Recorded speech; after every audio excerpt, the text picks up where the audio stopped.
It is impossible for an introduction to do justice to the journey you are about to begin. 12 hours, 30 chapters.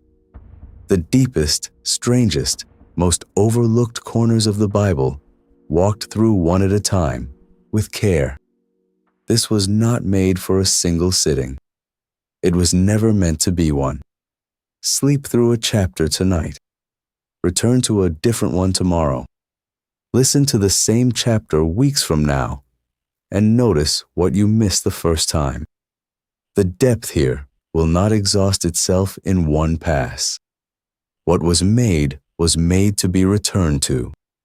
Every word was chosen, every passage traced, every layer considered.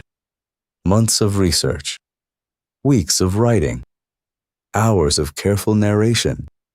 The work that has gone into the next 12 hours is the kind of work that disappears into the listening, exactly as it was meant to.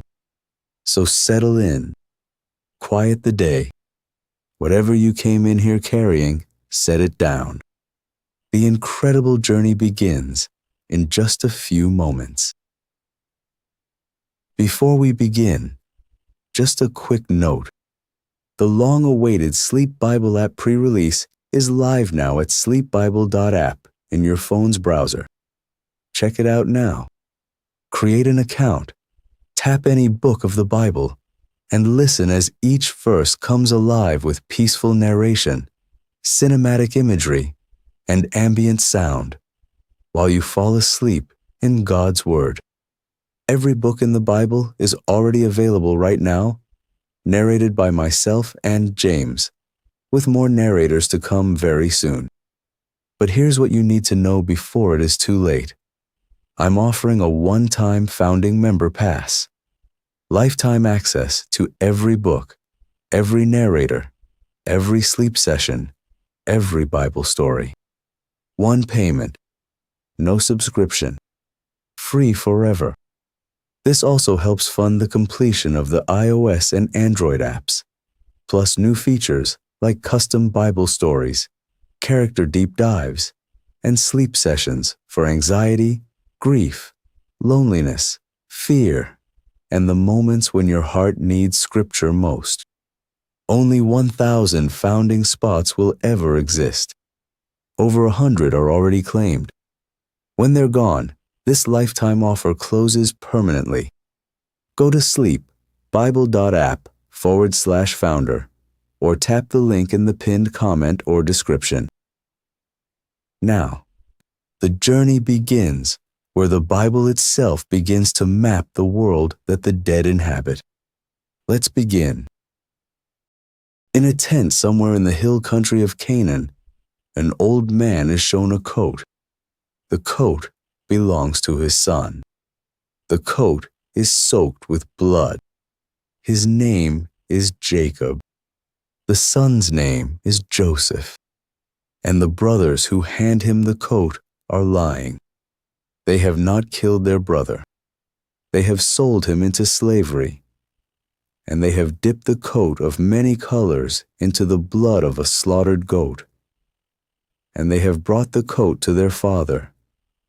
And now they stand around him in his grief. And they wait. Genesis chapter 37, verse 35.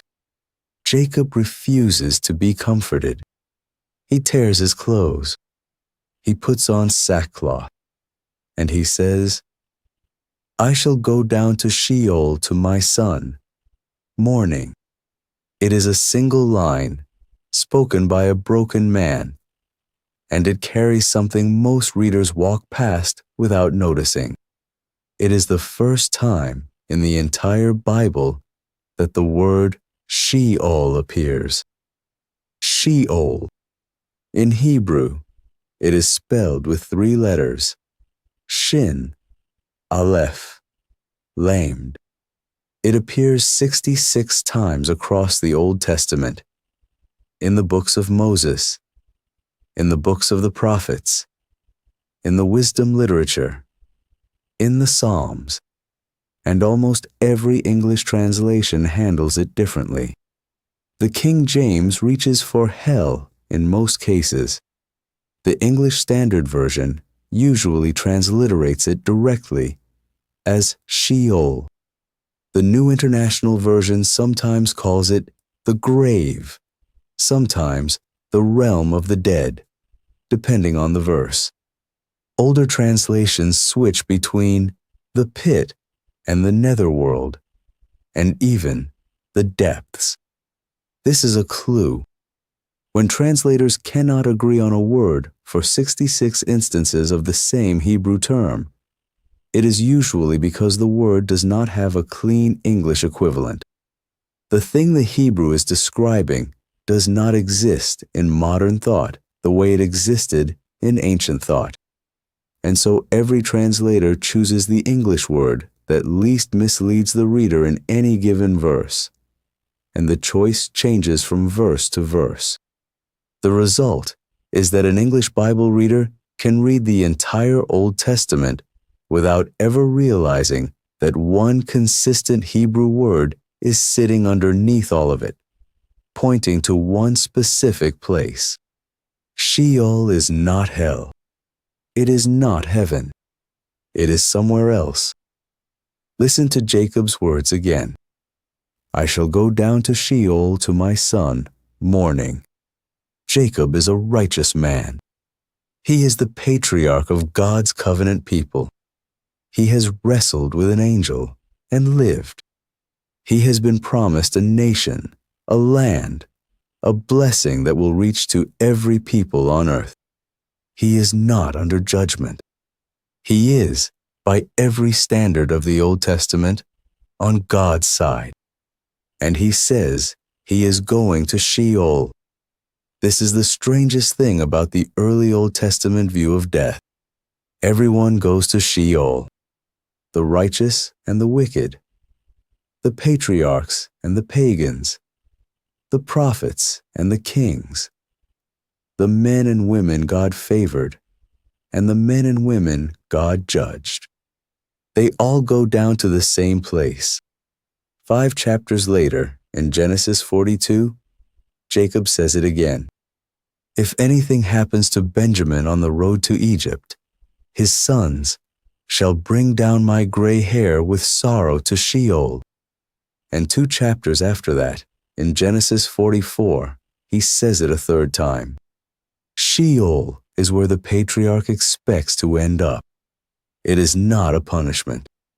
It is not a reward. It is simply the destination of the dead. In the earliest layer of the Bible, there is no separate compartment for the faithful. There is no upper room and lower room. There is just Sheol, and everyone is going. What is Sheol like? The Old Testament will tell you, but only in fragments, scattered across the Psalms and the books of Job and Isaiah, like a picture pieced together from broken tiles. Job, in chapter 7, verse 9, says, As the cloud disappears and vanishes, so he who goes down to Sheol does not come up. Once you are there, you are there. There is no return. In chapter 10 of the same book, Job describes Sheol as the land of darkness and deep shadow, the land of gloom like thick darkness, like deep shadow without any order, where light is as thick darkness. It is a place without arrangement, without structure, without the rhythms of the living world. The sun does not rise there. The seasons do not change there. It is, in Job's word, formless.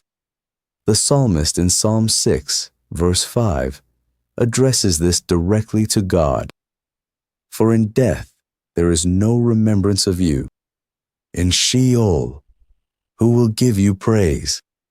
The dead in Sheol do not sing. They do not pray. They do not worship. Psalm 88, the darkest poem in the entire Bible, takes this further. Is your steadfast love declared in the grave, or your faithfulness in Abaddon? Are your wonders known in the darkness, or your righteousness in the land of forgetfulness? The land of forgetfulness. That is what Sheol is called, a place where memory thins, where the relationship that defined a person's life on earth, the relationship with God, goes quiet. Not because God has abandoned them, but because the dead in Sheol have lost the ability to respond. It is not torment. The Old Testament never describes Sheol the way the New Testament describes Gehenna, with fire and worms and weeping.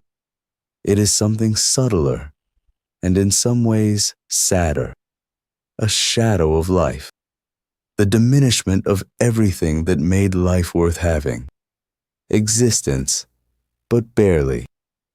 To understand why the Old Testament describes Sheol this way, you have to understand how the ancient Israelite imagined the shape of the world.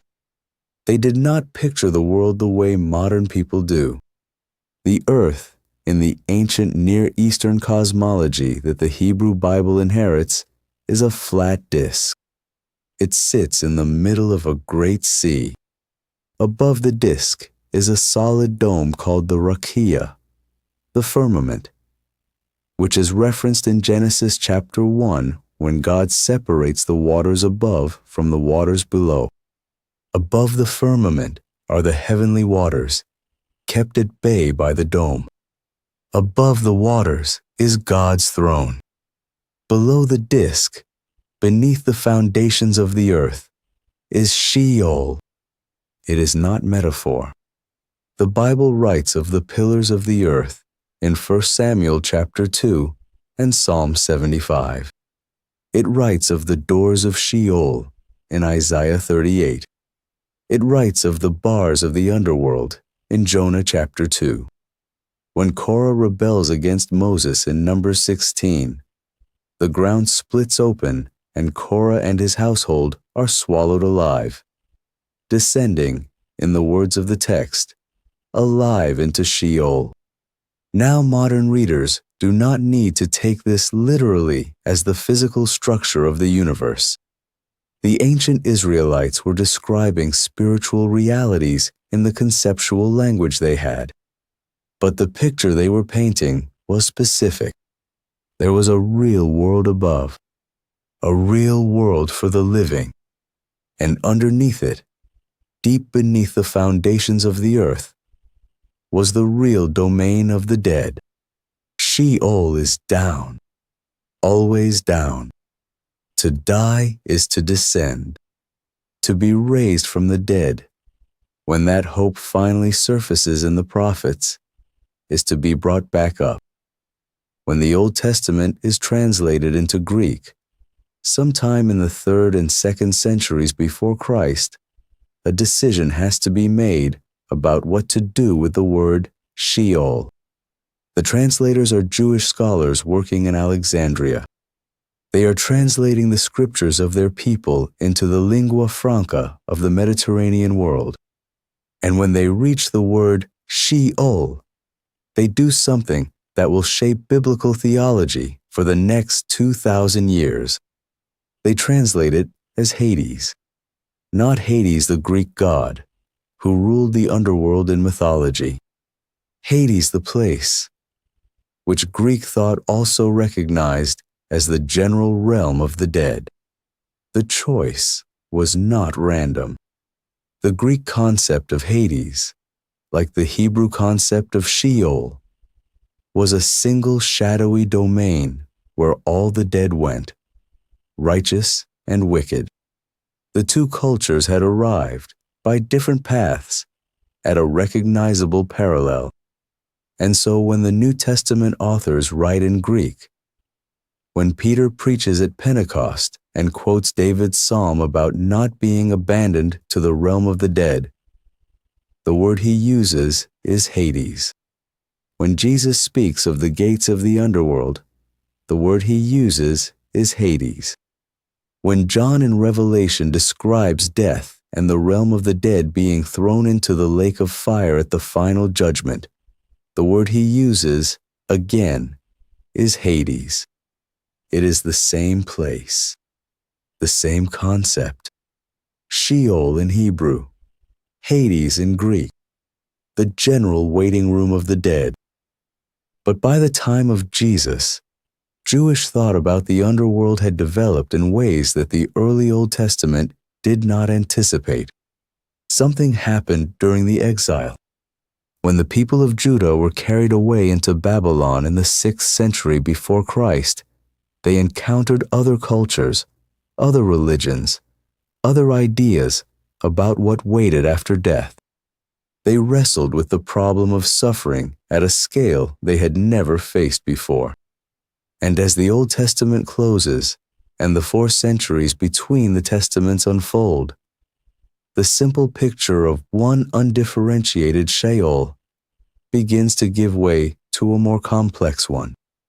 The question that begins to be asked is this: if the righteous and the wicked both go to Sheol, is that really the end of the matter? Does the man who walked with God for 90 years really share the same fate eternally as the man who hunted the righteous to their deaths? The answer that begins to emerge in the Jewish thought of the Second Temple period is no. Sheol is real. Everyone still goes there. But Sheol, the thinking begins to say, may have rooms. Luke chapter 16 records a story that Jesus tells.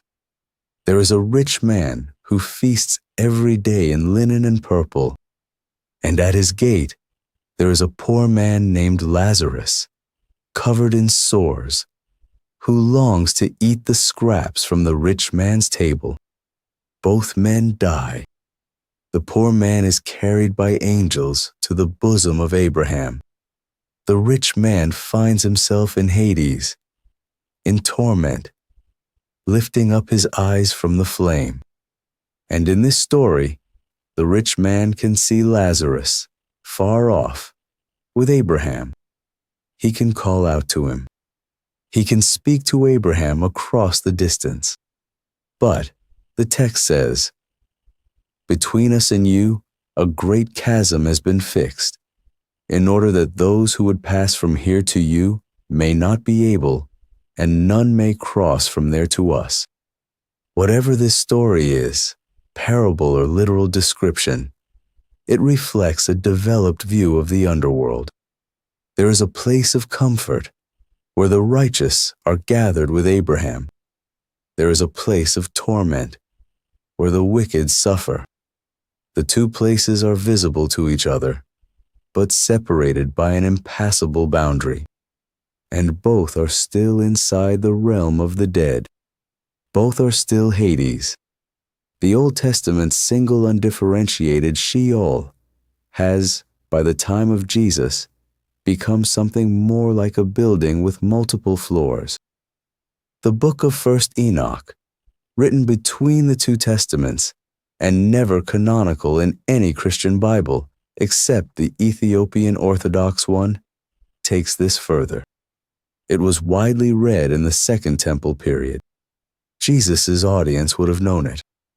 And it offers the most detailed map of the underworld that survives from this era. In chapter 22, Enoch is taken on a guided tour. An angel shows him a great mountain in the west. The mountain has 4 hollow places, 4 chambers carved into its side. And the angel explains, the first chamber is for the righteous. It has a spring of bright water and a great light. And the spirits of the faithful dead are kept there in comfort until the day of judgment.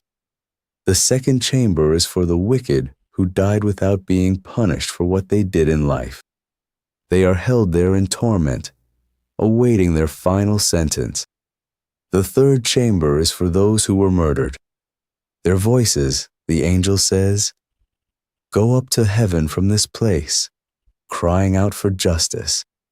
The fourth chamber is for the worst of the worst. The angel says of them something chilling. Their spirits shall not be slain in the day of judgment, nor shall they be raised from there. They do not even get a trial. Their sentence has already begun. 4 chambers, 4 kinds of waiting, 1 mountain. This is not scripture.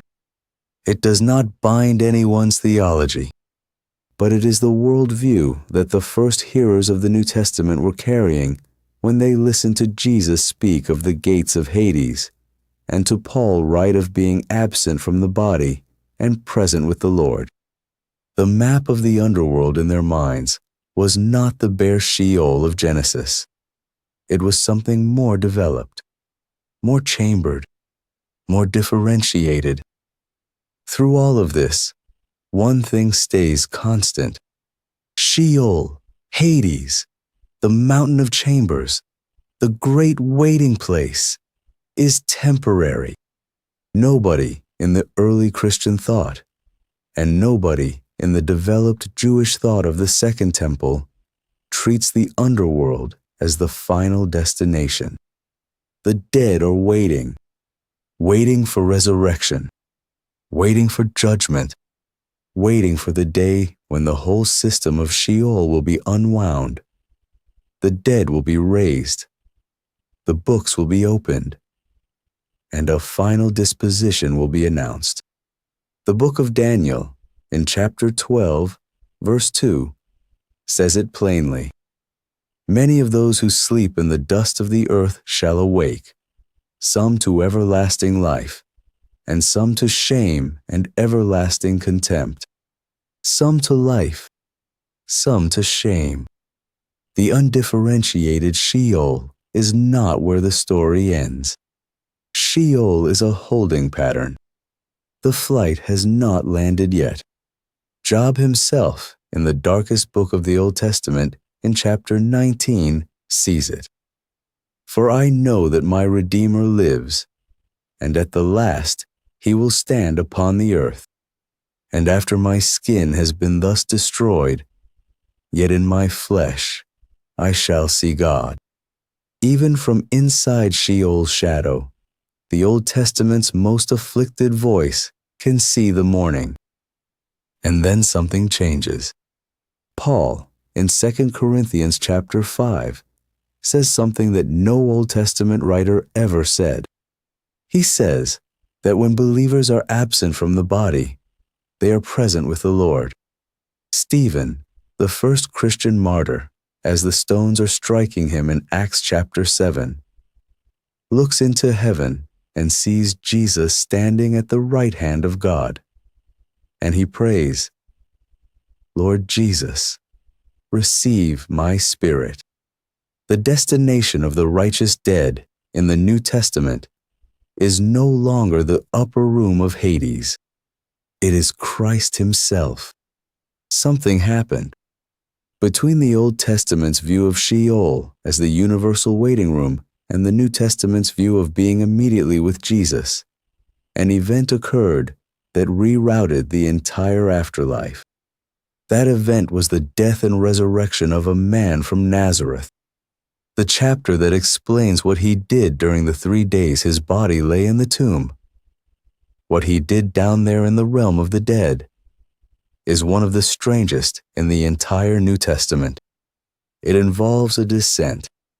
It involves an announcement made to prisoners. It involves a transfer of keys. And it is the reason Sheol is no longer the destination of the righteous. But that chapter comes later in this story. For now, hold the picture as it stood for the first 30 centuries of biblical history. The dead are waiting, beneath the foundations of the earth, in shadow, in silence, in the diminishment of everything that made them alive. Generation after generation has been gathered into a place from which no one returns. There is one more piece of this map that has not been mentioned yet, because within Sheol, within the general realm of the dead, where the patriarchs and the kings and the prophets and the wicked all sleep together. There is a deeper place, a prison within the prison, a maximum security chamber reserved for a specific class of inmate who is not waiting for trial, whose judgment has already been pronounced, whose chains are already fixed. The Greek New Testament gives this place its own name. The word appears only one time in the entire New Testament. The Apostle Peter, when he reaches for it, is not reaching for a Hebrew word. He is reaching past Sheol and past Hades and using a term borrowed from the mythology of his Greek-speaking audience, who would have understood it immediately. The word is Tartarus, and the prisoners held there are not human. Tonight, rest in the picture as it stands. The dead, gathered into a place below the foundations of the earth, subdued, quiet, waiting. The patriarchs alongside the wicked, the kings alongside the slaves, the voices that built the Old Testament, all of them, still in the land of forgetfulness, still in the shadow, still in the holding pattern that the Hebrew called Sheol. But there is a prison beneath the prison, and in the next chapter, the door opens. The Apostle Peter sits down to write a second letter to a church under threat. False teachers have crept in, people who claim to know Christ, but who are leading the flock somewhere else. And Peter, in this short letter, is searching for the most severe example of judgment he can offer them. The single piece of evidence that should silence anyone who imagines God will look away. He could reach for Sodom and Gomorrah. He does, 2 verses later. He could reach for the flood. He does, 3 verses later. But before he gets to either of those, he reaches for something earlier, something older, something so severe that he cannot describe it with any of the Hebrew vocabulary he has spent his life with. He has to borrow a word from the language of his Greek audience. 2 Peter chapter 2, verse 4. For if God did not spare angels when they sinned, but cast them into Tartarus, and committed them to chains of gloomy darkness, to be kept until the judgment. That word, Tartarus, it is the only time it appears in the entire New Testament. In Greek mythology, Tartarus is not the underworld. The underworld is Hades, which Peter's audience would have recognized as the rough parallel to the Hebrew Sheol.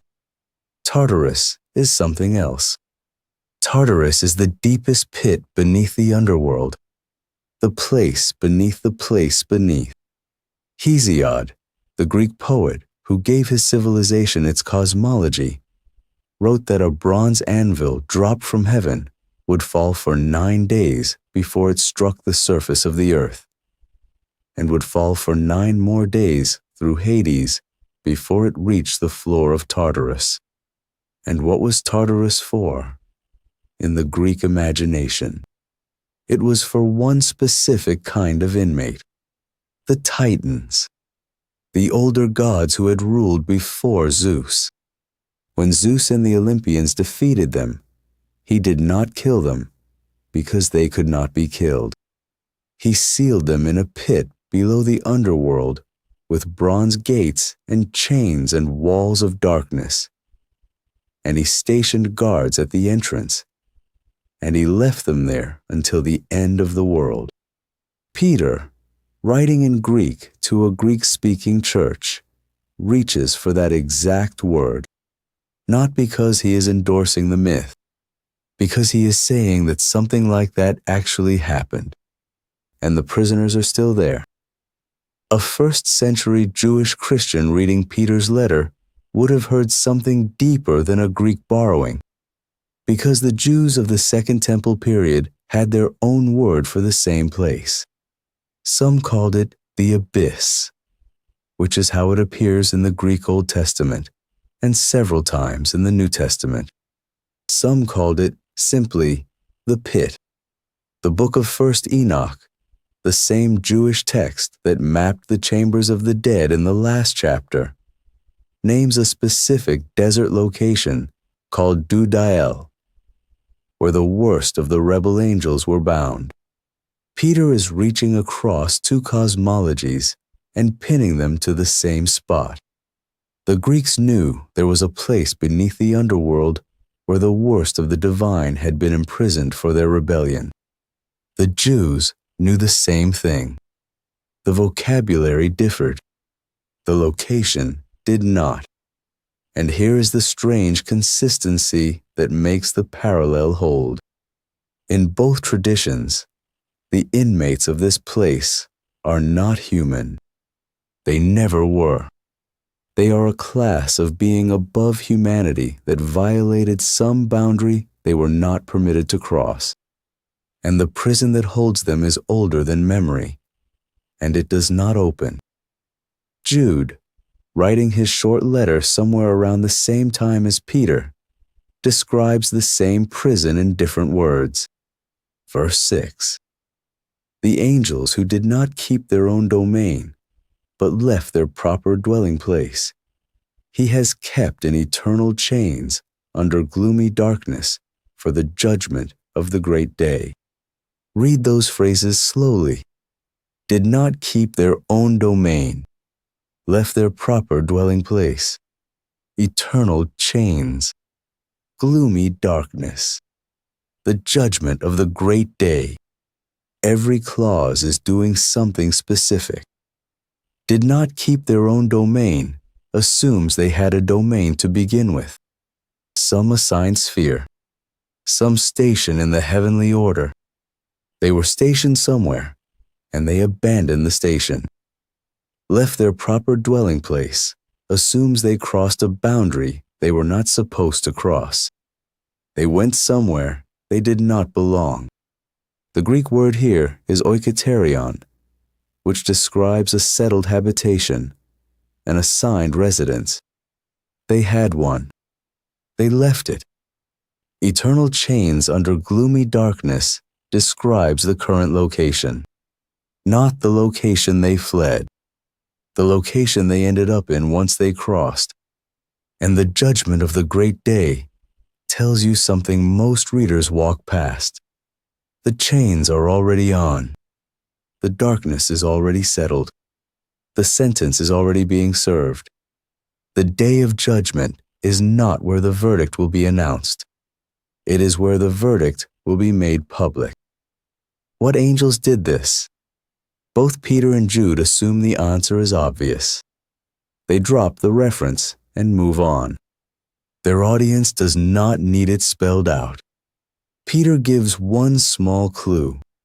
He says, God did not spare angels when they sinned. And in the next breath, he says, God did not spare the ancient world, but preserved Noah when he brought a flood upon the world of the ungodly. The flood. He places the angelic rebellion right beside the flood. Same window. Same generation. Jude, 2 verses later, mentions Sodom and Gomorrah, and he says they suffered the same kind of judgment, indulging in gross immorality and going after strange flesh. That phrase, strange flesh, is doing work most translations soften. The Greek is sarkos heteros, flesh of a different kind, across a boundary of nature. If you have ever read Genesis chapter 6, you know what they are pointing at. The 4 verses in Genesis just before the flood, in which the sons of God see the daughters of men and take them as wives. And the offspring are the Nephilim, and the entire earth is so corrupted that God resolves to start again. We will spend 2 full chapters on that event later in this story. For now, only this. The class of being imprisoned in Tartarus is the same class of being who crossed that boundary in Genesis 6. Peter and Jude both refer to them. Both place them in the same prison. Both describe the chains as already fixed. First Enoch, the Jewish book the New Testament authors quote as if their audience had read it, fills in the binding scene in detail. Chapter 10. The corruption on earth has reached the breaking point. The cries of the dying have ascended to heaven. And God speaks to the archangel Raphael and gives him an order. Bind Azazel hand and foot and cast him into the darkness. Make an opening in the desert, which is in Dudael, and cast him therein, and lay upon him jagged and rough rocks, and cover him with darkness, and let him stay there forever. Cover his face, that he may not see the light, and on the day of the great judgment he will be cast into the fire. Bind him, cast him, cover him, stay there forever. Every image Peter and Jude use is sitting in that paragraph. The chains, the darkness, the waiting, the future judgment. This text is not in the Christian Bible. It does not have to be. The New Testament authors are not endorsing it as scripture. They are doing what every writer does when they reach for a shared cultural reference. They are saying, you know the story. The story is true at the level that matters. Look at what God has done before. Look at what he is capable of. And Azazel, by the way, that specific name, the leader the angel Raphael is sent to bind, will reappear in this story later. He turns up in a Levitical ritual that most English Bibles refuse to name him in. He is the figure on the other side of the Day of Atonement. The two threads will tie together. For now, just notice that the name is there. It is worth pausing here, because the geography matters. Sheol, the realm of the dead, is where every human being goes when they die, righteous and wicked alike. The picture from the last chapter, a waiting place beneath the earth. Tartarus is not Sheol. The vocabulary is precise, and English translations have collapsed it into a single word called hell. And the collapse is the source of most confusion about the biblical underworld. Sheol is the general realm. Tartarus is a specific cell deeper down. Sheol holds the dead. Tartarus holds rebels who never had human bodies in the first place. No human being is described in Scripture as imprisoned in Tartarus. The location is reserved. The doors are not opened for the unrighteous dead. They go to their chambers within Sheol. They do not descend further. They do not get to where the watchers are. Tartarus is not for them. This is also why, in the Gospels, a category of being you have not yet been told about is described as being terrified of the abyss. They know who is down there. They know that going there is the worst possible fate for a spiritual being, and they have very specific reasons to fear it. But we will come to who they are and what their connection to this prison is in 2 chapters. Now here is a detail that should sit you upright for a moment. The pattern of divine beings who brought forbidden knowledge and were imprisoned for it is older than First Enoch, older than the Second Temple period, older than the Hebrew Bible itself. In ancient Mesopotamian texts that predate Moses, there is a class of semi-divine figures called the Apkallu. The word is sometimes translated sages. They are described in cuneiform tablets as having come down from the heavens before the great flood, and as having taught humanity the arts of civilization, including arts they were not supposed to teach. metallurgy, weapon making, astrology, the same list, in roughly the same order that first Enoch attributes to the fallen watchers, and the Apkallu, according to those tablets, were eventually imprisoned in the deep, in a place beneath the earth, where they remain. This is not Israel borrowing a pagan myth. Israel is older than that. Both traditions are remembering the same event from different angles.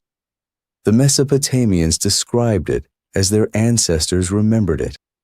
The Hebrews described it as the Spirit of God recorded it.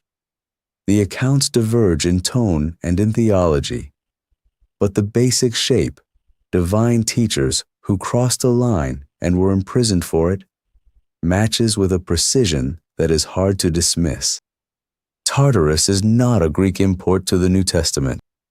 The Greeks remembered the prison too. They called it by their name for it. Peter, writing to them, used their word. So consider what kind of place this is. A prison, not a holding cell. The doors are sealed and the chains are fixed, and the inmates are not waiting for trial because the trial happened. A maximum security wing for a specific category of inmate that crossed a specific boundary at a specific moment in history. Older than the flood, continuous to the present, described in 3 different ancient cultures as the same location. And the New Testament authors treat its existence as obvious. They reference it in passing, the way a modern writer might mention a federal penitentiary. They do not stop to explain it. They expect the audience to know. Peter is saying to a struggling church, look at what God has done before. Look at the rebellion he did not let stand. The angels who tried to take what was not theirs are in chains right now, beneath the earth, in the darkness, until the final judgment.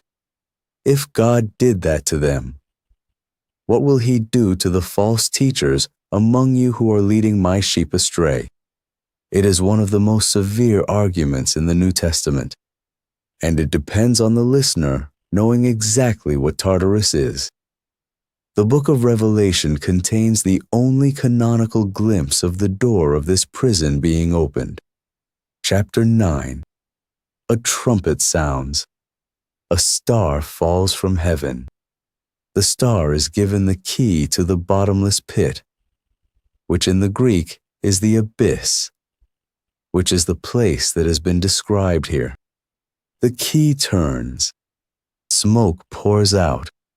From within the smoke come creatures described in language so strange that readers have been arguing about it for 2,000 years. Locusts with the faces of men and the teeth of lions and tails like scorpions. They are commanded not to harm anything except those without the seal of God on their foreheads. What John is describing is not the watchers escaping. The watchers stay where they are. What comes out is another category of being, released for a controlled period during the events leading up to the final judgment. But the detail to hold on to is this. The abyss has a door. The door has a key. And the key is held by someone with the authority to open it. The book of Revelation will tell you, later, who holds that key. It is the same person who, at the end of the book, reaches into the realm of the dead and brings out everyone whose name is found in the book of life.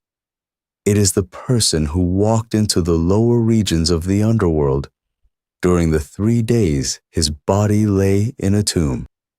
But that chapter is still ahead. Hold the question. We will come to it. Most of the Bible's prisoners are not human.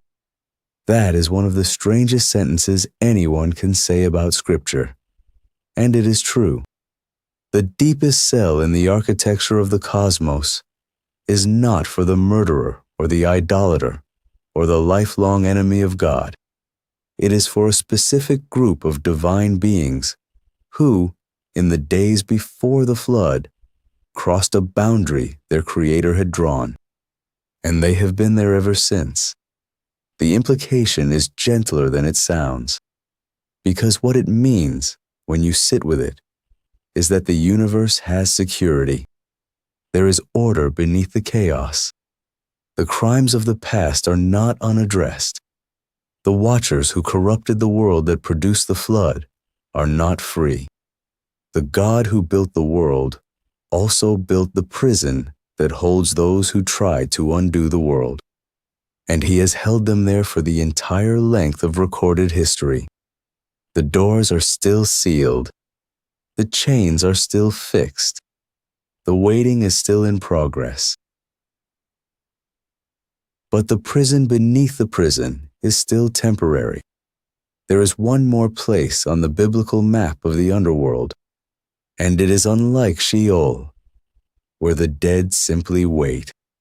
And it is unlike Tartarus, where the watchers are bound until the day of the great judgment. This place is not a waiting room. It is not a maximum security prison. It is the final disposition, the address where every story in Scripture eventually ends, for those whose names are not found in the book of life. It is the only location in the Bible that is described as permanent, and it has a name that comes from a real valley outside of Jerusalem, a valley with a history that, if you know it, will change how you read every passage in the Gospels about hell. Because Jesus visited this valley. He pointed at it. He used it as a metaphor in His most severe teaching. And the people who heard Him say the word knew exactly the smell of the place He was naming. The next chapter walks into the valley of the son of Hinnom, and from there into the lake of fire. Rest now. There is a valley on the southwestern edge of Jerusalem. You can walk to it today. It is a public park now. Olive trees grow along its slopes. Children chase each other along the paths. A road runs along its rim. And on a quiet evening, you can hear the traffic from the road and the wind moving through the grass and almost nothing else. The Hebrew name for the place is Ben Hinnom, the valley of the son of Hinnom. The Greek transliteration is Gehenna. It is the word Jesus uses in the Gospels 11 different times. Translated into English Bibles every single one of those times as hell. But Jesus is not, in those passages, speaking abstractly about a metaphysical location. He is pointing at a real piece of geography on the southwestern edge of His own city. A piece of geography with a history that, if you understand it, will change how you hear every verse in the Gospels where the word appears. To understand what the valley was, we have to go back almost 1,000 years before Jesus, to the reigns of two of the worst kings in Judah's history. The first is Ahaz. 2 Kings, chapter 16, verse 3, records his crime in the most clinical possible way. He even burned his son as an offering, according to the abominable practices of the nations whom the Lord drove out before the people of Israel. His son. The text mentions it once, without elaboration, and moves on. 2 Chronicles, chapter 28, verse 3, fills in the location. He made offerings in the valley of the son of Hinnom, and burned his sons as an offering. The plural, sons, more than one. The god to whom these children were burned was Molech, a deity of the Ammonites, whose worship involved the ritual passing of children through fire. In the most charitable archaeological reconstruction, the children walked between two large flames and were ritually marked. In the less charitable reconstruction, supported by the language of Scripture and by the testimony of nearby cultures, the children were placed inside or upon the heated bronze arms of an idol and burned alive. The narrator of 1 Kings calls the practice an abomination. The God of Israel calls it the same, and the place where it occurred, in the southern reign of Judah, was always the same: the valley of the son of Hinnom, on the southwestern edge of the city. Ahaz was not the only one. His grandson, Manasseh, did the same thing. 2 Kings, chapter 21, verse 6, records it. He burned his son as an offering, used fortune-telling and omens, and dealt with mediums and necromancers. 2 Chronicles, chapter 33, verse 6, says he made his sons pass through the fire in the valley of the son of Hinnom. The pattern repeated for generations, long enough that the practice became culturally normalized within the worst stretches of Judah's monarchy, long enough that the priests who served in the Jerusalem temple, less than a mile away, could look out over the southwestern slope and see the smoke of children rising on certain festival days. And eventually, the prophet Jeremiah was sent to name the thing for what it was.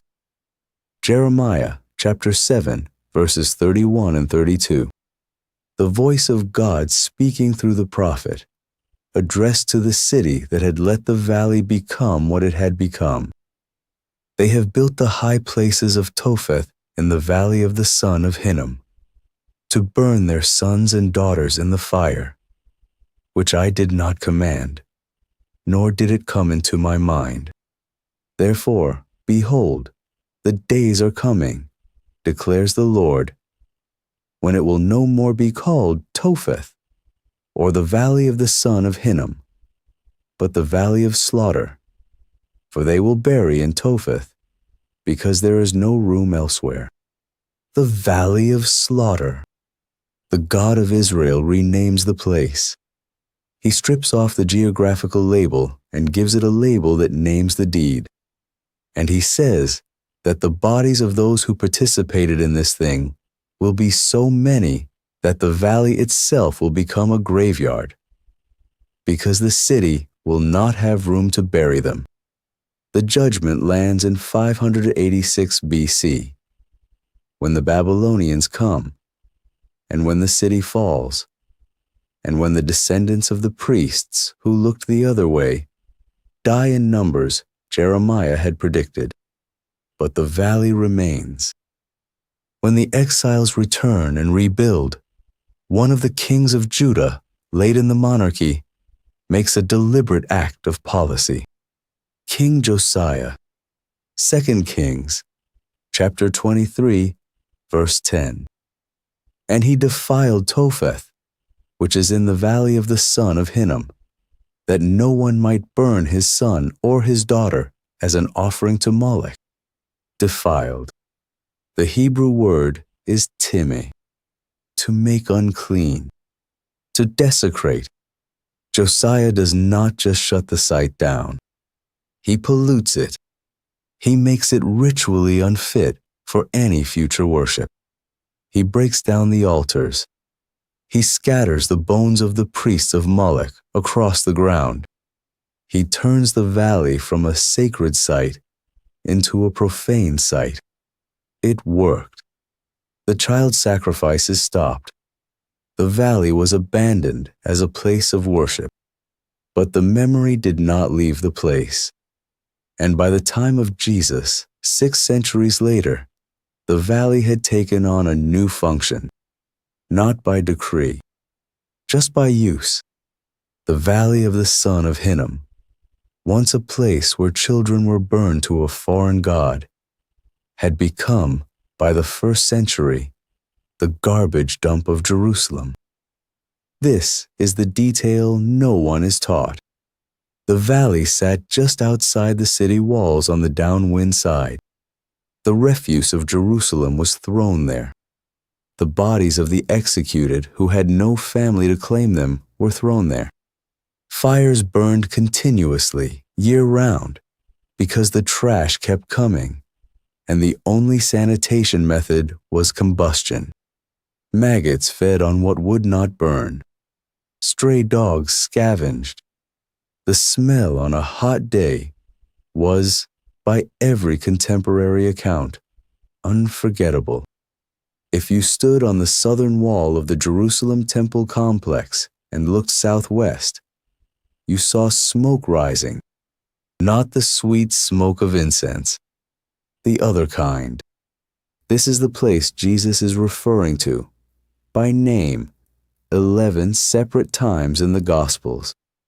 When he says, in Matthew chapter 5, that whoever calls his brother a fool is liable to the fire of Gehenna, he is pointing at smoke that his listeners could see from where they were sitting. When he says, in Matthew chapter 10, fear him who can destroy both soul and body in Gehenna, he is using a word that to his audience did not carry an abstract theological flavor. It carried a smell. When he says, in Mark chapter 9, where their worm does not die and the fire is not quenched, he is borrowing the language of Isaiah, but pinning it to a place his audience walked past on the way out of the city. Jesus does not invent the imagery of hell. He inherits it from the most degrading real piece of geography his audience knows, and he uses it to point at a spiritual reality the geography only hints at. Why this image? Why a garbage valley? Because the alternatives, for a teacher reaching for the strongest possible warning, were limited. He could have reached for abstraction. He could have spoken philosophically about separation from the divine and the cessation of consciousness and the apophatic mystery of the unwilling soul. He did not. He could have reached for foreign imagery, the Greek Tartarus, the Egyptian devourer of hearts, the Mesopotamian house of dust. He did not.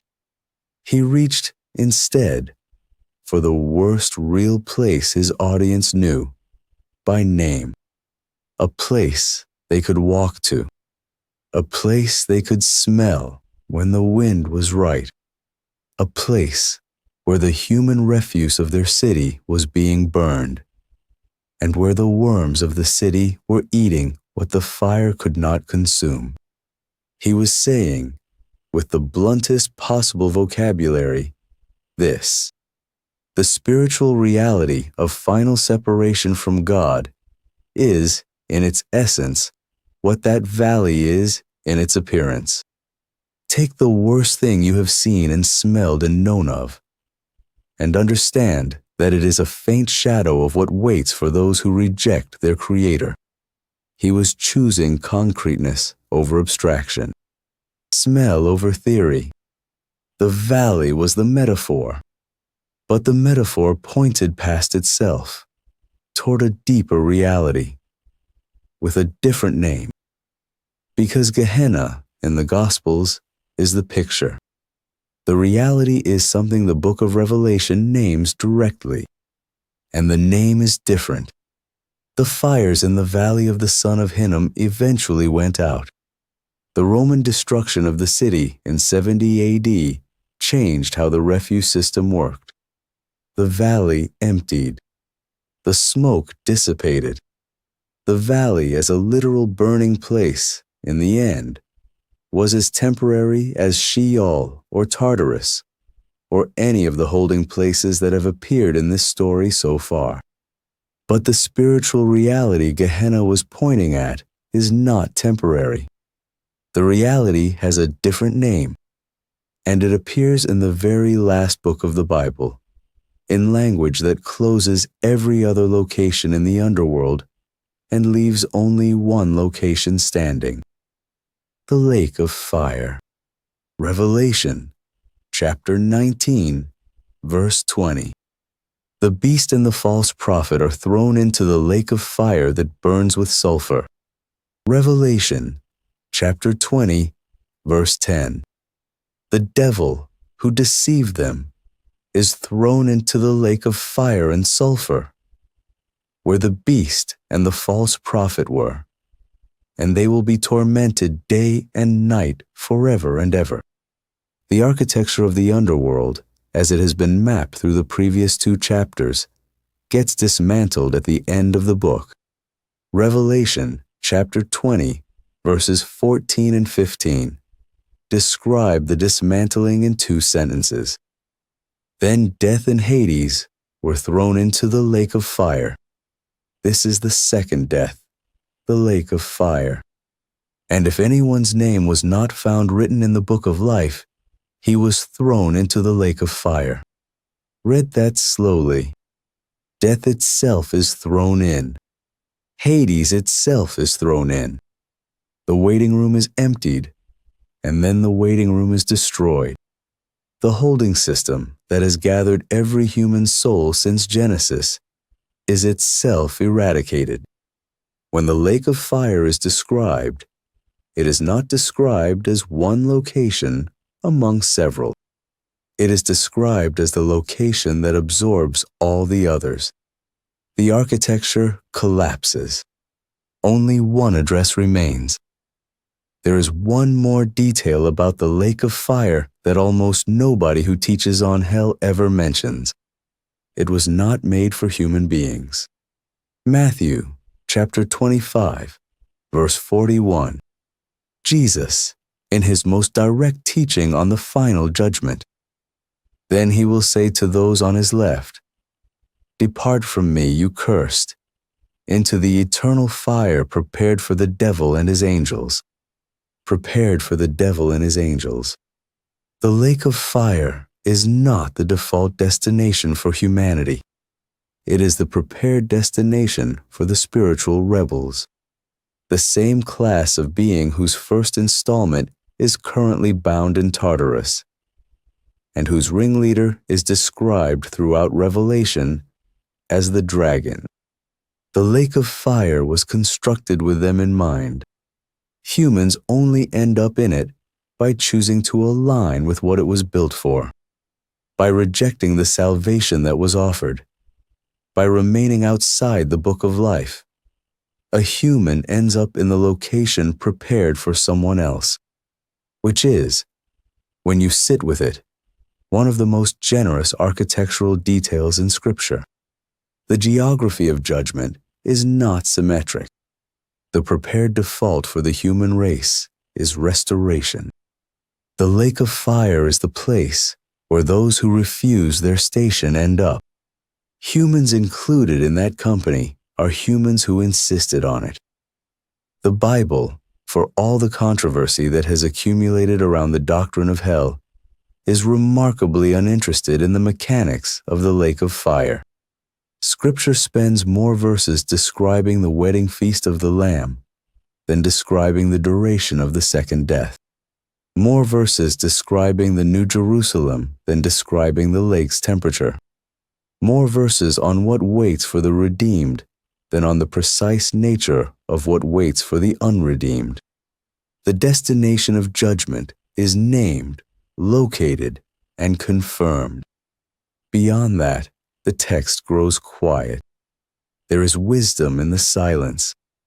The Bible appears reluctant to satisfy human curiosity about the suffering of those who refused God. It tells us the place exists. It tells us where it ends up. It tells us who it was built for. And then it turns its attention to the new heaven and the new earth, and spends the rest of its breath on what comes after death is defeated, rather than on dwelling in the moment of the defeat. There is a posture in that, a direction the text wants the reader's heart to face. So consider the full map of the biblical underworld as it now stands. Sheol, the general realm of the dead, where every human soul went before the resurrection of Christ. A waiting room. temporary. Tartarus, the deeper prison reserved for the specific class of divine rebels who crossed the boundary in Genesis 6. Sealed, chained, awaiting the final judgment. Still temporary in the sense that it will eventually be unmade. Gehenna, the metaphor. A real valley outside of Jerusalem with a history of child sacrifice and a smell of burning refuse, used by Jesus to point at a spiritual reality his audience could not otherwise picture. The lake of fire, the only permanent location in the entire architecture, the destination prepared for the devil and his angels, the address where every other underworld location is eventually thrown. That is the geography. That is what the Bible says is underneath this world, and what waits beyond it for those who refuse the new one. But this raises a question that the next chapter is going to take seriously. If the rebellious angels are in Tartarus, sealed in chains until the judgment, then who exactly is doing the work in the Gospels? Because Jesus, throughout his ministry, casts something out of people. The text calls them unclean spirits. They have voices. They have names. They beg. They negotiate. In one famous scene, in the Gospel of Luke, they fall on their knees and plead with Jesus not to send them into the abyss, the very prison Peter described, the same place the watchers are bound. They know about the abyss. They are terrified of it. They prefer to be drowned in a herd of pigs rather than be sent there, which means they have not yet been sent there, which means they are not the watchers, which means they are something else entirely, something with a different origin story, something the Second Temple Jewish thought worked out long before the New Testament was written. What are demons exactly? Where did they come from? Why do they fear a prison built for a different category of being than the one they belong to? Tomorrow night. Rest now. Mark chapter 5. The storm on the Sea of Galilee has passed. Jesus has stepped off the boat onto the eastern shore. And before he has taken 3 steps inland, a man comes running toward him from the tombs. The man is naked. He has been living in the burial caves on the hillside, among the dead. The local people have tried to bind him, more than once, with chains. He has broken the chains. He has wandered the hills, day and night, cutting himself with stones, crying out into the dark. When he reaches Jesus, he falls down before him, and he speaks, but not with his own voice. Jesus asks the question that will redirect the entire scene. What is your name? And the answer comes back. My name is Legion, for we are many. A Roman legion at full strength was somewhere between 5,000 and 6,000 soldiers. The figures inside the man are using that word for themselves. There is one body, but there are thousands inside it, and they speak as a collective. Then comes the request. Luke chapter 8, verse 31, records it with a single sentence that almost everyone reads past. And they begged him not to command them to depart into the abyss. The abyss. The same Greek word the New Testament uses elsewhere for the place where the watchers are bound. The place Peter calls Tartarus, the maximum security prison beneath the foundations of the earth, sealed and chained, where the rebel angels from Genesis chapter 6 have been imprisoned since before the flood. The legion inside the man knows that place exists. The legion inside the man knows what is down there. The legion inside the man is, in this scene, on its knees, begging Jesus, the Son of the Most High God, not to send them there, not begging not to die, not begging not to be tormented, begging specifically not to go to the abyss. That single phrase, when you sit with it, tells you something about who these beings are. Because if they were the rebel angels of Genesis 6, they would already be in the abyss. They are not. They are walking around. They are speaking through a body that is not theirs. They are terrified of being sent down to where their kind belongs, which means they are not the watchers, which means the framework most of us were given as children, the framework that says demons are simply fallen angels who followed Satan in some prehistoric rebellion, does not match the scene we are looking at. So if demons are not the watchers, what are they? The popular Christian understanding, taught in Sunday schools for centuries, goes something like this. Long before creation, or shortly after it, Satan rebelled against God. He took a third of the angels with him. Those angels became demons. They are now active on the earth, roaming, tempting, possessing. The framework is tidy. It is clean. It collapses a lot of categories into a single, manageable category. The problem is that it does not match the biblical data. The angels of Genesis 6 are in Tartarus. Peter and Jude both say so, explicitly, in the text we walk through in chapter 2. Their chains are fixed. Their darkness is settled. They are not active. Satan himself, in the Gospels and the Epistles, is described as active. 1 Peter chapter 5, verse 8, calls him your adversary, the devil who prowls around like a roaring lion, seeking someone to devour. Revelation calls him the great dragon who is currently making war on the saints. Job pictures him moving freely in and out of the divine council. So Satan is not in Tartarus, but the watchers are. Two distinct populations, two distinct conditions. The watchers were imprisoned specifically because of what they did in Genesis 6.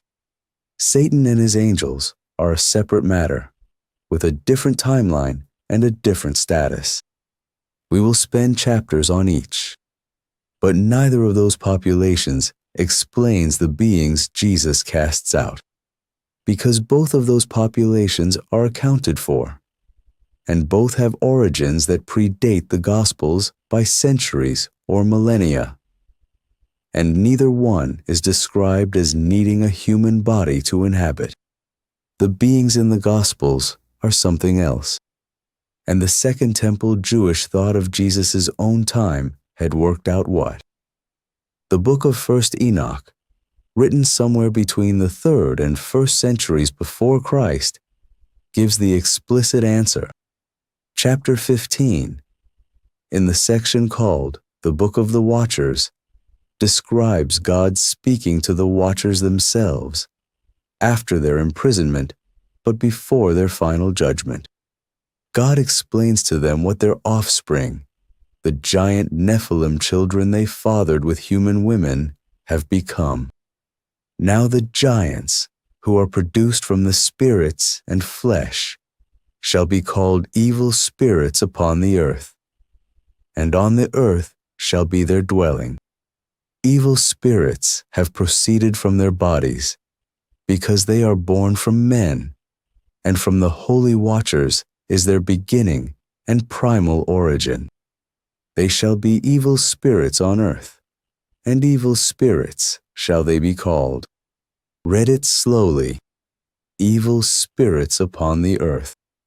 The earth shall be their dwelling, proceeded from the bodies of the giants, born from men and from the holy watchers. The text is explaining what happened to the spirits of the Nephilim after the flood destroyed their physical bodies.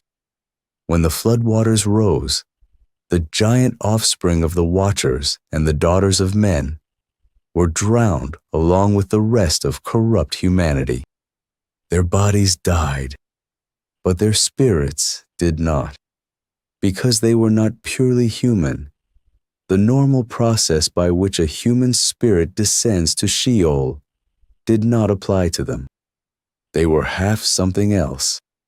The half-divine portion of their nature meant their spirits could not be put away with the human dead. So the spirits of the Nephilim remained on the earth, without bodies, without homes, without an assigned station in any heavenly order, because they had never had one, without an identity that fit either the spiritual realm where their fathers had been, or the human realm where their bodies had walked. These, according to the Second Temple Jewish understanding the New Testament inherits, are the demons. This framework, once you see it, explains demonic behavior in the Gospels in a way nothing else does.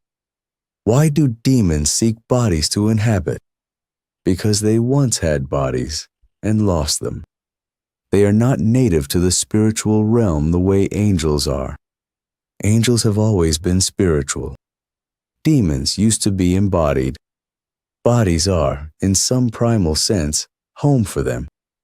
They are not seeking a body the way a tenant seeks an apartment. They are seeking the kind of existence they were originally given and are no longer permitted to have. Why does Jesus describe unclean spirits in Matthew chapter 12 as walking through waterless places seeking rest? Because waterless places, the desert and the wilderness and the ruins, are the places without people. And without people, there are no bodies. They wander, looking for a host, and find nothing. Why does the same passage describe the unclean spirit returning to its house and finding it swept and put in order? Because the person from whom it was cast out is described as a house. A body is a residence. The metaphor is consistent with their condition. They have lost their original residence and are searching restlessly for any replacement. Every detail of demonic behavior in the New Testament fits the profile of beings who were once embodied, are no longer, and cannot be at rest until they are again. And the fear of the abyss makes sense too. Their fathers are there. The Watchers, the divine progenitors of the Nephilim, are bound in chains in the abyss. The demons know about that place, not because they have read about it in a book, but because they know their own genealogy. They know who is down there. They know what the conditions are. They know that the moment a being with enough authority decides to send them, they will join their fathers ahead of schedule, before the day of judgment that the prophets have promised. They are not yet in the abyss. They are still permitted to roam. And the legion in the man among the tombs is not begging Jesus for mercy in the abstract. They are begging him for a specific outcome. Do not send us down to where our kind belongs. Let us stay on the earth a little longer. Even put us into the pigs. Even drive us into the sea and the pigs along with us. Anything but the abyss. The pigs run off the cliff. The herd drowns. The legion is dispersed. The man is restored, clothed, in his right mind, sitting at the feet of Jesus. But the legion is not in Tartarus. They have been delayed. Their final disposition is still to come. By the time the Gospels are being written, Second Temple Jewish thought had categorized the spiritual rebellion against God into three distinct groups. The categories are not always explicit in the New Testament, but the authors assume the audience knows them. The first category is the Watchers, the original divine rebels from Genesis 6. Their crime was specific. Their punishment was specific.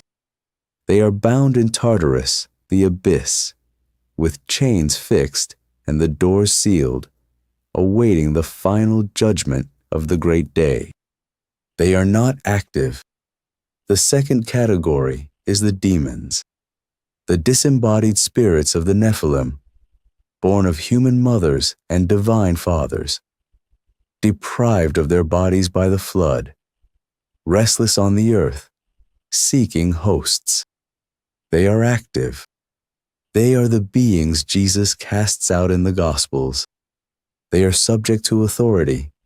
They fear the abyss, and they have a final disposition coming. The third category is Satan and his angels, a separate rebellion, a separate origin, a separate timeline. The figure who appears in Eden as the serpent, in Job as the accuser, in the Gospels as the tempter, and in Revelation as the dragon. He has not been imprisoned. He is active. He has angelic allies. He is described throughout the New Testament as the prince of this world, the ruler of the power of the air, the spirit at work in the children of disobedience. 3 categories, 3 origins, 3 current statuses, and modern theology, by collapsing all 3 into the single bucket of fallen angels, has flattened the architecture of spiritual reality the same way English Bibles flatten Sheol and Tartarus and Gehenna and the lake of fire all into the single word, hell. The biblical text keeps these things distinct. The biblical authors expect their readers to keep them distinct. The reason this matters is practical. Paul, in Ephesians chapter 6, names the structure of spiritual opposition with deliberate specificity. He says, the Christian wrestles not against flesh and blood, but against rulers, against authorities, against the cosmic powers over this present darkness, against the spiritual forces of evil in the heavenly places. He uses 4 words. He is not repeating himself. The rulers and authorities, in the language of the Second Temple period, are categories of high spiritual being who have some assignment over the affairs of the nations. The cosmic powers are a related but distinct category. The spiritual forces of evil in the heavenly places are the highest of all, the most strategic, the figures behind the scenes of the larger structural rebellion. And underneath that whole architecture are the demons, the disembodied Nephilim spirits, the foot soldiers of the demonic order, who oppress and possess and harass at the most local level. The Watchers themselves are not on Paul's list of present opposition. They are in chains. They cannot oppress because they are not free. Paul is naming the categories that are still active, and those categories are stratified. Spiritual warfare in the New Testament is not a single battle on a single front. It is a layered conflict, with different categories of being playing different roles at different levels of the cosmic structure. The collapse of all of this into demons equal fallen angels obscures the entire structure. It is not a small mistake.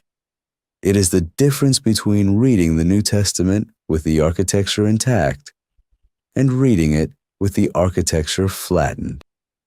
There is, in a strange way, a kind of mercy in the demonic order.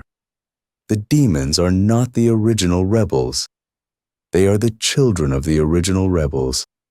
They inherited a spiritual condition they did not author. They were born into the result of someone else's choice, in bodies that should never have existed. And when those bodies were taken from them in the flood, what was left was a spiritual residue without a home. They never had a station to abandon. They never had a heavenly oath to break. They came into existence already broken, already half belonging, already restless. This is not a defense of what they do. The Bible is consistent that what they do is harmful, that they oppress, that they should be resisted, that they will face judgment. But it does change the moral shape of the picture. The watchers chose. The watchers are responsible. The watchers are in chains. The demons are the wake of the watchers, the downstream consequence of a rebellion that was completed before they ever existed. They behave as fallen creatures because their entire existence is a fallen one from the moment of their origin. It is a sober note in an already sober subject. The architecture of evil in Scripture is more layered and more genealogical than modern theology often makes room for. So the map, as it now stands, Sheol, the realm of the human dead; Tartarus, the prison of the watchers; Gehenna, the metaphor for final separation; the lake of fire, the only permanent destination, prepared for the devil and his angels; and in the present, on the earth, the demons, restless, embodied once, disembodied now, wandering through waterless places, seeking bodies, knowing their genealogy, knowing where their fathers are bound, knowing that the same fate waits for them, and trying, by every means available, to delay it. This is what Jesus encounters when the man comes running from the tombs. This is what he commands out of bodies, one possession at a time, throughout the Gospels. This is what the New Testament authors mean when they say, "The kingdom of God has come near." Because the kingdom of God in the Gospels is not a political program. It is the divine reclamation of territory that has been occupied by beings who do not belong here. Jesus is, scene by scene, dispossessing the squatters and returning the bodies and the lives to the people they were given to. The reclamation is not finished. The demons are still active. But the trajectory was set the moment a man came running from the tombs, and a single command sent the legion into a herd of swine. There is one more thing worth saying before this chapter rests. The framework of demons as the disembodied spirits of the Nephilim is not in the canonical text of the Bible directly. The Bible does not stop to explain it. The Bible assumes that its readers know it, because the Second Temple Jewish audience already did. The framework is in 1 Enoch, which the New Testament authors quote and allude to repeatedly, but which is not itself Scripture. So this is a chapter where the reader is asked to hold something carefully. The framework matches the data. It explains demonic behavior in the Gospels. It is the explanation the New Testament authors appear to have presumed. It is consistent with everything Peter, Jude, John, and Paul say about the spiritual world. But it is not stated word for word in your Bible. It is reconstructed from the cultural background of the New Testament. If you are reading the Bible with no awareness of that background, the framework will sound strange the first time you hear it. This is true of much of what this story is exploring. The Bible is older than its modern readers, written in cultures that knew things we do not know, addressed to audiences who shared a worldview we have spent 2,000 years slowly losing. The framework being described here is not an invention. It is a recovery. The demons in the Gospels are a specific category of being with a specific origin and a specific reason to fear the abyss. Once you can see them clearly, the Gospels read differently. The exorcisms are not random spiritual events. They are the systematic reclamation of human bodies from beings who used to be embodied themselves and have been seeking that condition ever since. This chapter has spent its breath on the children of the Genesis 6 rebellion. But the original rebellion has not yet been told. That story is the strangest 4 verses in the entire Bible. 4 verses that the modern reader walks past because the language seems alien. 4 verses that the Second Temple Jewish reader stopped at. Every time, because they understood what was being described. The sons of God, the daughters of men, the Nephilim, the corruption of the earth, and the flood that came in response. 2 chapters from now, we will walk through it slowly. The Genesis 6 event is the source of the whole architecture this story has been mapping. Without it, the Watchers have no crime, the Nephilim have no existence, the demons have no origin, and Tartarus has no inmates. But before we walk through it, we have to step back to the original rebellion, the one that happened first, the one that was small and quiet and contained, and involved a single figure in a garden, speaking 3 words that have echoed across every page of Scripture since. The serpent in Eden, and what the Hebrew word for serpent actually means. Rest now.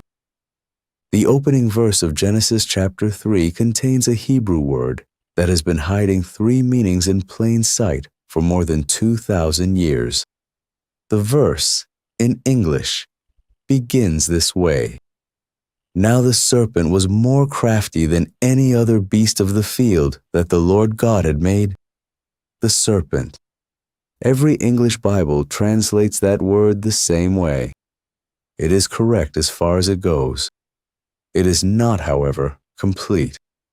The Hebrew word standing where the English says serpent is the word nakash. And nakash, in the Hebrew of Genesis 3, is doing simultaneous work that the English cannot reproduce. The translation chooses one of the 3 meanings the word carries and lets the other 2 disappear.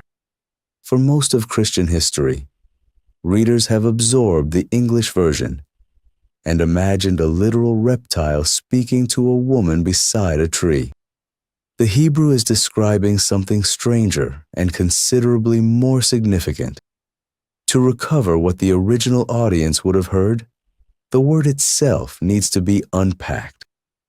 The first meaning of nakash is the most familiar. It is the standard Hebrew word for a snake. The same word appears in Numbers chapter 21 for the bronze serpent that Moses lifts up in the wilderness. The same word appears in Exodus chapter 4 for the moment when Moses' staff turns into a serpent before Pharaoh.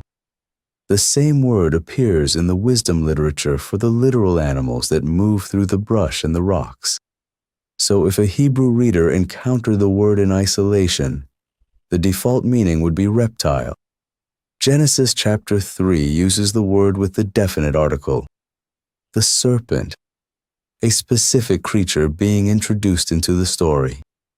That much is what most readers know. The chapter begins with a serpent, and the serpent speaks, and the conversation produces the fall of humanity. So far, nothing in the Hebrew contradicts what the English allows. But Hebrew is what linguists call a triliteral language. Every Hebrew word is built from a 3-letter root. The same root can produce a whole family of related words, each one carrying a different shade of meaning that connects back to the original root through some thread of association. The root of nakash is one of these productive roots, and it produces not one meaning, but 3. The second meaning of the root is shine. The same three-letter root that produces the Hebrew word for serpent also produces the Hebrew word for bronze, and copper, and brass, anything polished metal that gleams in the light. The root carries the underlying sense of luminance, of brightness, of a surface that reflects what falls upon it. This is not a stretch. It is well attested in Hebrew lexicography. The connection between snakes and shining is intuitive once you notice it. A snake in the sun, with its scales reflecting light, is a creature of brightness. The Hebrew language seems to have built the word for snake on the same root as the word for the metal whose appearance most resembles a snake's body. The shining surface, the metallic gleam. What this means for Genesis 3 is that the word nakash, when applied to a being, can carry a secondary sense of the shining one, not just a snake, a figure whose appearance is luminous, a radiant being.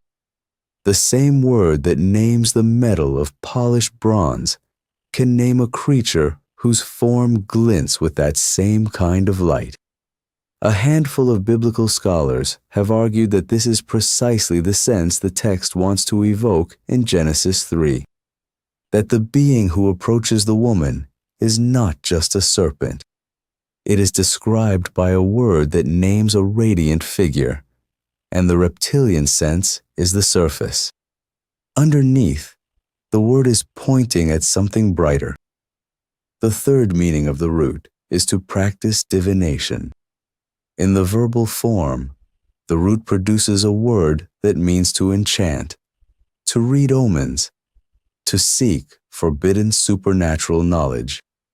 It is the verb the Hebrew Bible uses repeatedly to condemn pagan religious practices. Deuteronomy chapter 18 lists the things Israel must never do. Among them, practice divination, interpret omens, engage in sorcery. The Hebrew word for the verb in some of these passages is built from the same root as nakash. To do nakash as a verb is to engage in the manipulative supernatural knowledge of pagan religion. 2 Kings chapter 21 says of the wicked king Manasseh that he used fortune-telling and omens and dealt with mediums and necromancers. The Hebrew verb for used omens is built on the same root. So the third meaning is not snake, not shining. It is a verb of deceptive supernatural practice, to do the work of a false oracle, to use forbidden knowledge to manipulate. And here is what the Hebrew text of Genesis 3 is doing. By naming the figure with the word nakash, the text is collapsing three meanings into a single introduction. A serpent, a shining one, a practitioner of false revelation, all in one word, all at once, from the very first verse of the chapter. This is one of the densest introductions of any character in the entire Hebrew Bible. The English translation, by choosing only the first meaning, leaves the modern reader with the image of a reptile that talks. The Hebrew, by working with all three meanings at once, presents something stranger, a radiant figure, perhaps appearing in serpent form, doing the work of a false oracle. If you remove the layer of slithering reptile imagery that 2,000 years of children's Bibles have built over the passage, what the text gives you is something closer to this. A divine being of luminance approaches a woman in the garden and begins to do what an enchanter does. He twists revelation. He suggests that God has not really said what God really said. He offers a knowledge that bypasses the relationship in which knowledge was meant to come. This is not a snake biting a heel.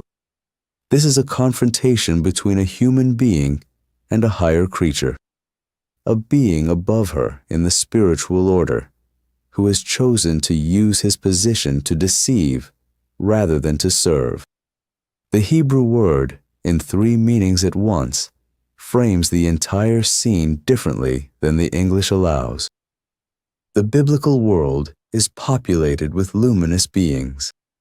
The cherubim, who appear in Ezekiel's vision as creatures of fire and wheels and four faces, blazing with the glory of God. The seraphim, around the throne in Isaiah chapter 6, whose very name comes from the Hebrew word for burning ones. Beings of fire, beings of light, beings whose appearance is luminance. When Daniel sees a messenger from God in chapter 10 of his prophecy, the description is dazzling. His body was like beryl, his face like the appearance of lightning, his eyes like flaming torches, his arms and legs like the gleam of burnished bronze. Burnished bronze, the same metal whose Hebrew name shares the root with nakash. The messenger appears as a being of shining metal. When the women come to the tomb on the third day, Luke chapter 24 describes the angels who meet them as men in clothes that gleamed like lightning. The visual signature of divine beings throughout Scripture is luminance. So when the Hebrew of Genesis 3 introduces the figure in the garden with a word that means both serpent and shining one, it is locating that figure within a familiar category. The Nakash in Eden belongs to the same order of being as the cherubim and the seraphim and the messengers. He is one of them, and he is chosen in the garden to do what his order is not supposed to do. There is a passage in Ezekiel chapter 28 that most interpreters across the history of the church have read alongside Genesis 3. It is one of the strangest oracles in the prophetic books, and it has the same shape as the figure we have been describing. The oracle is delivered against the king of Tyre, a Phoenician city on the coast. It begins as a normal prophetic denunciation. The king has grown proud. The king will be brought low. So far, standard. But then, midway through, the language shifts.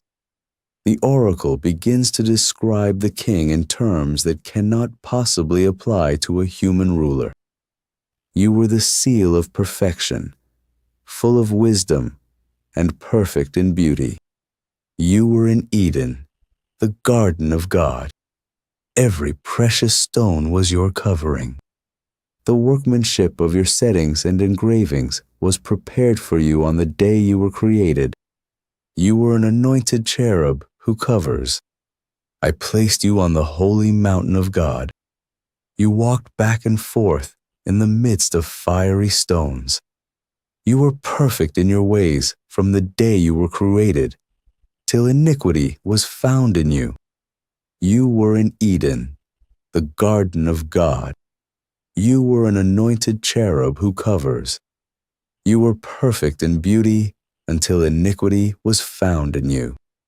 The oracle is using the language of a king of Tyre to describe a being who predates Tyre, a being who was in Eden, a being who was a cherub, a being whose original beauty was as radiant as the stones of his covering, a being who fell because pride was found in him. Most readers of Christian history have understood this passage to be describing the original rebellion of the figure who appeared in Eden as the Nakash, a cherub, a shining one, a being created perfect, a being who fell. The passage is debated. There are scholars who read it differently, but the parallels are striking enough that the connection has been part of Christian theology for nearly 2 millennia. So consider the picture as it stands: a radiant figure of high rank in the spiritual order, a cherub, according to the Ezekiel oracle, a shining one, according to the Hebrew of Genesis, a being who was given a privileged station and who chose to use that station to deceive. He approaches the woman not as a slithering reptile, but as a figure familiar enough that she does not run. She does not flinch at his appearance. She does not call her husband. She enters into conversation with him as though he is a being she might reasonably expect to encounter in the garden. If you have grown up with the children's Bible version of this scene, that detail is hard to fit. Why would Eve casually converse with a talking snake? But if the Hebrew is pointing at a radiant divine being approaching her, the conversation makes a different kind of sense. She is being addressed by someone she recognizes as belonging to the spiritual order of the garden. She does not yet know that he has rebelled. He does not present himself as an enemy. He presents himself as someone with knowledge. And then he does the third meaning of nakash. He performs the work of an enchanter. His technique is precise. He does not begin with a command. He does not begin with a temptation directly. He begins with a question. Did God actually say, "You shall not eat of any tree in the garden"? The question is doing the work. Notice what the question does. It twists what God actually said. God did not say they could not eat from any tree. God said they could eat from every tree except one. By framing the question with any tree, the Nakash inverts the proportion of God's command. He makes God sound restrictive when God was generous. He makes the prohibition the rule when the prohibition was the exception. The woman corrects him, sort of. She restates the command, but inaccurately. She adds a clause that was not in God's original prohibition. And then the Nakash makes his move. You will not surely die. For God knows that when you eat of it, your eyes will be opened, and you will be like God, knowing good and evil. A direct contradiction. A motive imputed to God. A promise of equality. This is not the work of a serpent. This is the work of an enchanter, a diviner, a practitioner of false revelation. He is using his higher station to suggest that he knows what God actually intends, and that God's intentions are different from God's words. He is, in the verbal sense of Nakash, performing the role his Hebrew name carries. The result is what the rest of the Bible takes for granted. The woman eats. The man eats. The image of God in humanity is fractured. The relationship between creature and creator is broken. The serpent's promise that they would be like God turns out to be a half-truth that became a whole lie. Their eyes are opened, yes, but what they see is their own shame, not the wisdom of the divine. And then God speaks the judgment on the Nakash. Genesis chapter 3, verse 14. Because you have done this, cursed are you above all livestock and above all beasts of the field. On your belly you shall go, and dust you shall eat all the days of your life. I will put enmity between you and the woman, and between your offspring and her offspring. He shall bruise your head, and you shall bruise his heel. On your belly you shall go. For a literal snake, this judgment is strange. Snakes already move on their bellies. Snakes do not actually eat dust as their food source. The judgment as stated does not change a snake's biology. But for a luminous divine being, the imagery is severe. A being who walked on the holy mountain, who covered with his wings, who was anointed and radiant and high in the order of created things, is sentenced to a low form. The shining figure is reduced to crawling. The radiance is replaced with dust. The pride that elevated him is answered by a sentence of descent. From the heights to the ground, from the gleam of bronze to the dust of the earth. The judgment of the Nakash in this reading is not about the locomotion of snakes. It is about the demotion of a rebellious shining one. And the last clause of the judgment is the seed of every other story in the Bible. He shall bruise your head, and you shall bruise his heel. The offspring of the woman will eventually strike a blow that ends the figure who introduced corruption into the garden. The figure who was a cherub, a shining one, an enchanter, will be defeated by a descendant of the same woman he deceived. The line will be long. The wait will be many generations. The blow will land at a cross outside Jerusalem.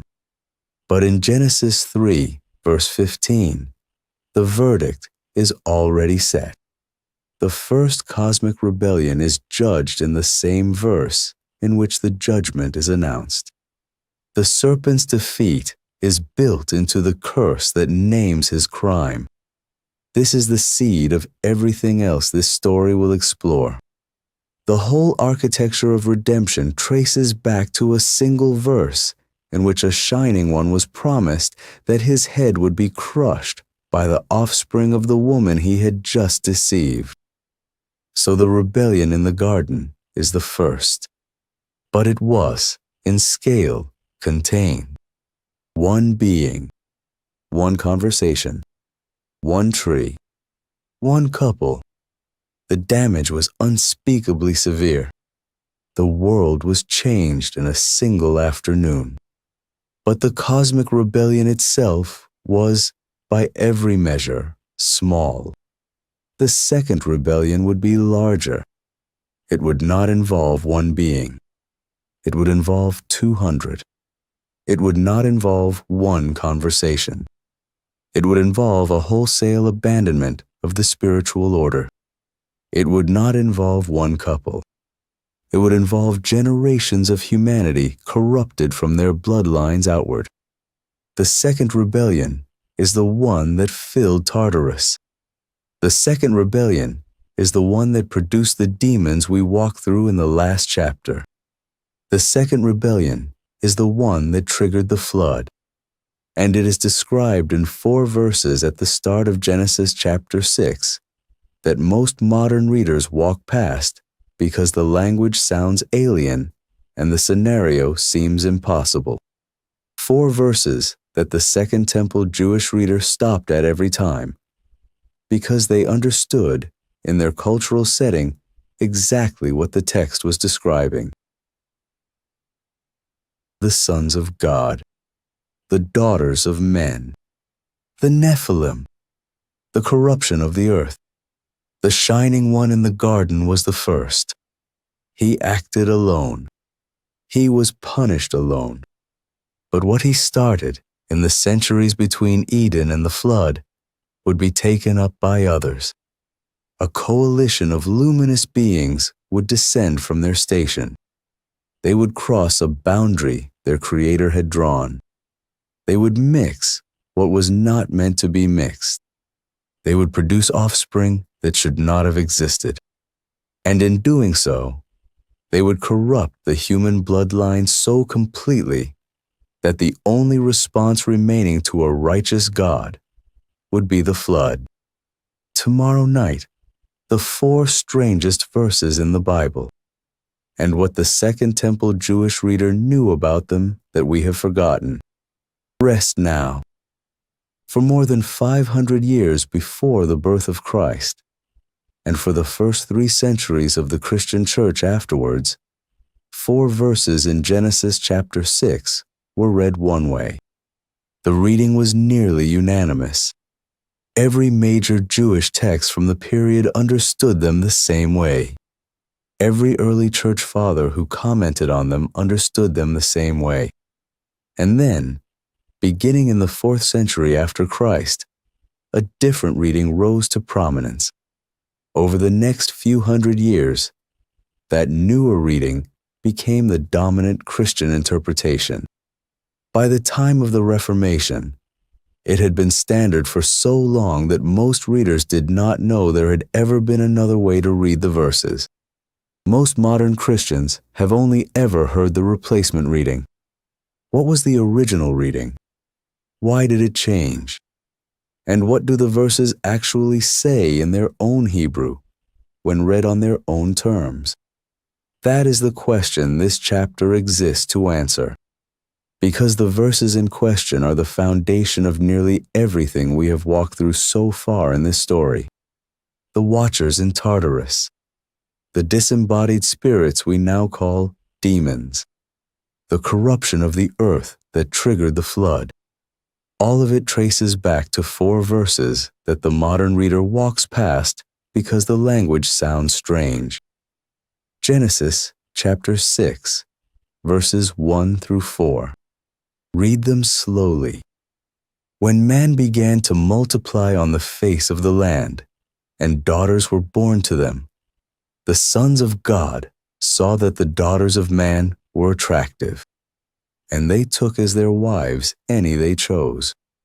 Then the Lord said, "My spirit shall not abide in man forever, for he is flesh. His days shall be 120 years. The Nephilim were on the earth in those days, and also afterward, when the sons of God came into the daughters of man, and they bore children to them. These were the mighty men who were of old, the men of renown." 4 verses, 3 named groups: sons of God, daughters of man, Nephilim. Each one is doing work that English flattens. Each one has a specific identity in the Hebrew text, and the relationship between the 3 is the foundation of the rest of this story. The first phrase, sons of God, is in Hebrew, Benet Elohim, literally, sons of Elohim. Elohim is one of the standard Hebrew words for God, but it is plural in form, and in the Old Testament, it can refer to God Himself, to the divine beings of the heavenly court, to angels, or in some contexts, to other categories of spiritual being. The second phrase, daughters of man, is in Hebrew, Benot HaAdam, literally, daughters of the human. The Hebrew word Adam is the same word used for the first human, and it functions in this context as the generic term for humanity. So Benot HaAdam means the female offspring of humanity. The third word, Nephilim, has been variously translated. Some translations render it giants. Some leave it untransliterated as Nephilim. Some translate it more loosely as mighty ones or fallen ones. The Hebrew root is debated. The most common scholarly explanation derives it from the verb to fall, which produces the literal meaning, the fallen ones. A more recent linguistic argument connects the word to an Aramaic root, meaning giants. The 3 terms together describe a relationship. The sons of God did something with the daughters of man. The result was the Nephilim. Whatever else this passage is saying, that much is clear from the sequence of the verses. The interpretive question that has divided readers for 2,000 years is this: what is meant by sons of God? The phrase appears in only a handful of places in the entire Hebrew Bible, and in every other appearance, outside Genesis chapter 6, it refers to divine beings. Job, chapter 1, verse 6. Now there was a day when the sons of God came to present themselves before the Lord, and Satan also came among them. The sons of God are described as gathering in the heavenly court. They are not humans. They are members of the divine assembly. Satan moves among them. The scene is unmistakably supernatural. Job, chapter 2, verse 1. The same scene. The sons of God present themselves before God again. Same context. Same beings. Job, chapter 38, verse 7. God speaks to Job out of the whirlwind and asks where Job was when the foundations of the earth were laid. The answer assumes Job was nowhere, because at that time, the morning stars sang together, and all the sons of God shouted for joy. Sons of God present at creation, beings who existed before humanity, witnesses to the laying of the foundations of the world. Psalm 29, verse 1. Ascribe to the Lord, O sons of God. Ascribe to the Lord glory and strength. A command addressed to divine beings to glorify God. Psalm 89, verse 6. For who in the skies can be compared to the Lord? Who among the sons of God is like the Lord? Again, sons of God as beings in the skies, beings of comparison with the Lord, even if vastly inferior, beings of the heavenly order. Daniel, chapter 3, verse 25. The king of Babylon looks into the fiery furnace and sees a fourth figure with the 3 Hebrew exiles, and he says the figure looks like a son of the gods. Same Hebrew phrase, a divine being in the furnace. Every appearance of B'nai Elohim outside Genesis chapter 6 points the same direction. The phrase means divine beings, members of the heavenly court, spiritual beings created before humanity. But there is a popular Christian reading of Genesis 6 that takes the phrase differently. The reading is called the Sethite view, and it has been the dominant interpretation in much of the Western Church for over 1,500 years. The Sethite reading says this: After Cain killed Abel and Adam and Eve had their third son, Seth, 2 human lines began to develop. The line of Cain became the wicked line, full of murderers and idolaters. The line of Seth became the righteous line, the ancestors of Noah. The sons of God in Genesis 6 are the godly descendants of Seth, and the daughters of man are the worldly descendants of Cain. The marriage between the 2 lines produced a corruption of the godly line. The Nephilim are described as mighty men because the offspring of the unequally yoked marriages became culturally dominant. God's judgment of the flood was a response to this human apostasy. The reading has a certain appeal. It is theologically clean. It avoids the cosmic strangeness of the alternative. It keeps the rebellion firmly inside the human race. It does not require the reader to grapple with the question of how spiritual beings could mate with human women in the first place. It also has, by the count of most modern Hebrew scholars, 5 problems. Each of them is severe. The first problem is that the text does not say Sethites. It says, sons of God. That phrase, as we just established, has a specific meaning everywhere else in the Hebrew Bible, and the meaning is supernatural. Reading Sethites into the phrase requires importing a meaning that the phrase does not carry anywhere else in Scripture. The second problem is that the line of Cain is not condemned as ungodly in the text. Genesis chapter 4 describes the descendants of Cain as the inventors of music, metallurgy, and city building.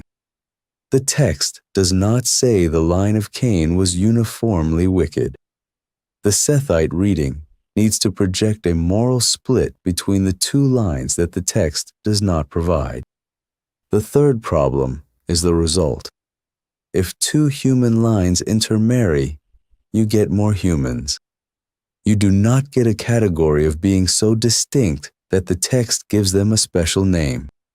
The Nephilim are introduced as something other than ordinary humans. They are mighty men of renown. They have a name and a history. The offspring of two human lineages does not require that designation. The fourth problem is the response. God's reaction to the events of Genesis chapter 6 is to send a global flood that erases all life except for one family. The severity of the response is hard to explain if the offense was simply that two human factions intermarried. The text seems to be describing something more cosmically severe than ordinary human disobedience. The flood is a response in proportion to a violation of the created order, not to a poorly arranged marriage between cousins. The fifth problem is the New Testament. Both Peter and Jude, writing in Greek to Christian audiences, refer back to this event. They describe it not as a human marriage problem, but as an angelic rebellion. They use the language of angels who sinned, who did not keep their proper dwelling place, who are now bound in Tartarus. The apostles do not appear to have been reading Genesis 6 through a Sethite lens. They read it the way every Second Temple Jewish writer before them had read it. What did Second Temple Judaism actually believe about this passage? The body of Jewish literature written between the Old Testament and the New Testament gives a remarkably consistent answer. Every major text that addresses Genesis 6 interprets the sons of God as divine beings. The book of 1 Enoch, the same text quoted by Jude in the New Testament, describes the descent of 200 watchers from heaven to Mount Hermon, where they took human women and produced the Nephilim. The book of Jubilees, another Jewish text from the same era, gives a very similar account. The Dead Sea Scrolls, found at Qumran in the 1940s, contain fragments of texts that describe the Watchers' rebellion in detail. The Jewish historian Josephus, writing in the 1st century after Christ, summarizes the event by saying that many angels of God accompanied with women and begat sons that proved unjust. Foe of Alexandria, the great Jewish philosopher of the 1st century, treats the supernatural reading as straightforward. The Greek translation of the Old Testament, called the Septuagint, was completed by Jewish scholars in Alexandria in the centuries before Christ. In some manuscript traditions of the Septuagint, the phrase sons of God in Genesis 6 is translated with the Greek word for angels. This was not a fringe reading. This was the reading. From at least 300 years before Christ until the early centuries after, every Jewish source that mentions Genesis chapter 6 understands the sons of God as divine beings.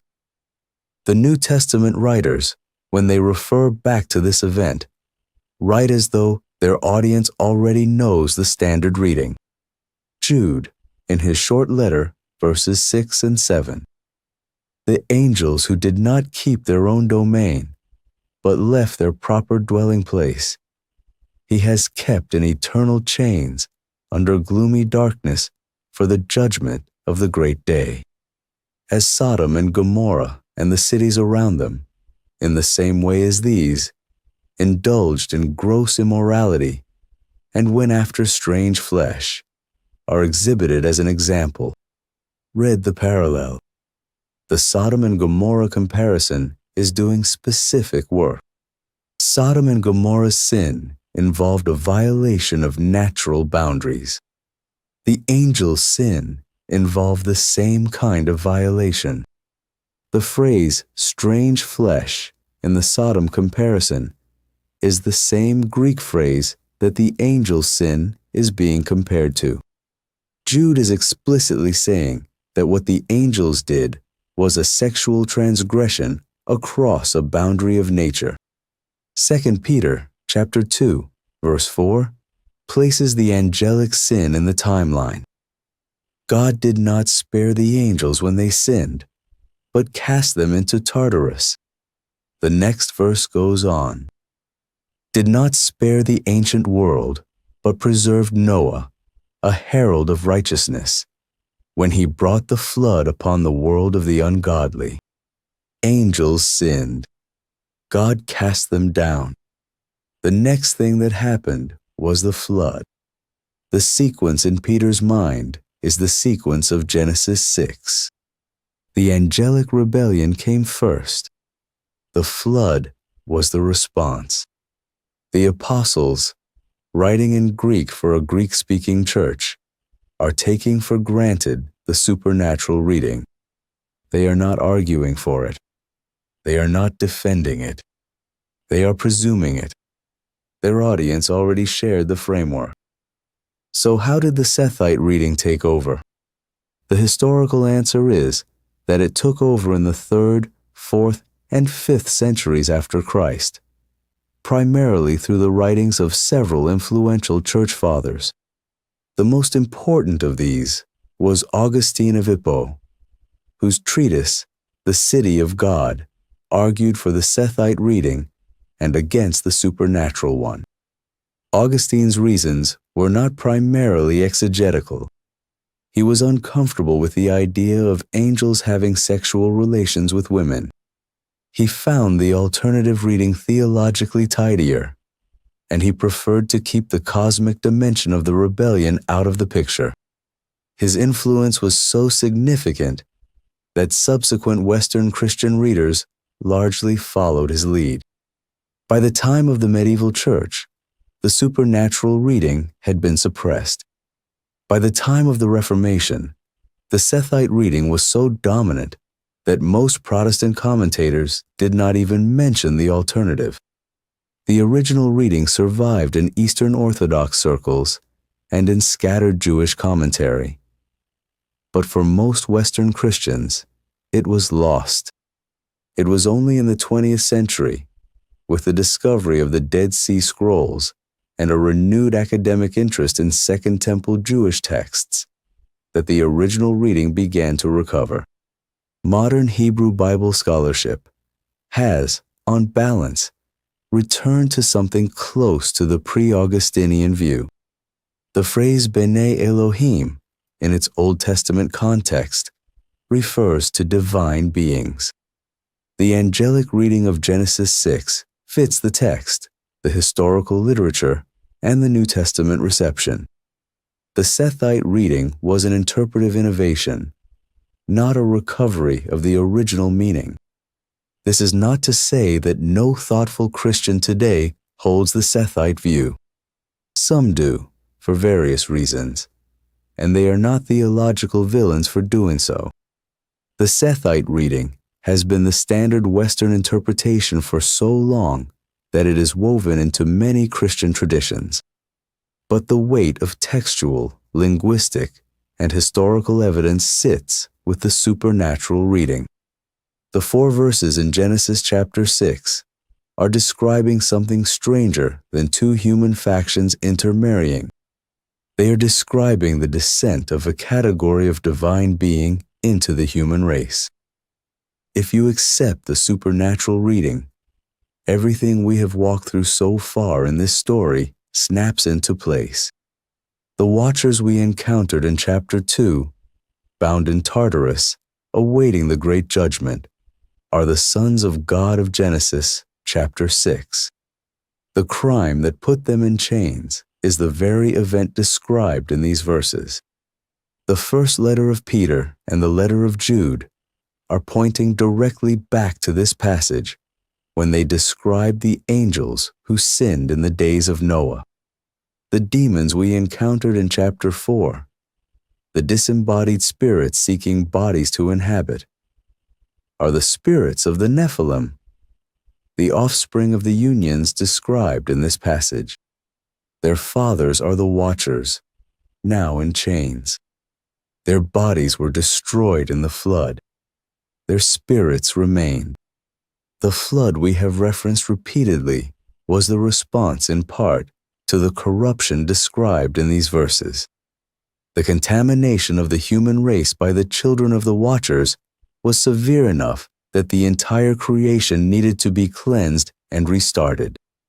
And the seed of the woman from Genesis 3, the promised offspring who would crush the head of the Shining One, runs through a bloodline that the events of Genesis 6 were attempting, in some sense, to corrupt. The Nephilim, the giant offspring, may have been an attempt to disrupt the lineage from which the promised Redeemer would eventually come. The flood was not just an act of judgment, it was an act of preservation. The line that would lead to the Messiah had to be protected from the contamination of mixed offspring. This is the architecture. The Genesis 6 event is the hinge. Without it, the rest of the spiritual world of the New Testament makes very little sense. With it, the puzzle pieces click together. The Nephilim themselves deserve a paragraph before this chapter rests. Genesis chapter 6 tells us they were the mighty men of old, the men of renown. Numbers chapter 13 tells us they were so physically intimidating that the Israelite spies who saw their descendants in the land of Canaan reported back to Moses that they were like grasshoppers in our own sight. And so we were in their sight. The presence of the Nephilim, or their descendants, in the Promised Land was the primary reason an entire generation of Israelites refused to enter and was condemned to die in the wilderness instead. The Hebrew word Nephilim appears in only 2 places in the entire Old Testament, Genesis 6 and Numbers 13. The 2 passages are linked. The same race of beings the watchers fathered before the flood survives, in some genealogical form, into the time of Moses. The Israelite spies see them. The Israelite army eventually fights them. Goliath, the giant David kills in 1 Samuel chapter 17, is described as belonging to a similar line. How they survive the flood is one of the puzzles the Bible does not directly answer. The simplest explanation is that the corruption that produced them resumed at some point after the flood, possibly through a second wave of the same kind of rebellion. The text of Genesis 6 itself says, ambiguously, that the Nephilim were on the earth in those days and also afterward. The afterward suggests that the line continued, somehow, into a later era. The mechanism is left unstated. What is clear is that the Nephilim were not merely a footnote. They were a continuing threat that shaped Israelite history.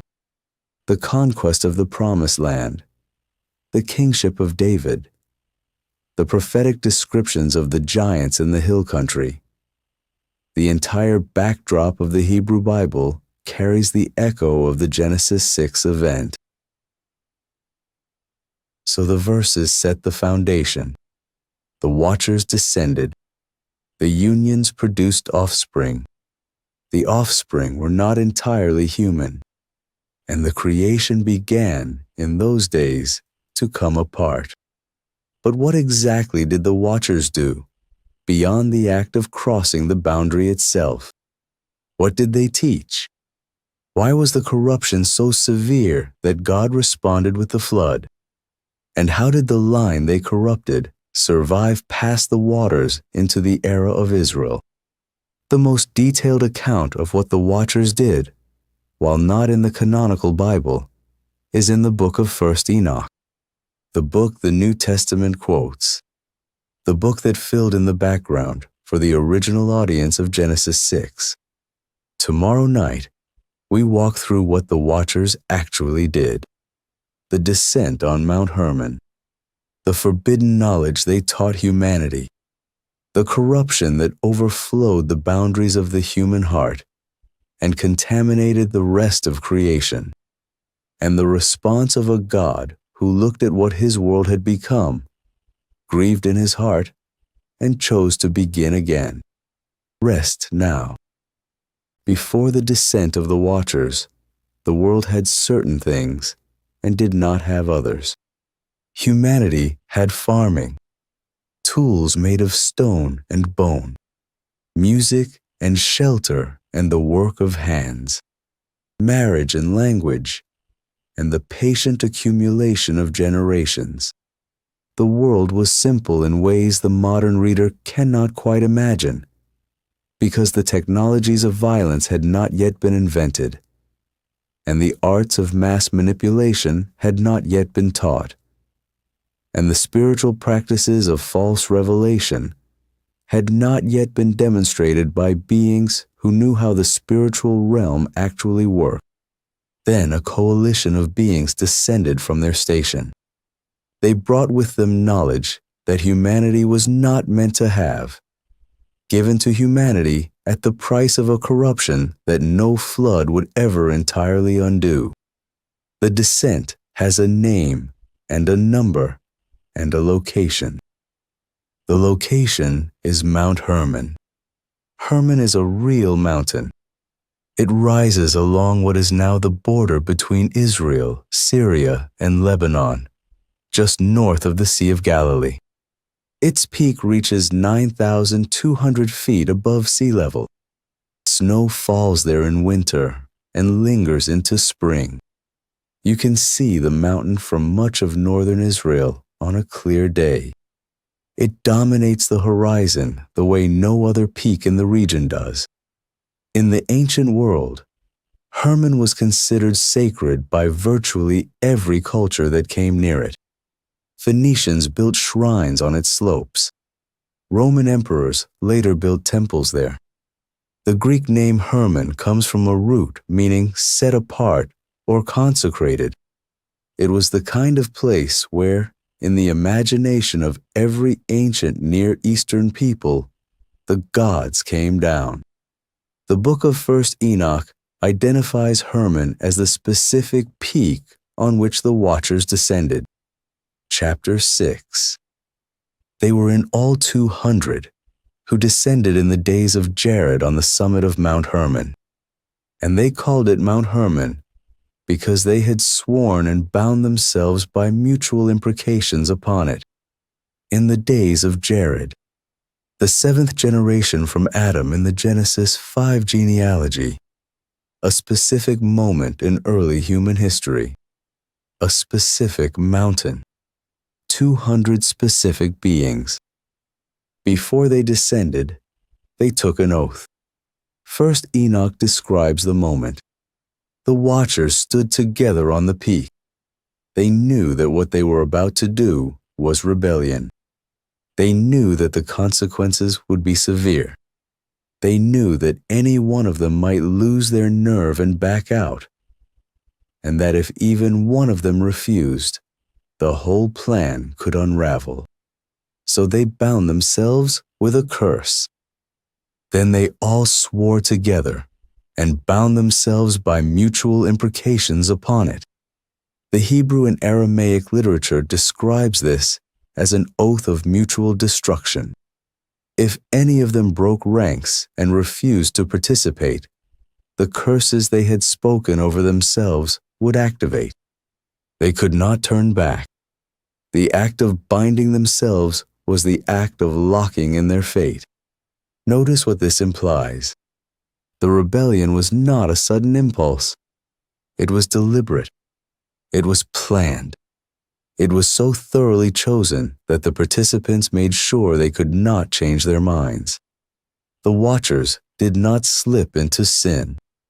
They committed to it in a circle on a sacred mountain, with their full understanding of what they were doing.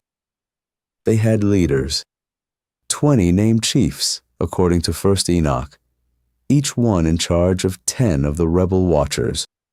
The two most prominent names in the literature are Samjaza and Azazel.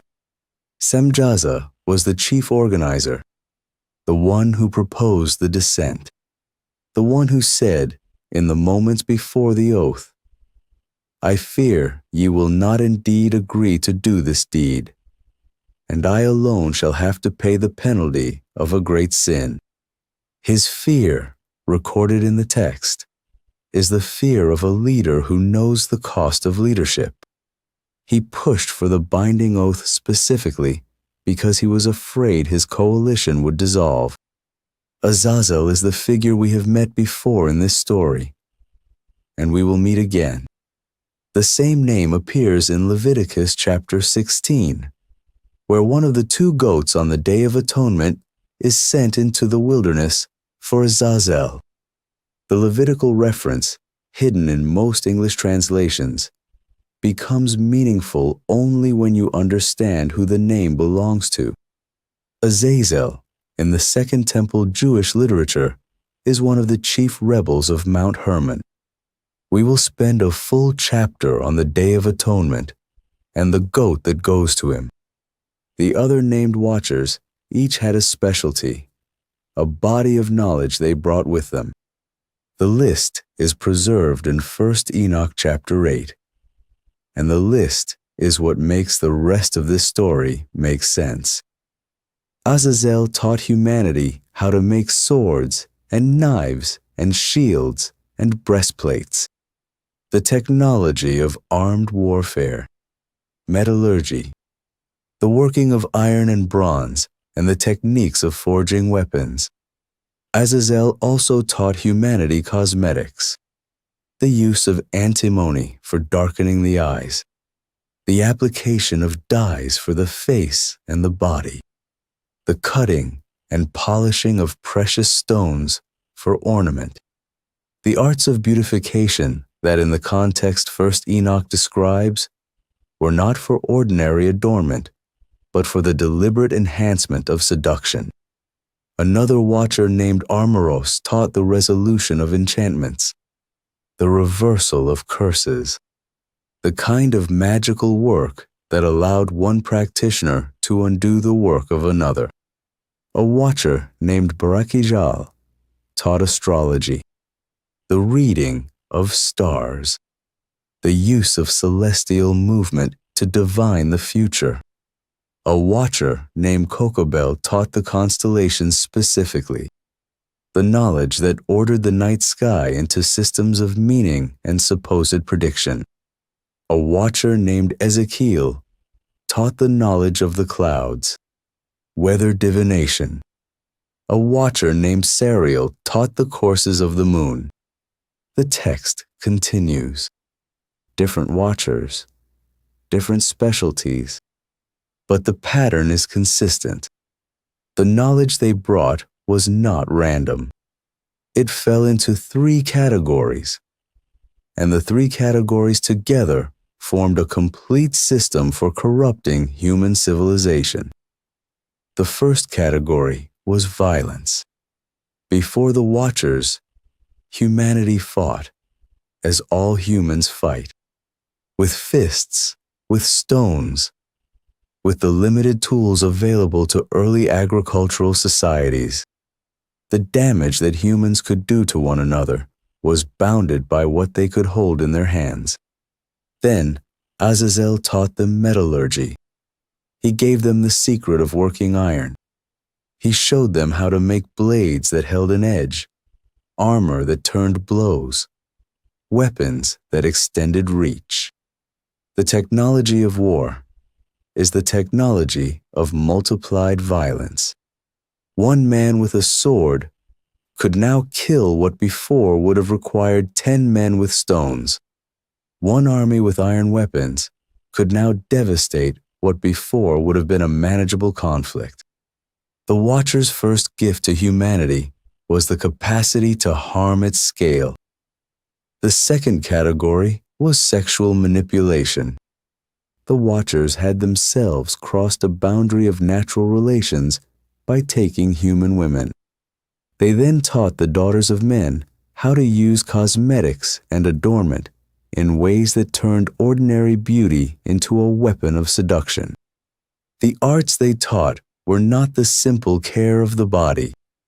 They were techniques specifically designed to manipulate desire, to inflame passion outside its proper context, to use the form God had given for one purpose as a tool for another.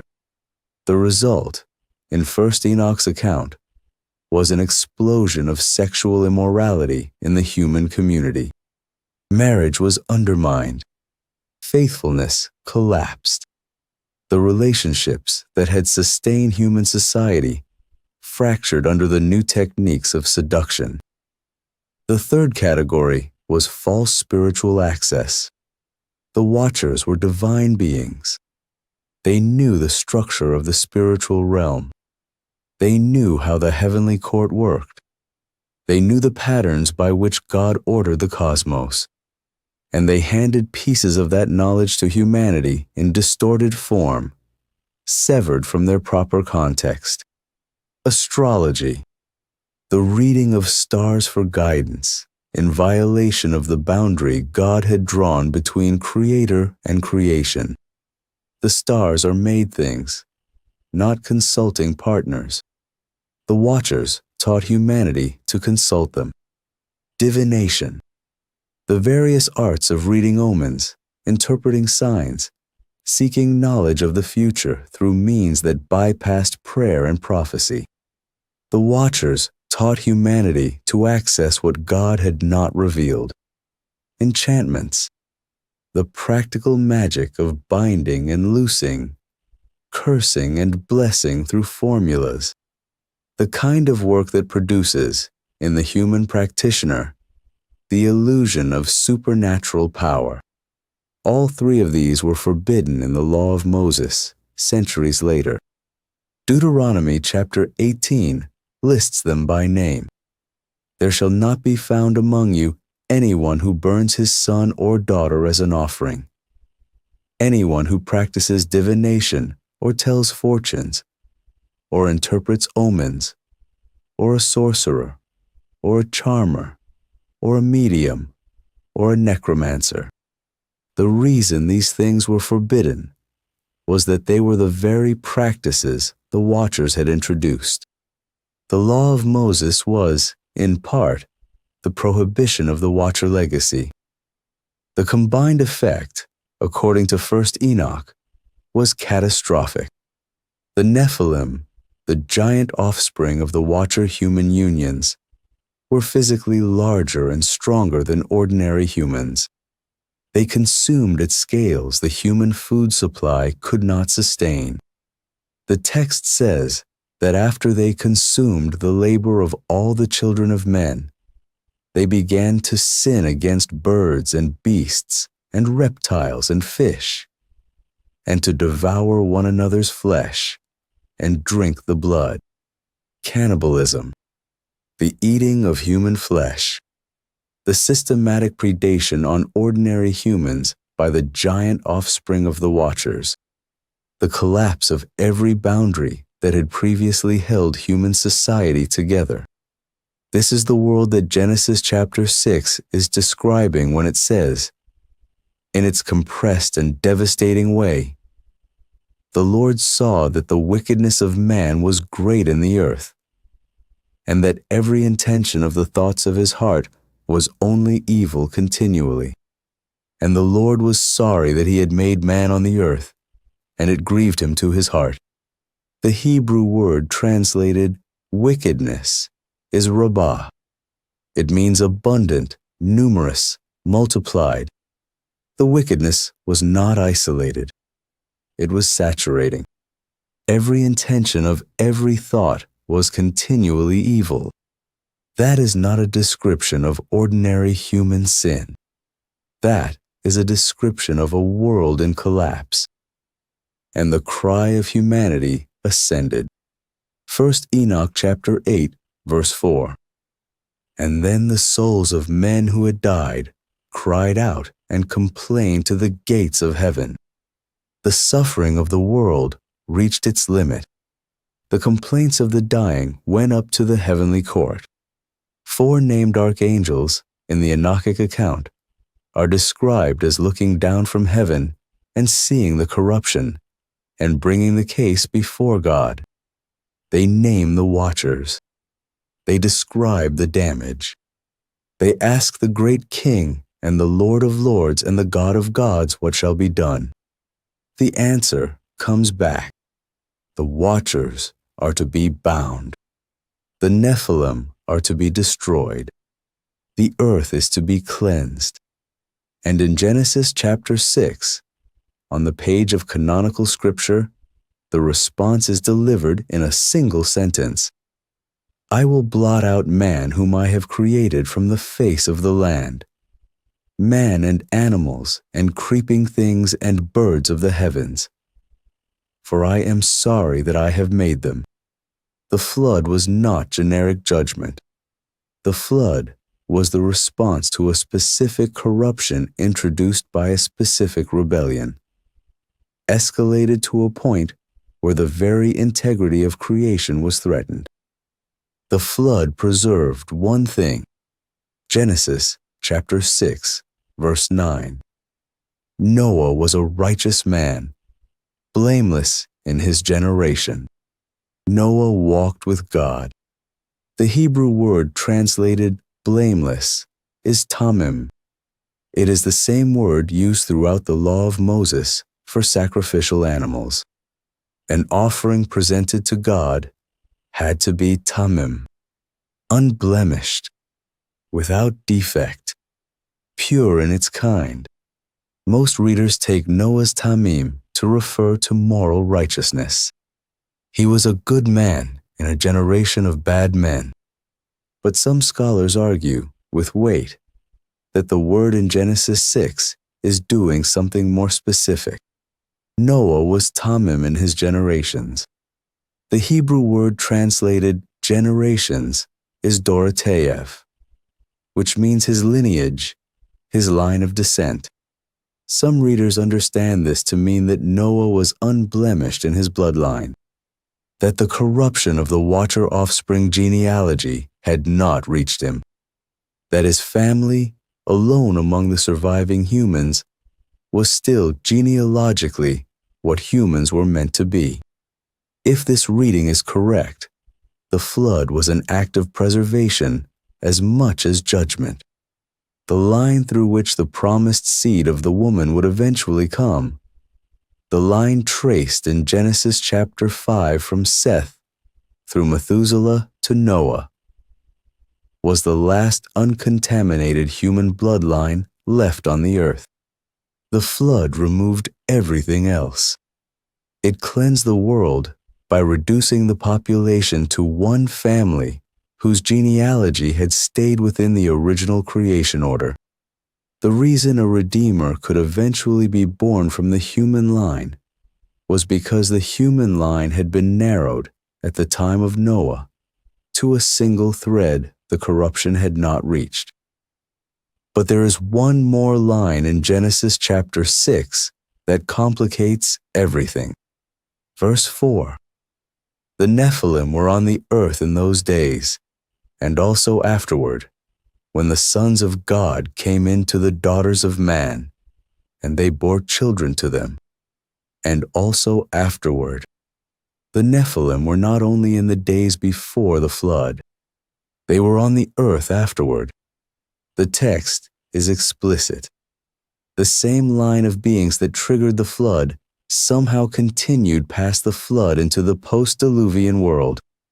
The mechanism is not stated. The text is silent. Several explanations have been proposed. The first is that one of the women on the ark carried the corrupted line in her genetic inheritance. Noah's 3 sons, each had wives. The biblical text does not record their lineage. If one of them had Nephilim ancestry, the contamination could have continued through her into the post-flood generations. The second is that a second rebellion occurred after the flood. Another descent, another set of watchers, or perhaps the demons we encountered in chapter 4. The text of Genesis 6 allows for this. The word afterward might refer to a continuing pattern of incursion rather than to genetic survival. The third is that the giant offspring of the original watchers fled to the corners of the earth before the flood and somehow survived in places the waters did not fully cleanse. Mountains, deep places. The geography of the world has corners. The text does not adjudicate between these. The text only records the fact. By the time of Moses, the descendants of the Nephilim are again present in the land of Canaan. Numbers chapter 13 mentions them by name. The spies see them and report that the Israelites looked like grasshoppers in comparison. The mighty men of old, the men of renown, were not exterminated by the flood. They returned, in some form, to the world the flood had cleansed.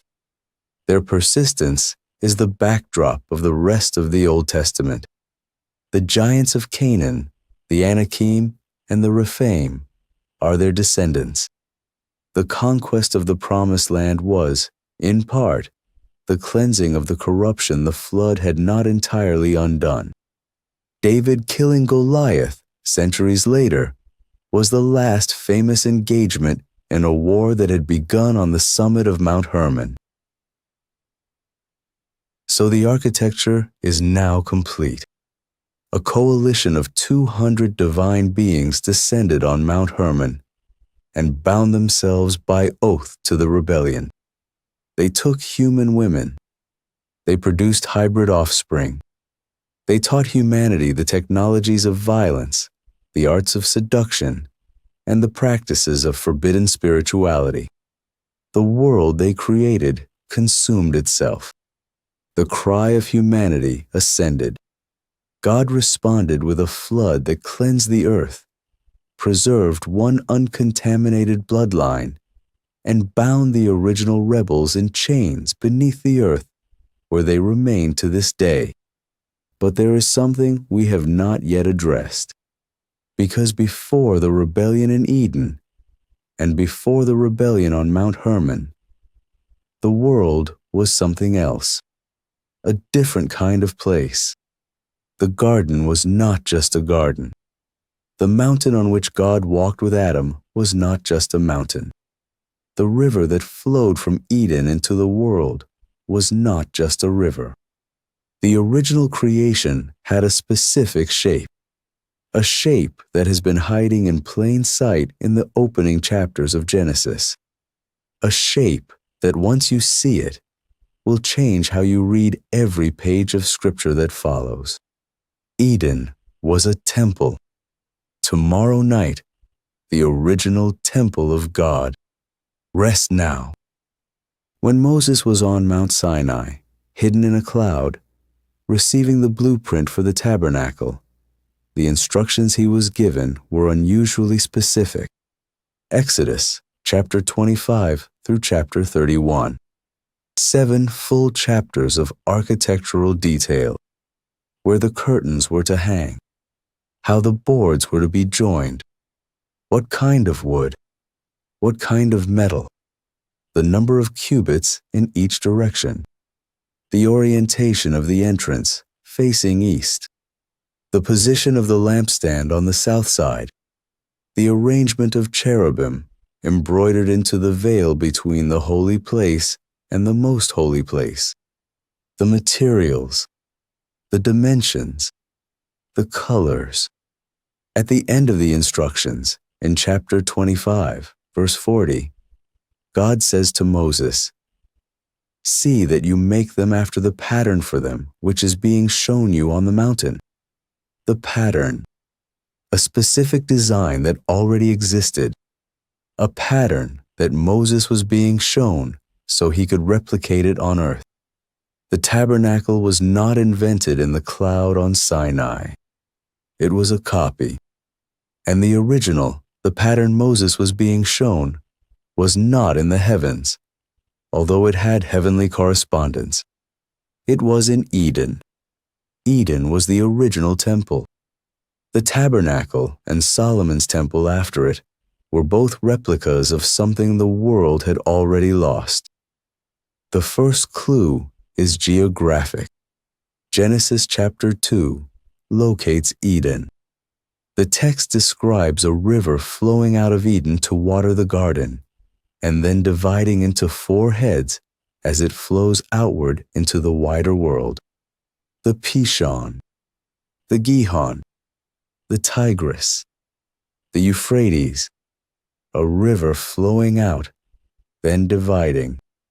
This is unusual. Rivers in the natural world do not generally flow out of a source and then divide. Rivers flow inward, joining as they descend. The Mississippi receives tributaries. The Nile receives tributaries. The Amazon receives tributaries. A river that flows out from a single source and then branches into multiple rivers is not how rivers behave at low elevation. The only way for a river to flow out and then divide is for the source to be high. Snowmelt on a mountain, descending in multiple directions. Springs at altitude, feeding rivers that flow down different slopes. The geography Genesis is describing is the geography of a high place, a peak, a mountain.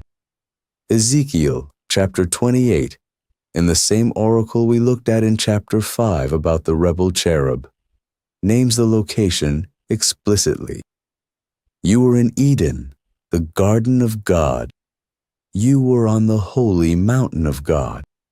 You walked in the midst of fiery stones. Eden, the garden of God, was on the holy mountain of God. Mountains are where temples are built. The Greek Parthenon stands on the Acropolis. The temples of Mesopotamia were built as ziggurats, artificial mountains. Mount Sinai was where Moses received the law. Mount Zion is where the Jerusalem temple stood. Mount Hermon, as we saw last chapter, was the location of the Watcher Rebellion, in part because it was already understood as sacred space. The pattern is consistent. In the religious geography of the ancient Near East, the closer you are to the top of a mountain, the closer you are to the divine. Eden was on a mountain. The river flowed down from it into the wider world. The first detail Genesis gives about the location of Eden is the detail that locates it in temple geography. The second clue is the cherubim. Genesis chapter 3, verse 24. After the fall, after Adam and Eve are sent out of the garden, the final sentence of the chapter says this: He drove out the man, and at the east of the Garden of Eden, he placed the cherubim and a flaming sword that turned every way to guard the way to the tree of life. Cherubim, plural, placed at the east of the garden, to guard. Now consider where cherubim appear elsewhere in Scripture. The Ark of the Covenant, the most sacred object in the tabernacle, had 2 cherubim on its lid. Their wings spread out, touching at the tips, forming a kind of throne. The space between the cherubim was called the mercy seat. It was the spot where, in the symbolic architecture of the tabernacle, the presence of God was understood to rest. The veil that separated the holy place from the most holy place was embroidered with cherubim. The interior walls of Solomon's temple were carved with cherubim. The cherubim are everywhere in the design of Israelite sacred space. and they are doing the same job in every location. They are guardians. They mark the boundary between holy space and the rest of the world. They stand at the entrance, or they cover the seat, or they are woven into the veil. And they tell the worshiper, "You have come to a place where the presence of God can be found, and you do not enter casually." The cherubim at the east of Eden are doing the same thing. They are guarding the entrance to a sacred space. Their function in Genesis 3 is identical to their function in the tabernacle and the temple. The architecture is the same. The implication is unmistakable. The space they are guarding is the same kind of space. The third clue is the Hebrew verbs. Genesis chapter 2, verse 15. The Lord God took the man and put him in the Garden of Eden to work it and keep it. To work it and keep it. The two Hebrew verbs are abad and shamar. To work or to serve. To keep or to guard. The pair appears together in a number of places throughout the Old Testament, and the pattern of where they appear together is, once you see it, decisive. Numbers chapter 3, verses 7 and 8. The Levites are given their duties at the tabernacle. The text says, "They shall keep guard over Aaron and over the whole congregation before the tent of meeting, as they minister at the tabernacle." The Hebrew for minister is abad. The Hebrew for keep guard is shamar. Numbers chapter 8, verse 26. The Levites again. They shall minister to their brothers in the tent of meeting to keep guard, but they shall do no service. Same two verbs, abad, shamar, the work and the keeping of the tabernacle. Numbers chapter 18, verses 5 and 6. You shall keep guard over the sanctuary and over the altar. The Hebrew is shamar. I have given the Levites, your brothers, to perform the service of the tent of meeting. The Hebrew is abad. Every time the pair abad shamar appears in the Pentateuch outside of Genesis chapter 2, it refers to the priestly service of the Levites in the tabernacle. The verbs describe the work of priests in a sacred space before the presence of God. When Genesis 2 tells us that Adam was placed in Eden to work it and keep it, the text is using priestly vocabulary. Adam was not a gardener in the modern sense. He was the first priest. His job was to perform the service of the sacred space and to guard the boundary of the holy place. The garden was his sanctuary. The man God placed in it was the man God called to serve there. The first human had a job. The job was priestly. The space he worked in was a temple. There are more clues, smaller ones, that the original audience would have caught, and the modern reader walks past. Eden contained gold. Genesis chapter 2, verse 12, notes that the gold of the land of Havilah, near Eden, was good.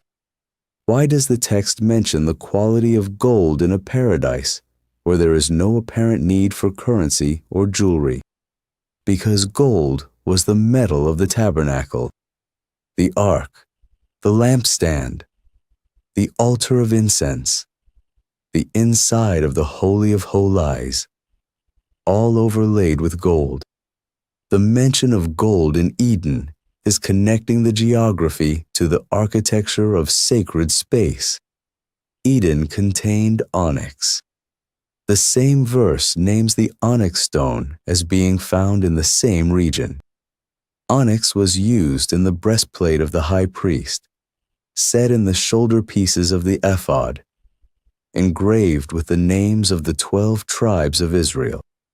The presence of onyx in Eden mentioned in passing in a verse that seems geographical, is the text quietly connecting the garden to the vestments of priestly service.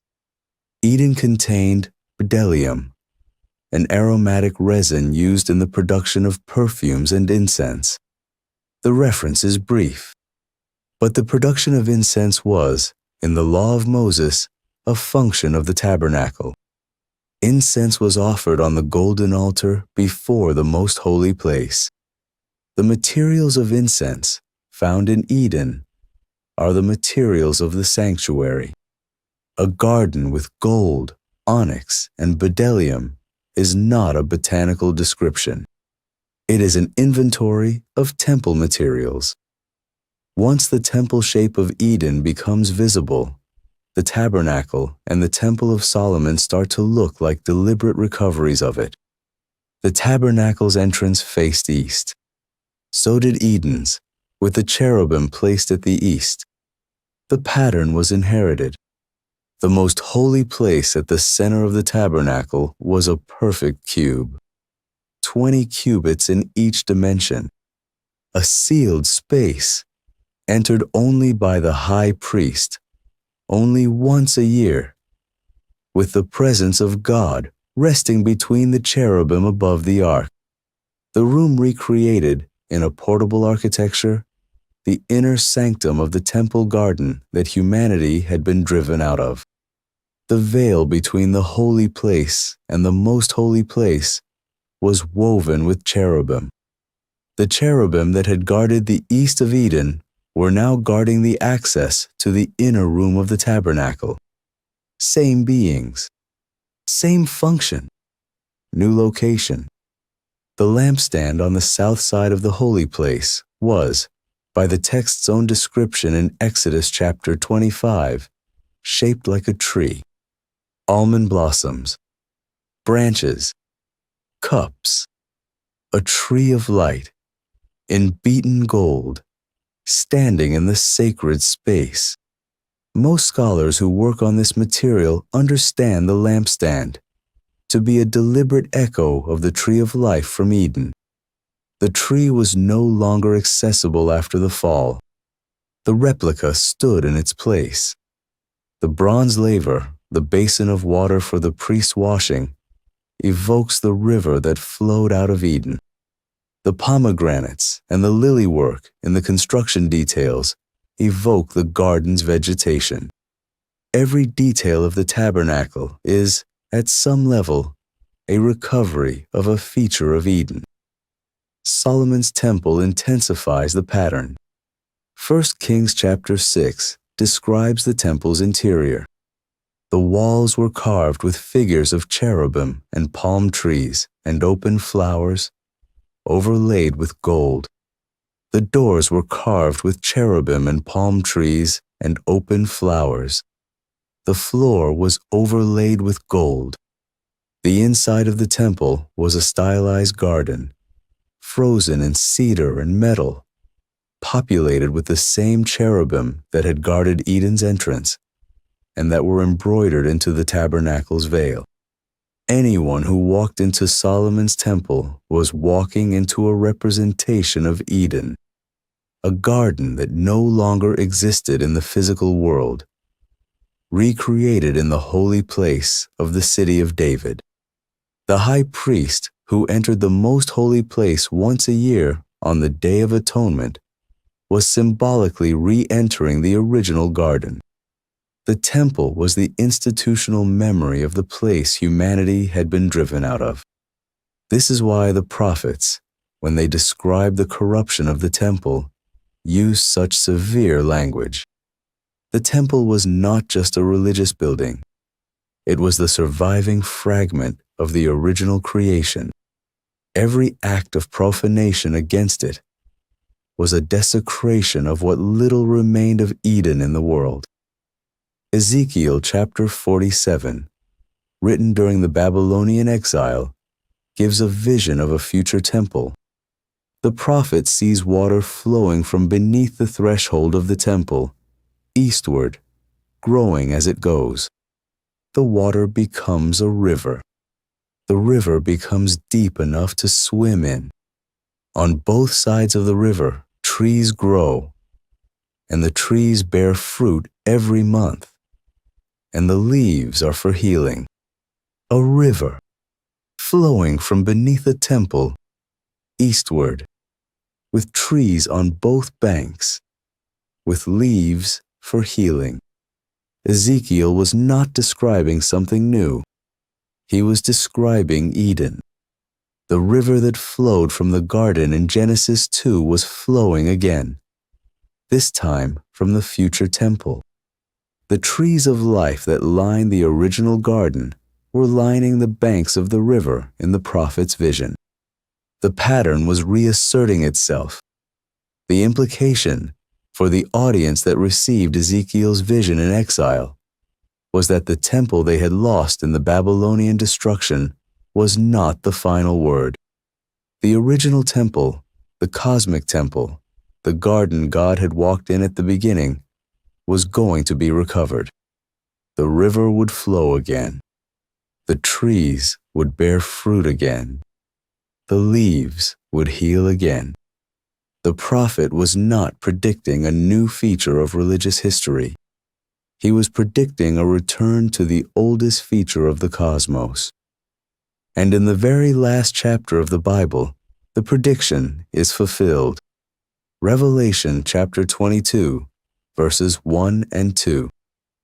Then the angel showed me the river of the water of life, bright as crystal, flowing from the throne of God and of the Lamb through the middle of the street of the city. On either side of the river, the tree of life with its 12 kinds of fruit, yielding its fruit each month. The leaves of the tree were for the healing of the nations. The river of the water of life, flowing from the throne. The tree of life on either side, leaves for healing. It is Eden. It is the future temple Ezekiel saw. It is the original garden of Genesis 2, recovered, restored, expanded. The New Jerusalem in Revelation does not contain a temple as a separate building. The book says explicitly, I saw no temple in the city, for its temple is the Lord God, the Almighty, and the Lamb. The whole city is the temple. The boundary between sacred and ordinary has dissolved. The presence of God fills the place, and the dwelling place of God is with humanity. And the original purpose of Eden has been resumed and completed. The story arc, from Genesis chapter 2 to Revelation chapter 22, is the story of a temple garden lost and recovered. The middle of the Bible, every chapter and every prophet and every covenant in between, is the story of God working to restore what was lost when the cherubim were placed at the east of the garden. What does this mean for how Genesis chapter 2 should be read? It means the garden was not a backyard. It was a sanctuary. The original purpose of the human race was not to grow vegetables. It was to serve as priests in the presence of God, in the sacred space He had prepared for them, in the temple at the top of the mountain from which the river of life flowed. The fall was not just disobedience. It was a violation of priestly office. Adam was the first priest. When he failed to guard the boundary, allowing the Nakash, the Shining One of chapter 5, into the holy space, he failed the central function of his vocation. The cherubim that were placed at the east of the garden after the fall were doing the work Adam had failed to do. The guard had to be replaced because the original guard had let the corruption in. This shifts the moral weight of the story. The fall was a priest letting an enemy into a temple. The expulsion was a priest losing his ordination. The cherubim were not a punishment. They were a restaffing of the sanctuary by beings who would not fail. The whole narrative of redemption that runs from Eden to Revelation is the narrative of God restoring humanity to its original priestly function. The Temple of Solomon, with its high priest entering the most holy place once a year, was a partial restoration. The work of Christ, who is called in the book of Hebrews the great high priest, was the full restoration. The priesthood of all believers in the New Testament is the consequence. Every Christian in the architecture of the New Testament is invited back into the function Adam was originally given: to serve, to guard, to dwell with God in the sacred space. There is one more dimension of this that the next chapter will take up. Because if Adam was the first priest and the garden was the first temple, then there is a question that hovers over the whole arrangement.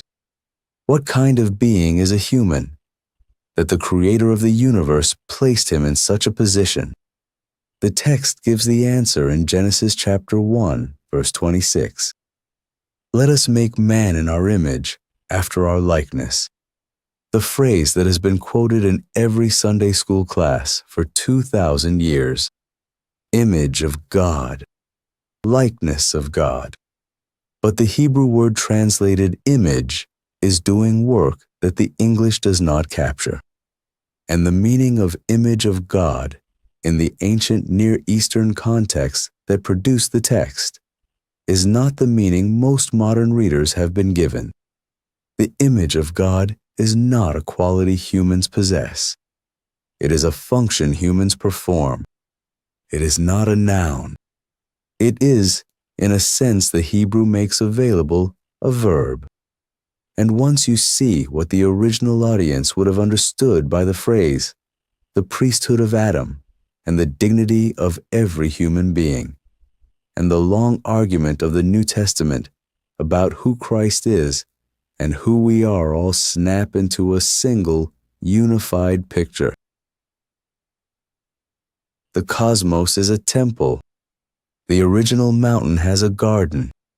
The garden has a river that flows out into the world.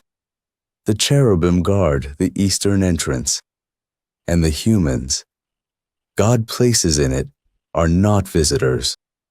They are the priesthood, called to serve and to guard, to live in the presence of the one who made the place, to participate in the work of the divine without ceasing. That is the original picture. That is what was lost. That is what every subsequent chapter of Scripture is working to recover. Tomorrow night, we walk into the question of what it means to be the kind of creature who was placed in such a temple, the image of God, what it actually meant to the audience that first heard the phrase, and why the answer changes how every human being should think about who they are, and what they are for, and what waits for them at the end of the story. Rest now. Genesis chapter 1, verse 26. Then God said, "Let us make man in our image, after our likeness, and let them have dominion over the fish of the sea, and over the birds of the heavens, and over the livestock, and over all the earth, and over every creeping thing that creeps on the earth." The verse is one of the most quoted lines in the Bible. It appears on bumper stickers and in inaugural addresses, and at the heart of every Christian doctrine of human dignity. The English is familiar. The phrase image of God has become so common that most readers absorb it without slowing down. The Hebrew is doing several strange things at once that the familiarity hides. The pronouns are plural. Let us make man in our image, after our likeness. The God who speaks in Genesis chapter 1 is a single God, and yet the speech is in the first person plural. There is something in the grammar that the chapter does not pause to explain. There are two distinct Hebrew nouns. Tselem, the Hebrew word for image. Demut, the Hebrew word for likeness. The verse stacks them, not just image. Image and likeness, two words doing related work, side by side, as if the author wanted to be sure the meaning could not be reduced to one of them alone. And there is a verb that the English smooths over. The verse does not say humans simply are the image of God. The verse describes a making, an act, a function being assigned. The image is being placed into the creature. Something is being commissioned. To recover what the first audience would have heard, the verse has to be set inside the world it was written in. The world of the ancient Near East. The world of kings and statues and gods. The plural first. Genesis chapter 1, verse 26.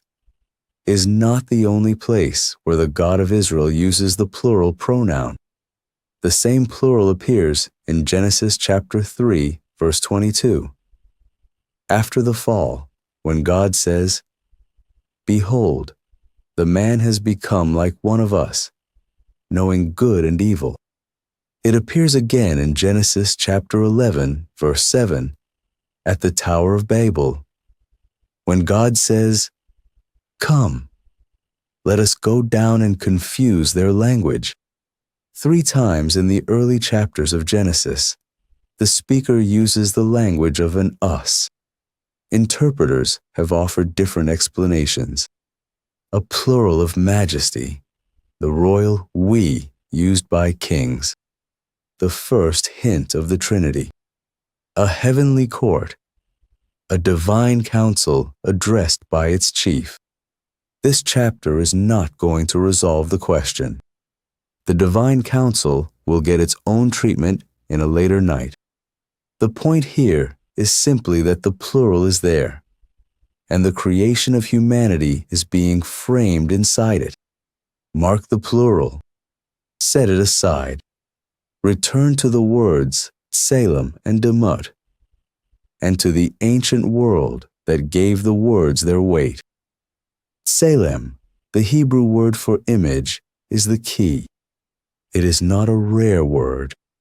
It appears throughout the Old Testament, and outside of Genesis chapter 1, in nearly every other appearance, it means a physical statue, a carved figure, an idol, a representational object made of stone or metal or wood, intended to stand for something else. Numbers chapter 33, verse 52. When Israel enters Canaan, they are commanded to destroy the figured stones of the previous inhabitants. The Hebrew is tselem, carved religious statues. 2 Kings chapter 11, verse 18. The people tear down the house of Baal and break his altars and his images. The Hebrew is tselem, physical idols. Amos chapter 5, verse 26. The prophet condemns Israel for carrying the images of your gods. The Hebrew is tselem, statues of foreign deities. In the world the Hebrew Bible was written in, tselem named a statue, a three-dimensional object, a representation made by craftsmen and placed in a temple, in a city square, in a royal courtyard. The surrounding cultures used cousin words. The Mesopotamian word salmu means a statue or image of a god. The Egyptian word tut means a statue or image of a god. The entire region was saturated with image language. Every major city had statues. Every temple housed statues. Every king commissioned statues. The image of a god was not a metaphor. It was an object, a specific carved thing in a specific carved place. When Genesis chapter 1 uses the word selem, This is the word being used, with all of its temple and idol and statue associations intact. The next piece is who, in the ancient Near East, was permitted to be called an image. Egyptian pharaohs, Mesopotamian kings, the rulers of Assyria and Babylon and the Hittite Empire. The royal inscriptions of the ancient world are full of the phrase, Pharaoh Amenhotep III was called the image of Ra. Pharaoh Thutmose IV was called the image of Horus. The Assyrian king Tukulti-Ninurta was described in court documents as the image of the god Enlil. The Babylonian king Nebuchadnezzar called himself the image of Marduk. The title was royal, strictly royal. Only the king could be called the image of his god. The king alone, among all humans in his kingdom, bore the title. What the title meant in the religious imagination of the ancient Near East was this: the king was the locus of divine presence on earth. The god ruled from the heavens. The king ruled from the throne. The king's authority was understood as a delegated extension of the god's authority. To obey the king was to obey the god. To rebel against the king was to rebel against the god. The king bridged the divine realm and the human realm.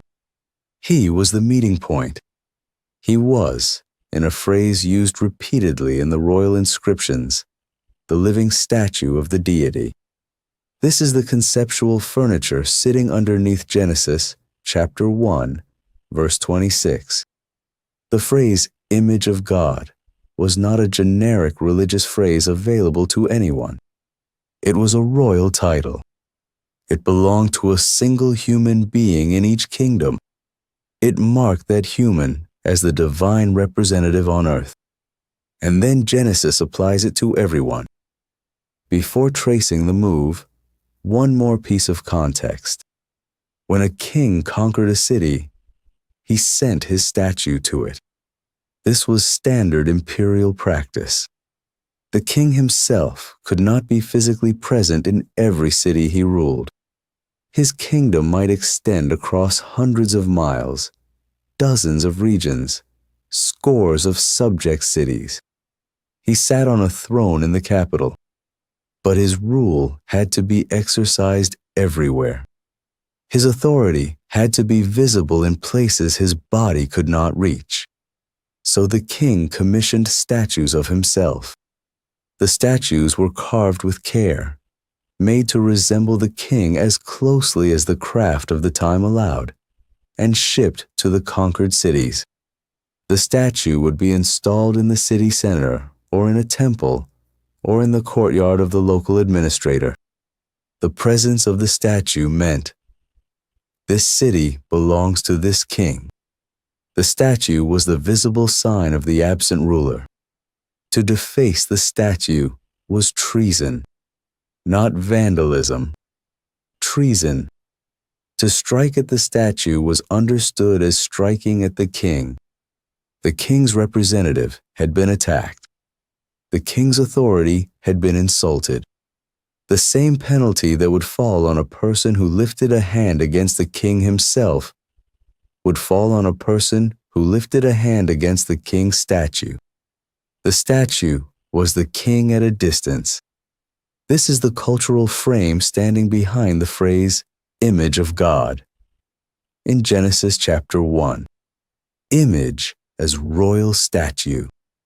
Image as the visible representative of an unseen ruler. Image as the locus of authority, deposited in a place the ruler cannot physically occupy. Now put it together. Genesis chapter 1, verse 26, takes the phrase image of God.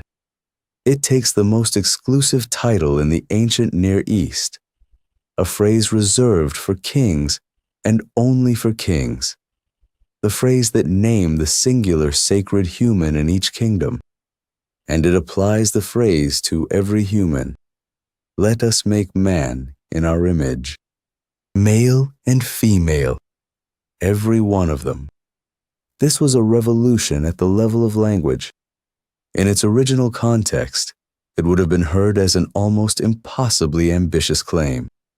The peasant in the field, the slave in the household, the widow at the gate of the city, the infant in the cradle, the mother grinding grain, the fisherman mending nets, all of them. Each was being given the title that in every surrounding culture belonged only to the king. The Hebrew Bible was being written in a world where temples housed statues of gods, where kings inscribed themselves as the images of those gods, where the dignity of representing the divine was an architectural privilege concentrated in a single human being. Genesis chapter 1 took the architecture and shattered it. The temple was the whole creation. The statues were every human being. The royal title was universal. The democratization is what the original audience would have heard. They knew the religious vocabulary of the surrounding empires. They knew that image of God was a royal phrase. When Genesis used the phrase of everyone, the scandal of it would have been caught immediately. The dignity is not earned. It is structural. It is given at the level of creation itself. There is another move the Hebrew is making, and modern readers tend to miss it. When Christians today hear image of God, the default interpretation is that image is a noun, a quality, something humans possess, a property of the soul, the capacity for reason, perhaps, or the moral conscience, or the ability to love. Image as something humans have. The Hebrew construction points more strongly toward image as a verb, as a function, as a role being performed. Humans do not simply have the image of God in the way one might have brown hair or a particular height. Humans image God.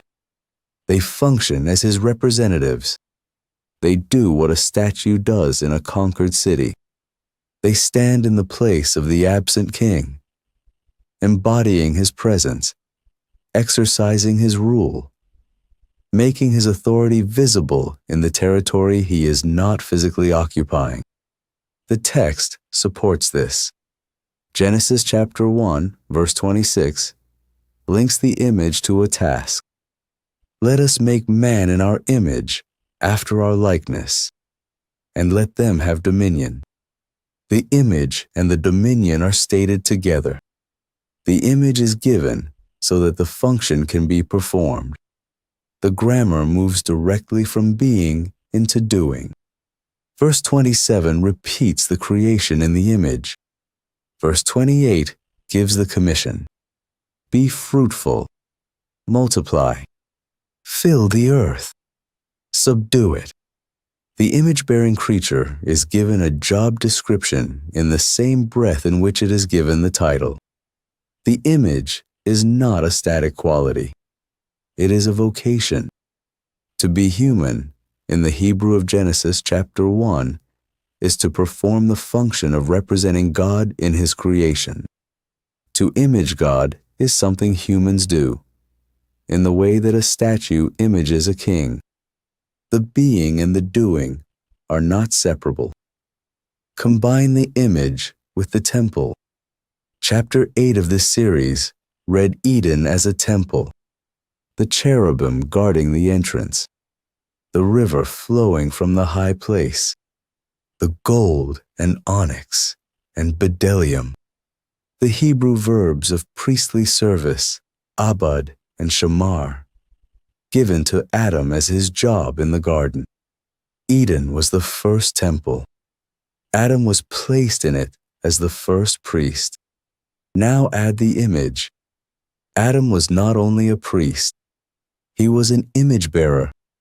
He represented the king. His function in the garden was both priestly and royal. He was meant to do the work of the sanctuary, Abad Shamar, and to exercise the dominion of the image, the royal representation of the absent ruler. Priest and king at once. This is the original vocation of humanity. Not one role or the other. Both. The priestly role facing inward, toward the holy presence at the center of the sanctuary. The royal role facing outward, toward the wider creation that the sanctuary stands inside. To worship and to rule, to serve the divine presence and to extend its authority. The garden and the world, the center and the edges, the two directions of human function meeting in a single creature. A priest king. That was what Adam was made to be. That was what every human, in the Hebrew vision of Genesis chapter 1, was made to be.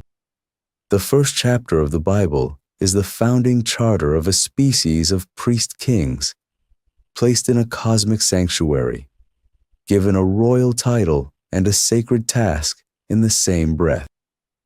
There is a verse that proves how seriously the Hebrew Bible took the image. Genesis chapter 9, verse 6. After the flood, after the waters recede, after Noah and his family step off the ark onto a cleansed earth, God gives a new set of commands. Among them is a command about murder. Whoever sheds the blood of man, by man shall his blood be shed. For God made man in his own image. The first articulation of capital punishment in the Bible. And the reason for it is not preserved as a deterrent against violence in general. The reason is the image. Killing a human is destroying an image of God.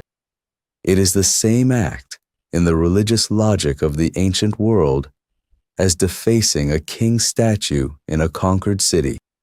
Treason against the absent ruler. An attack on the representative is an attack on the one represented. The Hebrew Bible takes the royal statue logic of the surrounding cultures with full seriousness. To strike at a human is to strike at God, because the human carries the image of God. The dignity of the human is not a soft sentiment. It is grounded in a structural fact about what humans are. Every human bears the title of royal representative. To destroy one is to commit an offense at the highest possible level.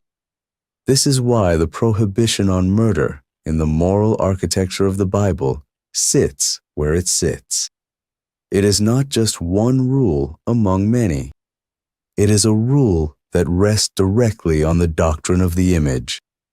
The image is what gives the human its weight. The image is what makes the life inviolable. What the fall did to the image is worth saying carefully. When the Nakash, the shining one of an earlier night, introduced its corruption into the garden temple, the image was not destroyed. The text never says humans stopped being made in the image of God. The post-fall narratives, the genealogies, the laws, the prophets, all continue to treat humans as image bearers. Genesis chapter 9, the verse about murder, comes after the flood and is grounded in the image. The image survives. What the fall did was deface the image. Defaced, not erased. The function continued, but the function was no longer performed well. The royal representation was twisted. Humans went on imaging, because that is what humans are made to do. But the imaging ran in distorted directions. Power became domination. Stewardship became exploitation. The priest-king function meant to extend the authority of the good ruler became, in fallen hands, the engine of every empire that the Hebrew prophets later denounced. If the image were merely a static quality, the corruption would be a kind of stain. Because the image is a function, the corruption is the misfiring of a calling. Humans are still doing what they were made to do. They are still imaging. But the imaging is no longer a faithful representation of the king they were commissioned to represent. The whole arc of redemption in the Hebrew and Greek scriptures together is, in part, the restoration of imaging, the repair of the function, the image being made true again. The New Testament picks up this thread directly. 2 Corinthians chapter 3, verse 18. Paul writes that Christians are being transformed into the same image from one degree of glory to another. The Greek word for image here is eikon. It is the same conceptual frame as tselem, a representational form, a figure made to stand for something else. The Christian life, in Paul's description, is the slow restoration of the imaging function, one degree of glory at a time, the defaced image being slowly recovered. Colossians chapter 1, verse 15. Paul writes of Christ that he is the image of the invisible God. The Greek is icon again. Christ is the perfect image, the faithful representative, the royal statue that finally images what was always supposed to be imaged. The function performed correctly in a single human for the first time since Eden. These verses are not extra theological points layered on top of the Genesis material. They are the Genesis material brought forward. The vocation given at creation has been recovered in Christ and is being recovered in those who are joined to him. The image was always the vocation. The vocation is being restored. The salvation that the New Testament describes is not a separate doctrine. It is the priest-king function being repaired. The image in this reading is the thread that runs through the whole Bible, from the garden where it was given, through the corruption that defaced it, through the law and the temple that kept it visible, into the figure who finally bears it without distortion, into the people being slowly remade in his shape. One long story about a single vocation. Sit with the weight of what this means. Every human you have ever encountered is functioning, well or poorly, as a representative of the cosmic king. The cashier at the counter, the neighbor across the hallway, the stranger on the street, the newborn in the arms of a parent, the elderly person in a quiet room, the figure on the news, the figure in the obituary. Each one bears the image. Each one is a living statue placed in a city the king cannot physically occupy, marking the territory as belonging to him. The dignity is not earned. It does not depend on capacity. The image is not granted because of intelligence. It is not lost in disability. It is not added by accomplishment. It is not stripped by failure. The image is structural. It belongs to the creature by the fact of being the creature. The cradle and the deathbed bear it equally. The famous and the forgotten bear it equally. This is not a sentimental claim. It is grounded in the language of empires. The royal title that every ancient Near Eastern kingdom reserved for one human has been given to all humans. The statue that conquering kings sent to mark their authority has been multiplied into a species. Every face in every crowd carries a title that, in the world the Hebrew Bible was written in, would have belonged only to the king on the throne. The dignity of the human is unalterable. because the function is given by the Maker, and the Maker has not withdrawn the commission. But along with bearing the image of God, every human in Scripture also bears something else. They bear the name. And there is a commandment about bearing that name that almost everyone has misread. Tomorrow night, the third commandment: rest now. Almost everyone who has grown up in Western culture has heard the third commandment. Most of them have it wrong. The verse, as it appears in English translation, runs this way: You shall not take the name of the Lord your God in vain. Exodus chapter 20, verse 7. It appears again in Deuteronomy chapter 5. It is one of the 10 Commandments, the foundational covenant words spoken from Mount Sinai. Generations of children have learned it. Generations of preachers have taught it. And in nearly every case, the teaching has settled on a single meaning. The commandment forbids profanity. It forbids saying, "Oh my God," when something goes wrong. It forbids using the name Jesus as an expletive. It forbids casual or careless speech that drops the divine name into ordinary conversation. The third commandment in popular Christian memory is the commandment against swearing. That is what most people think it means. That is not what the Hebrew text is doing. The verb at the center of the commandment is the Hebrew word nasa. It is a common verb in the Hebrew Bible. It appears more than 600 times.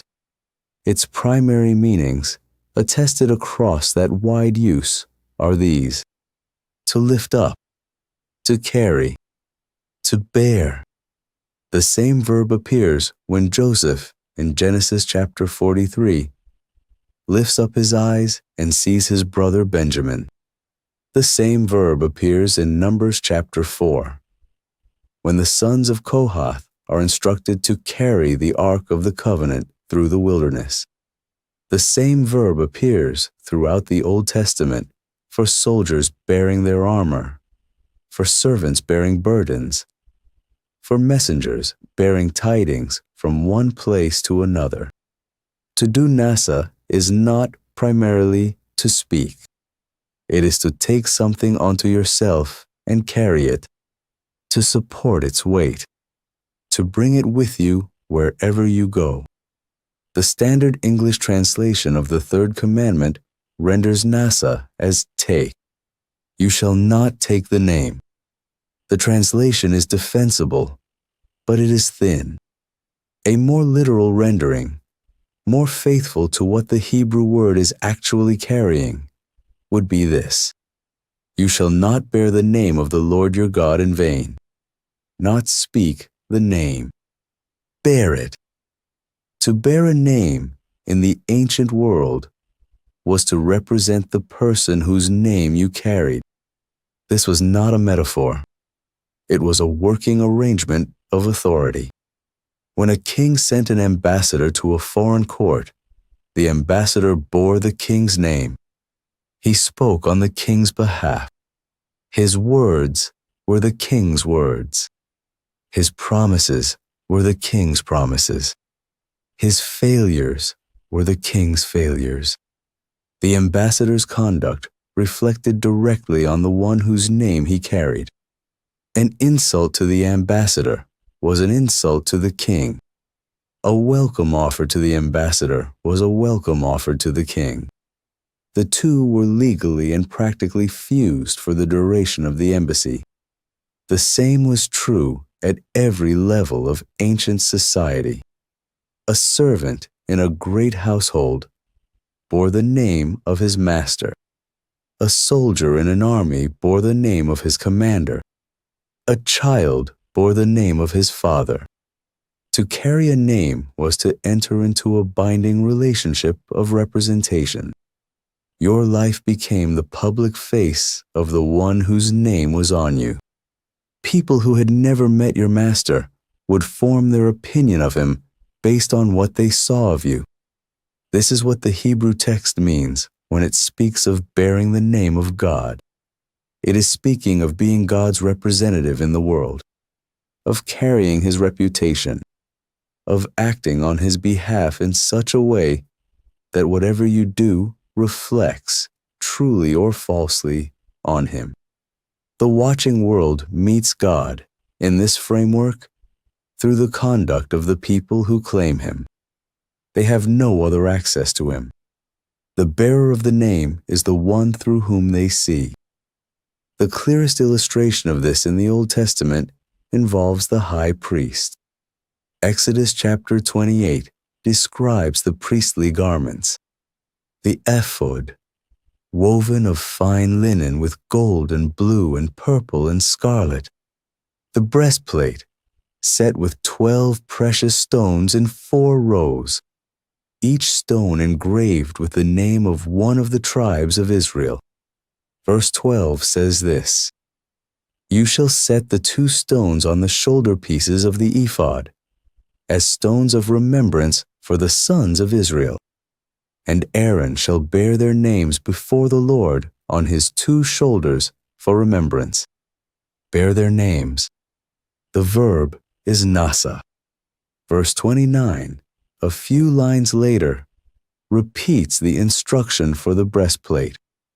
"So Aaron shall bear the names of the sons of Israel in the breastplate of judgment on his heart, when he goes into the holy place, to bring them to continual remembrance before the Lord." Bear the names. The verb is nasa again. The high priest was a representative. When he entered the holy place, the names of the 12 tribes went with him, engraved on stones at his shoulders and over his heart. He bore them into the presence of God. He stood there on their behalf. The vocabulary of bearing the name was not poetic flourish. It was the technical language of representation. The same vocabulary appears in the priestly blessing. Numbers chapter 6. Aaron and his sons are given the words to bless the people of Israel. "The Lord bless you and keep you. The Lord make His face to shine upon you and be gracious to you.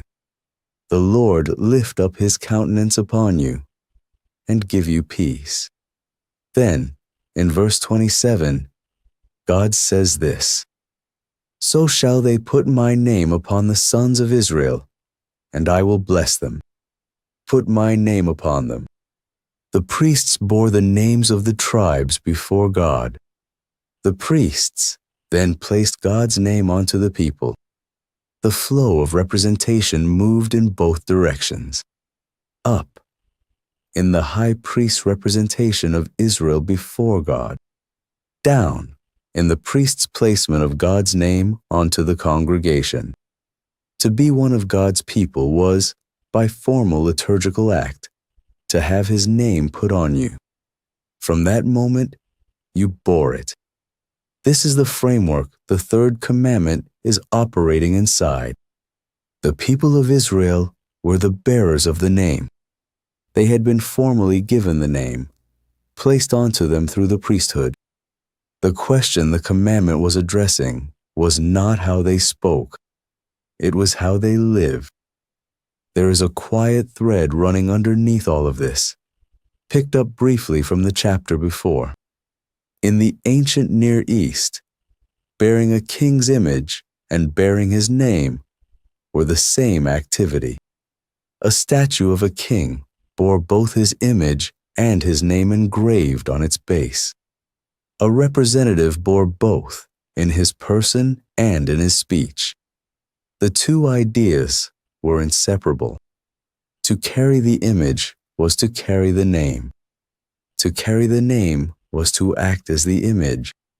Humans, in Genesis chapter 1, are made as image bearers of God. The vocation of representation is built into what it means to be human. The same humans, when they enter into covenant with the God who made them, become name bearers as well. The 2 callings overlap. They are not different jobs. They are the same job described from two angles. The third commandment, in this light, is not a marginal rule about speech. It is a commandment about the integrity of the central human vocation, about whether the representation, image, and name together is being carried out truthfully. The phrase translated "in vain" is the Hebrew lashav. The word shav means emptiness, falsehood, deceit, worthlessness. It is the word used in the Psalms for idols, which are described as shav, empty things that cannot do what they pretend to do. It is the word used in the prophets for lying oracles, words that present themselves as revelation but have no substance behind them. It is a word for the gap between what something claims and what it is. A coin that looks like gold but is base metal. A promise made with no intention of keeping it. A claim of authority that has nothing behind it. To bear the name Lashav is not to bear it casually. It is to bear it falsely. To carry the name of God while doing things that contradict who God is. To claim to represent Him while actually misrepresenting Him. To stand publicly as His servant while privately serving something else. The form of the offense is fraud in the precise sense, presenting a counterfeit and asking the world to receive it as real. The commandment, fully rendered, runs something like this: You shall not bear the name of the Lord your God falsely. You shall not carry His reputation in a way that empties it of truth. You shall not let your life put a lie into the world about the God whose name is on you. This is a different commandment from what most people have been taught. It is also a more serious commandment. Profanity, in the common reading, is a relatively small offense. Speaking the divine name in frustration is careless. It is unseemly. It probably falls short of reverence. But it is a minor sin in the larger landscape of human moral failure. If the third commandment is primarily about that, it is a small commandment compared to the others. The prohibition of murder, the prohibition of theft, the prohibition of false witness against a neighbor. Profanity does not seem to belong in their weight class. The proper reading puts it back where it belongs. The third commandment is the prohibition of religious fraud.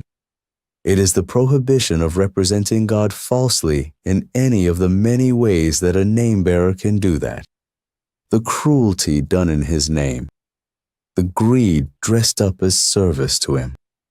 The judgment passed on others while pretending to speak for Him. The lies told in His name. The wars waged claiming His authority.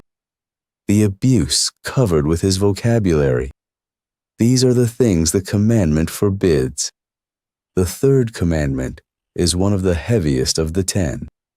It just was not heard that way in the language people grew up with. The same vocabulary continues into the New Testament. Acts chapter 9. When the risen Christ is speaking to Ananias in a vision about the newly converted Saul of Tarsus. Go, for he is a chosen instrument of mine to carry my name before the Gentiles and kings and the children of Israel. Carry my name. The Greek verb is bastasai, the standard Greek equivalent of the Hebrew nasa. To lift up, to bear. Paul, in the moment of his commissioning, is described in exactly the vocabulary of the third commandment. He is a name-bearer. His task is to carry the name of Jesus into territories that have not yet heard it. James chapter 2, verse 7. James writes to the early church about the wealthy who are exploiting them. Are they not the ones who blaspheme the honorable name by which you were called? The name by which you were called. The name that was put on you. The same liturgical idea as Numbers chapter 6, transposed into Christian baptism. To be a Christian is to have a name put on you, to be called by that name, to bear it. 1 Peter chapter 4, verse 16. But if anyone suffers as a Christian, let him not be ashamed, but let him glorify God in that name. Suffering as a Christian is, literally in the Greek, suffering as a bearer of the name. Peter is using the same word, family. The New Testament writers are not inventing new vocabulary. They are using the framework of the third commandment to describe what it means to be a Christian. A Christian is a person who has had the name of Christ placed on them and now bears it through the world. The baptismal formula given by Jesus at the end of Matthew's Gospel instructs his followers to baptize into the name of the Father and of the Son and of the Holy Spirit. The Greek preposition is eis, into, to be baptized into the name. The name is the medium one is brought inside of. The name then rests on the baptized person and travels with them. The same logic as the priestly blessing in Numbers chapter 6, only widened. The name was put on Israel through the priesthood. The name of the triune God is now put on every Christian through baptism. This changes the scope of the commandment significantly. In its Old Testament form, the third commandment applied to Israel, the people who had been brought out of Egypt, the people on whom the priestly blessing had placed the divine name, the bearers of the covenant. In its New Testament extension, it applies to every Christian, every person on whom the name of Christ has been placed in baptism, every person who has been called by that name, every person whose public identity carries the marker of belonging to him. That is a vast number of people. Across 2,000 years of Christian history, more than 1 billion people alive today, more before, each of them in the framework the third commandment establishes, a bearer of the name, each of them representing, by their conduct, the God whose name they carry, each of them either bearing it truthfully or bearing it falsely. The third commandment, read this way, is not a small rule that applies on rare occasions of careless speech. It applies every day to every act of every person who has been called by the name. It is the standing prohibition of religious fraud committed by anyone who claims the title. A reflective beat is necessary here because the implication is heavy. A great deal of damage has been done in human history by people bearing the name of God falsely. Cruelty has been administered with his vocabulary. Conquest has been justified with his authority. Abuse has been hidden behind his offices. Whole populations have been taught to associate the name of God with the conduct of his self-appointed representatives. And the conduct has often been a contradiction of who God actually is. When that happens, the world is given a false picture of God. The name is carried in a way that empties it of truth. The watching world concludes, sometimes correctly, that the God whose name is on the bearers is not worth following. The damage of that conclusion is enormous. It is not just a moral failure of the individual bearer. It is a public misrepresentation of God to a world that is forming its judgment of him through the conduct of the people who claim him. The third commandment, in its original force, is the prohibition of that. It is the law that names what is happening when religious people misrepresent God and forbids it absolutely, not as a minor offense, as one of the central prohibitions of the covenant. To bear the name well is to live in such a way that someone watching might come to a true conclusion about who God is. To bear the name falsely is to leave a lie about him in the world. The commandment is asking, of every name bearer, which one their life is doing. This reframes everything: the reverent vocabulary of religion, the careful pronunciation of divine names, the avoidance of casual speech. These are not unworthy concerns, but they are not the heart of what the commandment is protecting. The heart of the commandment is the integrity of representation. Are you, in your life, telling the truth about the God whose name you carry? Or are you telling a lie? There is a strange dignity in this reading, alongside the weight. The dignity is that every Christian, every name-bearer, is a working representative of God in the world, not a spectator, not a recipient only, a representative. The same vocation that was given to the high priest is now distributed across every person who has been called by the name. The weight of it, and also the honor of it. Most Christians have never been told this is what the third commandment means.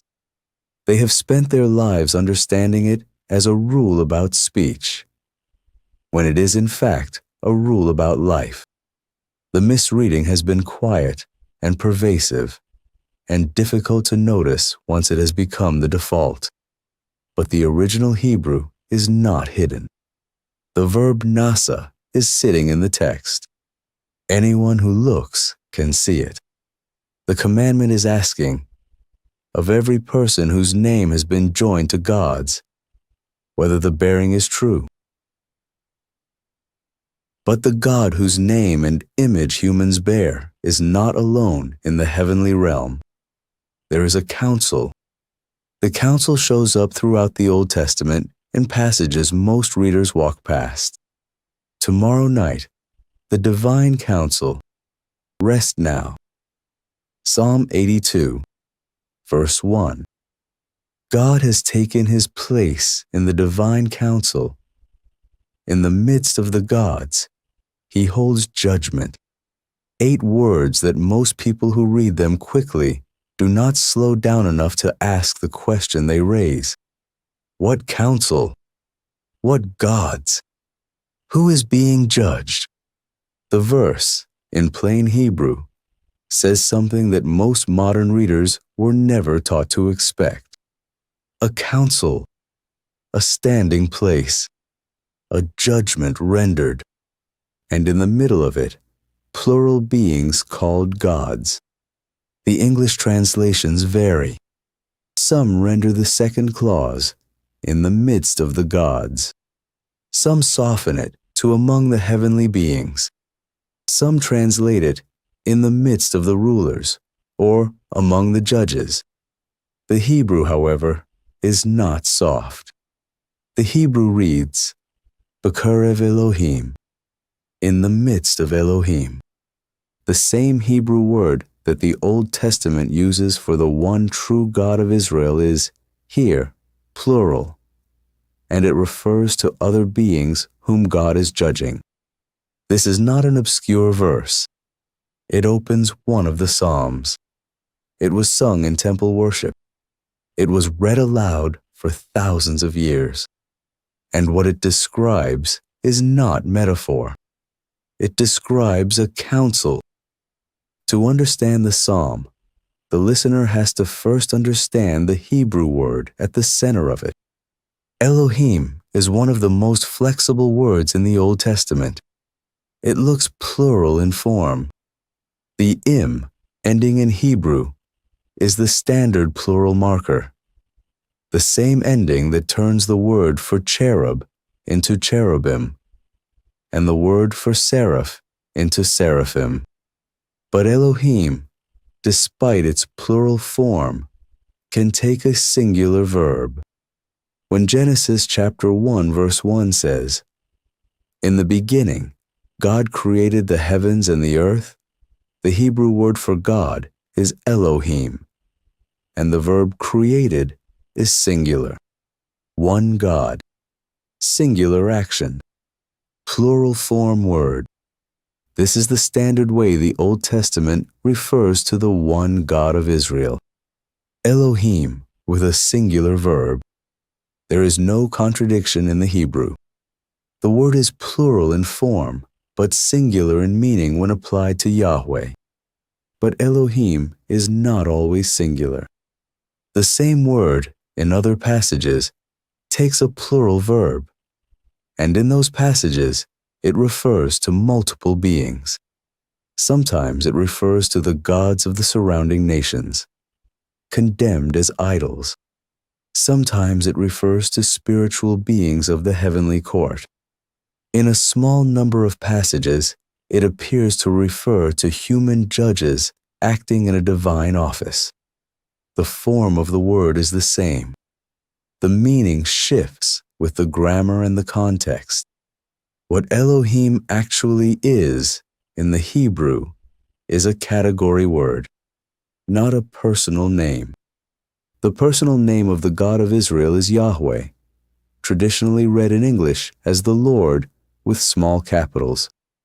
Elohim is the category. Yahweh is the name. The God of Israel is an Elohim, but so are other beings in the spiritual realm, and the word does not, by itself, settle which kind of being is meant. Most English translations smooth this over. They capitalize Elohim as God when they decide it refers to the one true God, and they translate it gods or heavenly beings when they decide it does not. The translation choice hides what the Hebrew is actually doing. The Hebrew uses one word. The category is large. Now return to the 82nd Psalm. The full psalm runs only 8 verses. It is short. It is dense. It is one of the strangest psalms in the collection. Verse 1. God has taken his place in the divine council. In the midst of the gods, he holds judgment. Verse 2. How long will you judge unjustly and show partiality to the wicked? Verses 3 and 4. Give justice to the weak and the fatherless. Maintain the right of the afflicted and the destitute. Rescue the weak and the needy. Deliver them from the hand of the wicked. Verse 5. They have neither knowledge nor understanding. They walk about in darkness. All the foundations of the earth are shaken. Verses 6 and 7. I said, you are gods, sons of the Most High, all of you. Nevertheless, like men, you shall die and fall like any prince. Verse 8. Arise, O God, judge the earth, for you shall inherit all the nations. The structure is unmistakable. The one Elohim, Yahweh, stands in the council. The other Elohim, plural, are addressed. They are accused of failing to give justice to the weak. They are called sons of the Most High. They are told they will die like men, despite their station. This is not a poem about corrupt human judges. The text calls them sons of the Most High. The text says they will die like men, which is an odd phrase if they are men. Mortality is set up as the contrast to their nature. Beings of the divine category, being condemned to die in the manner of humans. The Hebrew makes the contrast explicit. The council is real. The gods are real. The judgment is real. And what the psalm describes is a moment in which the sovereign God assembles the lesser Elohim and pronounces sentence on them for failure of office. The Old Testament returns to this council more than once. It is not a single, isolated image. It is a recurring scene. Job, chapter 1, verses 6 through 12. Now there was a day when the sons of God came to present themselves before the Lord, and Satan also came among them. A specific day, a specific gathering. The sons of God assembled, the Lord present, and in the assembly, a conversation about the affairs of earth. The Lord asks Satan where he has come from. Satan answers that he has been roaming through the earth. The Lord raises the question of Job. Satan challenges the basis of Job's faithfulness. A wager is structured. Permission is granted. The council scene transitions into the actions that follow. What matters for the present chapter is not the wager. It is the setting. A specific day. A specific assembly. The sons of God present themselves to the Lord. The phrase, present themselves, in Hebrew implies a formal arrival, a standing before a superior, a court session. The same scene repeats in Job chapter 2 with the same opening words. This is not a one-time occurrence. It is a recurring event in the spiritual realm. The Hebrew Bible treats it as a normal feature of how heaven operates. The clearest narrative description of the council in action is in 1 Kings chapter 22. The king of Israel, Ahab, is contemplating war. He wants to know whether he will succeed. He gathers his own court prophets. They all tell him to go. One man, the prophet Micaiah, is summoned reluctantly. Ahab does not like him because Micaiah does not flatter. Micaiah, when pressed, finally tells the king what he has seen. 1 Kings 22, verse 19. I saw the Lord sitting on his throne, and all the host of heaven standing beside him on his right hand and on his left. A throne, a king seated, the host of heaven flanking him on right and left. A court in formal posture. The Lord then speaks. Verse 20. Who will entice Ahab, that he may go up and fall at Ramoth-Gilead? The question is open. The council is invited to answer. Verse 21 continues. And one said one thing, and another said another. Then a spirit came forward and stood before the Lord, saying, I will entice him. A spirit steps forward, offers a plan. The Lord asks how. The spirit explains. The Lord approves. The plan is enacted. The deliberation in the council is real. The participation of the lesser beings is real. They speak. They offer. They propose. The decision, however, is the Lord's. He approves what shall be done. He sets the agenda. He renders the final verdict. The council is not a parliament of equals. It is a court presided over by a sovereign king. And the lesser beings are his servants, his messengers, his advisors, and at times his agents. The vision Micaiah described was not poetic shorthand. It was the spiritual machinery behind a political event on earth. Daniel, chapter 7. The prophet records a vision. Daniel 7, verse 9. As I looked, thrones were placed, and the Ancient of Days took his seat. Pay attention to the first word in the description. Thrones. Plural. More than one throne is set in place. The Ancient of Days takes his seat. The court convenes. Verse 10. A stream of fire issued and came out from before him. 1,000,000 served him, and 10,000 times 10,000 stood before him. the court sat in judgment, and the books were opened. A court, books, judgment. A council convened around the one God on his throne, with countless attendants standing in formal posture. Daniel's vision unfolds into the great image of the Son of Man, approaching the Ancient of Days and receiving dominion over the nations. The vision becomes one of the most quoted passages of the Old Testament in the words of Jesus and the writings of the apostles. But the setting in which the vision occurs, the throne room of the Ancient of Days, surrounded by thrones and standing attendants, is the council of the holy ones. Isaiah chapter 6. A brief mention, because a later chapter will return to this scene at length. Isaiah sees the Lord seated on a throne. The seraphim surround him. The Lord asks a question. Isaiah 6, verse 8. Whom shall I send, and who will go for us? For us.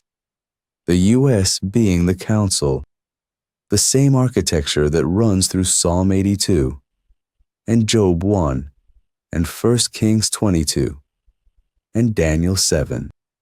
The sovereign God deliberating among the gathered beings of the heavenly court, addressing them, including them in the question, while remaining the one whose decision shapes the action.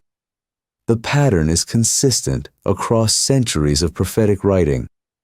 The Old Testament assumes that God rules through a structured council, and the prophets, when granted visions of heaven, see that council in session. Psalm 89 adds a final image. Psalm 89, verses 6 and 7. Who in the skies can be compared to the Lord? Who among the sons of God is like the Lord? A God greatly to be feared in the council of the holy ones, awesome above all who are around him. The council of the holy ones. The Hebrew is Sod Kedoshim, the secret assembly of the holy ones. The same scene under a different name. The sons of God surround the Lord. They are arranged in a council. The Lord is feared among them. He is awesome above all who are around him. Note carefully what the psalm asserts. The sons of God are real. They are around the Lord. They are part of a council, and the Lord is incomparable to them. There is no contradiction in the Hebrew Bible's framework.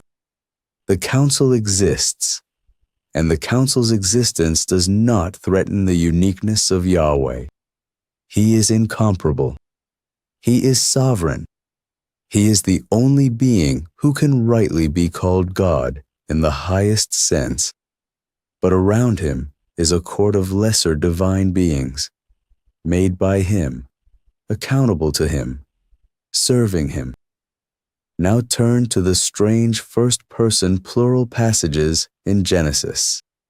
Genesis 1, verse 26. Then God said, Let us make man in our image, after our likeness. Genesis 3, verse 22.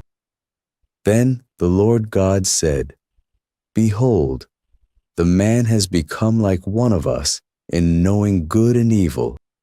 Genesis 11, verse 7. Come, let us go down and there confuse their language, so that they may not understand one another's speech. 3 passages. 3 first-person plural statements from God. Let us make, like one of us. Let us go down. The historic Christian reading, especially after the formal articulation of the doctrine of the Trinity, has been to see these passages as glimpses of the triune nature of God. The Father speaking to the Son and the Spirit. Internal divine communication. That reading is sincere, and the doctrine of the Trinity is true. And the New Testament's revelation of the triune God is a foundational article of Christian faith. But the question to ask here is what the Hebrew text itself, in its own framework, was communicating to its original hearers. The doctrine of the Trinity was articulated in the centuries after Christ in light of the full New Testament. The original hearers of Genesis did not have that framework yet. What did they hear when they heard, "Let us make"? They heard the counsel. The same counsel Psalm 82 describes. The same counsel Job 1 assumes. The same counsel Isaiah 6 and 1 Kings 22 and Daniel 7 all assume. God, in the Hebrew Bible's own framework, speaks to the counsel, deliberates with them, includes them in the act, while remaining the sole agent of creation, the sole judge of mankind, the sole author of the dispersal at Babel. This is not a denial of the Trinity. The triune nature of God is true, and the New Testament reveals it. But the original Hebrew framework for the plural us passages is the counsel, and reading them through the counsel framework does not weaken the doctrine. It only situates the passages in the spiritual architecture the Old Testament itself describes. A clarification is needed at this point, because the framework is unfamiliar to most modern Christian ears and easily misheard. This is not polytheism. Polytheism is the worship of multiple gods understood as peers. The gods of the ancient world, the gods of Egypt and Babylon and Canaan, were thought of as a pantheon. They had rivalries. They had unstable hierarchies. The chief god of one pantheon could be overthrown by another. The gods were limited, regional, capricious, and fundamentally of the same ontological category as one another. The Hebrew Bible's framework is not that. Yahweh is not the chief of a pantheon. He is not the strongest God in a category. He is the creator of every other being in the council. The other Elohim exist because he made them. They have their station because he assigned it. They serve at his pleasure. They are judged when they fail. They are mortal in comparison to him. They are not his rivals. They are not his peers. They are creatures. The divine council framework actually intensifies the Hebrew Bible's monotheism. There is one God, in the highest and unique sense. He rules through a structured spiritual administration. The other beings in that administration are not gods to be worshipped. They are not to be sacrificed to. They are not to be consulted in prayer. The repeated commands of the Old Testament forbidding idolatry are not denials of the existence of other Elohim. They are commands not to worship them. Worship belongs to Yahweh alone. The other beings are creatures, and creatures do not receive worship. The Shema, Israel's central confession, says, "Hear, O Israel, the Lord our God, the Lord is one." It does not say, the Lord is the only spiritual being in existence. It says, he is one. He is unique. He is the only one to whom Israel belongs, and the only one Israel is to worship and obey. The Hebrew Bible can affirm the counsel and still confess the Shema. The two are not in tension. The counsel exists. The worship belongs to Yahweh alone. What was the counsel supposed to do? Psalm 82 makes the answer clear. The lesser Elohim were given an office. They were assigned to maintain justice, to care for the weak, to uphold the right of the fatherless and the afflicted, to act in their domains in accordance with the will of the Most High. They failed. Psalm 82, verses 2 through 4, are the charge. The lesser Elohim have judged unjustly. They have shown partiality to the wicked. They have not given justice to the weak. They have not maintained the right of the afflicted. The office God assigned to them has been abandoned. They have done with their authority what corrupt rulers do with theirs. They have used it for themselves rather than for the ones they were meant to serve. The judgment in verse 7 follows from the charge. Like men you shall die, and fall like any prince. The office is taken from them. Their station is reduced. They will perish in the manner of mortal humans, despite being beings of the divine category. The judgment is not arbitrary. It is the consequence of a failed administration. The psalm ends with a plea. Verse 8, Arise, O God, judge the earth, for you shall inherit all the nations. The lesser Elohim having failed, the psalmist calls on Yahweh himself to take up the judgment of the earth and to inherit the nations. That last phrase, inherit the nations, is going to matter for the next chapter. Hold it. The spiritual universe of the Old Testament is more populated than the modern Christian imagination usually allows. It is not God and a uniform mass of angels. It is God and a structured administration. There are ranks. There are offices. There are councils and courts. There are beings called Elohim, sons of God, holy ones, the host of heaven, the watchers, the seraphim, the cherubim. They have stations. They have assignments. Some are loyal. Some have rebelled. Some have been judged. Yahweh presides over all of it. He is on the throne. The court sits before him. The books are opened in his presence. The plans are deliberated under his authority. The decisions are his. The agents who carry them out are his servants. The ones who fail are his to judge. When the listener begins to see the architecture, many strange passages in the Old Testament become legible. The us of Genesis, the court scenes of Job and Isaiah and Daniel, the pronouncement of Psalm 82, the angelic encounters, the visions, the names, the hierarchies, the judgments. They are not separate, isolated oddities. They are pieces of one coherent spiritual reality the Hebrew Bible has been describing all along. You may have read these passages many times without seeing them. The architecture was always there. The translations softened the strangeness, and the simpler framework of God and the angels obscured the layered administration the Hebrew assumes. But once the architecture comes into view, the Old Testament reads differently.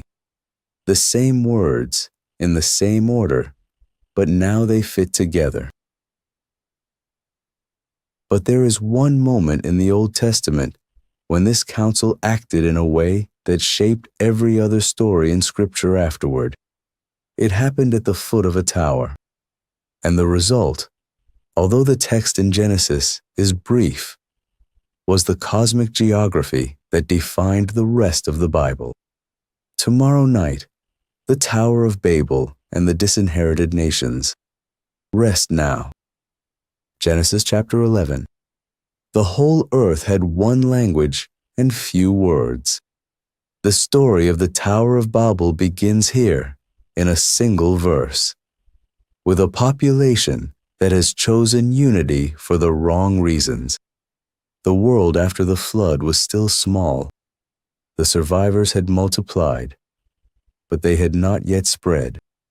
They had walked, as Genesis chapter 10 describes it, from the mountains where the ark came to rest, down into the great plain of Shinar, the flat alluvial country between the Tigris and the Euphrates.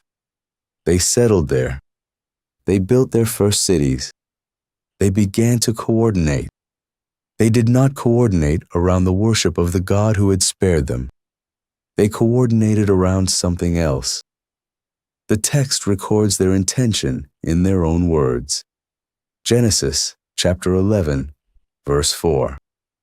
Come, let us build ourselves a city and a tower with its top in the heavens, and let us make a name for ourselves, lest we be dispersed over the face of the whole earth.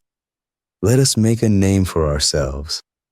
The phrase is doing more work than a modern reader hears.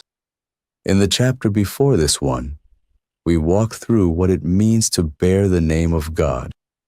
To be a name bearer is to carry the reputation of the one whose name is on you.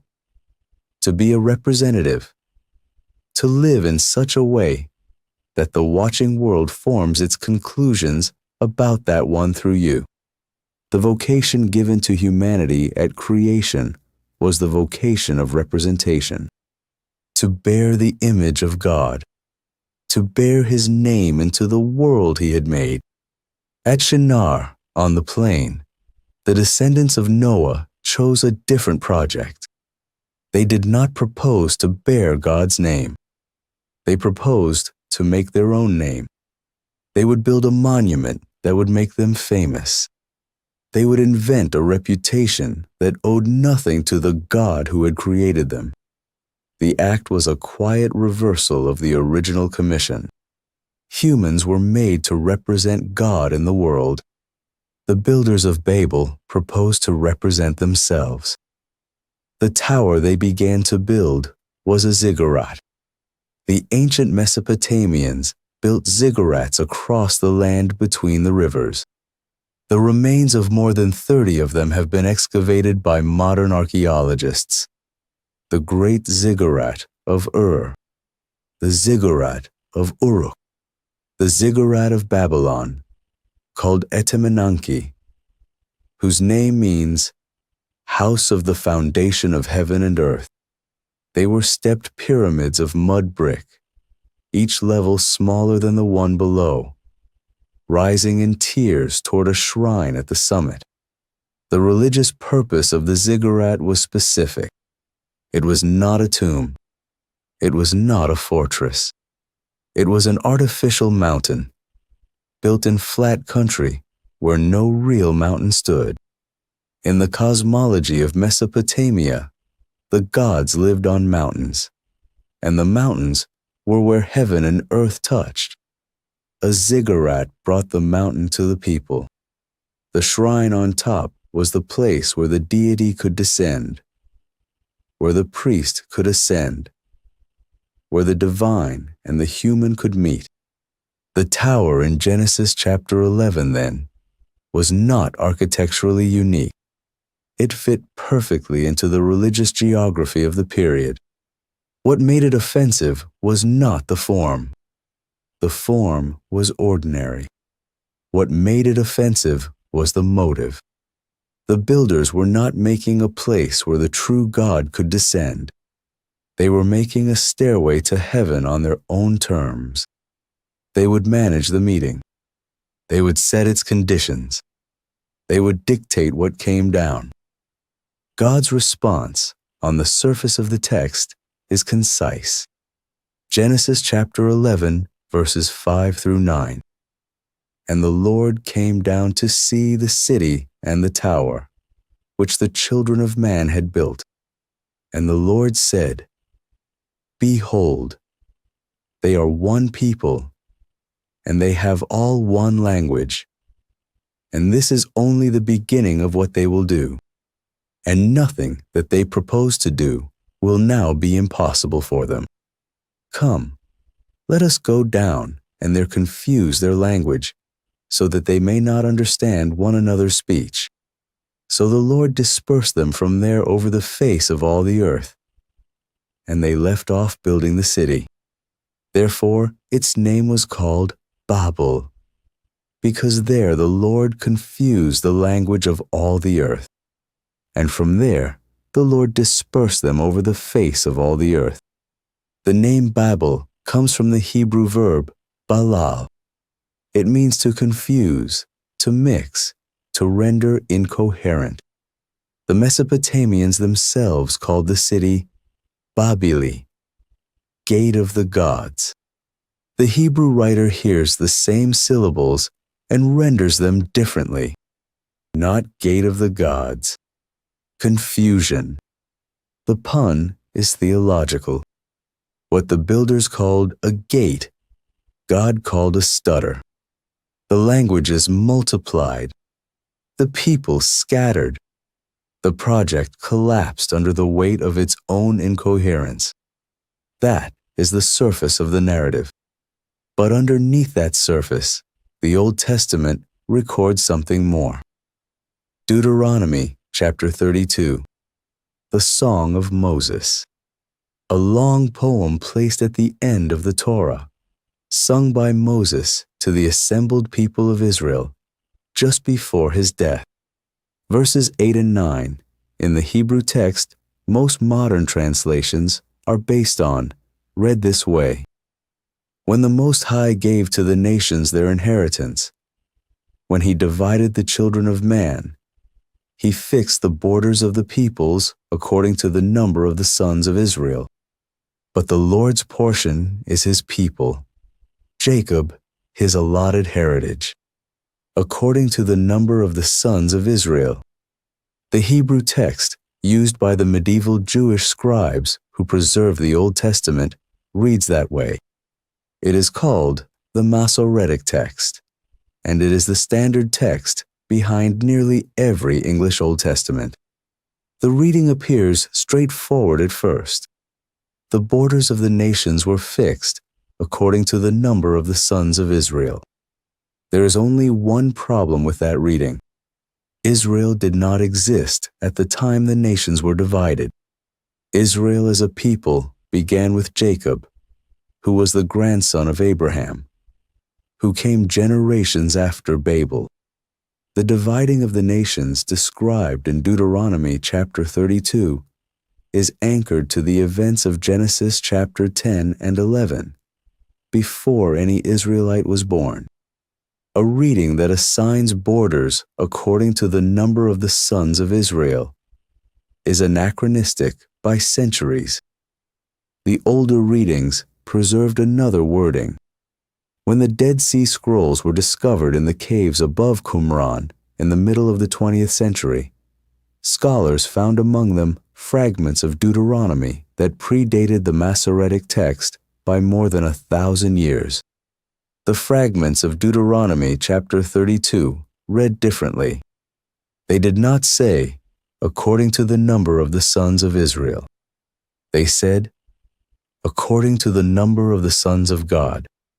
The Septuagint, the Greek translation of the Old Testament, made by Jewish scholars in Alexandria in the 3rd and 2nd centuries before Christ, agreed. It rendered the phrase in Greek as according to the number of the angels of God. Same idea, different word. Most modern scholars now treat the older reading as more original. The Masoretic text appears to have softened the passage by replacing sons of God with sons of Israel. Likely because, by the time the standard Hebrew text was settled, the idea of multiple sons of God in the divine council had become theologically uncomfortable. The older reading, preserved in the scrolls and the Greek, restores the passage to what most scholars believe it originally said.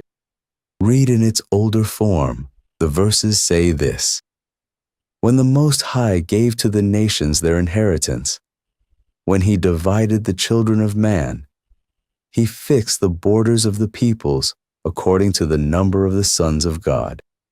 But the Lord's portion is his people, Jacob his allotted heritage. The implication is significant. At Babel, God did not merely confuse the languages.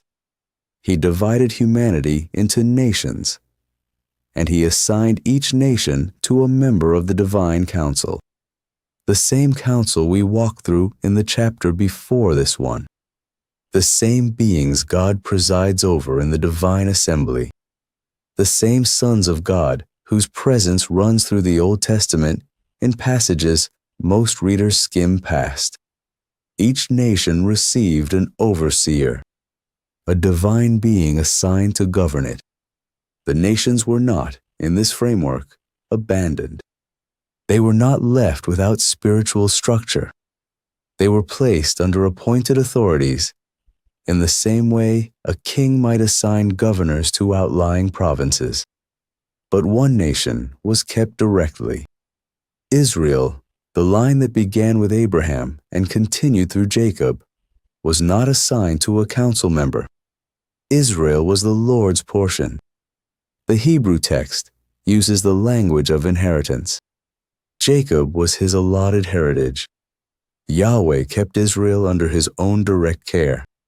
No intermediary, no assigned divine being, just Yahweh. The disinheritance of the nations is the cosmic event that runs underneath the Old Testament. The nations were given over to overseers. Those overseers were supposed to govern justly. They were supposed to administer the affairs of their assigned peoples in accordance with the standards of the God who had appointed them. They were called, by virtue of their assignment, to bring those peoples toward truth and toward worship of the true God. They did not. In the chapter before this one, we walked through Psalm chapter 82, the scene of a divine council session in which God himself stands up among the beings he has appointed and indicts them. How long will you judge unjustly and show partiality to the wicked? Give justice to the weak and the fatherless. Maintain the right of the afflicted and the destitute. Then his verdict: You are gods, sons of the Most High, all of you. Nevertheless, like men, you shall die and fall like any prince. That psalm is not a poem in the abstract. It is the judgment of the corrupted overseers of the nations, the beings who were assigned at Babel, the beings who were supposed to govern, the beings who failed. This is why the Old Testament treats the gods of the surrounding nations with such seriousness. When the prophets denounce the gods of Egypt and Canaan and Babylon and Philistia, they are not arguing with imaginary opponents. The plagues of Egypt, in Exodus chapter 7 through 12, are described in Numbers chapter 33, verse 4, as judgments on specific Egyptian deities. The water turned to blood was a judgment on the Nile gods. The plague of darkness was a judgment on the sun god Ra. The death of the firstborn was a judgment on the divine guardianship the Egyptians believed protected their royal line. The plagues were not displays of meteorological power. They were a contest with the spiritual structure of the disinherited nation of Egypt. The same is true on Mount Carmel in 1 Kings chapter 18. When Elijah challenges the prophets of Baal to call on their God, the silence that answers is not the silence of an empty sky. Baal was a real being, a corrupted overseer, a member of the company that had been assigned at Babel and had drawn the worship of the Canaanites and the northern Israelites for centuries. Elijah was making a public test of whether the assigned overseer of that region could still command power against the God of Israel. The fire that fell on the altar was Yahweh's answer. The same is true when the Ark of the Covenant is captured by the Philistines and placed in the temple of Dagon in 1 Samuel chapter 5. The statue of Dagon falls on its face before the ark in the night and is found in pieces the next morning. The narrative is not folk legend. It is a spiritual confrontation with the assigned overseer of Philistia. The Old Testament's insistence that no other gods are God does not mean other beings do not exist. The first commandment in Exodus chapter 20, verse 3, says, "You shall have no other gods before me." The Hebrew word translated gods is Elohim, plural, the same word used elsewhere of the divine council, of the assigned overseers, of the beings the Old Testament repeatedly treats as real. The commandment is not saying these beings do not exist. The commandment is saying they are not to be worshipped. They are real, and they are corrupt, and they are not Yahweh. The exclusivity of Israel's worship is not built on a metaphysical claim that the other gods are nothing. It is built on the covenantal claim that Israel belongs to Yahweh directly, in a way no other nation does. To turn to the assigned overseers of the surrounding peoples was to abandon the unique inheritance that had been given. This reframes the whole conflict the Old Testament records. The Israelites were not fighting against false gods who turned out to be empty. They were fighting against real corrupted beings who had drawn the worship of the surrounding peoples and were continuously tempting Israel to defect. The temptation was real because the beings were real. The danger was spiritual because the structure was spiritual. The New Testament carries the same framework forward. When the Apostle Paul writes to the Ephesians in chapter 6, verse 12, he says this, "For we do not wrestle against flesh and blood, but against the rulers, against the authorities, against the cosmic powers over this present darkness, against the spiritual forces of evil in the heavenly places." The vocabulary is dense, and English readers often pass over it. But the words are technical. The rulers, the authorities, the cosmic powers. These are the same beings Deuteronomy chapter 32 describes, the corrupted overseers of the disinherited nations. Paul did not invent the category. He inherited it. The same vocabulary appears in his letter to the Colossians in chapter 1, verse 16, where he says that all things were created through Christ, things visible and invisible, whether thrones or dominions or rulers or authorities. Same structure.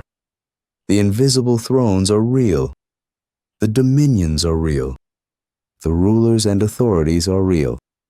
They were created good, and a portion of them rebelled. In Colossians chapter 2, verse 15, Paul says that through the cross, Christ disarmed the rulers and authorities and put them to open shame by triumphing over them in him. In 1 Corinthians chapter 2, verse 8, he describes the rulers of this age who crucified the Lord of glory. These were not human rulers. Pontius Pilate did not know he was crucifying the Lord of glory. The rulers of this age, in Paul's vocabulary, are the cosmic overseers behind the human kingdoms, the disinherited nations' assigned authorities, still in rebellion, still operating in the background of human history. This is why the mission of Christ takes the shape it takes. The end of Matthew's Gospel, chapter 28, verse 18. Jesus, after his resurrection on a mountain in Galilee, speaks to his disciples. "All authority in heaven and on earth has been given to me. Go therefore and make disciples of all nations, baptizing them in the name of the Father and of the Son and of the Holy Spirit." All authority, all nations. The Great Commission is the reversal of Babel.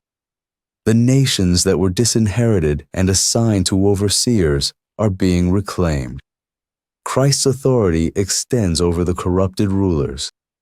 Their reign over the peoples is being undone. The gospel goes out, not to a single nation as in the Old Testament, but to every nation, because every nation is being brought back into direct relationship with Yahweh through the Son. The day of Pentecost, in Acts chapter 2, makes the geometry visible. At Babel, the languages were confused so that the nations would scatter. At Pentecost, the Holy Spirit descends, and the apostles speak in the languages of the gathered peoples, and the languages flow again in unity. The scattering is being undone. The languages return, but now they return under the Spirit, not under the ambition of a tower. The unity that was broken at Babel is being remade in Jerusalem, in the streets around the upper room, in the voices of fishermen speaking the dialects of the disinherited nations. The map of the Old Testament is a map of disinherited nations under corrupted oversight, and Israel as the one nation kept directly. Every encounter with a foreign god, every contest at Mount Carmel, every plague on Egypt, every prophetic denunciation of Baal and Molech and Ashtoreth is a piece of that map being read aloud. The map of the New Testament is the same map under reclamation. Every missionary journey, every conversion of a Gentile, every gathering of believers from every tongue and tribe and nation is a piece of territory being taken back. The disinherited are being adopted. The scattered are being gathered. The overseers who failed are being judged, as Psalm chapter 82 announced. And the Lord, whose portion was once one nation, is becoming, in the work of the Son, the Lord of all nations. The cosmic geography is the backdrop of the gospel's whole shape. The gospel does not move into a neutral world. It moves into territory, contested territory, occupied territory, and it claims the territory back, soul by soul, nation by nation, language by language. But the sovereign God of Israel, who kept his people directly under his own care, would not remain only in the abstract. In the lifetime of one prophet, around the year 740 before Christ, the curtain between earth and the heavenly throne room was briefly drawn back. And what the prophet saw changed how he would speak about God for the rest of his life. Tomorrow night, the Holy One of Israel. Rest now. It was the year that King Uzziah died. The southern kingdom of Judah had been stable under his 52-year reign. Now he was dead. The political order was in question, and a prophet named Isaiah walked into the temple. The year was around 740 before Christ. To the north, the empire of Assyria was sharpening itself into the most fearsome military machine the ancient world had yet seen. Within a generation, that machine would crush the northern kingdom of Israel, scatter its tribes, and press south against the gates of Jerusalem itself. The men and women of Judah did not yet know the full scale of what was coming, but they could feel something coming. The king who had held the kingdom together for half a century was gone. The throne in Jerusalem was vacant. The horizon was darkening. And Isaiah, already a prophet in the city, walked into the temple in that year, with that grief and that fear pressing on the country, and looked up. What he saw became one of the most vivid scenes in the Hebrew Scriptures. To understand the weight of what Isaiah saw, you have to remember how King Uzziah had ended.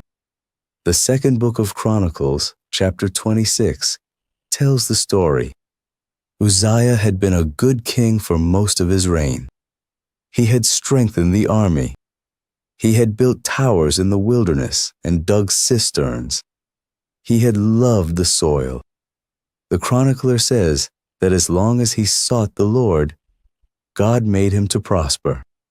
But late in his reign, his heart was lifted up to his destruction.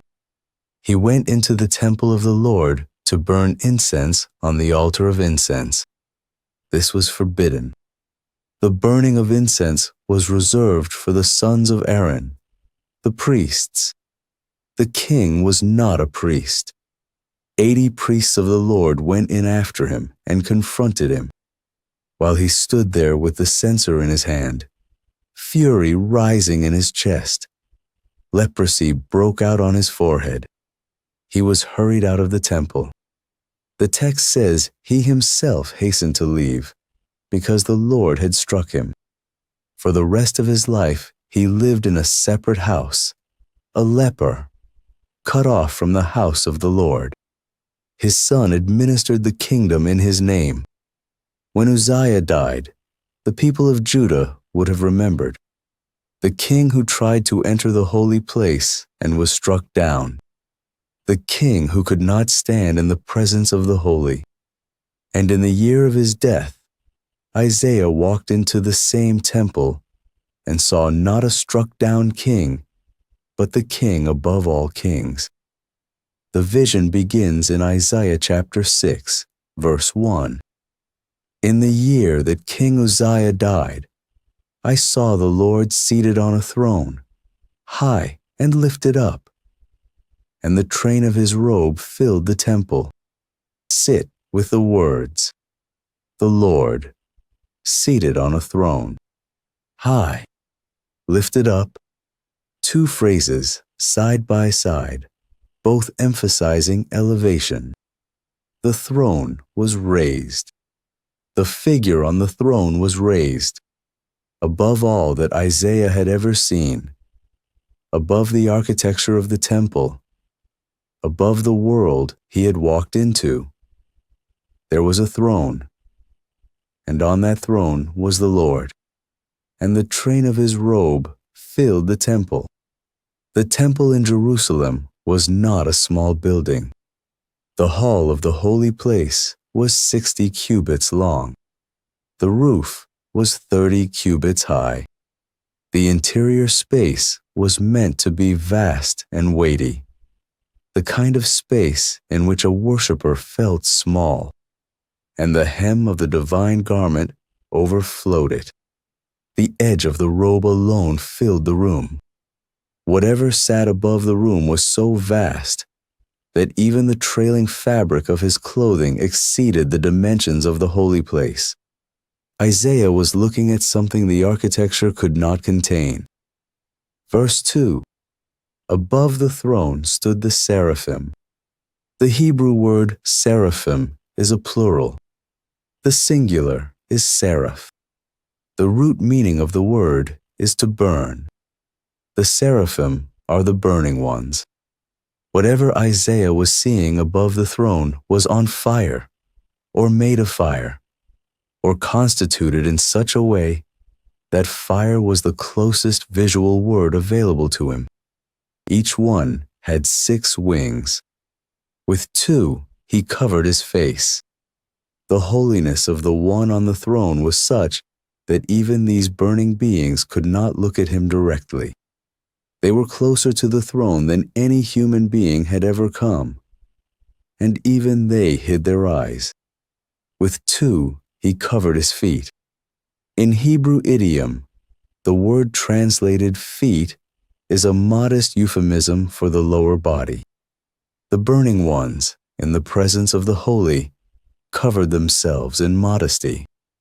The exposure that would have been ordinary in the courts of men was unthinkable in the presence of God. And with 2, he flew. 2 for hiding the face, 2 for hiding the body, 2 for movement. 4 of the 6 wings were dedicated to reverence. Only 1/3 of their wing structure was used for action. 2/3 was used for not seeing and not being seen. The proportion itself preaches something.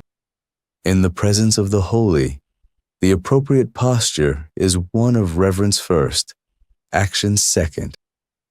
And then the cry began. Verse 3. And one called to another and said, Holy, holy, holy is the Lord of hosts. The whole earth is full of his glory. In the Hebrew, the line is Kadosh, Kadosh, Kadosh, Yahweh Tsevaot, Melokol Haaretz Kevodo, Kadosh, Kadosh, Kadosh, holy, holy, holy. You have to understand a thing about Hebrew. Biblical Hebrew has no superlative form. In English, you can take an adjective and intensify it. Good, better, best, holy, holier, holiest. You can climb the grammatical ladder until you reach the top. Hebrew cannot do that. Hebrew has no separate word for holiest. When a Hebrew writer needs to express the absolute superlative of something, he repeats the word. Twice is more. 3 times is most. When the seraphim cry Kadosh, Kadosh, Kadosh, they are not simply emphasizing. They are reaching for the only grammatical move available in their language for absolute superlative. The Lord is not holy. He is not even very holy. He is the holiest possible holy. He is the maximum of the category. There is no possible holiness above him. In the entire Old Testament, no other attribute of God is given the triple repetition. He is not called good, good, good. He is not called wise, wise, wise. He is not called mighty, mighty, mighty. Only holy receives the threefold cry. Only holiness is the attribute that in the structure of Hebrew language itself has to be pushed to its absolute upper limit. And the seraphim, who see what no human sees, push it there. Holy is the Lord of hosts. The Hebrew is Yahweh Tsevaot. Yahweh, the covenant name of the God of Israel. Tsevaot, the plural of Tzava, meaning army, Lord of armies. In English, we often soften it to Lord of hosts, and the softening obscures what the phrase is actually saying. The host is not a vague heavenly retinue. The host is the army, multiple armies. The plural insists on it. The God on the throne is the commander of armies, plural. Which armies? Not the armies of Israel, although those are included. The armies in view are the armies of heaven, the angelic host. The same divine council we walked through earlier in this story. The God who in the 82nd Psalm presides over a council of lesser beings is the same God whom Isaiah now sees seated on a throne, with the council's burning chiefs hovering above him, their wings folded over their faces, their cry shaking the room. Lord of armies, the commander of the heavenly host, the one before whom every other being in the spiritual realm is a subordinate. This is who Isaiah is looking at. And the foundations shook. Verse 4. And the foundations of the thresholds shook at the voice of him who called, and the house was filled with smoke. The architecture itself responds. The doorposts of the temple, the great stone foundations that anchored the building, trembled at the cry of one of the seraphim, not at the cry of the Lord, at the cry of a single one of his servants. The voice of a creature was enough to shake the stones, and the house was filled with smoke. Smoke is the recurring sign of the divine presence in the Hebrew Scriptures. When God descended on Mount Sinai, the mountain was wrapped in smoke. When the tabernacle was finished in the wilderness and the glory came, the cloud filled it so that Moses could not enter.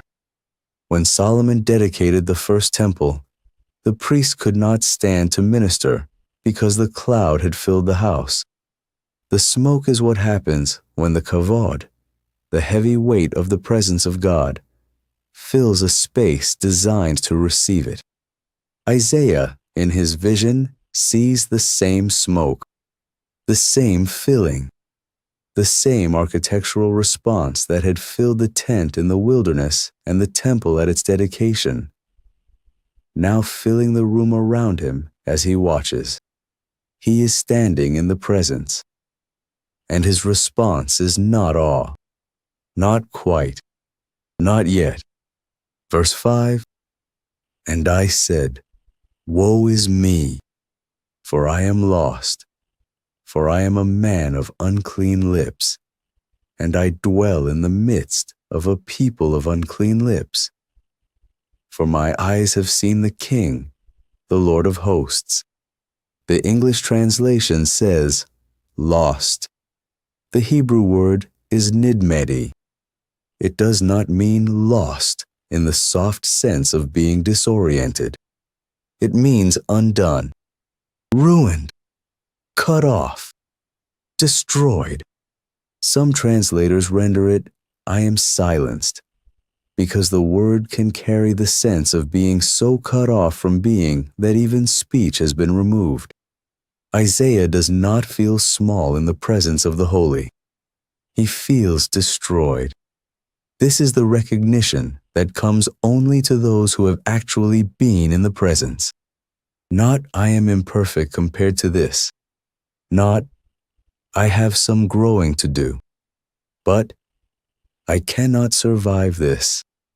The thing I have just seen is incompatible with my continued existence." Holiness, when met undiluted, undoes the unholy who come near. The seraphim, who could bear it, covered their faces. Isaiah, who could not, felt himself being cut off. And notice the specific confession. "I am a man of unclean lips," not unclean hands, not an unclean heart, although both of those things might have been true. Lips. Why lips? Because Isaiah was a prophet. His vocation was speech. His instrument was the mouth. He had been called to speak the words of God to the people of God. And now, in the moment of seeing God, he understood for the first time that the mouth he had been speaking with was not clean enough for the work. He had been speaking for the Lord already. He had been a prophet before this vision. But the vision exposed the inadequacy of what he had been doing. The Lord he had been speaking for was not a small Lord. The Lord he had been speaking for was the one before whom the burning ones covered their faces. And the lips with which Isaiah had been speaking were not lips clean enough for that work. And he said also, "I dwell in the midst of a people of unclean lips." He was not unique. His uncleanness was not an individual problem. He was a man of his people, and his people, the people of God, had not learned to speak as the seraphim spoke. They did not cry, "Kadosh, Kadosh, Kadosh." Their lips, too, were unclean. And the prophet, standing in the temple, was undone not only by his own inadequacy, but by the inadequacy of the whole community he had been called to serve. And then the seraph moved. Verse 6 and 7. "Then one of the seraphim flew to me, having in his hand a burning coal that he had taken with tongs from the altar. And he touched my mouth and said, 'Behold, this has touched your lips. your guilt is taken away, and your sin atoned for. A burning coal from the altar. The altar in view is the altar of incense, or perhaps the altar of burnt offering. Either way, the coal is the residue of the fire that consumed the offerings made for sin, the fire that ate the lamb's body, the fire that received the sacrifice and turned it into smoke that rose toward the throne. That same fire is now picked up with tongs because even the seraph cannot bear to hold it directly, and brought to Isaiah's mouth. The instrument of his uncleanness is the place of cleansing. The lips that had failed are the lips that are touched. The fire that should consume him is, through the seraph's mediation, the fire that purifies him. It is a strange picture. A burning coal on a human mouth. The image is one of pain, of searing, of cauterization. But the words that the seraph speaks transform the burning. Your guilt is taken away. Your sin atoned for. The Hebrew word for atoned is kupar.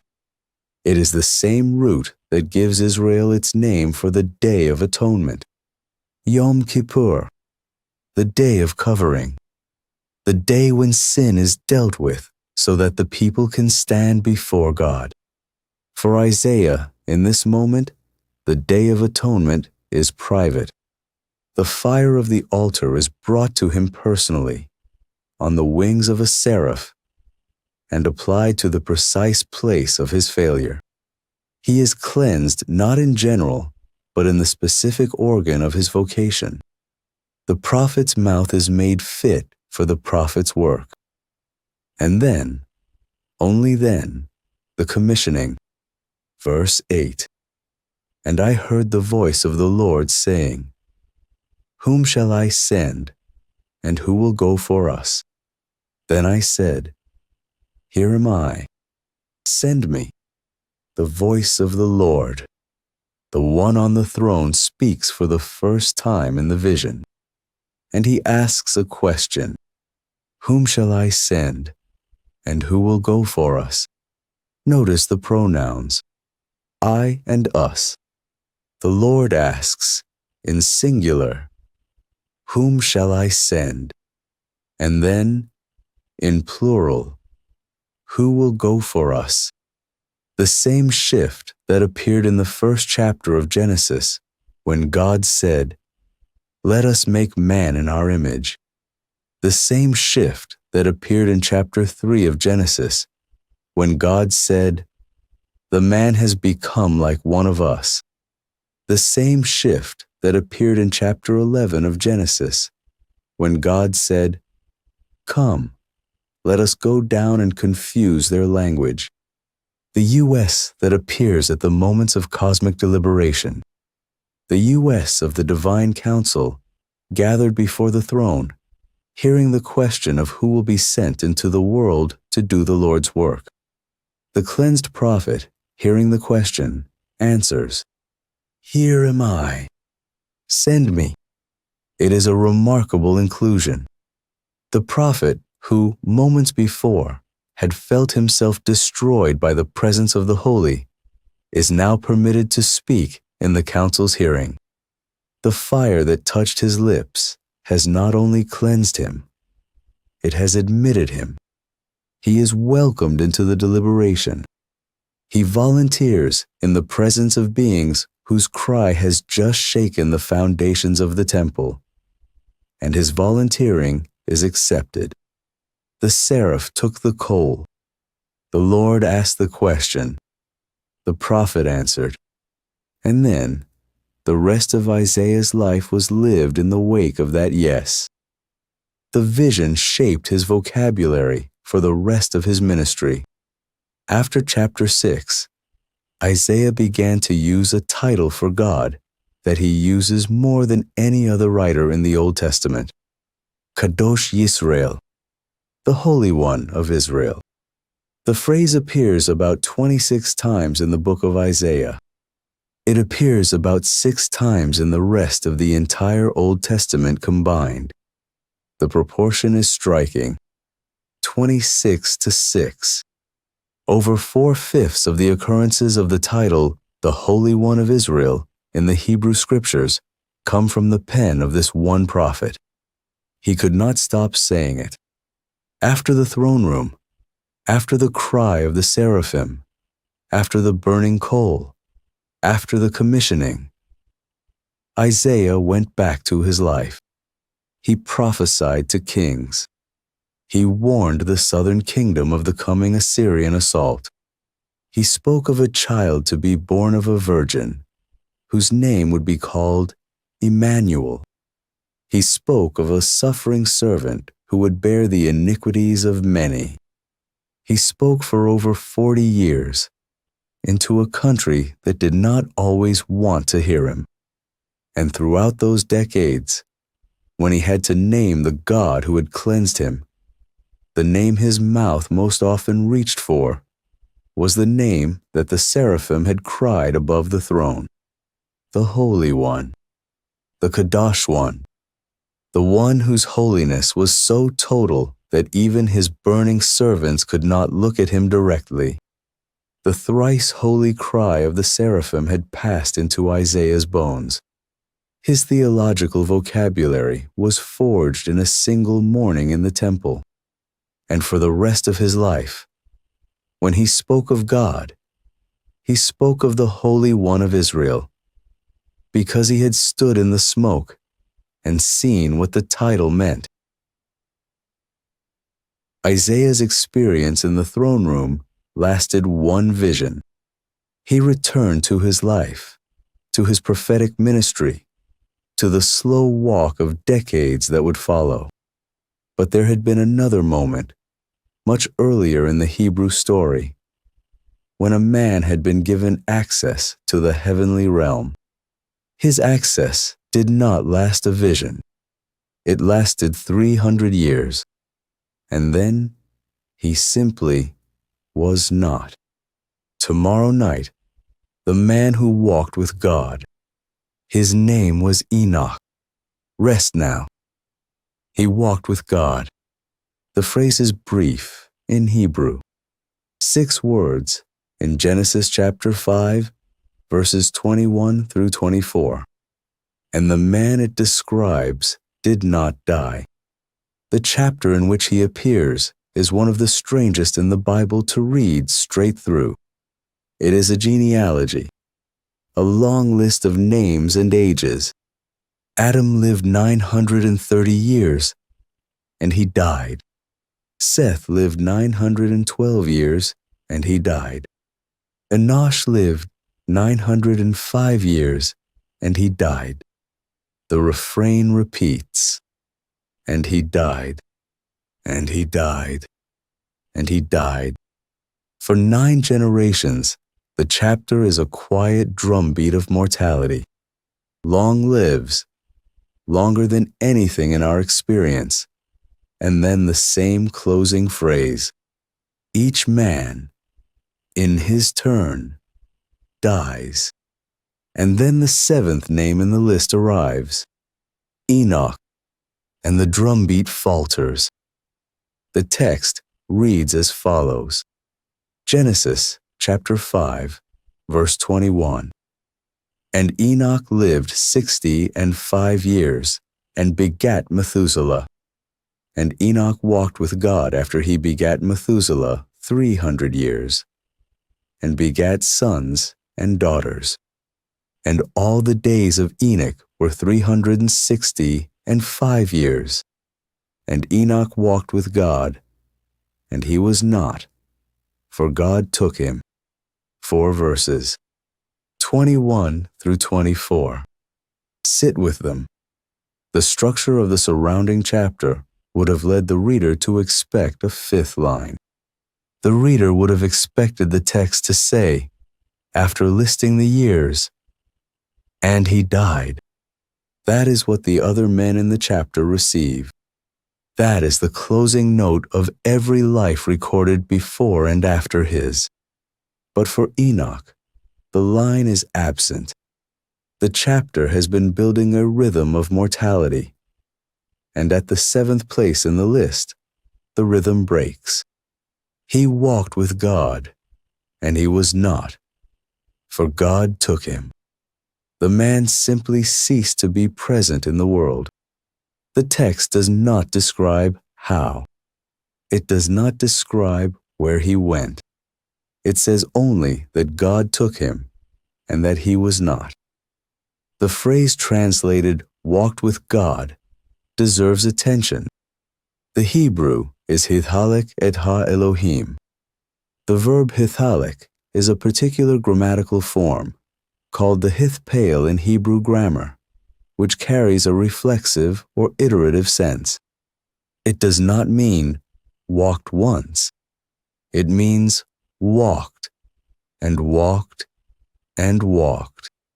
It means a sustained, continuous, habitual walking. This same verb form is used in only a few other places in the Hebrew Bible, and the places it appears are revealing. It is used of Noah in Genesis chapter 6, verse 9, where the text says Noah walked with God. It is used in Leviticus, where God promises to walk among his people if they keep his covenant. It is used in Deuteronomy of the divine presence walking in the midst of Israel's camp. The verb implies covenant intimacy. It implies a relationship of sustained companionship. It does not describe a man who occasionally remembered God. It describes a man whose daily steps, for 300 years, were taken in conscious presence with the divine. 300 years. That number is worth pausing over. 300 years of unbroken walking. A lifetime longer than any society we know of has been continuous.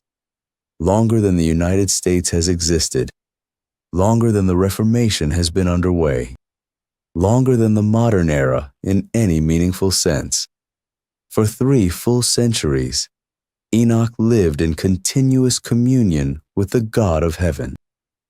The shape of his lifespan is also worth noticing. The men around Enoch in the genealogy lived to extraordinary ages. His father, Jared, lived 962 years. His son, Methuselah, lived 969 years, the longest lifespan recorded in the Bible.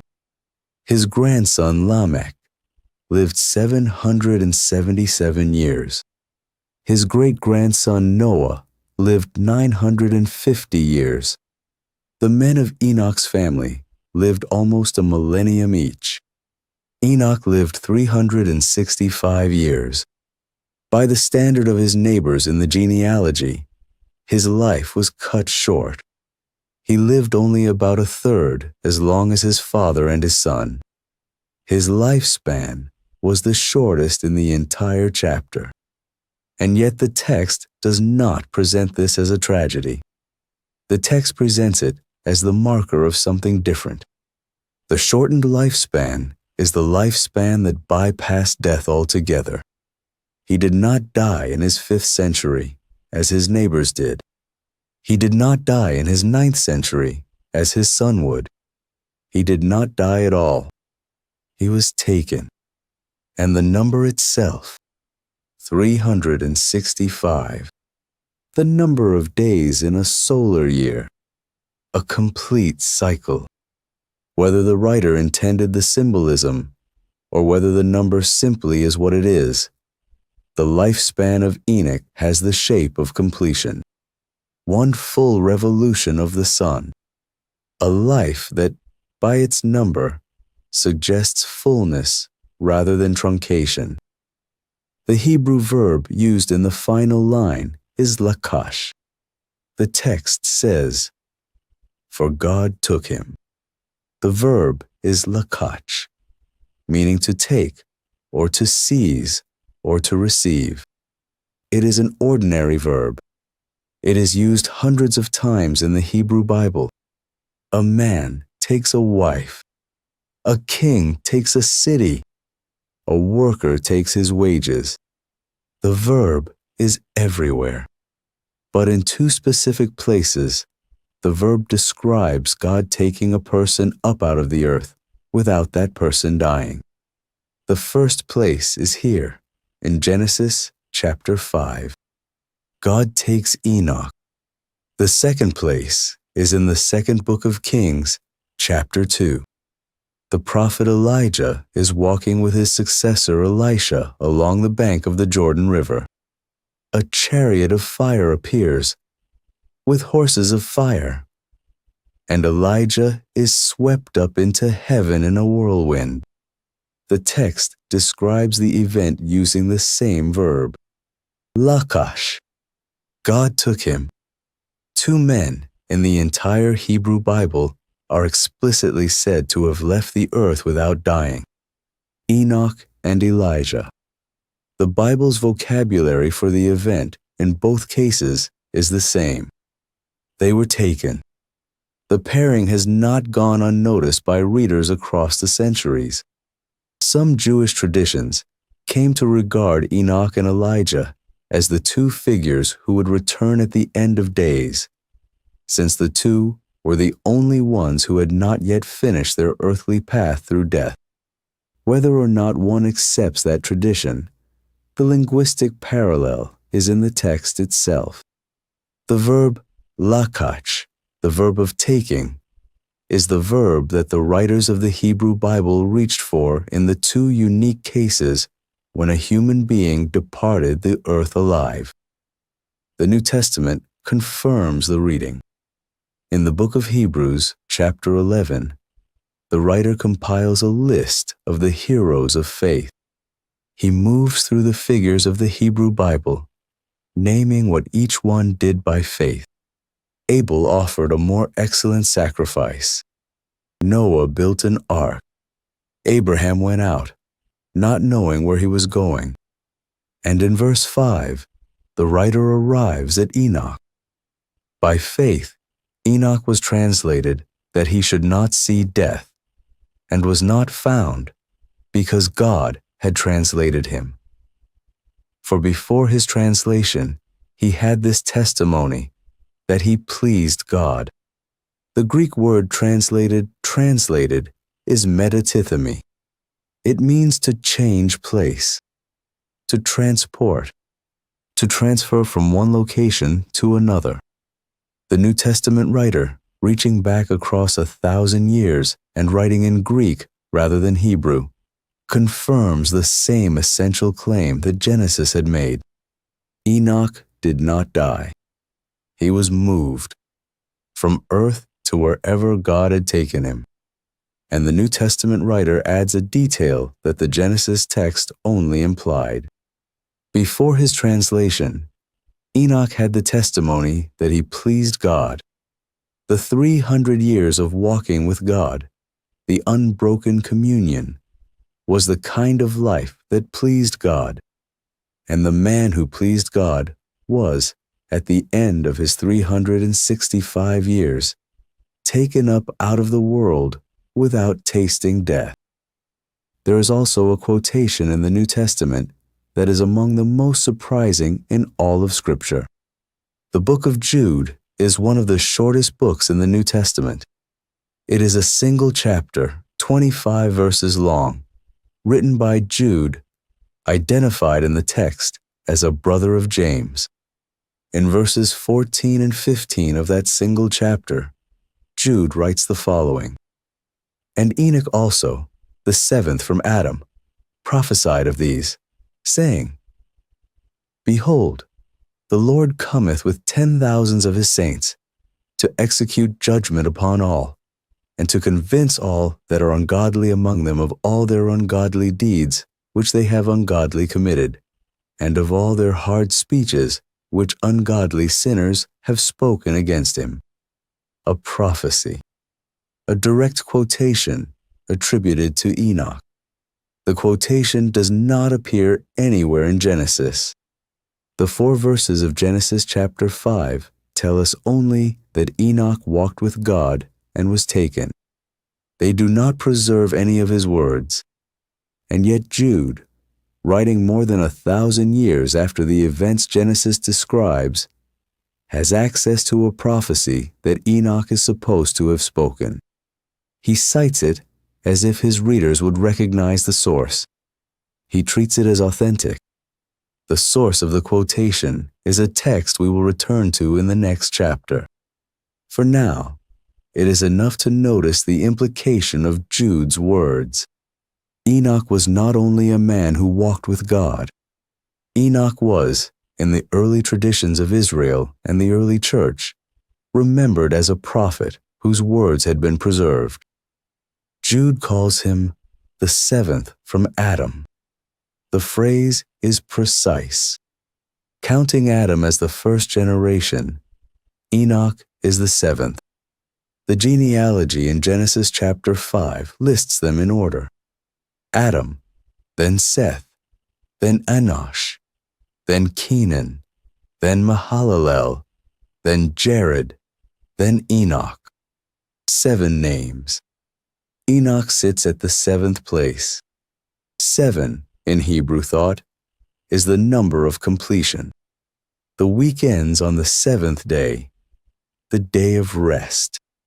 The 7th year is the year of release, when debts are forgiven and slaves are freed.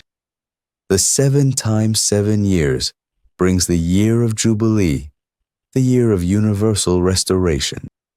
The number 7, throughout the Hebrew Scriptures, carries the weight of fullness, of finality, of the divinely complete. And Enoch, the man who walked with God and did not die, stands at the 7th place in the genealogy that runs from Adam to Noah. His position in the list is structurally significant. He is the 7th, the complete. And at the 7th place, the chapter breaks its rhythm of mortality and lifts one man up out of the line of those who died. The 7th from Adam. Jude saw the pattern. The writer of Genesis presumably saw it too. There is one more thread to follow before the night closes, and it runs through the name of Enoch's son. The text says, Enoch fathered Methuselah at the age of 65. After Methuselah's birth, Enoch walked with God for 300 years. The naming of his son and the beginning of his sustained walk with God are tied together in the text. The walking begins after the naming. The name itself is the most consequential in the genealogy. Methuselah. In Hebrew, the name is composed of 2 parts. The first part, muth, means death. The second part, shelach, comes from a verb meaning to send forth or to send out. Translators have rendered the name in various ways. His death shall send. When he dies, it shall come. His death shall bring it. The grammatical exactness is disputed by scholars, but the broad sense is widely acknowledged. The name Methuselah carries within it a reference to death and to something that will be sent or brought when that death arrives. And here is what happens when you do the arithmetic. Genesis chapter 5 gives the lifespan of each man and the age at which each man fathered his named son. With those numbers, the years from Adam to the flood can be calculated. Adam fathered Seth at 130. Seth fathered Enosh at 105. Enosh fathered Kenan at 90. Kenan fathered Mahalalel at 70. Mahalalel fathered Jared at 65. Jared fathered Enoch at 162. Enoch fathered Methuselah at 65. Methuselah fathered Lamech at 187. Lamech fathered Noah at 182. And Noah was 600 years old when the flood came. When you add the years and chart the lifespans against one another, a striking pattern emerges. Methuselah lived 969 years.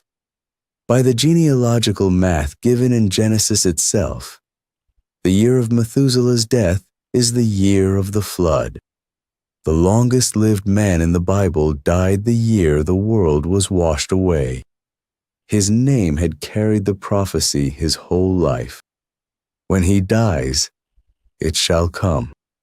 And his father Enoch, who had named him, had walked with God for 300 years after the naming, knowing the meaning of the name his son carried, knowing that the boy growing into a man and then into an ancient was a living countdown to a judgment that no one yet knew the shape of.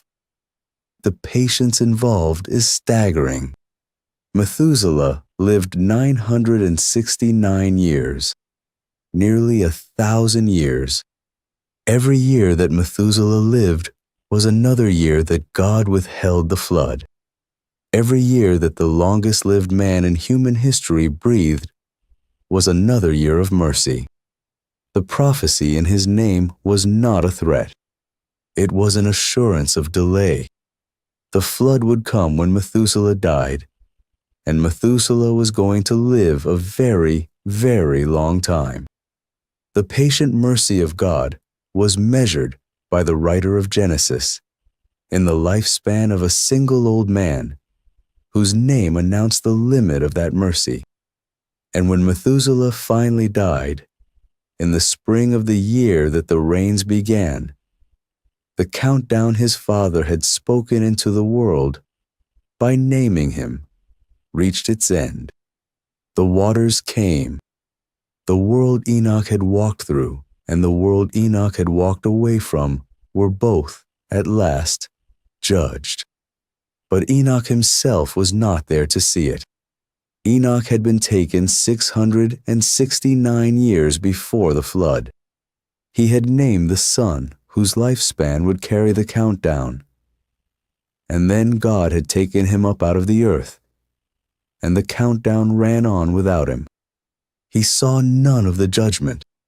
He saw only what the 300 years of walking with God had given him to see. Most readers walk past these 4 verses. They sit quietly in the middle of a chapter that most readers skim, in a section that most readers find tedious, in a book whose opening chapters most readers know better than its 5th.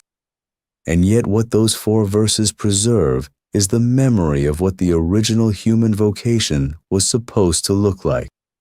A man walking with God, in sustained covenant intimacy, for 300 years, without the interruption of death, without the falling away that defined the rest of the genealogy. Enoch represents what humanity, before the fall, was made for. Genesis chapter 3 had broken the story. The man and the woman were placed under the sentence of death. The world began its long aging toward the flood.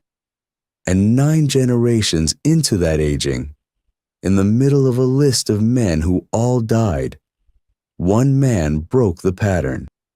One man walked with God the way the man and the woman had walked with God before they ate the fruit. One man lived the human vocation without the interruption that had come to define it. The 4 verses are not a curiosity tucked into a genealogy. The 4 verses are a glimpse, a window into what the original story looked like before it broke. A reminder, planted in the 7th place of the list, that the death the chapter keeps reciting is not what humanity was originally for. He walked with God, and he was not, for God took him. But the story of Enoch did not stop in Genesis chapter 5. In the centuries between the Old Testament and the New, an entire body of literature appeared. claiming to record what Enoch had seen during his 300 years of walking with God. Visions of the heavens, tours of the cosmos given by angels, accounts of judgments and councils, and the names of the stars, and the secret architecture of the world. The texts circulated widely in the Jewish communities of the Second Temple period. They were read, they were copied, they were treated by some communities as authoritative, and one of those texts is the source of the prophecy that Jude quotes. The very words attributed to Enoch in the New Testament are taken, more or less directly, from a book called by scholars First Enoch, the book the New Testament authors quote without naming. Tomorrow night, the book of Enoch. Rest now.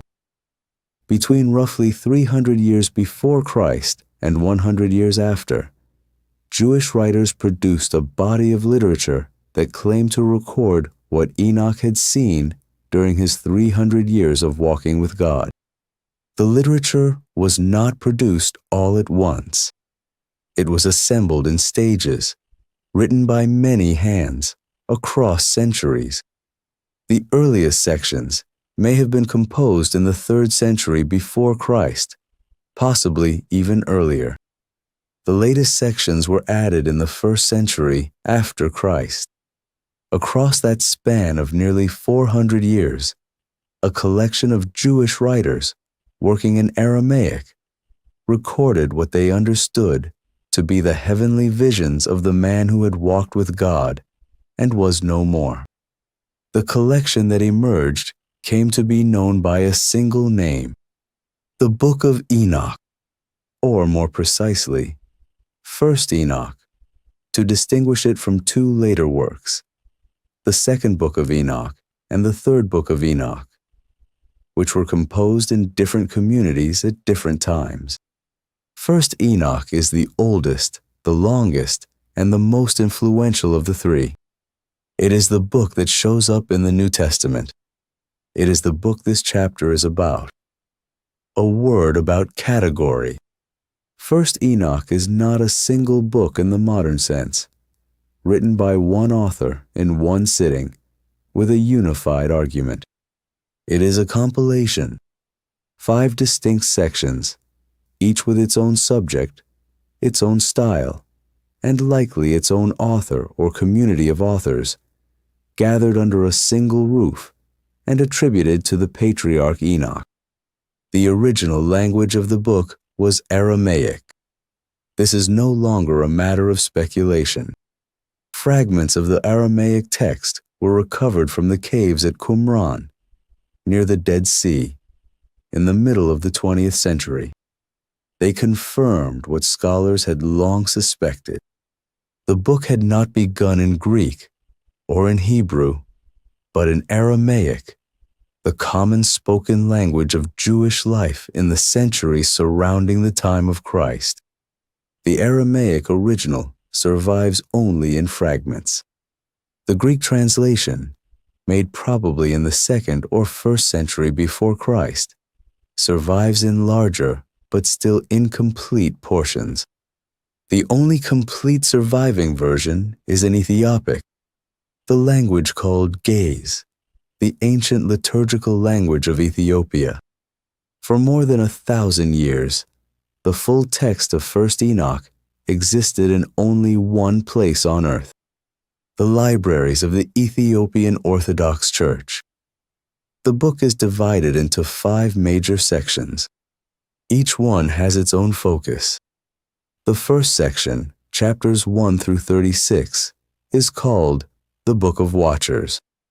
It tells the story this story has already walked through, the descent of the 200 watchers at Mount Hermon, the corruption of humanity through the teaching of forbidden knowledge, the binding of Azazel beneath the wilderness, the judgment that descended through the flood, the 4 chambers of the underworld, where the dead await the great day. This is the section the New Testament authors most clearly drew on. The framework of watchers, fallen ones, and disembodied spirits running through the apostolic letters traces directly back to these chapters. The second section, chapters 37 through 71, is called the Book of Parables, or sometimes the Similitudes. This is the most theologically dense portion of 1st Enoch. It describes a series of heavenly visions in which Enoch is shown the future judgment of the wicked and the vindication of the righteous. At the center of these visions stands a figure who will become important. The third section, chapters 72 through 82, is called the Astronomical Book. It is concerned with the movements of the sun, the moon, and the stars, the seasons, the calendar, the patterns of the heavens. The author is convinced that the proper observance of God's law depends on the proper reckoning of time, and that the calendar of the heavens, rightly understood, is itself a revelation. The fourth section, chapters 83 through 90, is called the Book of Dreams.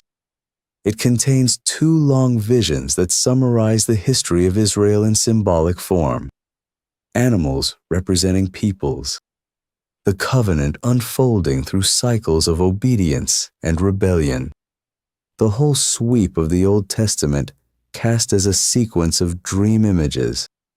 The fifth section, chapters 91 through 108, is called the Epistle of Enoch. It is addressed to Enoch's descendants. It exhorts them to remain faithful, warns of coming judgment, and contains a survey of human history divided into 10 weeks.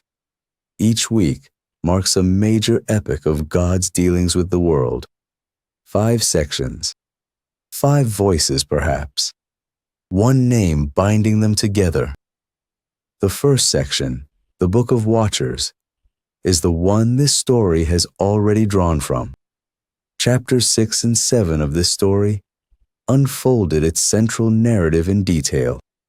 The rebellion at Mount Hermon, the 200 watchers and their oath, the teaching of metallurgy, sorcery, and the arts of war, the judgment poured out on Azazel and on his companions, the 4 chambers of Sheol where the dead are kept until the great day of reckoning.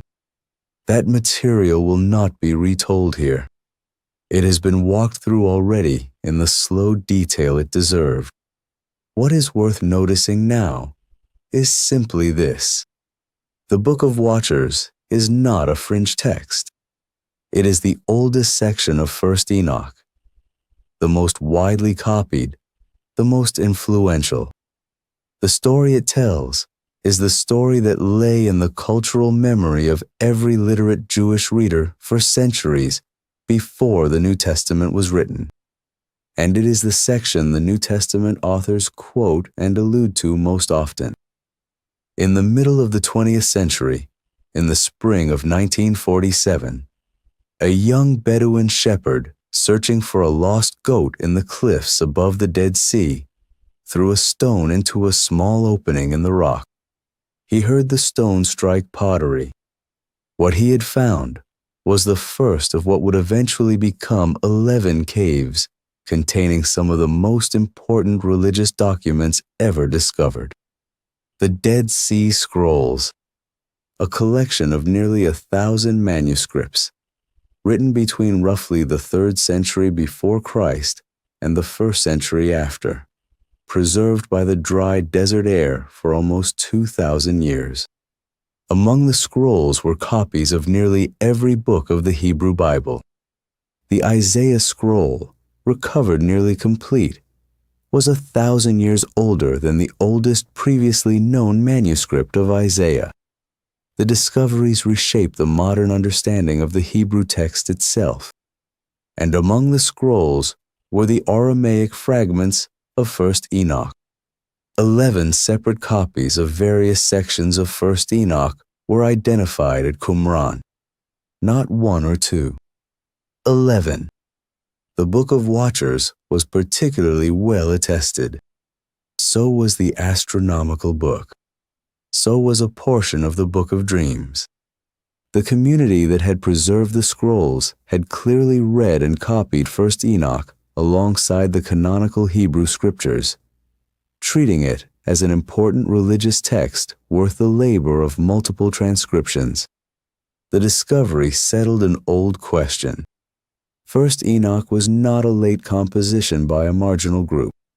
It was a mainstream text of Second Temple Jewish life.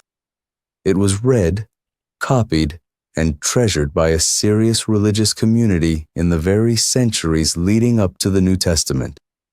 The framework it preserved was part of the literary inheritance of every educated Jewish reader of the period. Now to the New Testament. The letter of Jude is one of the shortest documents in the Christian Bible. 25 verses. A single chapter, tucked between the 3rd letter of John and the book of Revelation. Most readers walk past it without lingering. But in verses 14 and 15 of Jude, the author does something remarkable. He quotes from 1st Enoch directly. He names Enoch as the source. He treats the prophecy as authoritative. The quotation runs like this: "Behold, the Lord comes with 10,000 of his saints, to execute judgment upon all, and to convict all the ungodly among them of all their ungodly deeds, which they have committed in an ungodly way, and of all the harsh things which ungodly sinners have spoken against him." That language comes from 1st Enoch, chapter 1, verse 9. The wording is nearly verbatim. Jude attributes the prophecy to Enoch, the 7th from Adam. He places it firmly in the mouth of the patriarch. He treats it as genuine prophetic material, fit to be cited in a Christian letter intended for the instruction of the early church.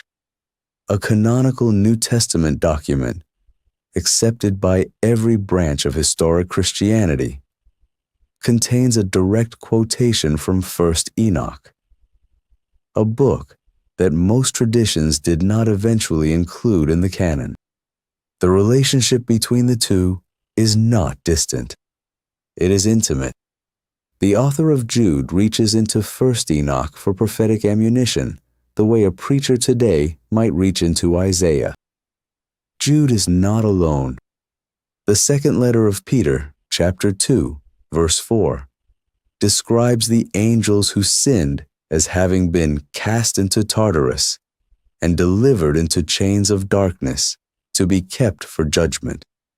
The Greek word Tartarus is a loan from Greek mythology, but the conceptual framework Peter is using here is not Greek.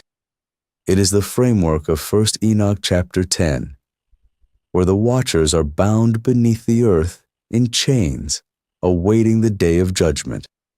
Peter does not pause to explain the framework. He assumes his readers already know what he means by angels who sinned. He treats the story as common cultural property. The 1st letter of Peter, chapter 3, verses 19 and 20, refers to Christ preaching to the spirits in prison who once were disobedient when the patience of God kept waiting in the days of Noah. Again, no explanation. The phrase spirits in prison presupposes a body of teaching about bound spirits awaiting judgment. That body of teaching is 1st Enoch. The apostles, writing in Greek to a Greek-speaking church, are writing to readers who share their literary background. The cultural ground beneath the New Testament is the literature of Second Temple Judaism. 1st Enoch is the most prominent part of that ground. The 2nd section of 1st Enoch, the book of parables, deserves its own paragraph. This section, chapters 37 through 71, is the most theologically advanced portion of the entire collection. In a series of heavenly visions, Enoch is shown a figure who sits enthroned beside the Ancient of Days. The figure is called by several names: the Righteous One, the Elect One, the Anointed One, and most strikingly, the Son of Man. The Son of Man in the Book of Parables is a heavenly judicial figure. He sits enthroned in the presence of God. He executes final judgment on the watchers, on the wicked kings of the earth, and on all who have rejected the rule of God. He vindicates the righteous and raises them to glory. The language is unmistakably exalted. The figure is unmistakably divine. When Jesus, 400 or so years later, walks the dusty roads of Galilee and refers to himself over and over again as the Son of Man, he is reaching into a vocabulary that already had weight. The phrase did not originate with him. It came from the book of Daniel, chapter 7, where a Son of Man approaches the Ancient of Days and is given dominion and a kingdom that will not pass away. And it came from 1 Enoch's book of Parables, where that Danielic figure had been developed into a fuller portrait of a heavenly judge. Scholars debate whether the parables of Enoch were composed before Jesus, contemporary with him, or shortly after. The dating is contested. What is not contested is that the conceptual world the parables describes was the conceptual world Jesus was speaking into. When Jesus claimed to be the Son of Man, who would come on the clouds with the holy angels and execute judgment on the earth, his hearers had a framework for what that meant. The framework had been in circulation. The vocabulary was not foreign. So why, given the evidence of how widely 1 Enoch was read, and how closely the New Testament authors drew upon it, was it not eventually included in the Christian canon? Several reasons. The first reason is that 1 Enoch is pseudonymous. It is written by people other than Enoch, attributed to him for the sake of authority. The actual authors lived more than 2,000 years after the patriarch. The book speaks in his voice, but is not from his hand. Pseudonymous writing was a common practice in Second Temple Judaism, and the early church understood that. But the church increasingly distinguished between texts whose authorship could be vouched for and texts whose authorship was a literary device. First, Enoch fell into the second category. The second reason is that 1 Enoch is post-Mosaic. It was composed long after the giving of the law and the sealing of the prophetic tradition. The canon-forming instincts of both Judaism and the early church tended to draw a line at a certain historical horizon. Books composed after that horizon were treated as edifying religious literature rather than as scripture. The third reason is that 1 Enoch lacks apostolic authentication. Unlike the New Testament books, which were associated with the apostles or with their close circles, 1 Enoch had no Christian author and no apostolic blessing. It was a Jewish text used by Christians, not a Christian text. The fourth reason is that the early church's view of the book was mixed. Some early Christian writers, including Tertullian in the 2nd and 3rd centuries, defended its authority and quoted it favorably. Other writers, including Augustine in the 4th and 5th centuries, treated it with suspicion. The mixed reception meant that no consensus formed in favor of inclusion. As the canon hardened in the 4th, 5th, and 6th centuries, 1 Enoch was left outside. There is one major exception: the Ethiopian Orthodox Church. The Ethiopian Church, isolated for centuries from the developments of Western and Eastern Christianity, preserved its own canonical tradition. In that tradition, First Enoch is scripture. It sits alongside the standard Old Testament books. It is read liturgically. It is treated with the same reverence as Genesis or Isaiah. For roughly 1,000 years, between the eclipse of Aramaic and Greek manuscripts in the rest of the Christian world and the recovery of the Ge'ez tradition by Western scholarship, the Ethiopian Church was the only place on earth where the full text of First Enoch survived. A Scottish traveler named James Bruce brought 3 Ge'ez manuscripts of the book back to Europe in the late 1700s. They re-entered Western scholarship after centuries of effective absence.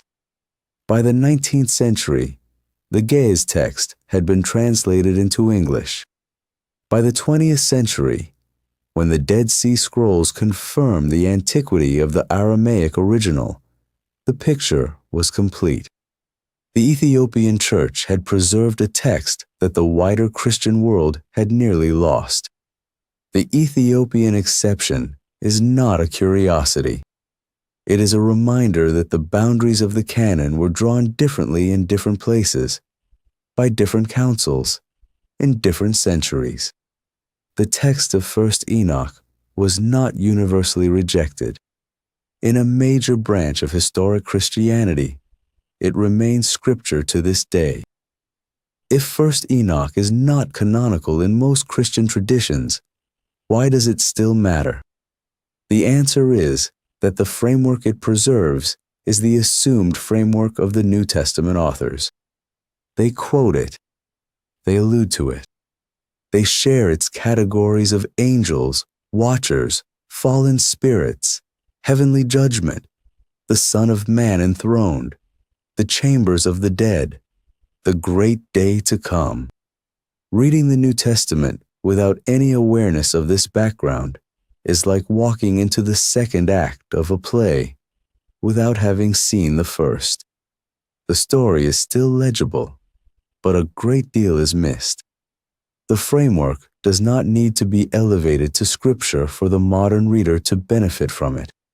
It is enough to treat First Enoch as what it actually is, a window into the cultural and theological world that produced the New Testament, a primary source for the assumptions of the apostles, a literary matrix that gave the early Christian preachers their categories of thought.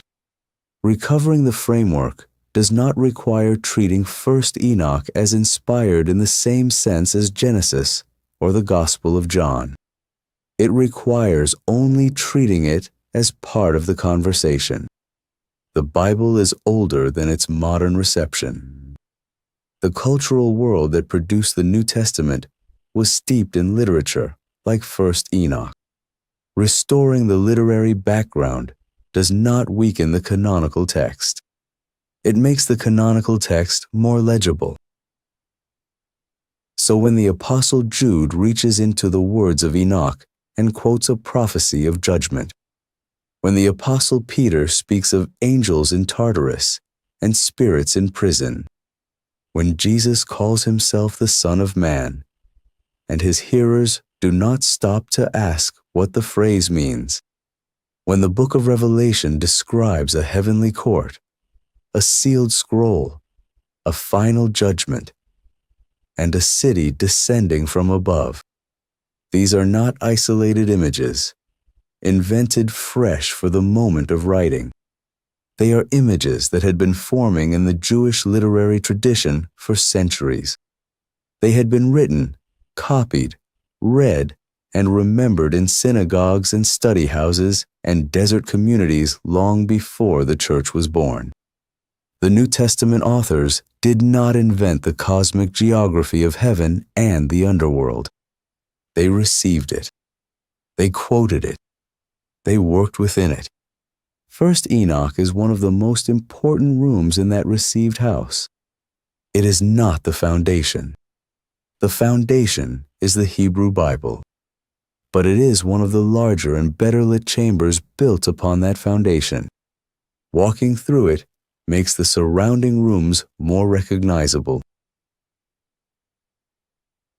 But Enoch was not the only figure in the Hebrew Bible whose story carried hints of a higher priesthood. There was another man who appears for 3 verses in Genesis 14, blesses Abraham, receives a tithe, and then is never mentioned in the Old Testament narrative again. His name was Melchizedek. Tomorrow night, the priest king from nowhere. Rest now. Genesis chapter 14, 3 verses near the end of the chapter. A man walks down from a city on a mountain to meet Abraham returning from battle. The meeting lasts perhaps an hour. The man's name appears nowhere else in the Old Testament narrative after this single encounter. And his role in the rest of Scripture, when it finally surfaces, will define the entire priesthood of Christ. His name was Melchizedek. The setting is the small war narrated in the first part of Genesis 14. A coalition of 4 kings from the east had marched against 5 kings of the cities of the plain. The plain is the region near the Dead Sea, where Sodom and Gomorrah and 3 smaller cities sat in a low valley fed by springs and salt. The Eastern Coalition had won. They had looted the cities. They had taken captives, and among the captives, almost by accident, was Lot, the nephew of Abraham. Abraham at this point is still called Abram. The covenant has been made. The promise of land and descendants has been given. When word reaches Abraham that his nephew has been taken, he gathers 318 men born in his own household. He pursues the coalition by night, routs them, and recovers Lot and the spoils. Then he returns down the king's highway toward home. That is when the scene shifts. The Eastern Coalition is gone. The captives are free. Abraham is walking back south. In the cool of an evening that had been a day of battle, with the spoils of war in tow. And 2 kings come out to meet him. The first is the king of Sodom, the city Lot lived in. He comes empty-handed.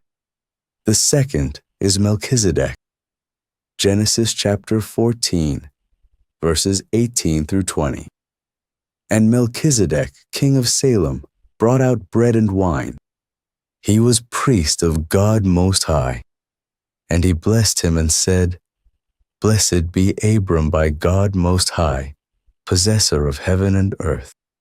And blessed be God Most High, who has delivered your enemies into your hand. And Abram gave him 1/10 of everything. 3 verses. The man arrives. He brings out bread and wine. He blesses Abraham. He praises God. Abraham gives him 1/10. The man leaves. The narrative moves on. The brevity is what makes the encounter strange. Major figures in Genesis receive chapters of attention. Abraham himself, Isaac, Jacob, Joseph. Their lives, their conflicts, their journeys, their dialogues, their deaths. Even minor figures are given a paragraph of context. The narrator of Genesis is patient. He does not rush. But Melchizedek receives 3 verses. No genealogy, no backstory, no mother, no father, no tribe, no city of origin given. Salem is named, but Salem is described only as a place, not as a kingdom with history. The man arrives in the text the way a guest arrives at a wedding without an invitation. He is there. He is significant. And then he is gone. The name itself rewards attention. Melchizedek, in Hebrew, is Malki-Tzedek. 2 roots joined into a single name. Malki means my king. Tzedek means righteousness. So the name reads, in literal translation, my king is righteousness, or simply, King of Righteousness. The author of the letter to the Hebrews in the New Testament draws attention to exactly this translation. The man's name is the description of his office. He is the King of Righteousness because his name says so. And then there is Salem. Salem is shalom, a Hebrew word meaning peace, completeness, wholeness. It is the same root as shalom, the everyday Hebrew word for peace that is still spoken in greeting today. The King of Salem is, by the meaning of his city, the King of Peace. So the figure who walks down the mountain to meet Abraham bears, in his name and in his title, a double identity. King of Righteousness, King of Peace. The two qualities the Hebrew Bible will later say belong supremely to God Himself, and that the prophets will say will mark the reign of the coming Messiah. The location of the city is also worth pausing on. Salem, most scholars who work on this text believe, is an early name for the city that will later be called Jerusalem. The name Jerusalem itself contains the root shalom, Yerushalem. Some translate the full name as City of Peace or Possession of Peace, the city where the Temple of Solomon would one day stand, where the prophets would walk, where Jesus would teach and die, was already, in the time of Abraham, the city of a priest-king named for righteousness. What happens in the encounter is, by ancient Near Eastern protocol, unexpected. Abraham at this moment in his life is the man God has chosen. The Lord has appeared to him in Genesis chapter 12 and made the foundational promise. The covenant of land and descendants and blessing has been spoken over him. He is, by every measure the Bible has built up to this point, the central figure in the divine purpose for the world. And in this scene, that man receives a blessing from another. In the ancient Near East, the direction of blessing was hierarchical. A blessing flowed from someone of greater spiritual standing to someone of lesser. A father blessed a son. A king blessed a subject. A priest blessed a worshiper. The blessing moved downward, from the one with greater access to the divine to the one with less. The author of Hebrews, 20 centuries after this scene, will pause to make this exact observation. It is beyond dispute, he will write, that the lesser is blessed by the greater. And in Genesis 14, Abraham receives a blessing from Melchizedek. The implication is one the text does not explain. Melchizedek, in this scene, occupies a position above Abraham. The patriarch, the chosen man, kneels in the dust of the king's highway and is blessed by an obscure priest from a small mountain city. Then, in the second half of the gesture, Abraham gives Melchizedek a tenth of everything he has recovered in the battle. A tithe, the first tithe in Scripture, from the patriarch to the priest, acknowledging, in the universal language of the ancient world, that Melchizedek's office had a claim on Abraham's substance. The bread and wine deserve a moment. The text says, plainly, that Melchizedek brought out bread and wine, two elements, a simple meal of provision for a returning warrior and his men. By itself, in the world of Genesis, the gesture is hospitality. A traveler comes home from battle. A priest meets him with food and drink and a blessing. The exchange is ordinary. the way ancient hospitality was ordinary. But the Christian reader, opening the Bible from the other end, cannot help but pause. Centuries before the Passover, centuries before the manna in the wilderness, centuries before the showbread in the tabernacle, centuries before the wine of the festival offerings, a non-Israelite priest serves a non-Israelite patriarch bread and wine as the elements of blessing. The two substances that will, 2,000 years later, sit on a table in an upper room in the city this city would become.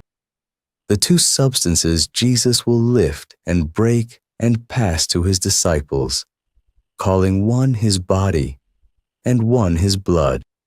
The two substances the Christian church will continue to share in every century since, in remembrance of him. The first appearance of bread and wine together in the Bible is in the hands of Melchizedek.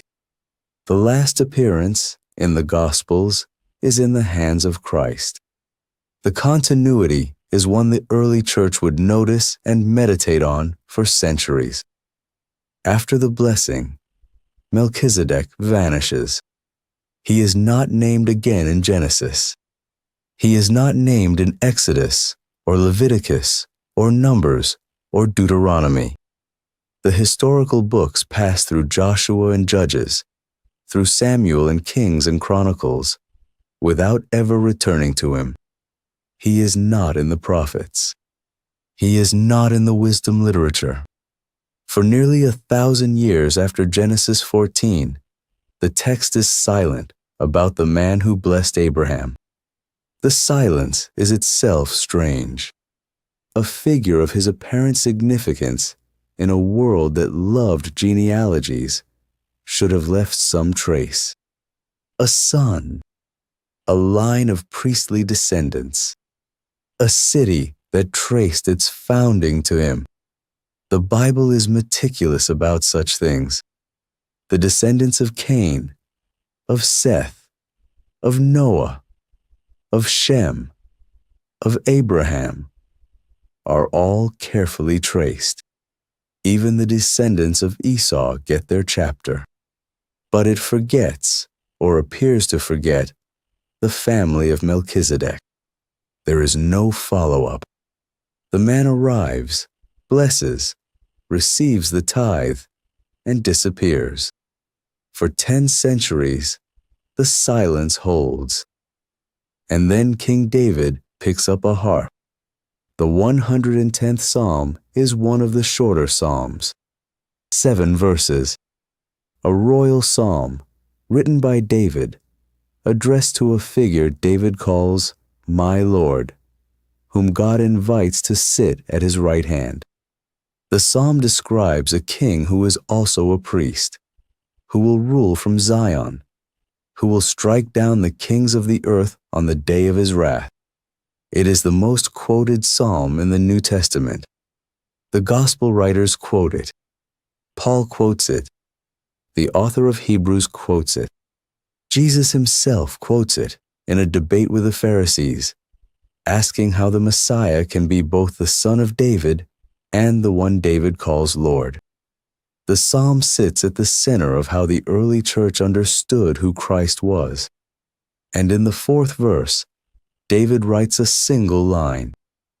The Lord has sworn and will not change his mind. You are a priest forever, after the order of Melchizedek. After 1,000 years of silence, the name surfaces again, in the middle of a royal psalm, attached by oath to the future king who will sit at God's right hand. The Messiah, in David's vision, is not going to be a Levitical priest. He is going to be a priest of a different order, older, original, the order of the man who came down the mountain to bless Abraham. The psalm names no other priesthood as eternal. The Aaronic priesthood is everywhere in the Hebrew scriptures, but no psalm calls it forever. The psalm reserves that word, forever, for the order of Melchizedek. and the word is sealed by an oath. The Lord has sworn. He will not change his mind. The letter to the Hebrews in the New Testament picks up the line and builds an argument. Hebrews chapters 5 through 7 are the most extended biblical exposition of Melchizedek. The author is writing to a Jewish Christian audience, men and women who had grown up with the Levitical priesthood as the only priesthood they knew. The sons of Aaron, of the tribe of Levi, had stood at the altar for centuries. The author of Hebrews has to explain how Jesus, descended from the tribe of Judah and not from Levi, could be a priest at all. The answer is Melchizedek. The author observes that the Genesis text gives Melchizedek no genealogy, no mother, no father, no recorded birth, no recorded death. The Levitical priests, by contrast, were defined entirely by genealogy. A man was a priest because his father had been a priest and his father before him, all the way back to Aaron. The priesthood passed through the bloodline, and when a priest died, the priesthood passed on to his son. Melchizedek had no recorded bloodline. His priesthood, by the silence of Genesis, was not inherited from anyone and was not passed to anyone. It simply was. And the author of Hebrews, in chapter 7, verse 3, writes one of the most extraordinary sentences in the New Testament. The man was, the author says, without father, without mother, without genealogy, having neither beginning of days nor end of life, but resembling the Son of God. He continues a priest forever. The line should be read carefully. Most interpreters do not read it as a literal claim that Melchizedek had no parents or never died. They read it as an exegetical observation about the Genesis text. The text is silent on his origins. The text is silent on his end. The silence makes Melchizedek a type, a figure, of the eternal priesthood of Christ. There is one more textual layer to consider, found not in the Bible, but near it.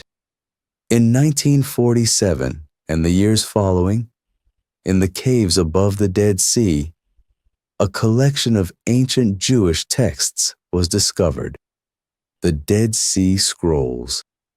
Among them, in Cave 11, was a fragmentary text scholars have catalogued as 11Q13.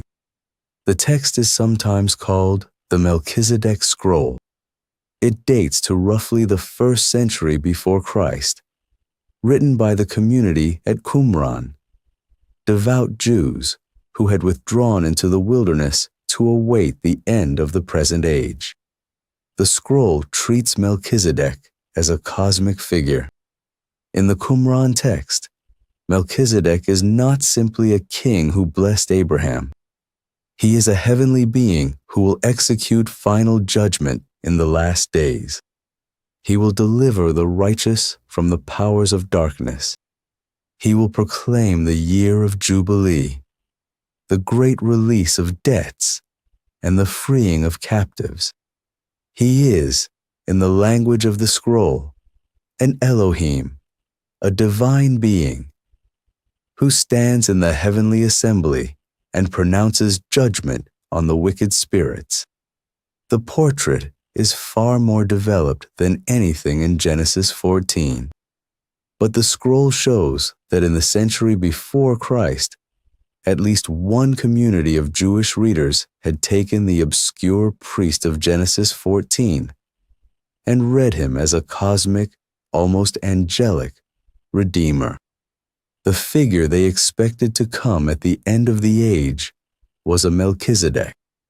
When the author of Hebrews, perhaps a century later, argues that Jesus is a priest after the order of Melchizedek, he is not introducing a name his audience had never heard. He is engaging a name his audience had heard. He is saying that the Melchizedek the scriptures have been pointing to all along has now come. The two priesthoods of the Hebrew Bible can now be set side by side.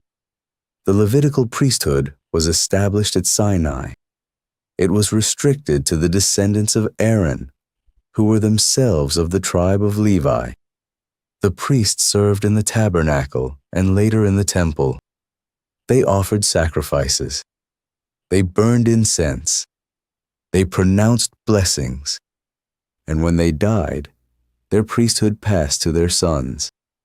The whole institution depended on bloodline and on the continuity of generations. The Melchizedek priesthood was older than Sinai. It existed before Moses, before Aaron, before the giving of the law. It was not restricted by tribe.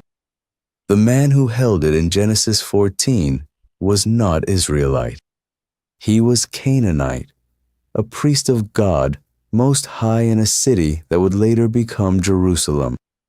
His priesthood was not passed by genealogy, because no genealogy is given. His office was not bounded by the institutions of the Mosaic covenant, because those institutions did not yet exist. The Levitical priesthood was tribal. The Melchizedek priesthood was universal. The Levitical priesthood was inherited. The Melchizedek priesthood was, in the textual silence about its descent, eternal. And when the author of Hebrews argues that Jesus is a priest, he argues for the second order. Jesus, descended from the tribe of Judah, could not have been a Levitical priest under the law of Moses. The law forbade it. But he could be a Melchizedek priest, because the Melchizedek priesthood had never been restricted to one tribe and had never been bounded by the law of Moses. It was older than the law. It survived the law. And the oath of Psalm 110, that the Messiah would be a priest forever after the order of Melchizedek, had reserved that older priesthood by divine oath for the king at God's right hand. Return now to verse 18. A priest-king of righteousness and peace in the city that would become Jerusalem, brings out bread and wine and blesses the man God had called. The setting is a road in the late afternoon, with the dust of battle still on Abraham's clothes, and the captives gathered behind him. The exchange is brief. The blessing is given. The tithe is offered. The priest goes back up the mountain. 2,000 years later, in the same city, now grown into Jerusalem, a priest-king of righteousness and peace will sit at a table in an upper room and lift bread and wine. He will bless what he holds. He will give it to the men God had called. The room will be quiet. The light will be low. The men will not yet understand what is happening. The continuity is the priesthood. The Melchizedek who walked down to Abraham and the Christ who broke bread with his disciples were, in the architecture of the New Testament, holding the same office. The first installment was in Genesis 14. The second installment was in the upper room. And the office, by the oath of Psalm 110, was eternal. The priest, by the silence of Genesis and the witness of Hebrews, continues forever. The whole strange episode now begins to settle into place. A man with no recorded beginning, who served bread and wine to the patriarch, who blessed the father of the faithful, who held a priesthood older than Moses, who would be named again by David in a psalm of the coming king, who would be elaborated by the Qumran community into a heavenly redeemer, who would be picked up by the letter to the Hebrews as the type of the eternal priest, and who would be fulfilled in the New Testament account. by the one who broke bread in the upper room of the city, Melchizedek had once ruled. One priesthood unfolding across the centuries. You can sit with the strangeness of that. A man who appears for 3 verses and shapes the priesthood of the Messiah. A silence that lasts 1,000 years and then breaks in a single psalm. An obscure encounter in the dust of a late afternoon that becomes the original installment of the meal that is still being shared. But Melchizedek was not the only mysterious figure in the Hebrew Bible whose appearance hinted at the divine without being God outright. There was another figure who appears throughout the Old Testament under a single phrase, the angel of the Lord. He speaks as God. He accepts worship. He acts with divine authority. And then, after Malachi, he stops appearing. Tomorrow night, who was the angel of the Lord? Rest now. The phrase appears throughout the Old Testament. Malach Yahweh, the angel of the Lord, a figure who speaks as if he were God himself, who accepts worship, who acts with divine authority, and who, at the same time, is described as distinct from God, as God's messenger. The Hebrew word malach means simply messenger. It is used in the Hebrew scriptures for human messengers, the kind that kings sent from one court to another, and it is used for angelic messengers, the unseen servants who carry word from the throne of heaven into the world of men. The word itself does not declare which kind of messenger is in view. The reader has to look at the context. But when the word is bound to the divine name, when the text speaks of the Malach Yahweh, the messenger of Yahweh, the angel of the Lord, the figure that appears is unlike any other messenger in the scriptures. He appears about 60 times in the Old Testament, and every time he appears, the text holds together 2 things that ought not to hold together. The defining strangeness is this. Every time the figure appears, he speaks in the first person as God. He says I, where the reader would expect the Lord. He gives commands as the one with the authority to give them. He receives sacrifices that belong to God alone. He receives worship that belongs to God alone. And every time the figure appears, the participants in the scene treat him as God. They fall on their faces. They cover their heads. They name the place where they met him with names that contain the divine name. They speak afterward as if they had seen the Lord himself. And yet the text, in the same passages, distinguishes him from God. He is called the messenger of the Lord.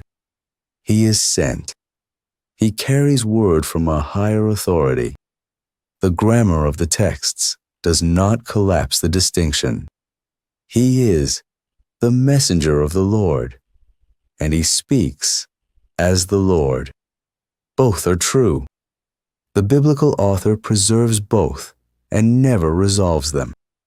This is the puzzle the chapter is built around.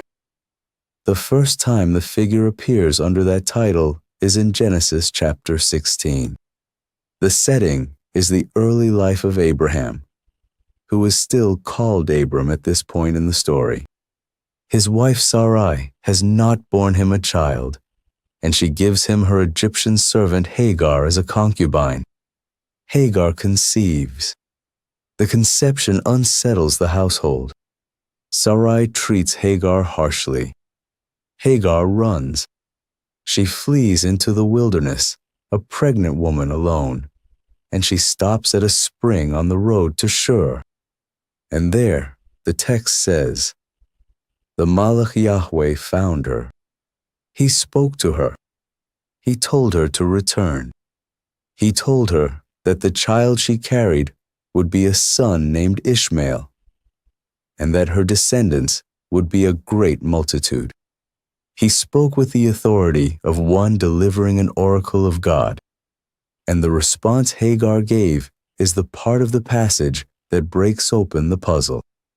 The text reads in Genesis chapter 16, verse 13, "So she called the name of the Lord who spoke to her, 'You are a God of seeing.' The Hebrew is El Roi, the God who sees me." She names the figure who spoke to her with the title of God. The Malach Yahweh and Yahweh in her speech are the same. And she says she has seen God and remained alive, an astonishment in the scriptures, because the assumption running through the Hebrew Bible is that no one sees God and lives. The first appearance of the figure in the text already contains the paradox. He is the messenger, and he is God, and the woman who meets him knows it. The pattern intensifies at the burning bush. Exodus chapter 3. Moses is keeping the flock of his father-in-law Jethro in the wilderness of Midian. He has fled Egypt. He has been in the wilderness for 40 years. He is an old man now, and he leads the sheep to Horeb, the mountain of God. The text reads in verse 2, "And the angel of the Lord appeared to him in a flame of fire out of the midst of a bush." The Malach Yahweh, the same figure. He appears in a flame of fire that is in the bush, but does not consume the bush. And Moses turns aside to see. And then, in verse 4, the text shifts. When the Lord saw that he turned aside to see, God called to him out of the bush. The angel of the Lord, who had appeared in the flame, has become, in the next sentence, simply God, calling out of the bush. The two are interchanged without explanation.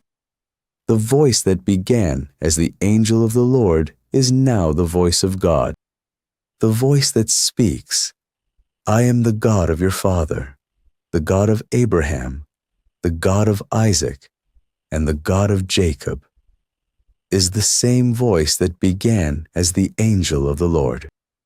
And Moses, hearing it, hides his face, for he was afraid to look at God.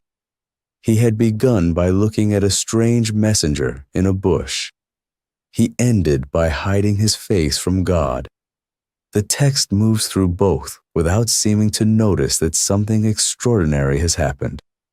The angel of the Lord and God are the same voice in this scene.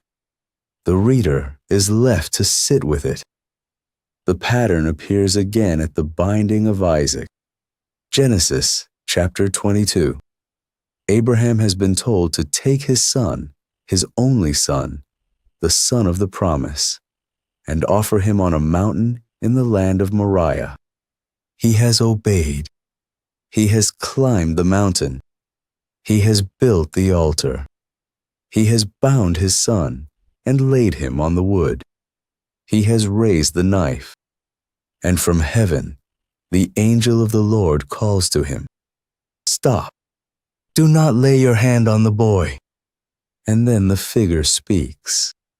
In verse 12, the words are these: "Now I know that you fear God, seeing you have not withheld your son, your only son, from me." From me. The angel of the Lord is speaking, and he says the obedience was offered to me. The sacrifice was being made to me. The fear was directed at me. The me of the sentence is God, the one to whom the offering was being made. The angel of the Lord and the one who commanded the sacrifice are the same person speaking in the first person. A few verses later, the same figure speaks again, this time invoking the divine oath.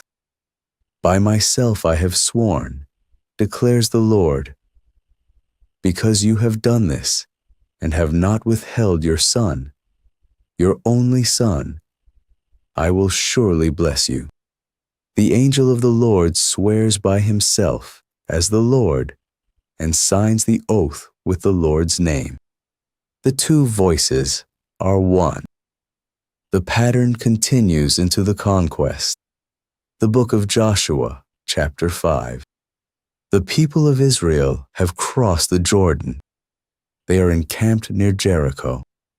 The walls of the city rise in front of them. Joshua, the new leader after the death of Moses, is walking near the camp at night, and he looks up. The text reads, in verse 13, "And it came to pass, when Joshua was by Jericho, that he lifted up his eyes and looked, and behold, there stood a man over against him with his sword drawn in his hand." A man with a drawn sword standing in his way. Joshua approaches. The military instinct asks the right question. Are you for us or for our adversaries? And the man answers, No, but I am the commander of the army of the Lord. The answer is striking. The figure does not take a side in Joshua's terms. He does not say, for you or against you.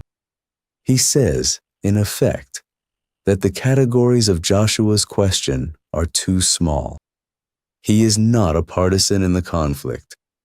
He is the commander of the army of the Lord. He stands above it, and Joshua falls on his face. He worships. He says, "What does my Lord say to his servant?" The figure does not refuse the worship. He does not say, as the angels in the book of Revelation say to John when John tries to fall at their feet, "See thou do it not. I am thy fellow servant." Worship God. He does not deflect it. He receives it, and he speaks the next words. "Take off your sandals from your feet, for the place where you are standing is holy." The exact instruction Moses had received at the burning bush. The same words, the same posture, the same recognition that the ground where this figure stands is consecrated by his presence. A created angel would have refused the worship. The figure standing before Joshua receives it and gives Joshua the burning bush instruction. The reader, by now, recognizes who is standing in front of Joshua. The pattern is repeated in the period of the Judges. Judges chapter 6. The northern tribes are oppressed by the Midianites. A young man named Gideon is threshing wheat in a winepress, hidden from the raiders, when the angel of the Lord appears under the oak at Ophrah. The figure greets him, the mighty man of valor. Gideon, who is hiding wheat in a winepress, asks the question of the suffering generation. If the Lord is with us, why then is all this befallen us? And where be all his miracles which our fathers told us of? The angel of the Lord answers him, and the answer is a commissioning. Go in this thy might, and thou shalt save Israel from the hand of the Midianites. Have not I sent thee? Have not I sent thee? The angel of the Lord speaks as the sender, the one with the authority to commission Gideon to be the deliverer of Israel. When Gideon realizes who he has been speaking to, he is terrified. The text reads in verse 22, "And when Gideon perceived that he was an angel of the Lord, Gideon said, Alas, O Lord God, for because I have seen an angel of the Lord face to face." He has seen the figure face to face, and he expects to die, because the assumption of the Hebrew Scriptures is that to see God is to die. And the Lord answers him, not the angel of the Lord this time, the Lord. The text, having identified the figure, now uses the divine name to record the response. And the Lord said unto him, Peace be unto thee. Do not fear. Thou shalt not die. The voices are interchanged again. The angel of the Lord is the Lord. The Lord, who reassures Gideon, is the same figure who had been called the messenger a few verses earlier. And then, one more time, before the period of the kings, the figure appears. Judges chapter 13.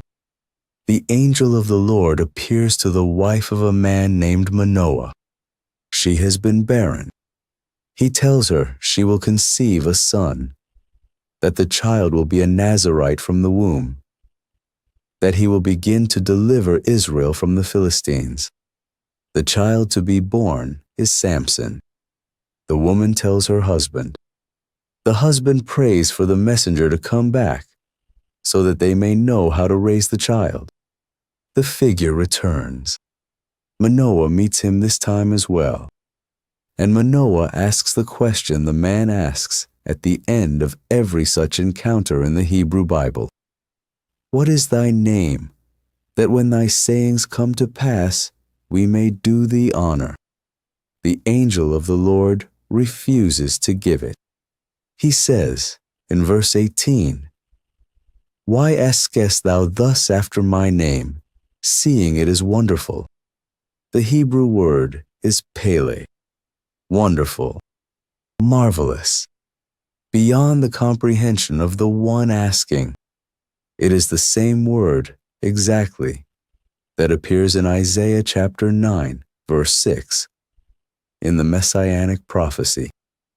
For unto us a child is born, unto us a son is given, and the government shall be upon his shoulder, and his name shall be called Wonderful Counselor, Mighty God, the Everlasting Father, the Prince of Peace. Wonderful is the name the angel of the Lord declines to specify.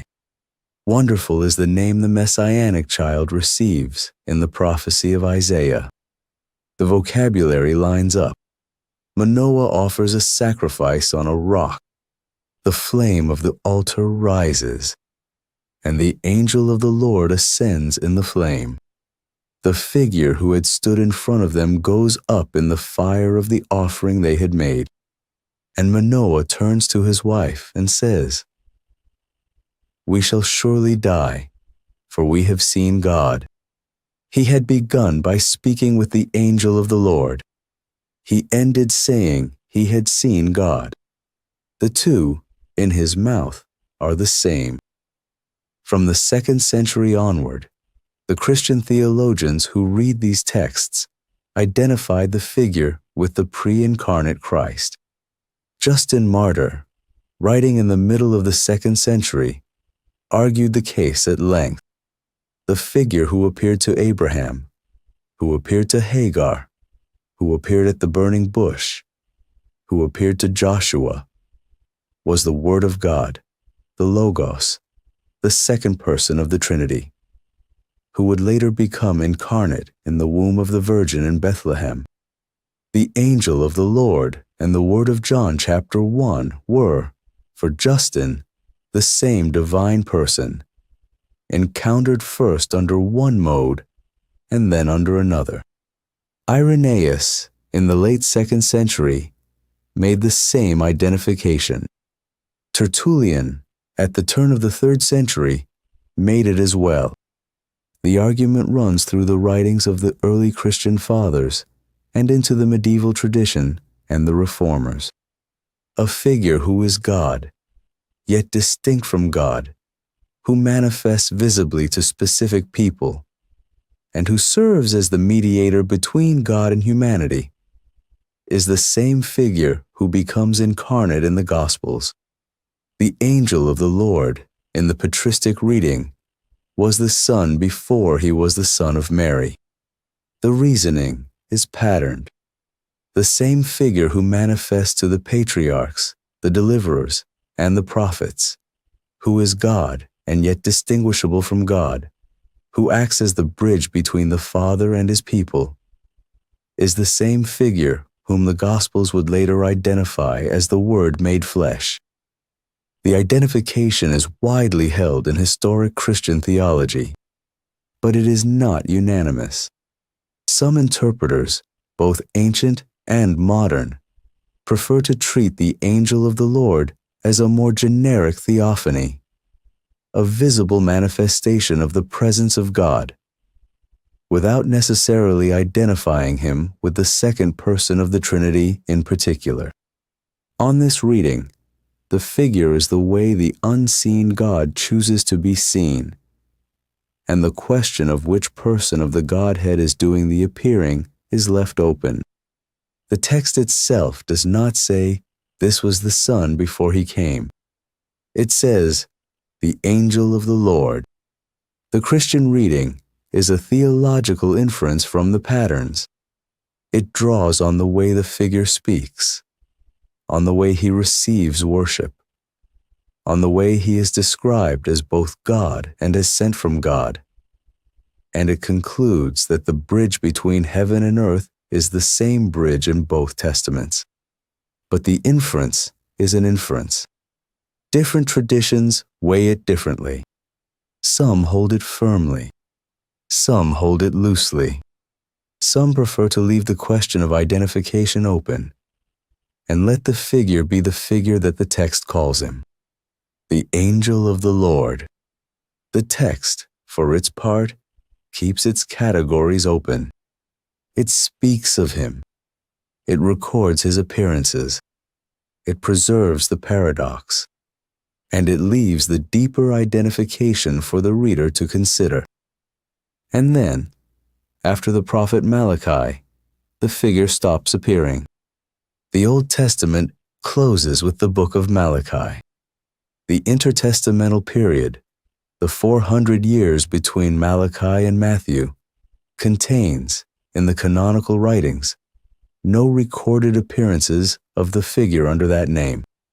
The Old Testament's most active mediating divine figure simply goes silent. The voice that had spoken to Hagar at the spring, the flame that had burned in the bush, the commander who had stood before Jericho, the presence that had ascended in the flame of Manoah's altar.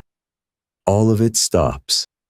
For 4 centuries, the heaven through which he had moved is, by the testimony of the canonical scriptures, quiet on that channel.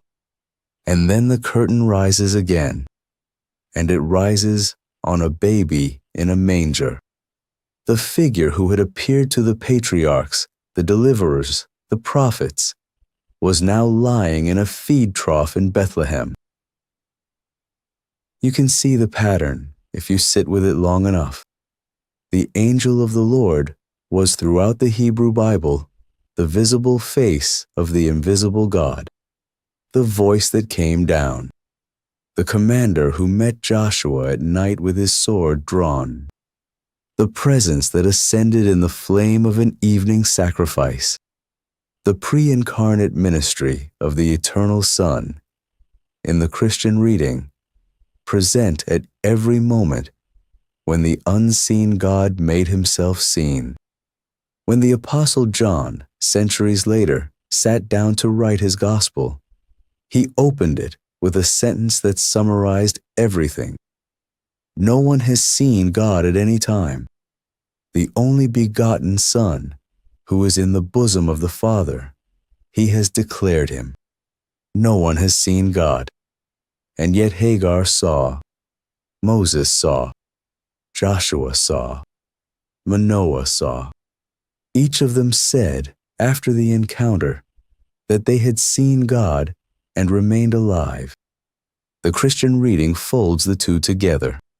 No one has seen the Father directly, but the Son, who is in the bosom of the Father, has declared him, has made him visible, has stepped down into the world and walked across it in human form, in a flame, in a man with a sword, in a messenger under an oak. The God whose name is too holy to speak had been speaking, visibly and verbally, the whole time, through the figure called the Angel of the Lord. And then the figure stopped appearing under that title, because he was about to appear under his name. The Angel of the Lord stops appearing after the prophet Malachi. The Old Testament closes with his silence. But another figure was already active in the same divine council the prophets had seen. A figure with a specific role, a specific function. He was not yet a proper name. He was a title. The Hebrew word was ha-Satan. Tomorrow night, the Satan in Job. Rest now. Job chapter 1, verse 6. Now there was a day when the sons of God came to present themselves before the Lord, and Satan also came among them. The Hebrew is ha-Satan, with the definite article, the Satan, not Satan as a proper name, the Satan as a title. Most modern readers have heard the verse so many times in English translation that the strangeness of the Hebrew never reaches them. The English simply reads, Satan, a capital S, a proper noun, the name of a familiar figure, slotted into a familiar scene. The reader moves on. But the Hebrew is doing something the English does not show. 2 letters at the front of the word change everything. The letter, ha, attached as a prefix, is the Hebrew definite article, the. So the Hebrew does not say Satan came among them. It says the Satan came among them, a title with a definite article, a role with a designation, the adversary, the accuser, the prosecutor. For thousands of years of reading, the difference between a name and a title at this point in the story passed unnoticed by most. The role was assumed to be the name. The translation softened the grammar. The figure was thought of as a personal enemy of God, with that personal enmity baked into the very word. The Hebrew, however, was speaking more carefully. The Hebrew word at the center of the scene is Satan. Lowercase, no article, a simple common noun. The word comes from a verb that means to oppose, to obstruct, to bear malice toward, to set oneself against another. The noun form, Satan, simply means one who opposes, an adversary, an obstructor, a figure who stands in someone's way. Without the definite article, the word is generic. It can describe any opponent, a military rival, a political enemy, a legal accuser standing in court against a defendant. The Old Testament uses the word in exactly that range of meanings. 1 Samuel uses it of a military adversary. 1 Kings uses it of a political opponent rising up against a king. Psalms use it of those who accuse the righteous in a court of law. The word is a function. The word names a role. When the word appears without the definite article attached to no particular figure, it carries no theological weight beyond its plain meaning. It simply names the role of opposition. The interesting question begins when the word does get an article attached to it. Because the moment a definite article enters the picture, Hebrew grammar starts to do something specific. Hebrew grammar treats the definite article carefully. The article attaches to common nouns to make them definite. The man, the book, the judge. It does not attach to proper names. In Hebrew, you do not say the David. You do not say the Moses. The names are already definite. The article would be ungrammatical. This rule has a consequence for any noun preceded by the article. When the Hebrew text writes the definite article in front of a word, the word is by definition not a proper name. It is a common noun, a category, a title, a role. So when the text of Job writes ha-Satan with the definite article, the Hebrew grammar is signaling something the English translation hides. This is not a proper name. The figure is being introduced by his function, not by his identity. The adversary, the accuser, the one whose role within this council is to oppose. The same construction appears in the book of Zechariah, the same grammar, the same word, the same definite article. In both Job and Zechariah, the figure is named not as Satan, but as the Satan, the one occupying a particular office within the heavenly court. The setting of the opening of Job is the council scene. Chapter 1, verses 6 through 12. A day arrives in the spiritual realm. The sons of God, the Bene Elohim, gather to present themselves before the Lord. The phrase present themselves in Hebrew carries the sense of a formal arrival, a court session, a standing before a sovereign. The council convenes. Among those gathered, the Satan also comes.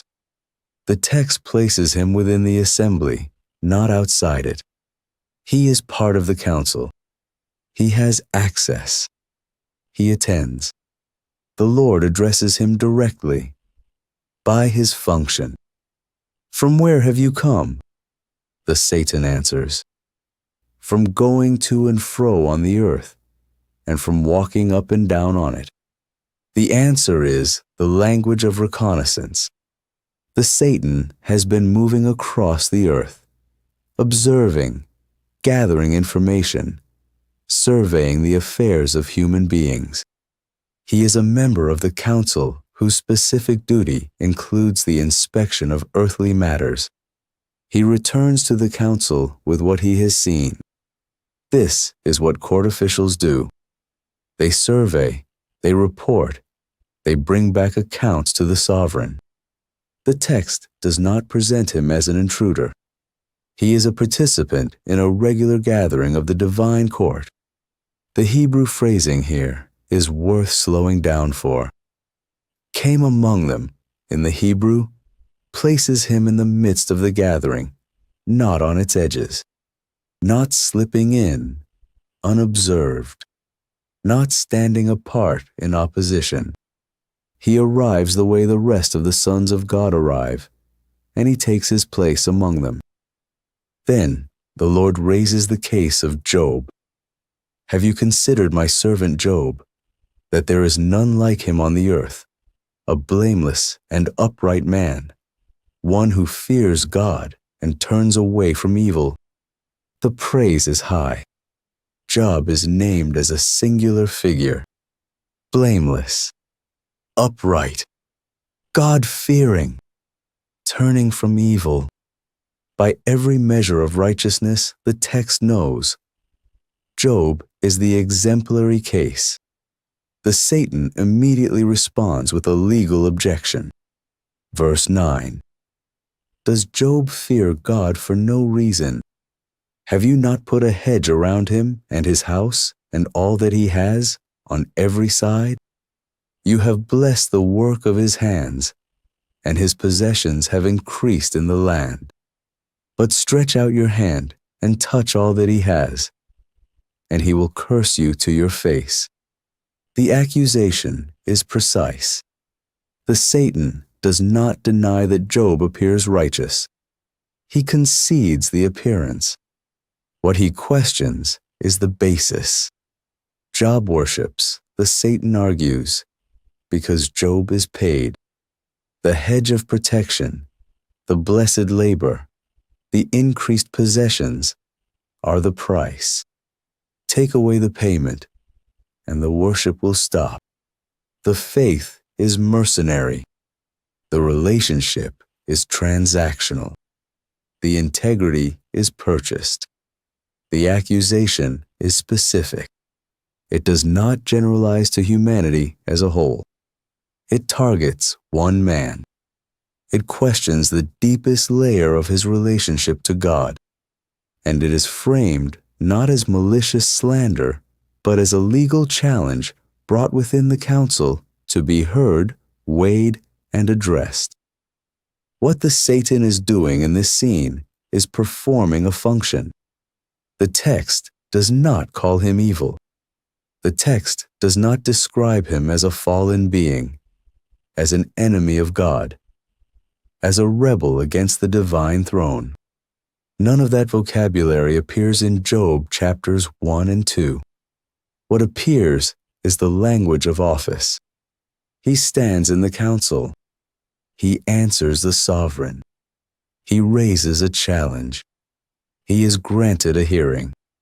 The function he performs has a name in the human courts the ancient world knew: the prosecutor, the figure whose role within a tribunal is to test the case, to question the integrity of the accused, to argue the side opposite to vindication. In a court convened to weigh the soul of a man, someone must perform the role of opposition. The Satan is the figure assigned to that role in this scene. This is not the same thing as saying the figure is morally neutral. Later development of the figure across the canon will fill in the picture. What this scene is saying, in its own terms and in its own language, is that the role itself is a function within the council's deliberations. The opposition has a place. The accusation has a hearing. The case must be tested before it is closed. The Lord grants the Satan permission to test Job. Verse 12. Behold, all that he has is in your hand. Only against him do not stretch out your hand. Two things in that sentence are worth slowing down for. The first, the Satan acts only by permission. He does not have independent authority to harm Job.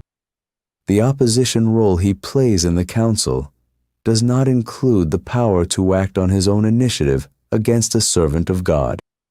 He must receive permission. The test occurs only because the sovereign authorizes it.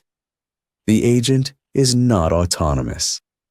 The second, the permission is bounded. Job's possessions are placed within the Satan's reach.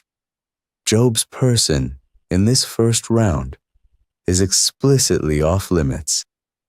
Only against him do not stretch out your hand. The boundary is precise. The Satan can act within it. He cannot exceed it. This is the architecture the book of Job opens with. Not a cosmic struggle between two equal forces. Not a god of darkness contending with a god of light for the soul of a man. The architecture is a sovereign court in which an adversarial role exists, is regulated, and operates only within permissions the sovereign defines. The second council scene in chapter 2 expands the permission. Job's body is now placed within the Satan's reach. His life is still off limits.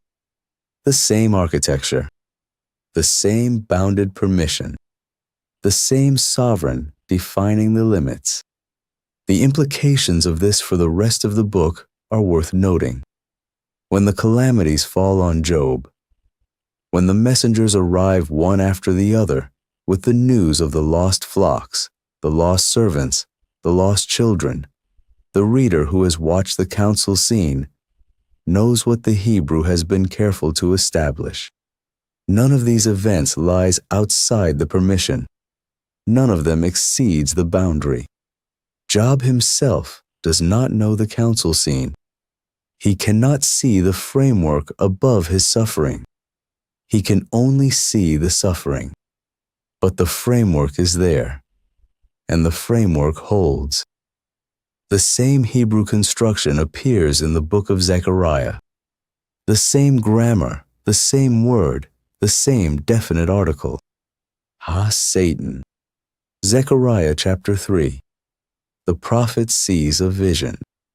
Joshua the high priest stands before the angel of the Lord, dressed in filthy garments, and the Satan standing at his right hand to accuse him. The role is the same as in Job. The figure stands in the position a prosecutor would occupy in an ancient court, at the right hand of the accused, to bring the case against him. The function is identical: to accuse, to argue the opposition, to question the basis on which the defendant is to be vindicated. But in this vision, the angel of the Lord rebukes the Satan directly. The Lord rebuke you, O Satan. The Lord who has chosen Jerusalem rebuke you. Is not this a brand plucked from the fire? The accusation is overruled. Joshua's filthy garments are removed. He is clothed in pure vestments. The vindication is granted. The structure of the scene repeats what Job opened with: a figure occupying the prosecutorial role, an accusation raised, a higher authority weighing the case, a verdict rendered. The Satan is again present as a functional adversary within a heavenly proceeding, not as an autonomous cosmic enemy who can simply seize his quarry. There is one more passage worth setting alongside Job and Zechariah. It is older, and it shows how broad the use of the word actually was. Numbers chapter 22. The prophet Balaam has been hired to curse Israel. He saddles his donkey and rides out. The angel of the Lord stands in the way. The Hebrew text describes the angel's posture using the same word. The angel stood as a Satan against Balaam, as an adversary, as an obstructor, as one who set himself in the way. The figure standing as a Satan in that passage is not a prosecutor in a council. It is the angel of the Lord himself, blocking a prophet from a destructive path. The word is being used in its plainest sense: adversary, obstructor, one who opposes. The lesson is grammatical and theological at once. The Hebrew word Satan, by itself, names a function. The function can be performed by any figure who plays it: a military rival, a political opponent, a legal accuser. The angel of the Lord himself can stand as a Satan in a specific scene, against a particular figure, for a particular purpose. The word does not, by itself, identify a single being. It identifies a role. Only when the definite article appears in Job and Zechariah does the word point to a specific office holder: the adversary, the accuser, a particular figure who occupies the prosecutorial seat within the divine council. What this means for reading the older portions of the Hebrew Bible is worth saying carefully. In the books written earliest, the Satan figure is presented under a title, not a proper name. He is one figure among the council of the Bene Elohim, performing a specific function: to test, to accuse, to scrutinize. The texts that introduce him do not yet present him as the cosmic enemy of God who appears in the New Testament. They present him as a council member with a particular role. This is the older biblical view, in its own terms, in its own language. The adversary is a member of the heavenly court who plays the part of the prosecutor in cases brought before the sovereign. The test he raises against Job is heard. granted permission, and bounded. The accusation he brings against Joshua is overruled by a higher authority. The role exists, and the role is regulated. This does not mean that the figure in Job is somehow a different being from the cosmic adversary later texts describe. It means the early scenes introduce the figure under one specific functional title, before the larger theological picture is filled in across the rest of the canon. The same figure can be present from the beginning, while the prominence of his role and the title used for him develop over centuries of biblical writing. The next chapter will trace that development. There is a quietness in seeing the architecture this way. Job did not face the Satan alone. Job did not stand on a battlefield where the forces of darkness and the forces of light contended over him as equals. The book is not constructed that way. The book is constructed as a council scene, and Job's suffering happens inside the structure of that council, not outside it. The sovereignty of God in the book of Job includes the deliberations of beings who oppose his servants. The Satan can raise an accusation. The Satan can be granted permission to test. The Satan can act within bounds on the possessions and the body of a man God has called blameless. None of that happens outside the sovereign's authorization. The agent is not autonomous. The opposition is not equal. The court is presided over by one God, and the adversarial role exists within the court he convenes. The framework is not God versus an equal opposite. The framework is God presiding over a council in which adversarial functions exist, and using even the adversarial roles for his own purposes. Job's faithfulness was not, in the end, mercenary. The test proved it. The accusation brought within the council was answered by the integrity of a man who had been claimed by God and would not let go of God even when the hedge was lifted. The early biblical texts, then, do not give the listener a fully developed picture of the cosmic adversary. They give a council member with a definite title, the adversary, a role within the heavenly court whose function is to test, to accuse, to scrutinize the cases that come before the sovereign. You may have read Job many times without seeing the Hebrew under the English. The translation simply wrote Satan. The figure was assumed to be the New Testament's familiar enemy. The strangeness of the definite article was lost, and with it, the strangeness of the framework. The Hebrew, in its own terms, was speaking of a role. When the architecture comes into view, the job scenes read differently. The council convenes. The members present themselves. The adversary takes his place. The case is heard. The permission is bounded. The sovereign presides. The agent acts only within the permission. The test proceeds within the limits the sovereign has set. The integrity of the servant is what is on trial, and the integrity holds. But the development of the Satan figure does not stop in Job. By the time of the Babylonian exile and after, the title would become a name. The accuser would become a proper noun. And the Second Temple Jewish writers would expand the figure into the cosmic adversary the New Testament inherits. Tomorrow night, how the Satan became Satan. Rest now. 2 Samuel chapter 24, verse 1.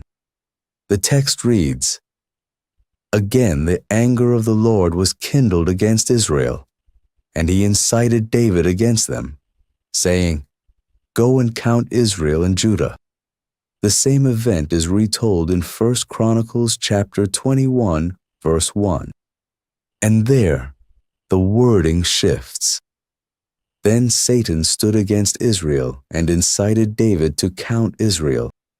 Same event, two different verses, two different agents. The two passages narrate the identical episode in the life of King David. Every other detail matches. The order goes out. The census is conducted. The judgment falls. 70,000 Israelites die in the plague that follows. The two accounts agree on the action, the consequence, the king's repentance. They agree on every detail of the story except one. They name a different being as the one who moved David to do what he did. The earlier account, 2 Samuel, names the Lord. The later account, 1 Chronicles, names Satan. This is one of the most quietly important moments in the entire Hebrew Bible. The shift between these two verses, spanning the centuries between when 2 Samuel was composed and when 1 Chronicles was finalized, is a window onto how the biblical writers came to understand a figure who, in the earliest texts, did not yet have a proper name. The previous chapter walked through the Satan in the book of Job. The Hebrew there is ha-Satan, with the definite article, the adversary, the accuser, a title, not a name, a member of the heavenly council with a specific assigned function, the role of testing, of contesting, of pressing the question of whether human faithfulness will hold under pressure. In Job, ha-Satan presents himself before the Lord with the other sons of God. He has a job. He acts within the limits the Lord sets. He cannot touch what the Lord protects. He cannot take a life unless permission is explicitly given.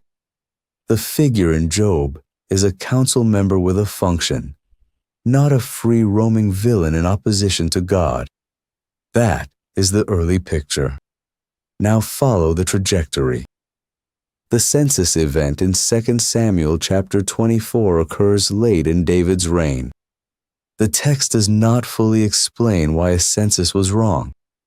The reader gathers from context and from David's own later confession that the act represented a kind of pride, a numbering of military strength that placed trust in the count rather than in the Lord.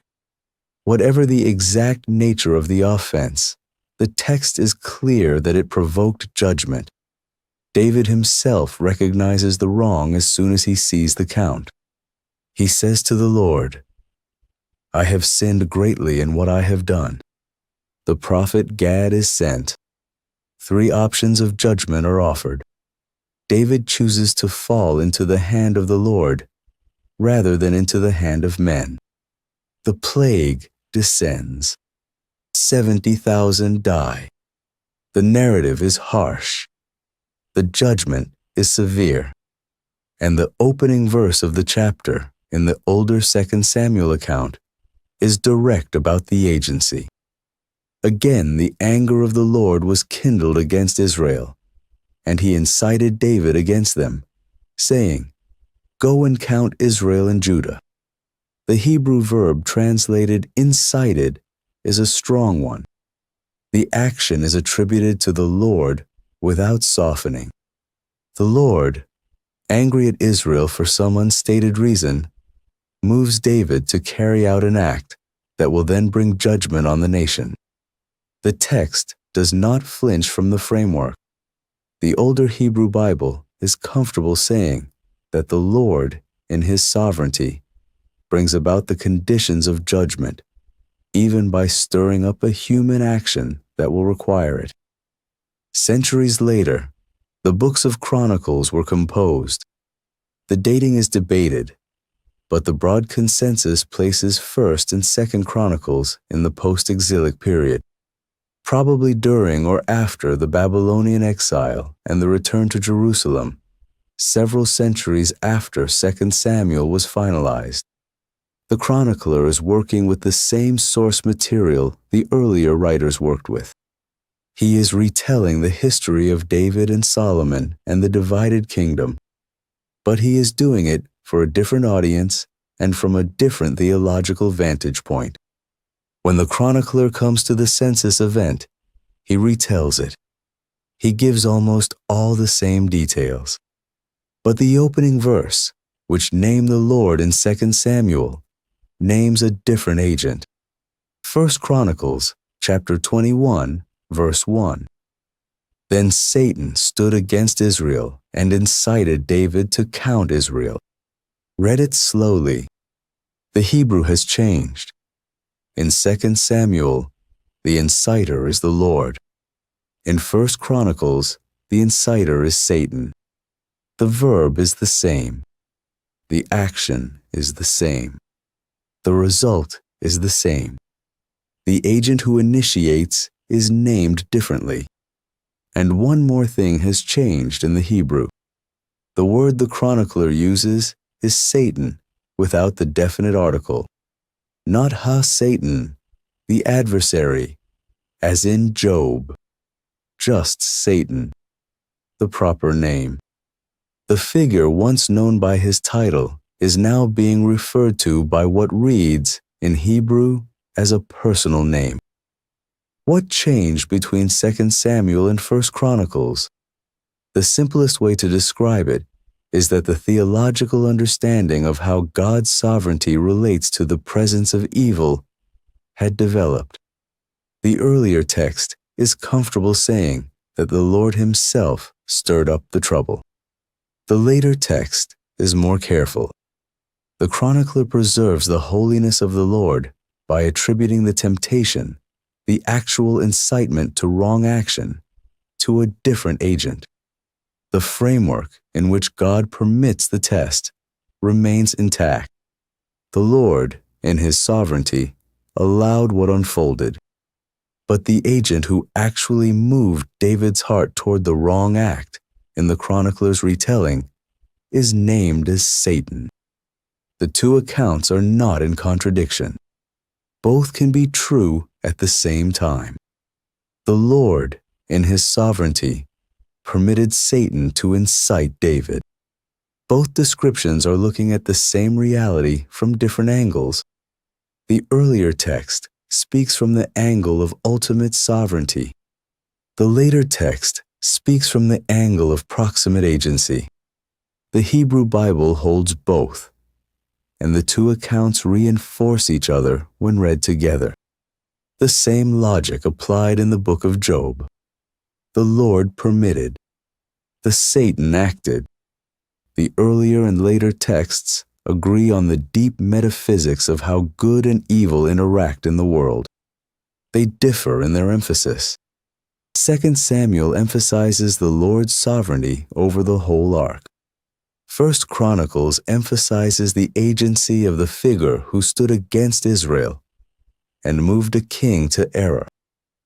The trajectory across the Hebrew Bible can now be seen clearly. Begin with Job, the earliest of the texts that introduces the figure. There he is, ha-Satan, with the definite article, the adversary, the accuser, a title that describes a function, a council member with a job. Move forward to Zechariah chapter 3. The prophet sees a vision. Joshua the high priest stands before the angel of the Lord, and a Satan stands at his right hand to accuse him. Same title, same function. The Hebrew is again, ha-Satan. The figure has not yet acquired a name. He is still the one who performs the accusing. Move forward to 1 Chronicles. Now the Hebrew has shifted. The definite article has dropped away. The word Satan is used as a proper name. The function has acquired a personal designation. The title has begun to operate as an identity. The development is gradual. It is internal to the Hebrew Bible. It does not require any external source to trace. The reader who follows the appearances of the word Satan from Job through Zechariah to 1 Chronicles can see the trajectory in the canonical text itself. The figure has been gradually personified across the Old Testament. By the close of the Hebrew canon, the Satan is a named figure. What happened next in the centuries between the Old Testament and the New was an elaboration of the picture. The 400 years between the prophet Malachi and the arrival of John the Baptist were not silent years in Jewish religious thought. Jewish writers, especially in the apocalyptic literature, were composing extensive accounts of the spiritual world. The book of Enoch, walked through in chapter 15 of this story, is the most famous of these. The book of Jubilees is another. The Dead Sea Scrolls preserve fragments of others. The testaments of the 12 patriarchs, the book of the Watchers, the wisdom of Solomon, all contribute to the picture. In these texts, the figure of Satan was elaborated dramatically. He acquired a backstory. He acquired allies. He became the leader of the rebellion, the prince of the demons, the cosmic enemy of God. The functions that the Hebrew Bible had distributed across different beings, the corrupting watchers, the disembodied spirits, the failed Elohim of the council, were increasingly consolidated under a single figure. Satan was identified with the rebellious prince of darkness. The other beings became his agents. This development is not in the canonical Old Testament. It is in the Second Temple Jewish literature, written between the Testaments. The biblical writers in the New Testament era inherited this elaboration. They worked within the framework it had built. The Satan they refer to in the Gospels and the Epistles is a figure who has been thoroughly developed in the 400 years before they wrote. By the time of the Gospels, the figure is fully personified. Matthew chapter 4, verses 1 through 11. Jesus is led by the Spirit into the wilderness to be tempted by the devil. The figure approaches. He speaks. He cites Scripture. He proposes alternatives. The temptation is a structured encounter between two persons. The being approaching Jesus has a personal will, a personal strategy, and an explicit name. Jesus addresses him directly. "Away from me, Satan." The figure departs. The angels come and minister to Jesus. Note what has happened linguistically.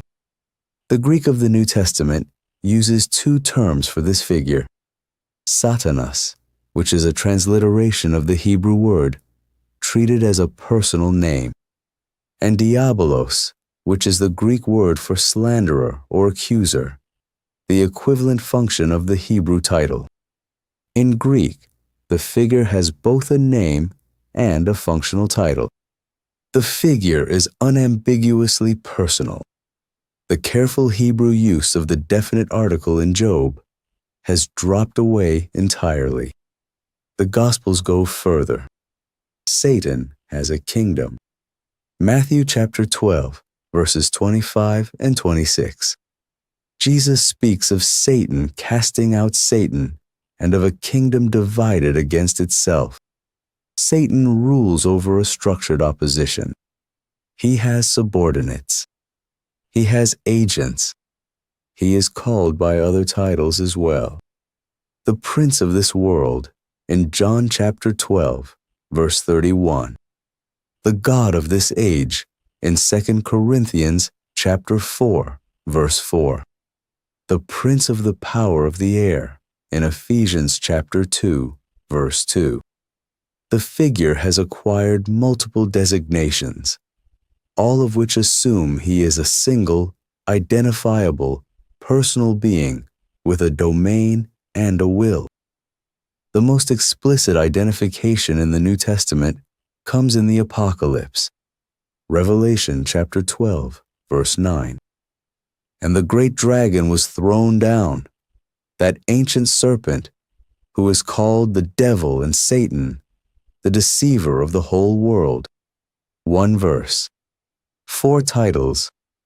The great dragon, the ancient serpent, the devil, Satan. The apocalypse is gathering up the threads.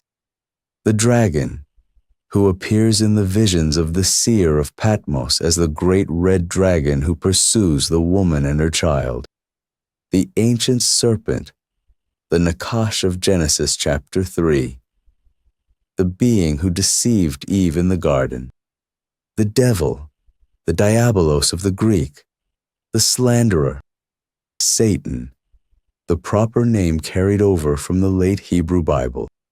Revelation is identifying the developed Satan with the figure of Genesis chapter 3, the serpent who came to the woman in the garden, the being whom Genesis introduces under a different name and a different image, and whom Revelation now declares to be the same being.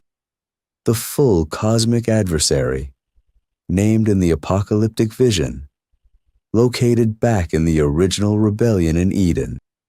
The reader of the whole canon, from Genesis through Revelation, is being given an interpretive key. The being who came to Eve, the being who stood before the Lord in the council in Job, the being who incited David in Chronicles, the being who tempted Jesus in the wilderness, the being who is hurled down in the apocalypse, are all the same figure. The biblical narrative converges. The full cosmic adversary has a history that runs across the entire canon. A careful caveat is needed here, because the framework can be misheard. The development of the figure across the canon is not a contradiction. It is not a problem. It is a feature of how the biblical text discloses spiritual realities progressively. The Hebrew Bible introduces the figure in his early function. The intertestamental literature elaborates the picture. The New Testament reveals the full cosmic stakes. The same figure runs through all of it. The biblical authors did not invent the figure midway through the canon. They named, with increasing clarity, what had been there all along. The serpent of Genesis was already the adversary, even before the title, Hey Satan, was introduced in Job. The adversary of Job was already the deceiver of the whole world, even before that title was made explicit in Revelation. The text gradually discloses what was always true.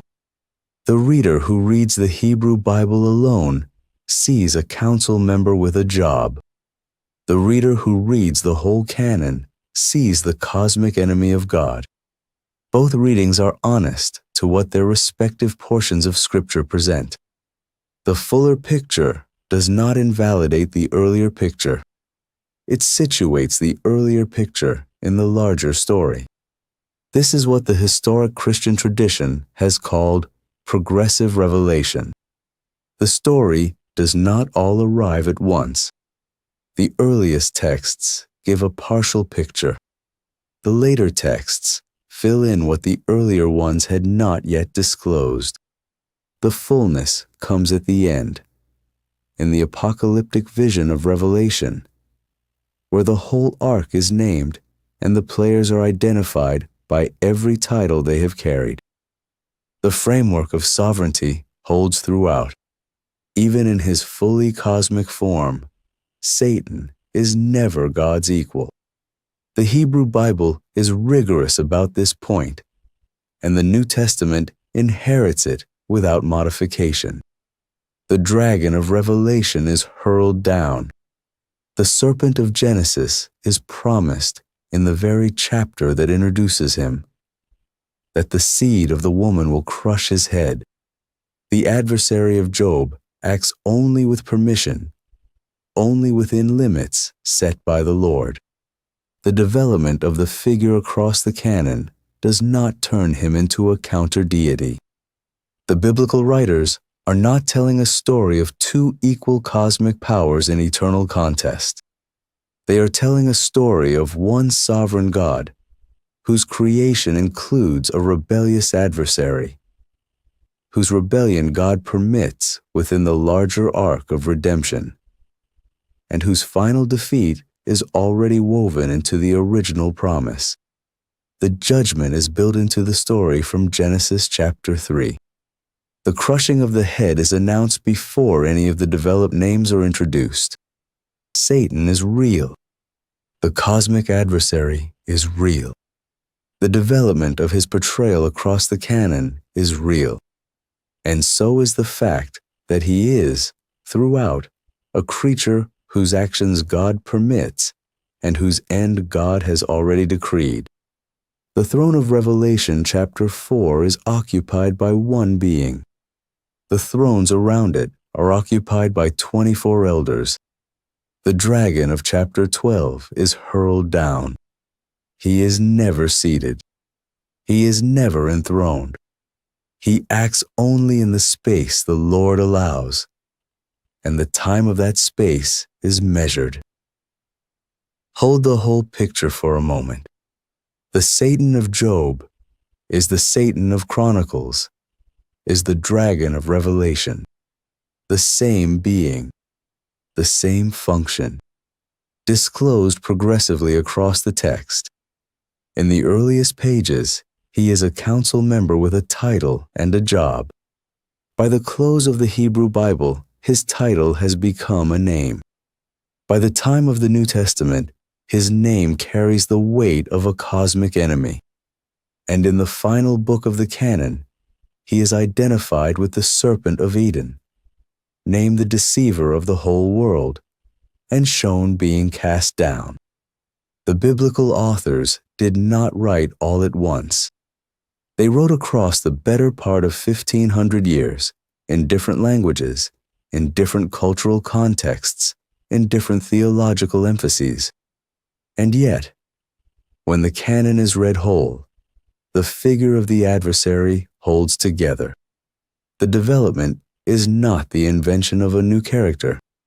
It is the gradual naming of a figure who was already at work in the earliest pages. You may have read these passages many times without seeing the development. The English translations sometimes obscure the shift between Ha-Satan and Satan. The 500-year gap between Job and the Apocalypse can flatten into a single mental image. But the trajectory is real, and the trajectory is in the text. The text invites the reader to follow it.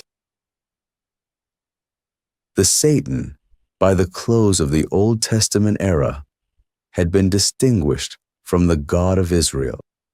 But the larger battle of Israelite faith was not only about Satan. It was about the gods of the surrounding nations. And the most prominent of those gods in the Hebrew Bible was a storm god named Baal, whose titles Yahweh would systematically claim for himself. Tomorrow night, Baal and the Cloud Rider. Rest now. Across the ancient Near East, in the centuries when Israel was first becoming a nation, the dominant deity of the surrounding peoples was a storm god named Baal. He brought the rain. He fought the chaos monster. He had a council of lesser gods who served him. He was called the Rider of the Clouds. The land of Canaan, which Israel was about to enter under Joshua, was saturated in his worship. The Phoenician cities on the coast of what is now Lebanon built temples to him. The villages of the inland hills carved his image into household shrines. The seasonal calendar of agriculture revolved around the months when his reign was expected, and the months when his withdrawal into the underworld was mourned. The Hebrew Bible is, in significant part, a sustained polemical conversation with this God. The conversation is not subtle.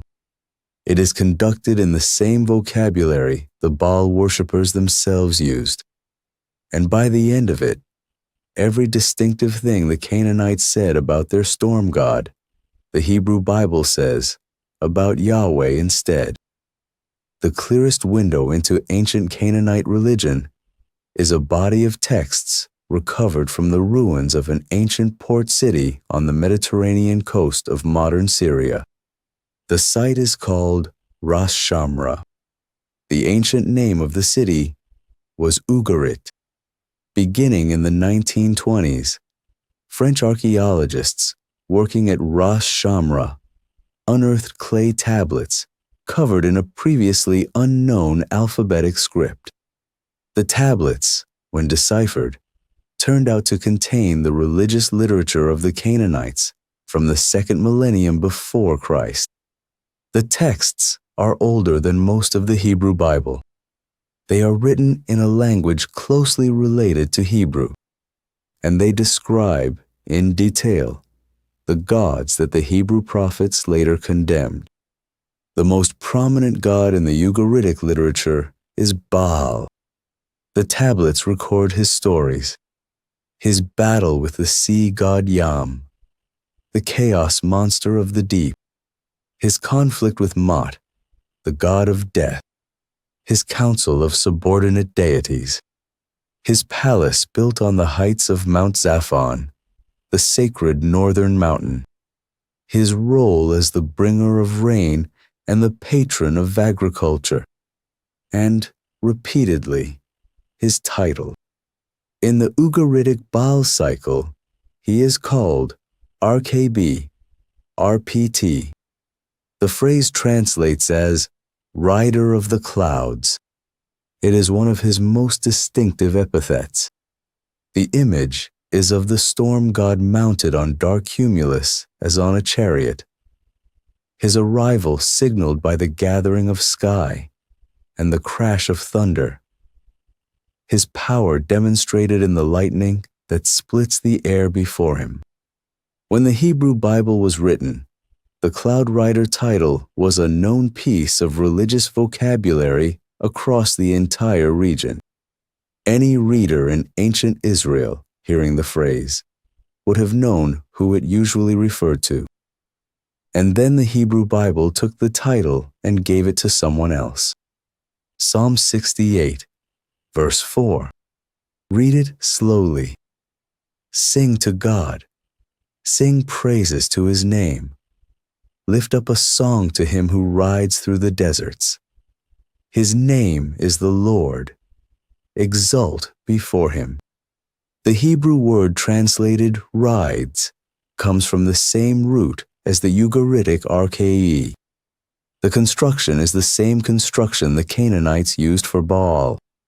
The psalmist has lifted the Cloud Rider language out of the Baal cycle and applied it directly to Yahweh. A few verses later, in the same psalm, verse 33, the application is even more direct. To him who rides in the heavens, the ancient heavens, Cloud Rider, riding in the heavens, identified by name as the Lord, the God of Israel. Isaiah chapter 19, verse 1. Behold, the Lord is riding on a swift cloud and comes to Egypt, and the idols of Egypt will tremble at his presence. The Lord on a cloud, coming in judgment. Deuteronomy chapter 33, verse 26. There is none like God, O Jeshurun, who rides through the heavens to your help, through the skies in his majesty. Same image, same vocabulary, same theological move. The biblical authors are not avoiding the Baal language. They are using it. They are reaching into the vocabulary of the rival cult and pulling out its most distinctive title and giving it to the God of Abraham. The theological logic is worth pausing on, because the move the Hebrew Bible is making is not the move a modern reader might expect. A modern reader might expect the Hebrew prophets to deny the existence of Baal altogether, to say, plainly, your God is a fiction. The cloud rider is no one. But that is not what the text actually does. The Hebrew Bible's polemic against Baal is more subtle than that, and more devastating. The argument is not, your God does not exist. The argument is, the title you give your God belongs to mine. Whatever Baal pretended to be, Yahweh actually is. Whatever attribute the Canaanites assigned to their storm god, the Hebrew Bible insists rightfully describes the God who made the storm. The polemic is one of recognition and reassignment. The title is real. The reality the title describes is real. The being to whom the title belongs is Yahweh, not Baal. The pattern repeats with attribute after attribute.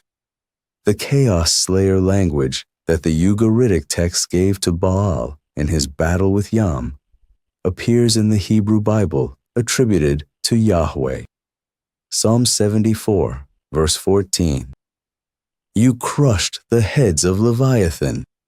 Isaiah chapter 27, verse 1. In that day, the Lord with his hard and great and strong sword will punish Leviathan the fleeing serpent. Every attribute the Canaanites considered the property of their storm god is, somewhere in the canonical text, claimed for Yahweh instead. The Bible inherits the categories of its surrounding culture and argues, point by point, that the categories belong to the God who actually made the world. The most dramatic public engagement between the cult of Baal and the cult of Yahweh occurs in the 9th century before Christ, on a mountain ridge in the northern kingdom of Israel. The mountain is Carmel. The story is told in 1 Kings chapter 18. The setting is a drought. 3 years without rain. 3 years of failed harvests and dying livestock. And a kingdom growing desperate for the storm god to send what the storm god was supposed to send. King Ahab rules in Samaria. Queen Jezebel, a Phoenician princess from the city of Sidon, has imported the full apparatus of Baal worship into the royal court. 450 prophets of Baal eat at her table. The prophets of Yahweh have been hunted down and killed.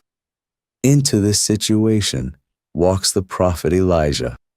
He proposes a public contest. 2 altars on Mount Carmel. 2 sacrifices. The prophets of Baal will call on their God. Elijah will call on his. Whichever deity answers by fire from the sky is the true God. The people of Israel will judge between the 2 cults based on which one can deliver what the cloud rider was supposed to be able to deliver. The contest is not arbitrary. It is precisely calibrated to the central claim of Baal worship. Baal is the storm god. Baal is the rider of the clouds. Baal commands the lightning. If Baal cannot send fire from the sky, Baal is not who his prophets say he is. The Baal performance fills most of the day. The prophets prepare their altar. They lay out the sacrifice. They begin to call on the name of their God. Hours of prophetic activity. They cry aloud. They dance limping around the altar they have built. They engage in the ecstatic patterns characteristic of Canaanite prophetic ritual in the period. When the morning passes without result, they escalate. The text records that they cut themselves after their custom with swords and lances until the blood gushed out upon them. None of it produces fire. By noon, Elijah is mocking them. The mockery is recorded in the text, and it is biting. He suggests that perhaps Baal is meditating. Perhaps he is on a journey. Perhaps he is asleep and must be awakened. Perhaps the Hebrew phrasing suggests, with deliberate crudeness, he is relieving himself in the latrine. The mockery is theological. Elijah is pointing out, in the most public way available, that the God who is supposed to ride the clouds and command the storm cannot be located. He is not in his palace on Mount Zaphon.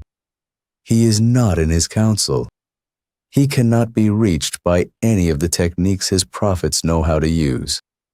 The afternoon passes. The blood of the prophets soaks into the dust around their altar. The sacrifice remains unburned. The sky remains clear. Then Elijah builds his altar.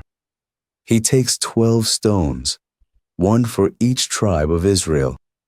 He arranges them in the ancient pattern.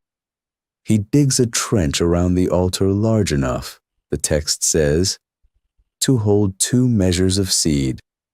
He lays the wood. He lays the sacrifice. And then, in a gesture that any agricultural community in the middle of a 3-year drought would have recognized as either madness or supreme confidence, he calls for water. 12 jars, poured over the sacrifice and the wood and the stones. Once, twice, 3 times. The water saturates everything and fills the trench around the altar. The kindling is unburnable. The wood is soaked. The sacrifice glistens with water in the late afternoon light. By every natural measure, the altar is the worst possible candidate for ignition. Elijah prays. The prayer is brief and recorded in the text. He asks the God of Abraham, Isaac, and Israel to be made known.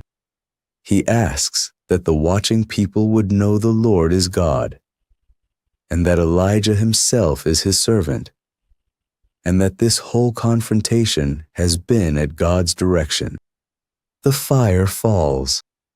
The text describes it consuming the sacrifice. Then the wood. Then the stones of the altar themselves. Then the dust around the altar. Then the water in the trench. Every flammable and unflammable element is consumed in a single descent of fire from the sky. The people who have been watching all day fall on their faces and cry out, twice, "The Lord, He is God. The Lord, He is God." The deeper structure of the contest is not about which deity is stronger. A strength contest could be staged between equals. The Carmel contest is staged between a real being and a pretender. The question on the mountain is not whose God has more power. The question is, which deity actually owns the title of the storm god in the first place? Baal, the supposed rider of the clouds, cannot produce the lightning he is famous for. His prophets cannot reach him. His altar remains cold. The drought continues even as his cult performs every ritual in its arsenal. Yahweh, who the Hebrew Bible has been quietly claiming as the actual rider of the clouds for centuries, sends fire from the sky in answer to a brief prayer over a soaked altar.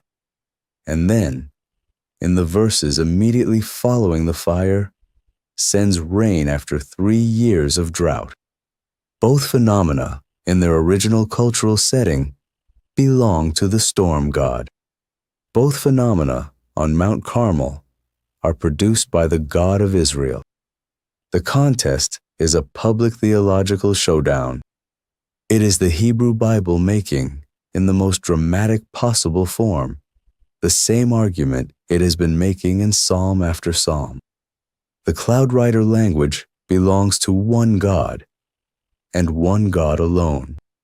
Every Canaanite shrine that claims otherwise is, on this hillside in the afternoon light, exposed as built on something that does not exist.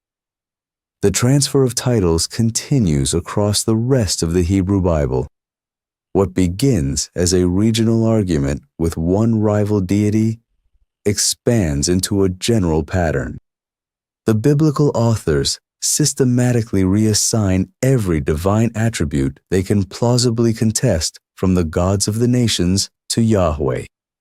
The chaos slayer language, the fertility language, the royal language, the language of judgment and salvation, and counsel and creation. The strategy is consistent. The Bible does not write its theological vocabulary on a blank page. It writes on a page already covered with the writing of other cults. And what it does, line by line, century by century, is cross out the name of the God the surrounding culture has placed in each role, and write Yahweh in instead. By the time the Hebrew canon is complete, the Cloud Rider, the Stormbringer, the Slayer of Chaos, the King of the Divine Council, the Creator of the heavens, the Judge of the nations, are all one God. Whatever the Canaanites assigned to Baal, the Babylonians to Marduk, the Israelites have systematically reassigned to the God who spoke to Abraham and led Moses out of Egypt. This is the theological accomplishment of the Old Testament, not the proof that other gods do not exist, but the reassignment, attribute by attribute, of every divine title to its rightful owner. Centuries after Elijah, in the 6th century before Christ, a Jewish exile in Babylon has a vision. His name is Daniel. He is one of the deported aristocracy of the southern kingdom of Judah, taken to Babylon when the city of Jerusalem fell. He serves in the court of foreign kings, and one night he is given a series of visions of the future of empire and kingship, and the consummation of God's purposes in history. Daniel chapter 7, verse 13.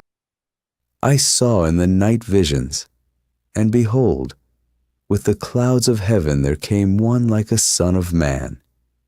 And he came to the Ancient of Days, and was presented before him. The Cloud Rider language, applied to a figure described as one like a son of man. The Aramaic phrase translates as one having the appearance of a human being, a figure who is human in form, coming with the clouds, approaching the throne of the Ancient of Days. Verse 14. And to him was given dominion and glory and a kingdom, that all peoples, nations, and languages should serve him. His dominion is an everlasting dominion, which shall not pass away, and his kingdom one that shall not be destroyed. The title the Canaanites gave to Baal, that the Hebrew Bible claimed for Yahweh, is now applied in Daniel's vision to a figure who is described as a human being and who receives universal and everlasting dominion. The Cloud Rider in Daniel chapter 7 is not Baal. It is not, in any simple sense, Yahweh on the throne, because Yahweh is the Ancient of Days who is receiving the Cloud Rider. The Cloud Rider is a third figure, a figure whose identity Daniel does not resolve, a figure who carries the title of the storm god, but who comes to the Ancient of Days as one who is presented before the throne, a figure who looks like a human being and rides the clouds of heaven. The implication in the original Hebrew religious context is significant. The Cloud Rider language has been the property of the highest God in the canon.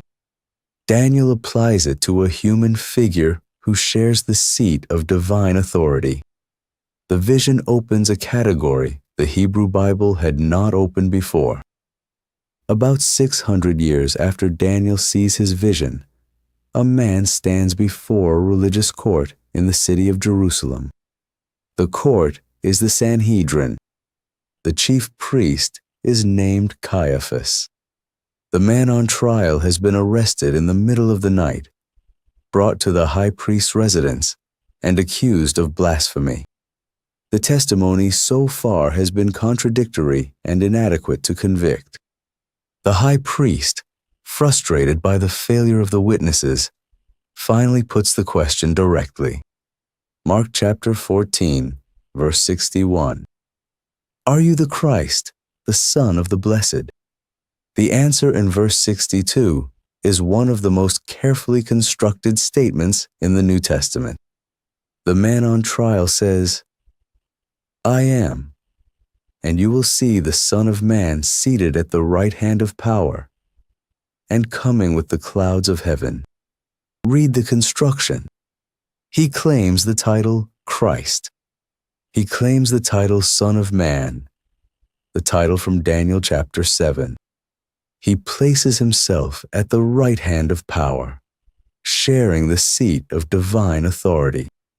And he applies to himself the cloud rider language, the same language the Canaanites gave to Baal, the same language the Hebrew Bible reclaimed for Yahweh, the same language Daniel applied to the human figure receiving everlasting dominion from the Ancient of Days. The high priest tears his clothes.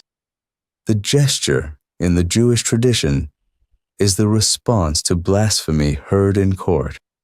The Sanhedrin convicts him.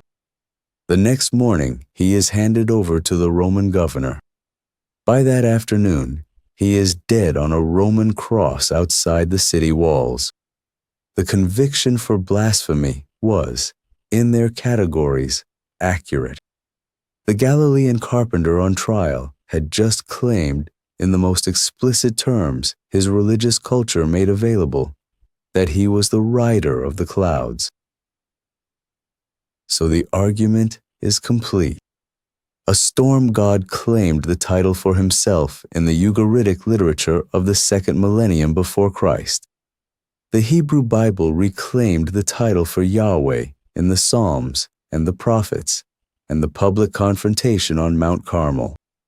Daniel saw the title given to a human figure who comes to the Ancient of Days on the clouds of heaven and receives an everlasting kingdom.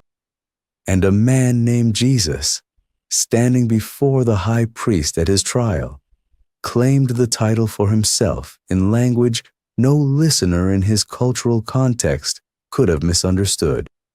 The Hebrew Bible's argument with Baal, sustained over centuries, culminates in a man standing before a religious court and claiming the title without ambiguity. The cloud rider language, contested across an entire region for 1,000 years, was finally claimed without hedge by a Galilean carpenter in a Jerusalem council chamber. The conviction for blasphemy was, in their categories, accurate. The resurrection 3 days later was, in his categories, vindication. If you read the Gospels carefully, you will notice how often Jesus uses the title Son of Man. It is his most characteristic self-reference. He is reaching, every time he uses it, back to Daniel chapter 7. He is identifying himself with the cloud rider who comes to the Ancient of Days. But Baal was not the only foreign deity whose name appeared in the Hebrew Bible. There was another figure, named in Leviticus chapter 16, who received the second goat on the Day of Atonement. Most English Bibles refuse to translate the name. They render it as scapegoat. The Hebrew word is Azazel, and the figure he represents has been on this story's pages since chapter 7. tomorrow night, the goat that went to Azazel. Rest now. Leviticus chapter 16. The instructions for the most sacred day of the Hebrew calendar. Yom Kippur, the Day of Atonement, the one day in the year when the high priest entered the most holy place. The one day when the sins of the nation were dealt with collectively. And in the middle of those instructions, a strange ritual involving 2 goats. The chapter is read every year in synagogues around the world on the 10th day of the 7th month. Jewish tradition has read it for more than 2,000 years. Christian commentators have studied it for nearly as long. And in the middle of the ritual, in the Hebrew text, most modern readers have never seen unmediated, sits a name the English translations have softened, smoothed, and in most cases, hidden. A name that, when restored, changes the meaning of the entire ceremony. The name is Azazel. The setting of the Day of Atonement is the 7th month of the Hebrew calendar. The 10th day, a date fixed in the law of Moses and observed every year, without exception, by the priestly establishment of Israel. The day was not casual. The preparations began days in advance. The high priest separated himself from his household and lived in a chamber of the temple for a full week, undergoing ritual purifications. He bathed. He changed garments. He studied the texts of the ceremony. He rehearsed the order of the day with the elders of the priesthood. On the morning of the 10th, he put on the special vestments reserved for this ritual alone. Pure white linen. No gold. No colored thread. The plain garments of a priest entering the presence of God. By the close of the Second Temple period, Jewish tradition reports that the high priest's vestments alone, for this one day, cost a sum that today would equal many thousands of dollars. The day was the center of the Hebrew religious year. The fate of Israel for the coming year, in the framework the text presents, hung on what happened in those hours. The procedure begins with the high priest offering a bull as a sin offering for himself and his household. The blood of the bull is taken into the most holy place. The high priest sprinkles the blood on the mercy seat of the ark, between the wings of the cherubim, in the inner chamber that no one else enters, and that the high priest himself enters only on this day, once a year, with blood. The sprinkling cleanses the sanctuary itself. The text presents the sanctuary as having absorbed the impurities of the people throughout the year. The blood removes them. The space is made fit, again, for the presence of God. Then the priest emerges into the courtyard, and the strange part of the ritual begins. Leviticus chapter 16, verses 7 through 10. The high priest takes 2 goats from the congregation. The 2 goats are to be alike, similar in age, size, color, and condition. They are presented at the door of the tent of meeting. The high priest casts lots over them. 2 lots, drawn from an urn. One lot is inscribed for Yahweh. The other lot is inscribed La Azazel, for Azazel. The lot for Yahweh falls on one goat. That goat is sacrificed. Its blood is brought into the sanctuary along with the blood of the bull. Its death covers the sins of the people. The standard logic of sacrificial substitution. A life given so that the people may live.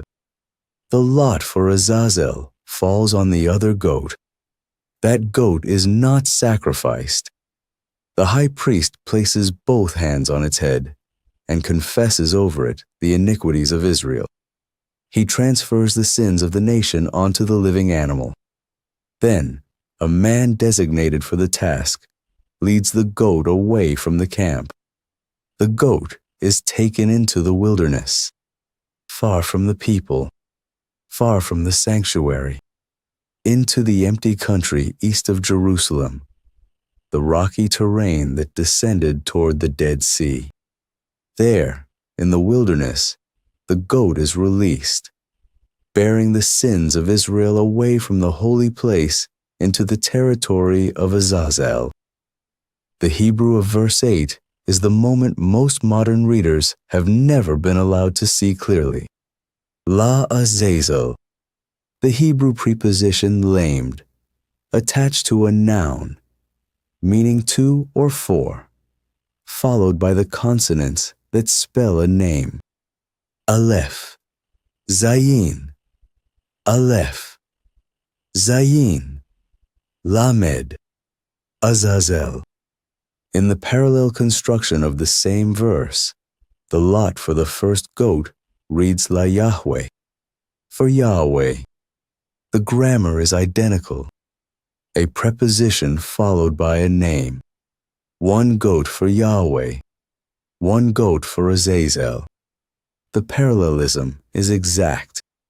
But most English translations do not render the verse this way.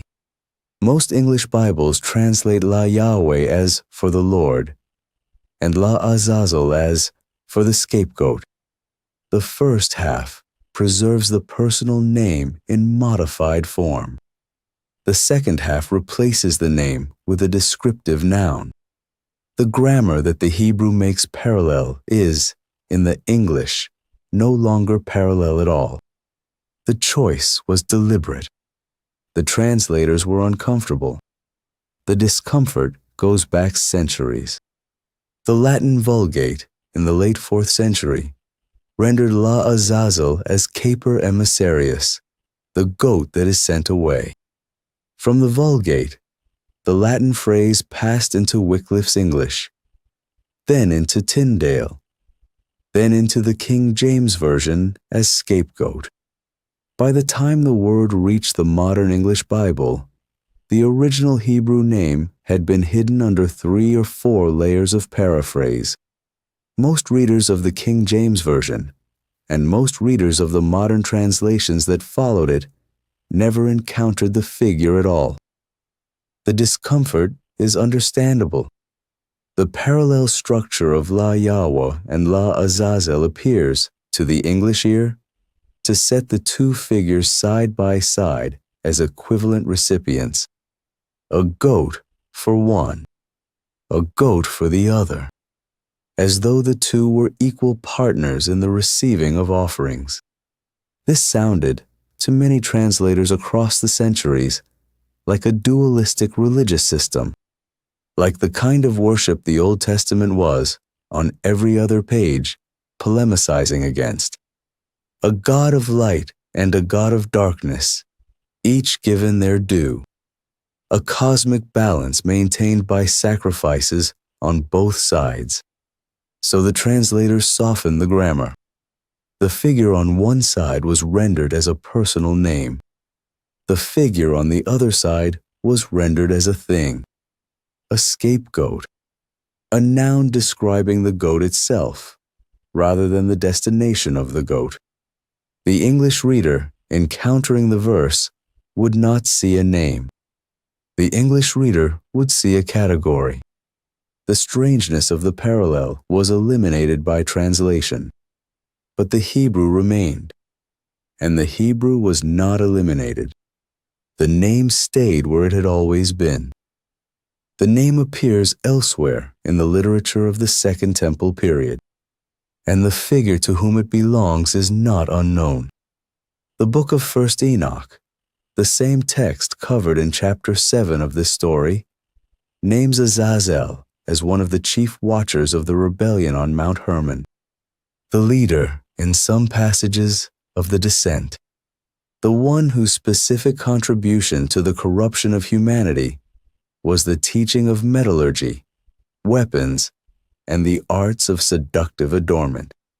The figure God commanded the archangel Raphael to bind in the wilderness, in a place called Dudael, with rocks placed over him in the darkness, awaiting the judgment of the final day. The pattern is consistent across the literature. Azazel is a rebel watcher, a chief of the descent, a figure bound by God in a wilderness location and held there for the great day of judgment. The name in Leviticus is not an isolated word. It belongs to a figure the original audience of the Levitical text would have known by reputation, even if the canonical scripture itself does not pause to identify him. The careful reader will note a caveat.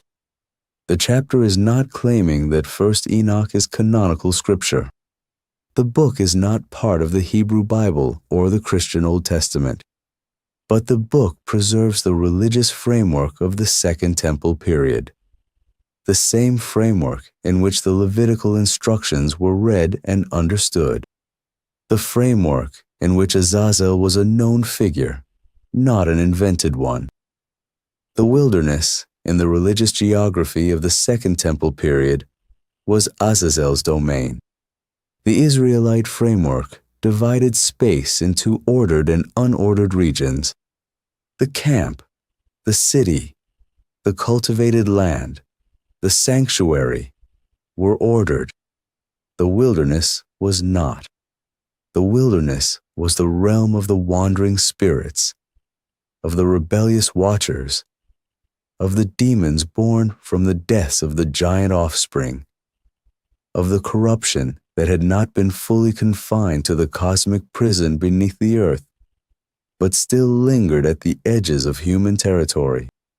When the goat for Azazel was led out of the camp, the goat was leaving ordered space and entering disordered space, the territory of the chief rebel watcher, the geography of corruption. The ritual was not merely the disposal of a goat in an empty location. It was a directional movement.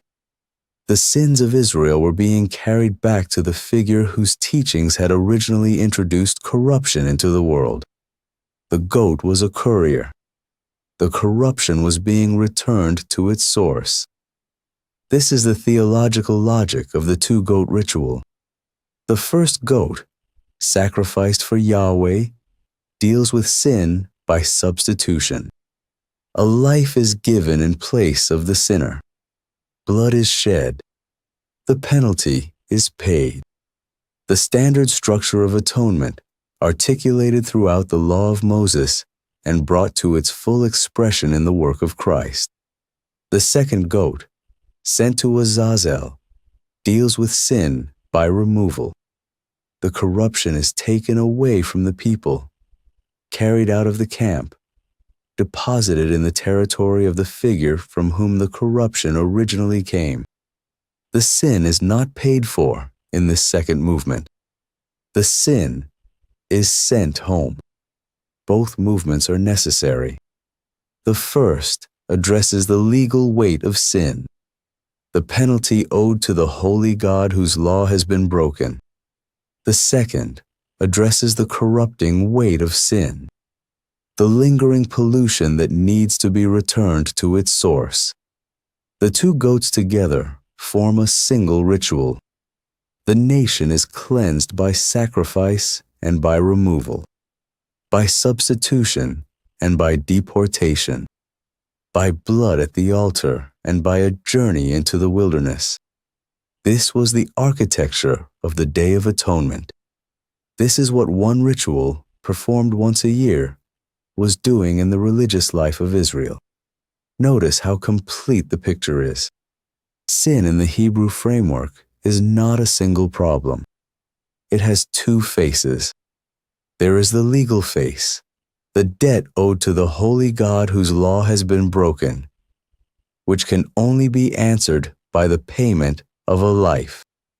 And there is the contaminating face, the stain on the community and the sanctuary, the corruption that needs to be physically carried away from the people. Ordinary sacrifices through the year addressed pieces of both, but the Day of Atonement, once a year, addressed both at once. The blood entered the sanctuary. The goat left the camp. Sin was paid for. Sin was sent home. The annual reset was complete. A caveat on the interpretation is owed to the careful reader. Different traditions, both ancient and modern, have read the La Azazel formula differently. Some have taken Azazel as a geographic destination rather than a personal name.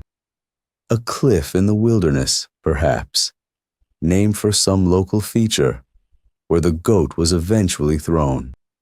Some have taken the word as a description of the goat itself, parsing the consonants as a compound meaning the goat that goes away. Hence the English rendering scapegoat. Some have taken it as an abstract noun for entire removal, as if the goat were being sent to a place of total disappearance. These readings are not without textual support. The Hebrew is compressed, and the word appears only in this one passage.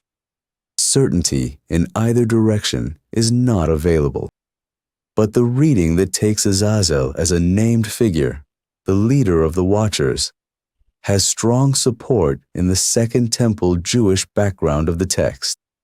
The reading explains the parallel structure of La Yahweh and La Azazel. The reading accounts for the discomfort of the English translators, who would not have been uncomfortable with a geographic name or an abstract noun. The reading places the ritual within a coherent religious framework that the original audience would have recognized. The reading is not the only possibility, but it is the possibility with the most weight. The procession itself was an elaborate affair by the close of the Second Temple period. A man designated for the task, called in later rabbinic literature Ish-Iti, the man of the season, took hold of the goat after the high priest had laid hands on its head. The man led the goat out of the temple courtyard, through the streets of Jerusalem, eastward out of the city, into the wilderness that descended toward the Dead Sea. Jewish tradition outside the canon records the route in surprising detail. 10 stations along the way.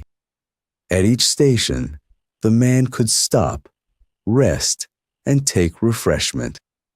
The crowds lining the route watched the goat pass and the man pass, and offered prayers as they went by. The goat was, in some sense, the most sacred and the most cursed animal in the world at that moment, carrying the sins of the nation, carrying the corruption being returned to its source. By the close of the Second Temple period, ritual practice had developed to ensure the goat could not return. The animal was led to a remote cliff in the wilderness. The man pushed the goat from the cliff. The fall ensured the goat was dead and could not, under any circumstances, find its way back to the camp. The removal was final. The corruption did not return. The New Testament maps the Day of Atonement onto the work of Christ. The book of Hebrews, chapters 9 and 10, presents Jesus as the great high priest who enters the most holy place once for all, not with the blood of bulls and goats, but with his own blood. The sacrificed goat, the offering for Yahweh, finds its fulfillment in the death of Christ as the substitutionary sacrifice. The penalty is paid. The blood is offered. The sanctuary is cleansed. The standard logic of atonement applied to the cross. The scapegoat, the goat sent to Azazel, finds a parallel fulfillment in some readings of the gospel. Christ is described in the New Testament as bearing the sins of the world, as being taken outside the camp, outside the city, outside the boundary of holy space, to suffer. The Gospel of John locates the crucifixion outside the gates of Jerusalem. The book of Hebrews, in chapter 13, says explicitly that Jesus suffered outside the camp. The pattern of the scapegoat, led outside ordered space into the territory of the adversary, bearing the corruption of the people, finds its echo in the cross. Both goats, one man, the first ritual fulfilled in the offering, the second ritual fulfilled in the bearing away. The architecture of the gospel includes both movements. Sin atoned for by blood, sin removed by being carried back to where it originated. The Christian celebrating the supper of the Lord is participating in the first.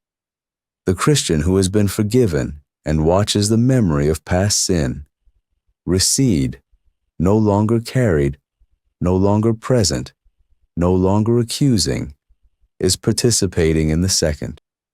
The Day of Atonement was not a quaint ritual.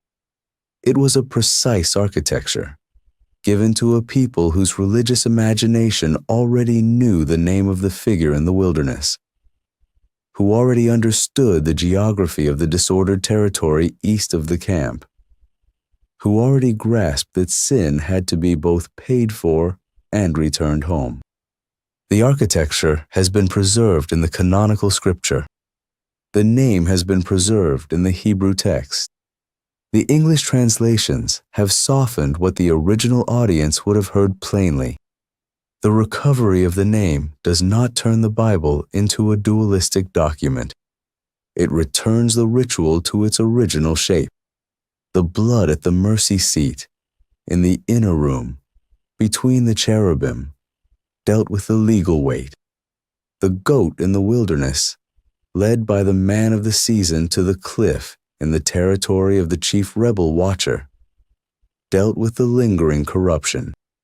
Both belong to the work of the high priest, who, in the fullness of time, would enter the most holy place once for all, and emerge carrying away the sins of the people, having paid the penalty in his own blood, and having borne the corruption outside the camp to the place where it originated. If you are listening in the dark, you can sit with that picture for a moment.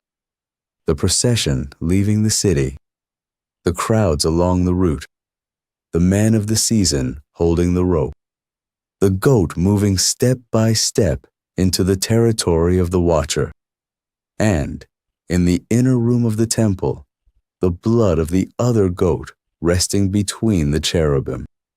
Both halves of the same act, both belonging to the day the priest spent his life preparing for, both, in the long view of the canon, pointing forward to a single figure who would do both in his own person.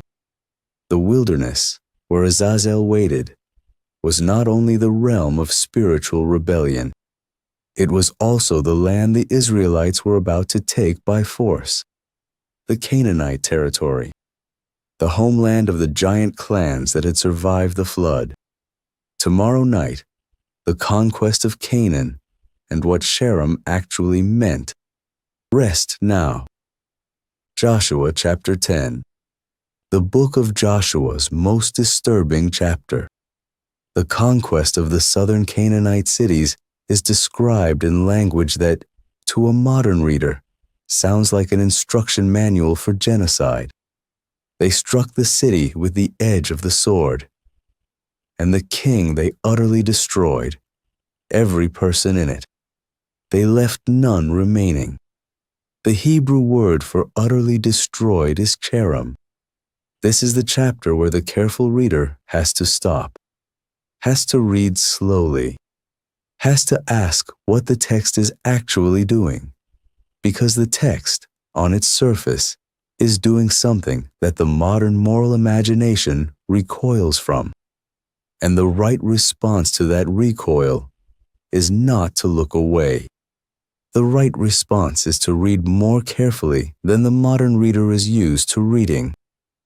The Hebrew word sherem comes from a root meaning to set apart, to devote. It is the same root from which several other Hebrew words derive, all of them carrying the sense of something removed from common use, dedicated to a particular purpose, placed outside the ordinary economy of human life. When applied to a sacred object, sherem can mean consecrated to the Lord. A field placed under sherem in Leviticus chapter 27 becomes the permanent property of the priesthood. It cannot be sold. It cannot be redeemed. It is removed from the marketplace forever. When applied to enemies, sherem carries a darker sense. It means devoted to destruction or wholly given over to judgment. The thing under sherem is not to be used, not to be plundered, not to be assimilated. It is to be destroyed. The English versions render the warfare sherem variously. Utterly destroy, totally destroy, annihilate, place under the ban, devote to destruction. The translation is correct as far as it goes. The Hebrew word is severe. The text is not pretending to be gentle. The discomfort for the modern reader is immediate. The God who, in the New Testament, calls his people to love their enemies, to bless those who curse them, to turn the other cheek, appears in the book of Joshua to be commanding the systematic killing of entire populations. Men, women, children, even livestock in some cases. The text does not soften the language. The text does not apologize for the violence. The text does not include the kind of editorial qualifications that a modern moral imagination would expect. Critics of the Bible have made the conquest narratives a centerpiece of their critique for centuries. The new atheists of the early 2000s return to them again and again. How can a good God command this? How can the text be read as anything other than divine sanction for ethnic cleansing? The questions are not new. They have been asked by serious readers for a long time, and the easy answers do not satisfy. So the careful reader has to do the harder work, has to look at the language, has to look at the context, has to look at what the text actually claims and what it does not. The first move toward understanding is to read Joshua next to the other warfare reports of its era. Ancient Near Eastern inscriptions and victory monuments survive in significant quantities. The Moabite stone, also called the Mesha Stele, was found in the territory east of the Jordan in 1868. It records the campaigns of King Mesha of Moab in the 9th century before Christ. The inscriptions of the Assyrian kings, from Tiglath-Pileser to Sennacherib to Ashurbanipal, cover several centuries of imperial expansion. The Egyptian campaign reports of Thutmose III, of Rameses II, of Merneptah document the wars of the New Kingdom pharaohs.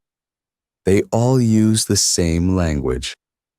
I utterly destroyed them. I left none alive. I killed every man, woman, and child.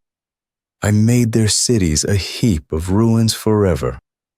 The phrasing is so consistent across cultures and centuries that scholars now recognize it as a stable literary convention. It is the standard rhetoric of military victory in the ancient Near Eastern world. And here is the thing the modern reader has to understand. The rhetoric is not a literal body count. It is a convention. Historians have a name for it. They call it hyperbolic warfare rhetoric. The convention is that victory is described in totalizing language, even when the actual outcome was a partial defeat of a coalition that left survivors scattered across the region. The Moabite stone claims that Mesha utterly destroyed Israel forever, in roughly those words. Israel, as the careful reader knows, continued to exist for 2 more centuries after Mesha. The language was the language of victory rhetoric, not census reporting. Once the convention is recognized, the book of Joshua begins to make more sense on its own terms. Joshua chapter 11, verse 21 says this, "And Joshua came at that time and cut off the Anakim from the hill country, from Hebron, from Debir, from Anab, and from all the hill country of Judah, and from all the hill country of Israel. Joshua devoted them to destruction with their cities. There was none of the Anakim left in the land of the people of Israel. There was none of the Anakim left." On the literal reading, the campaign ended with the complete elimination of the Anakim from the territory of Israel. The text is unambiguous on its surface. Now read 4 chapters later. Joshua chapter 15, verses 13 through 14. Caleb, the same Caleb who fought alongside Joshua, the same Caleb who had walked with him in the conquest, receives Hebron as his inheritance. And the text says this, "Caleb drove out from there the 3 sons of Enoch, Sheshai and Ahiman, and Talmai, the descendants of Enoch." Caleb drove out 3 sons of Enoch, whom Joshua, on the literal reading, had supposedly already left none of. The book of Joshua, internally, contains both statements. It says the Anakim were utterly destroyed, and a few chapters later, it describes Caleb driving out 3 named Anakim from the same region. The text is not contradicting itself. The text is comfortable with both statements because both are using the standard convention. The first describes the campaign's intent and its effective scope. It is the rhetoric of decisive victory. The second describes the work of consolidation, the cleanup of the survivors who had fled to the periphery, the practical reality of a campaign whose totalizing language was always rhetorical. The same pattern appears in the book of Judges, the immediate sequel to Joshua. Judges chapter 1 is a catalog of all the places that the Israelites did not drive out the inhabitants from: the Canaanites, the Amorites, the Jebusites, the Philistines. The earlier book had described their utter destruction. The later book describes their continued presence. Both books were transmitted together. Both readings were considered consistent. The convention was understood. The second move toward understanding is to notice what the conquest was actually targeting. The Joshua narratives are not undifferentiated calls to attack everyone in Canaan. When you read them carefully, they focus repeatedly on specific clans, specific peoples: the Anakim, the Rephaim, the Emim, the Zamzumim. These are the giant clans, the descendants of the Nephilim survival mentioned earlier in this story. The land the Israelites were entering was, in the biblical framework, partially occupied by descendants of the corruption that the flood had not fully cleansed.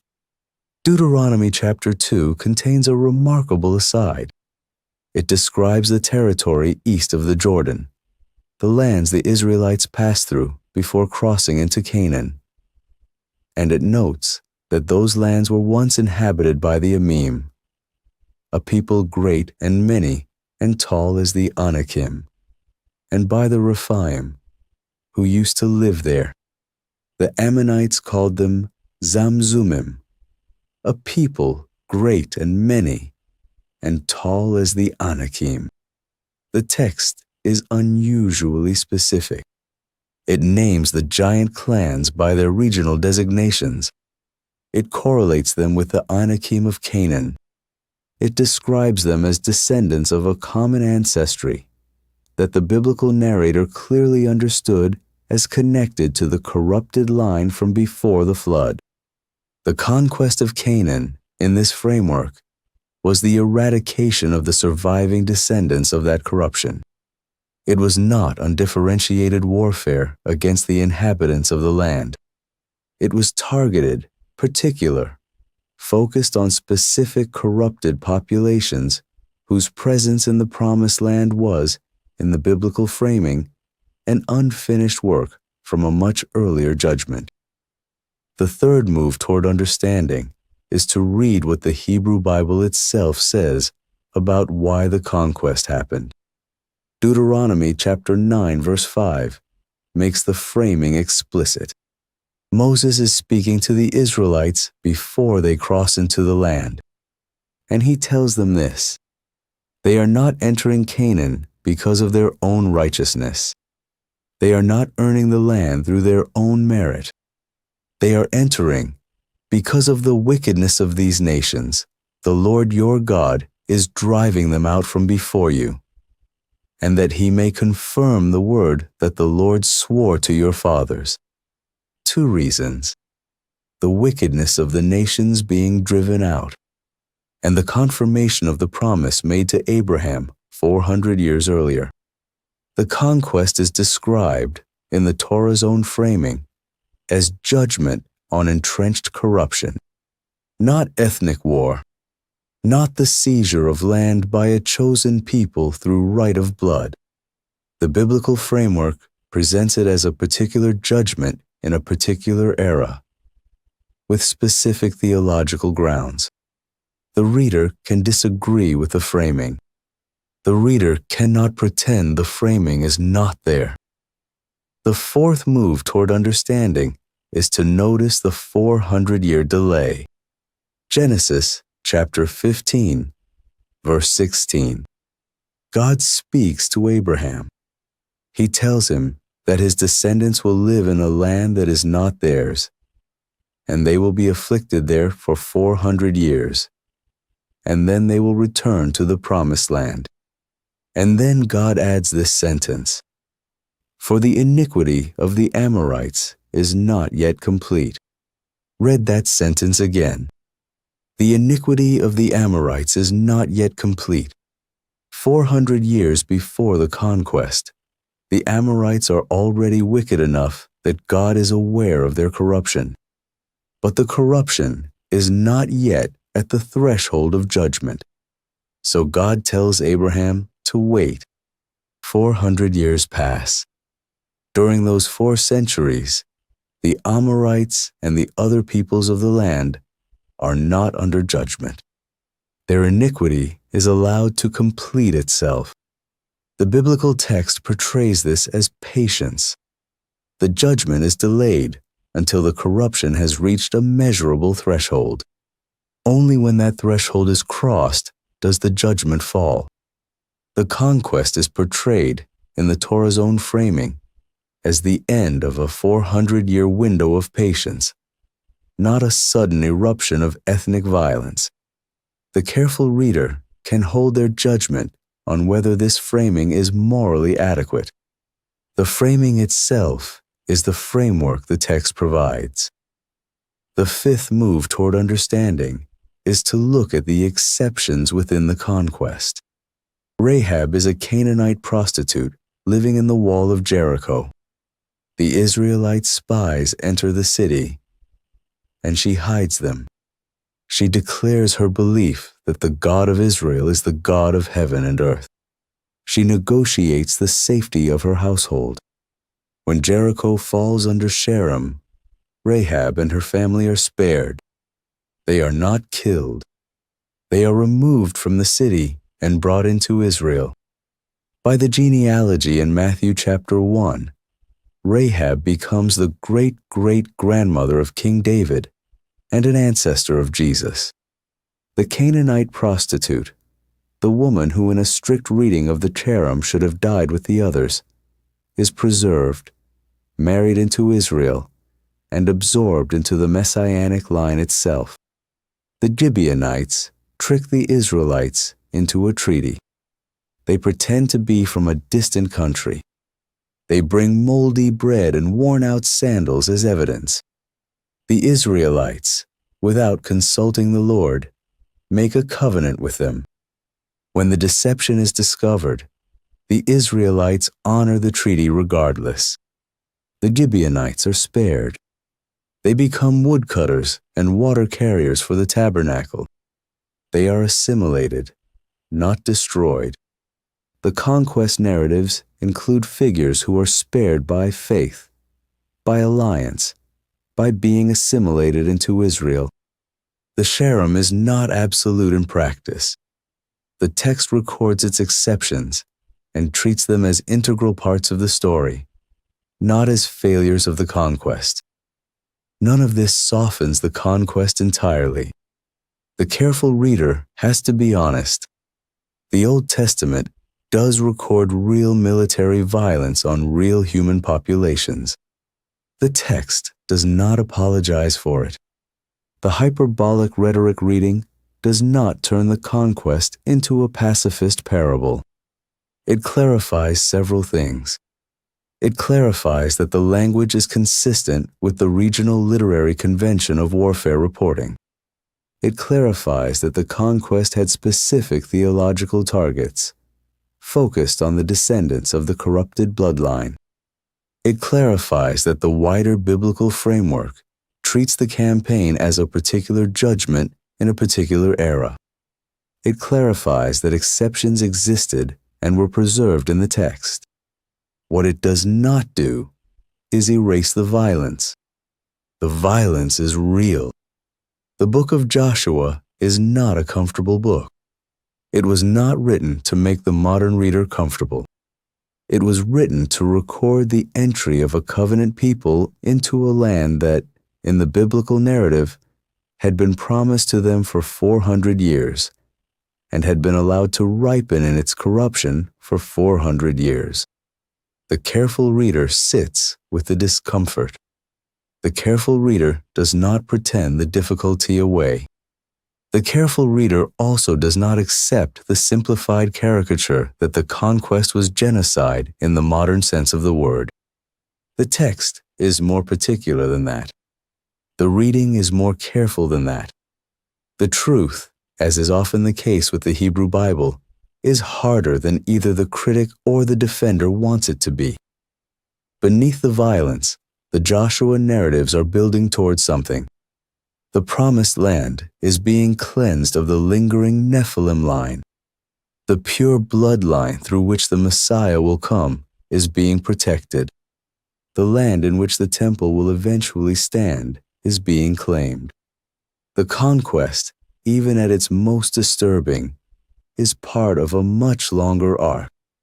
It is one chapter in a story that began on the summit of Mount Hermon in the days of Jared, that continued through the flood, that survived through Noah, that promised a seed of the woman who would crush the head of the serpent. The conquest is not the end of that arc. It is a middle chapter. The land is being prepared. The line is being preserved.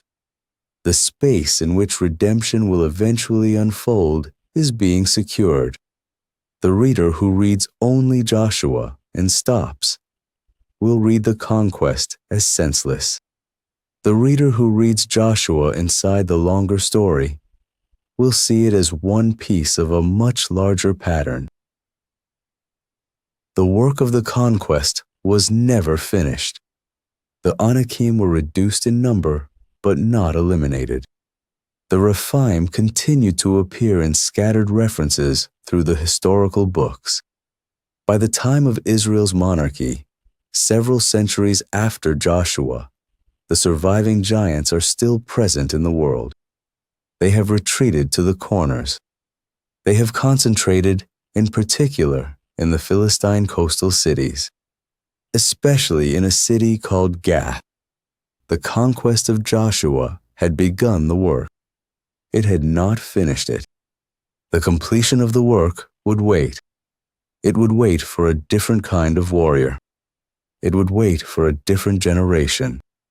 It would wait for a young shepherd boy whose name had not yet been recorded in the scrolls of Israel. The careful reader sees this pattern in the text. The conquest does not exterminate the corrupted line. The conquest reduces it, pushes it to the periphery, concentrates the survivors in particular places where they will, eventually, be confronted again. The story is not over with Joshua. The story is preparing for the next confrontation. The biblical record does not hide the violence of the conquest. It does not present it as morally simple. The careful reader sees a campaign that targeted specific corrupted populations, that operated within the literary conventions of its era, that admitted exceptions and preserved them in the text, that was framed in the Torah's own voice as the judgment of completed iniquity after 400 years of patience. You do not have to like the conquest. You do have to encounter it as the biblical text actually presents it, not as the simplified caricature of either critics or defenders. The text is more particular, more specific, more theologically grounded than the easy summary allows. The text is also, in places, more violent and more difficult than the comfortable reader would prefer. Both things are true. The honest reader holds both. But the conquest of Canaan did not end with Joshua. Several of the giant clans survived. The Anakim, the Rephaim, the descendants of the Nephilim that the flood had not fully cleansed. They remained, scattered through the territory, until a young shepherd in the valley of Elah took a single stone to a man named Goliath. Tomorrow night, David and Goliath. Rest now. 1 Samuel chapter 17. The Philistine army has assembled in the valley of Elah. The Israelites are camped on the opposite hill. For 40 days, a single warrior has been descending from the Philistine lines to challenge any Israelite who will fight him. His name is Goliath. He is from the city of Gath. And the city of Gath is mentioned in the book of Joshua as one of the 3 cities where the Anakim, the giant clans, had survived the conquest. The detail is easy to miss. Most readers have heard the David and Goliath story since childhood and know its broad shape. A young shepherd defeats a large warrior with a stone. Faith over armor. The small over the great. The familiar moral lessons. The narrative is all of those things. But beneath the familiar surface, the text is doing something the children's Bible never quite explains. The shepherd from Bethlehem is not facing a generic large man. He is facing a survivor of a bloodline the Hebrew scripture has been tracking. By name, since the days of Joshua. The valley of Elah opens westward from the central highlands of Judah toward the coastal plain. The Philistines came up from the coast. The Israelites came down from the hills. The 2 armies took positions on the ridges that face each other across the valley floor. Between them, a stream bed ran along the bottom of the valley, dry through the summer months, scattered with smooth stones worn round by the winter floods. The standoff had become an embarrassment. 40 days, morning and evening. Each time, a single figure descended from the Philistine side and walked into the open ground between the armies. Each time, he called out his challenge. Each time, no one came down from the Israelite ridge to answer him. 40 mornings, 40 evenings. The number that, throughout the Hebrew scripture, marks a period of testing. King Saul was on the field. The text is clear about this. The reigning king of Israel, the man chosen and anointed by Samuel, was present with his army and his armor and his weapons. And the reigning king did not descend to fight. The army of the living God, in the framing the text will eventually give it, stood frozen on its ridge, while a single warrior taunted them twice a day for nearly 6 weeks. The description of the warrior is meant to overwhelm. 1 Samuel chapter 17, verses 4 through 7. His height is given as 6 cubits and a span. In the standard Hebrew measure, this comes to approximately 9.5 feet. He wears a helmet of bronze on his head and a coat of scale armor weighing 5,000 shekels, which translates to roughly 125 pounds of metal across his chest. Bronze greaves protect his legs. A bronze javelin hangs across his shoulders. The shaft of his spear is described as being like a weaver's beam, the heaviest wooden tool in the village economy of the period. The iron head of the spear alone weighs 600 shekels, about 15 pounds. The narrator is building an inventory. The numbers are not casual. They are pressed into the text deliberately, layer by layer, so that the reader of 1 Samuel cannot imagine this figure as merely a tall man. The armor weighs as much as a grown person. The spearhead weighs more than the largest stones in the stream bed. The shaft is the size of a loom beam. Goliath is not a warrior. Goliath is a category, and the category has a history. Joshua chapter 11, verse 22. After the long campaign through the highlands of Canaan, the text pauses to assess what was accomplished and what was not. There was none of the Anakim left in the land of the people of Israel. Only in Gaza, in Gath, and in Ashdod did some remain. 3 cities, all Philistine, all on the western coastal plain, outside the territory Joshua's campaign had reached. The Anakim, the giant clans descended from the line that Genesis chapter 6 and Numbers chapter 13 had connected to the watchers of Mount Hermon, had taken refuge in those 3 cities. Joshua's army had cleared the hill country. The Anakim survivors had withdrawn westward into Philistine territory, beyond Joshua's reach. Gath, the city of the surviving giants. The city where the Anakim, named since the days of the spies in Numbers 13, had found a place to continue. The city the Hebrew scripture has been tracking, quietly, across the centuries between Joshua and Saul, and the warrior in the valley is from Gath. The text names the city in verse 4 of 1 Samuel 17. The original audience would have heard the city's name and recognized the implication. This was not a generic Philistine champion. This was a survivor of the bloodline Joshua had been trying to eliminate. The bloodline had more than one member. 2 Samuel chapter 21, verses 18 through 22. The text records, in a brief catalog late in David's reign, the deaths of 4 other giants from Gath. The catalog is one of the most overlooked passages in the Hebrew scripture, and it changes the meaning of the David and Goliath narrative when it is read alongside it. Ishbi-Benob, who attempted to kill David in battle and was slain by Abishai, the brother of Joab. Saph, killed by Sibbecai, the Hushathite. Lami, the brother of Goliath.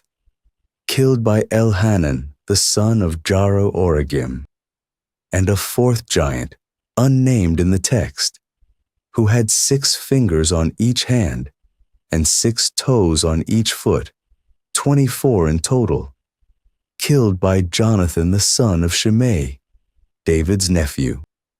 The summary at the end of the passage is precise. These 4 were descended from the giants in Gath, and they fell by the hand of David and by the hand of his servants. The work of clearing the surviving Anakim line did not end in the Valley of Elah. The work continued for the rest of David's military career, year after year, encounter after encounter, until the giants of Gath had been removed from the land. 1 Samuel chapter 17, verse 40. David goes down into the brook. He chooses 5 smooth stones. He puts them in his shepherd's bag. He takes his sling in his hand. He walks out to meet the giant. Many readers wonder about the number. Why 5 stones? Goliath is one man.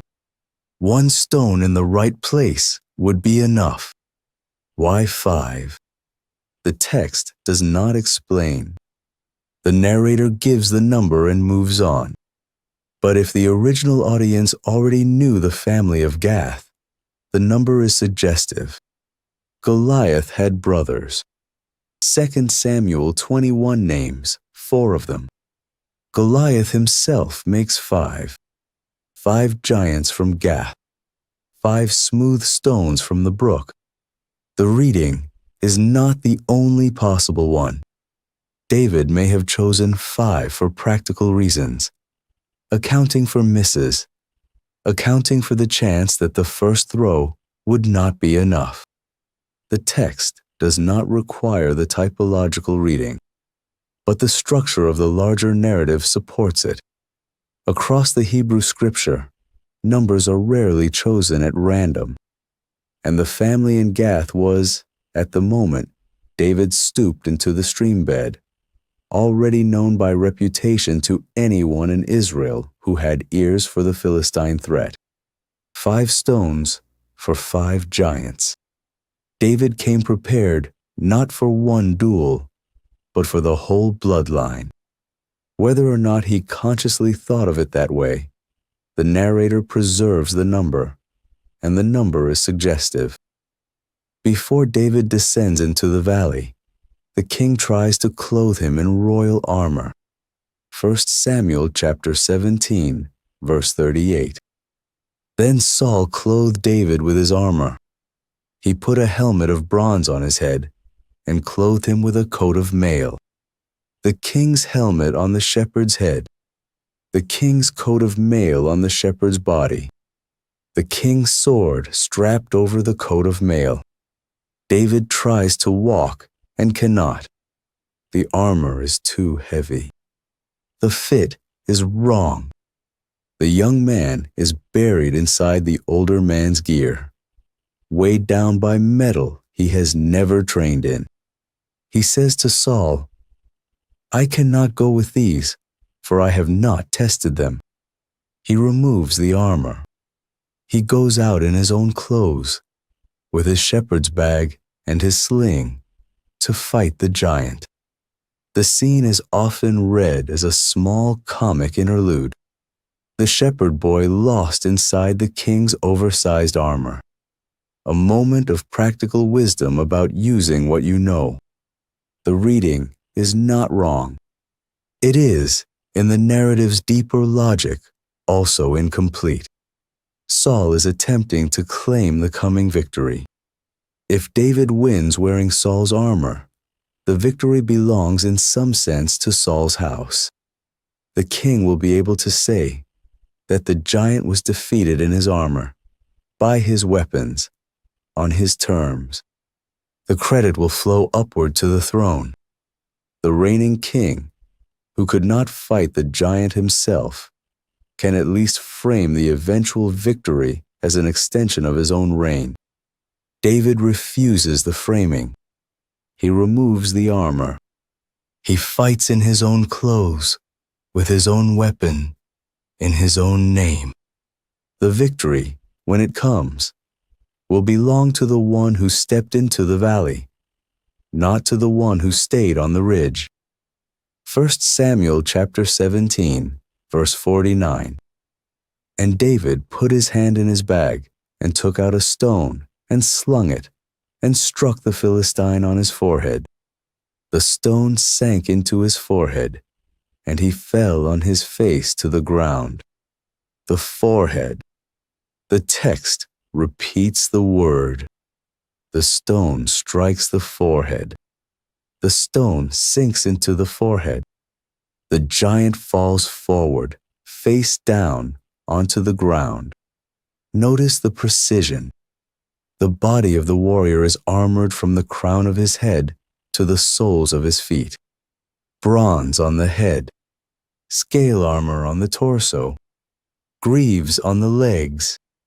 The one part of the body that the bronze helmet did not cover, the narrow strip of skin between the helmet's edge and the eyes, is exactly where the stone makes contact. The shepherd's aim is exact. The opening is exact. The blow lands in the only place on Goliath's body where a stone could have reached vital tissue. The narrator wants the reader to see the geometry of the moment. The head, the forehead, the strike, the fall.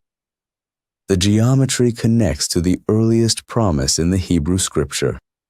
Genesis chapter 3, verse 15.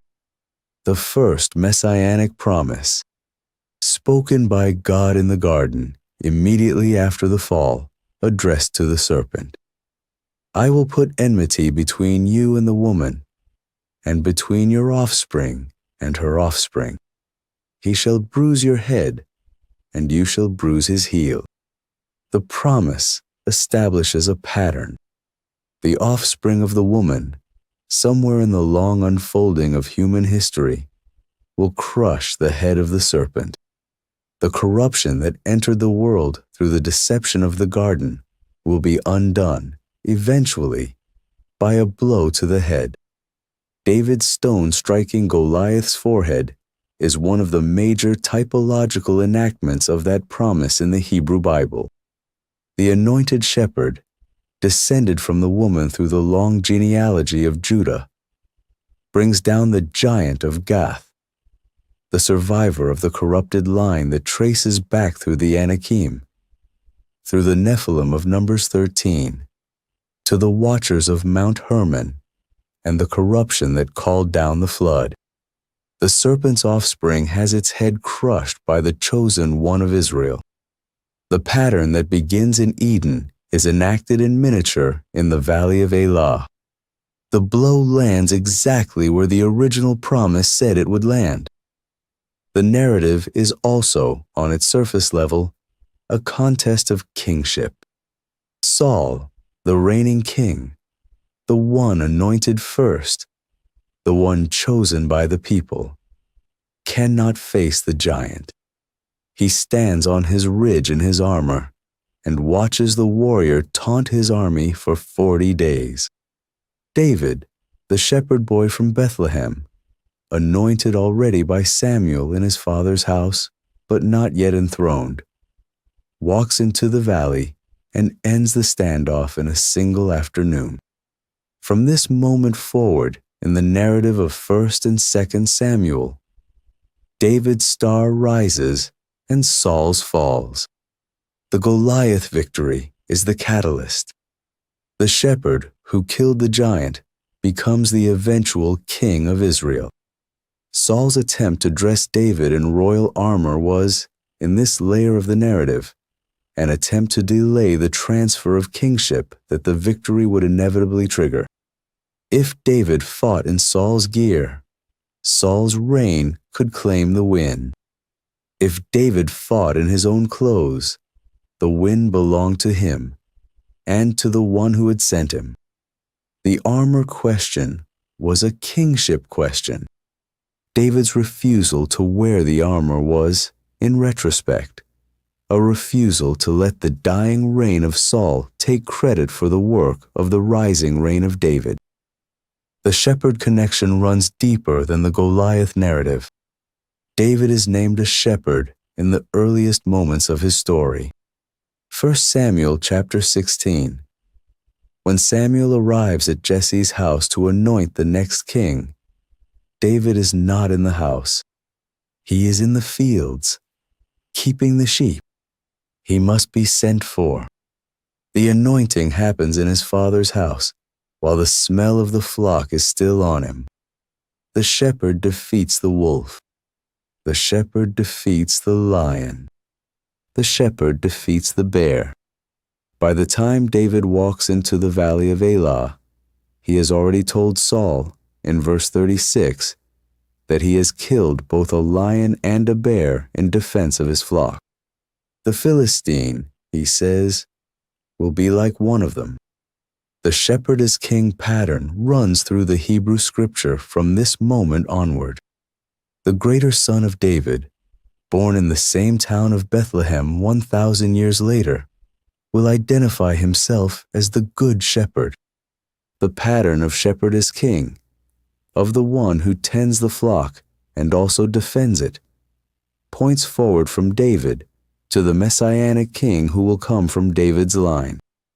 The Goliath victory is the first major public demonstration of this pattern in the life of the man who will give the pattern its definitive shape. The conquest that Joshua had begun, David and his servants completed. Joshua had pushed the Anakim out of the hill country. The survivors had withdrawn to Gaza, Gath, and Ashdod. For the centuries between Joshua and David, the giants of Gath had remained a presence in the Philistine cities, intermarrying, training their sons, building the warrior reputation that produced Goliath and his brothers. The work of clearing the corrupted line from the land had stalled. David finished it. The valley of Elah was the beginning. The brief catalog in 2 Samuel 21 was the conclusion. By the time David's reign was over, the named giants of Gath had been killed, one by one, in encounters across his decades on the throne. The Anakim as a meaningful military force had been removed from the land of Israel.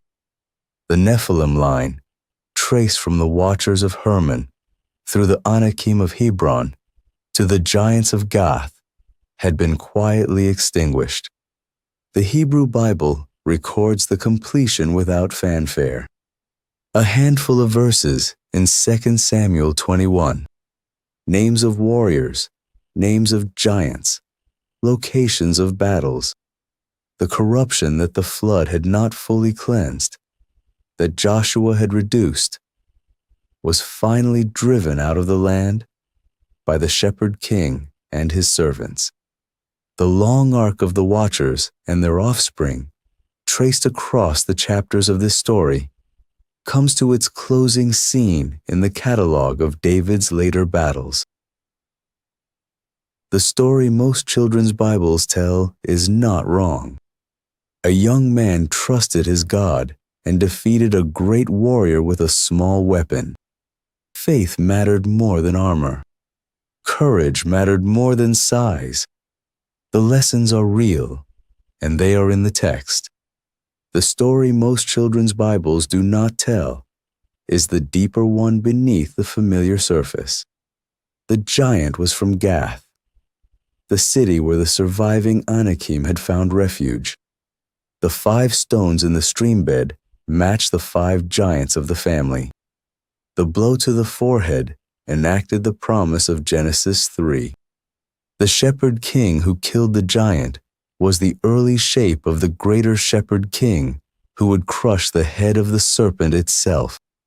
The work of completion that Joshua had begun was carried forward in the valley of Elah and finished in the catalog of 2 Samuel 21.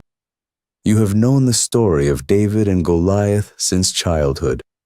Tonight, you have heard it again, in a layer you may not have heard before. The familiar story is not replaced. The familiar story is deepened. The shepherd you have always pictured walking into the valley is still there. The stone in his bag is still there. The giant is still there. But the giant is now connected to a line that the text has been tracking since Joshua. The stone is now connected to a promise that the text has been holding since Eden. The shepherd is now connected to a king who is still to come, in whose hand the same stone will finally crush the head of the serpent and end the corruption that began in the garden. But David's victory was not the only prophetically charged moment in Israel's history. Some of the most precise prophecies in the Old Testament concerned empires that did not yet exist. A vision given to the prophet Daniel in the year 553 before Christ named the man who would conquer Persia 2 centuries later. Tomorrow night, Alexander the Great in Daniel's vision. Rest now. Daniel chapter 8. The year, by the chronology Daniel provides, is the 3rd year of King Belshazzar of Babylon. That places the vision around 553 before Christ. Daniel is in the citadel of Susa, in the province of Elam, and he sees a vision. The setting matters. Belshazzar is the puppet king of Babylon, ruling on behalf of his father, Nabonidus, who has withdrawn from the capital. The empire that carried Daniel out of Judah half a century earlier is still on its throne, but it is beginning to wobble. Within 14 years, Babylon will fall in a single night to Cyrus the Persian. Daniel does not yet know this. He is an old man in a foreign palace, far from the city of his youth, and he is in Susa.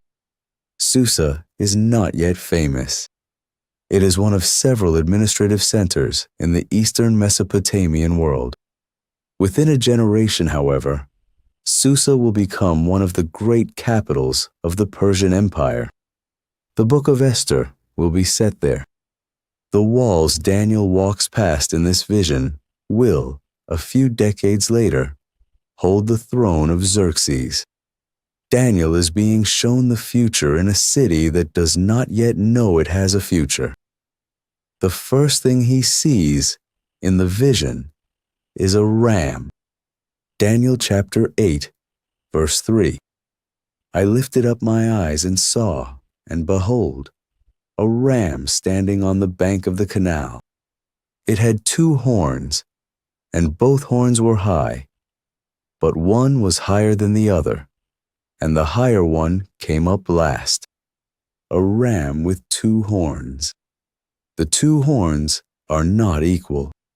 One is higher than the other, and the higher horn came up last. The ram charges, the text says, westward and northward and southward. No beast stands before him. He does whatever he wishes and becomes great. The vision is sealed for a moment, but Daniel is then given an interpretation. The angel Gabriel arrives in verse 16, summoned by a voice from between the banks of the river. Gabriel approaches, and Daniel falls on his face. The interpretation begins. Verse 20. The ram which you saw, having the 2 horns, they are the kings of Media and Persia. The 2 horns are the 2 peoples that will form the empire after Babylon falls, the Medes and the Persians. The higher horn rising last represents the Persian rise to dominance over the Medes. Cyrus the Persian unifies them and turns them outward, conquering westward into Lydia, northward into the Caucasus, southward into Egypt. The ram charges in 3 directions, exactly as the text said. That much, by the time of any conceivable dating of Daniel, is already history or near history. But the next animal is the one that arrests every reader who studies the chapter carefully. Daniel chapter 8, verse 5. As I was considering, behold, a male goat came from the west across the face of the whole earth, without touching the ground. And the goat had a conspicuous horn between his eyes. A goat coming from the west. A goat moving so fast that he does not touch the ground. A goat with a single great horn between his eyes. The image is strange in itself. A goat is a small animal, not a beast of war. A goat is not the symbol one would choose for a conquering empire. The choice of the goat is deliberate, and the deliberateness becomes apparent when the geography is set against the symbol. The ram, in Persian heraldry, was a sign of Persian royal power. Persian kings on certain ceremonial occasions were depicted with ram horns. The goat, in Macedonian tradition, was a symbol associated with the founders of the Macedonian royal line. The animals were not random. The two animals in the vision were the heraldic animals of the two empires that would meet on the battlefield. And the goat is moving westward to eastward, not eastward to westward, because the goat is coming from the west, from Greece, toward Persia. Gabriel's interpretation arrives. Verse 21. The shaggy goat is the king of Greece, and the great horn between his eyes is the first king. Greece. In the 6th century before Christ, the city-states of Greece are still fractured. Athens and Sparta and Thebes are quarreling with one another. The idea of a unified Greek empire under a single king is not yet imaginable in any practical sense. Greece, in Daniel's century, is not a player on the imperial stage.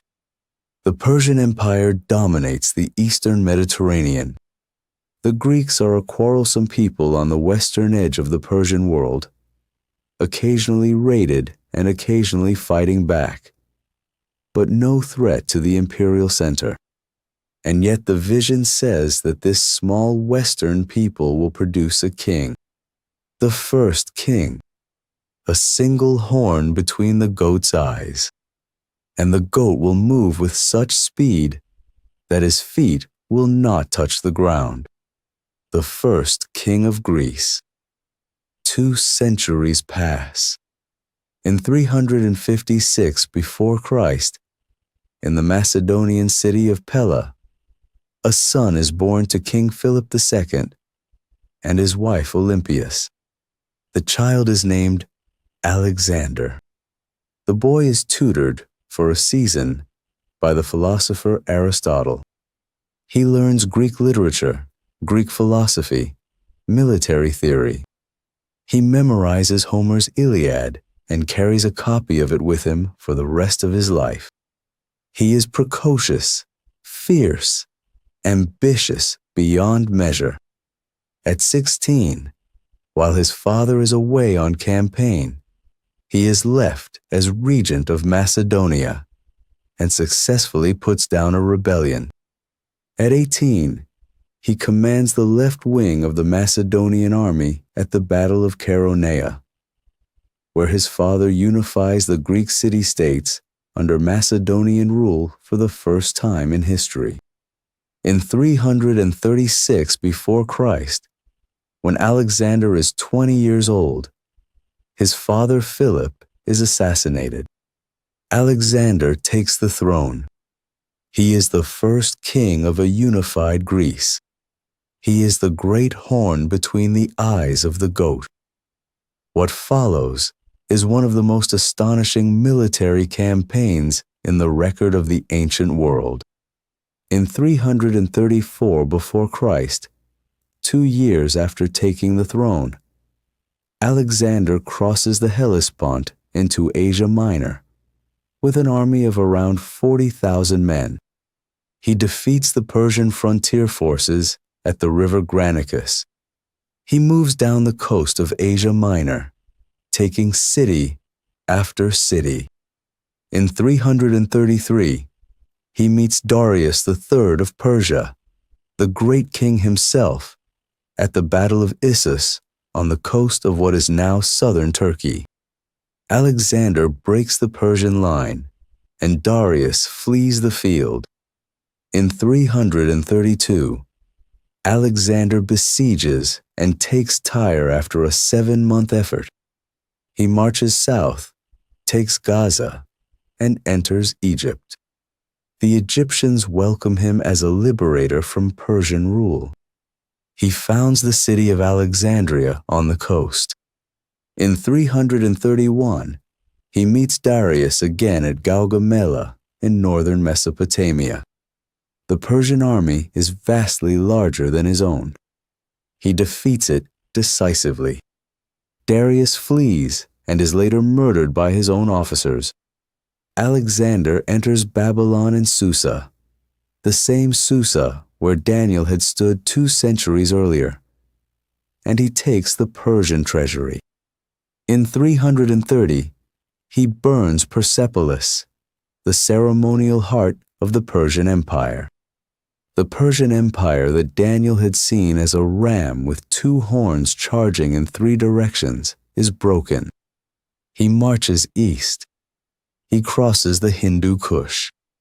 He reaches the Indus River by 326 before Christ. His soldiers refuse to go further. He turns back. In roughly 12 years, from the crossing of the Hellespont to the turning back at the Indus, Alexander has conquered an empire stretching from Greece to the borders of India. The Persian Empire that had taken centuries to assemble has fallen to a man not yet 30 years old. The goat moved across the face of the whole earth. His feet did not touch the ground. And then, Daniel chapter 8, verse 8. Then the male goat grew very great, but when he became strong, the great horn was broken. The great horn was broken. In 323 before Christ, Alexander returns to Babylon. He is planning a new campaign, perhaps into Arabia, perhaps further west. He attends a feast at the palace of one of his companions. He drinks heavily. The next day, he develops a fever. He grows weaker over the following days. He cannot speak. His generals come to him one by one, and he can only acknowledge them with his eyes. On the 11th day of the fever, on a date in early June of 323 before Christ, Alexander dies. He is 32 years old. He has named no successor. His wife Roxana is pregnant. His only other heir is a half-brother of disputed mental capacity. The empire is at its absolute height. The man who has assembled it is dead. The great horn was broken at the moment of greatest strength, not in defeat, not in retreat, at the peak. The book of Daniel had described the structure of his death 2 centuries before he was born. The same verse continues, and instead of it, 4 conspicuous horns came up toward the 4 winds of heaven. 4 horns, 4 directions. In the years immediately following Alexander's death, his generals fight one another for control of the empire. The wars of the Diadochi, the successors, last for roughly 4 decades. By the time the dust settles, the empire has fractured into 4 major successor kingdoms, each ruled by one of Alexander's most powerful generals. Ptolemy takes Egypt. He establishes a dynasty that will rule from Alexandria for nearly 300 years, ending with Cleopatra VII in 30 before Christ. Seleucus takes the eastern provinces. His kingdom stretches from Syria across Mesopotamia and into Persia. The Seleucid dynasty becomes the largest of the four in territorial extent, and is the empire that will, in the 2nd century before Christ, persecute the Jewish people under Antiochus IV. Cassander takes Macedonia, the original homeland. He rules the Greek mainland. Lysimachus takes Thrace and parts of Asia Minor, the northern flank of the empire. 4 kingdoms, 4 directions: Egypt to the south, Persia to the east, Macedonia to the west, Thrace to the north, just as Daniel had described. The precision of the correspondence between Daniel chapter 8 and the historical record is what has made the chapter one of the most discussed prophetic passages in the Hebrew Bible. The prophecy names the empire that will fall: Persia, the 2-horned ram with the higher horn rising later. The prophecy names the empire that will arise: Greece, the goat from the west. The prophecy names the manner of the rise: speed beyond reckoning, feet that do not touch the ground. The prophecy names the founder, the first king of Greece, a single horn between the goat's eyes. The prophecy names the manner of his fall: broken at the height of his power, not in defeat, not in old age, but suddenly, at the peak. The prophecy names the succession structure: 4 horns rising in his place. Not one successor, not many, 4.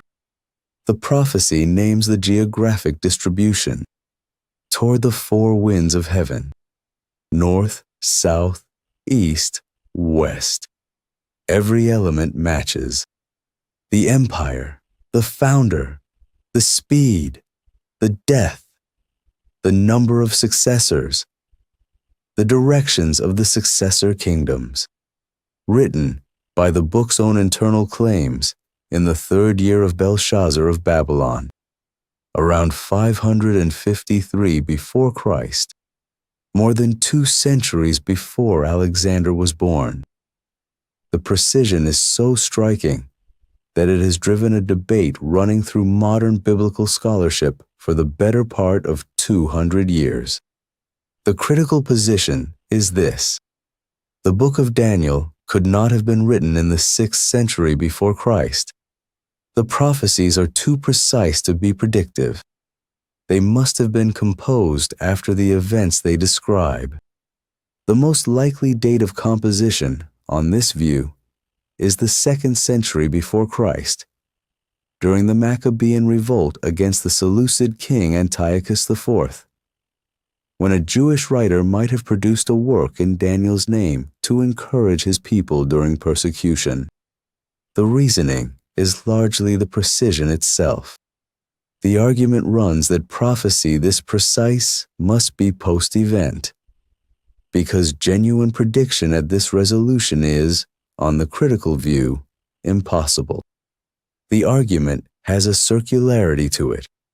If one assumes from the outset that such prediction is impossible, then any text that contains it must be redated. The text itself is not allowed to be evidence in its own favor. The traditional Jewish and Christian view is the opposite.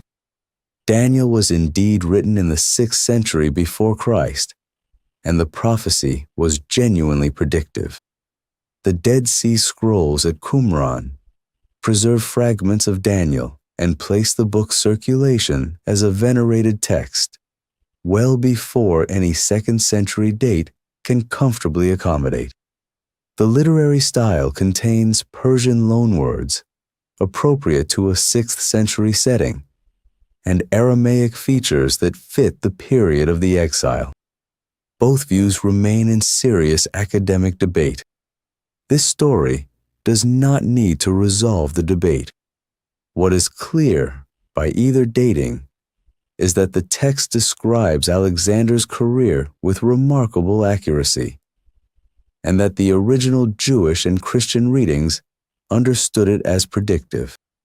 The chapter has been read for more than 2,000 years as a window into a divine economy in which the rise and fall of nations is not random, not opaque, and not beyond the sight of the God who spoke to the prophets. There is another dimension to Daniel's vision worth holding for a moment before the chapter closes. In Daniel chapter 7, the chapter just before this one, the prophet had seen another vision. 4 beasts rising from a churning sea, a lion with eagle's wings, a bear with 3 ribs in its teeth, a leopard with 4 wings and 4 heads, and then a 4th beast, terrible and powerful, with iron teeth, devouring and trampling everything before it. The 4 beasts have been understood by the traditional reading as Babylon, Medo-Persia, Greece, and Rome. The 4th beast, Rome, is the longest and strangest of the descriptions. And in the same vision, Daniel sees something else. He sees one like a son of man coming with the clouds of heaven, approaching the Ancient of Days, and receiving dominion and glory and a kingdom that shall not pass away. The cloud rider, the Son of Man, the figure to whom all nations and peoples and languages will be given. Earlier in the story, the cloud rider was traced. Daniel's vision in chapter 7 is part of that lineage. The same Daniel who saw the goat from the west also saw the figure coming on the clouds. The same prophetic eye that traced the rise of Alexander traced the coming of a king greater than Alexander, a king whose kingdom would not break, a king to whom every nation would belong. Daniel saw both, the conquest that would shape the world and the king who would inherit the world. There is also a quieter point in the chapter that is sometimes missed, and it is the point that links Alexander's conquest to the eventual coming of Christ. Paul writes in Galatians chapter 4, verse 4, "But when the fullness of time had come, God sent forth his Son, born of a woman, born under the law." The fullness of time. One dimension of that fullness was the world Alexander created. His conquest spread Greek language across the Eastern Mediterranean. Within a few generations, Koine Greek, the common Greek dialect, had become the international language of trade, education, and administration. Jews in Egypt were translating the Hebrew scriptures into Greek by the 3rd century before Christ, producing the Septuagint. Greek became the language of cultural exchange across the Mediterranean basin. When the New Testament was written, 3 centuries after Alexander's death, it was written in this same Greek. The apostles did not have to invent a common language for the gospel. The language had already been laid across the empire by a young king from Macedonia, who never knew he was preparing the linguistic infrastructure for a message about a king from Galilee.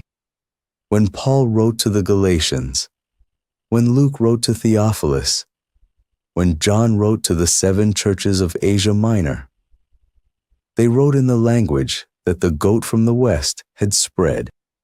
The roads Paul walked were built on roads first laid by Alexander's successor empires, and later improved by Rome. The cities he addressed, the legal frameworks he appealed to, the cultural assumptions he engaged, all of it had been shaped by the conquest the prophet had seen 2 centuries in advance.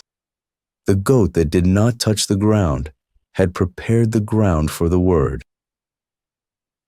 The Hebrew prophets did not see only Israel. They saw the empires that would surround Israel. The conquest, the breaking, the succession, the geopolitical structure of the centuries before Christ was visible to them, in vision, with a precision that has astonished readers ever since. When you read Daniel chapter 8, you are reading a text in which an old man in a foreign palace, in a city not yet famous, looked up and saw a goat with a single horn between his eyes, moving westward to eastward across the world. And you know, looking back from this side of history, that what he saw was a real young man, born 2 centuries later in a small Macedonian city, who would do exactly what the vision said he would do, and would die exactly the way the vision said he would die, and would be succeeded exactly the way the vision said he would be succeeded. The God who held the heavens above the earth held also the rise and fall of nations. The God who walked with Enoch and spoke to Moses had also seen Alexander. The conquest that broke the Persian Empire and reshaped the Eastern Mediterranean was not invisible to the God of Daniel.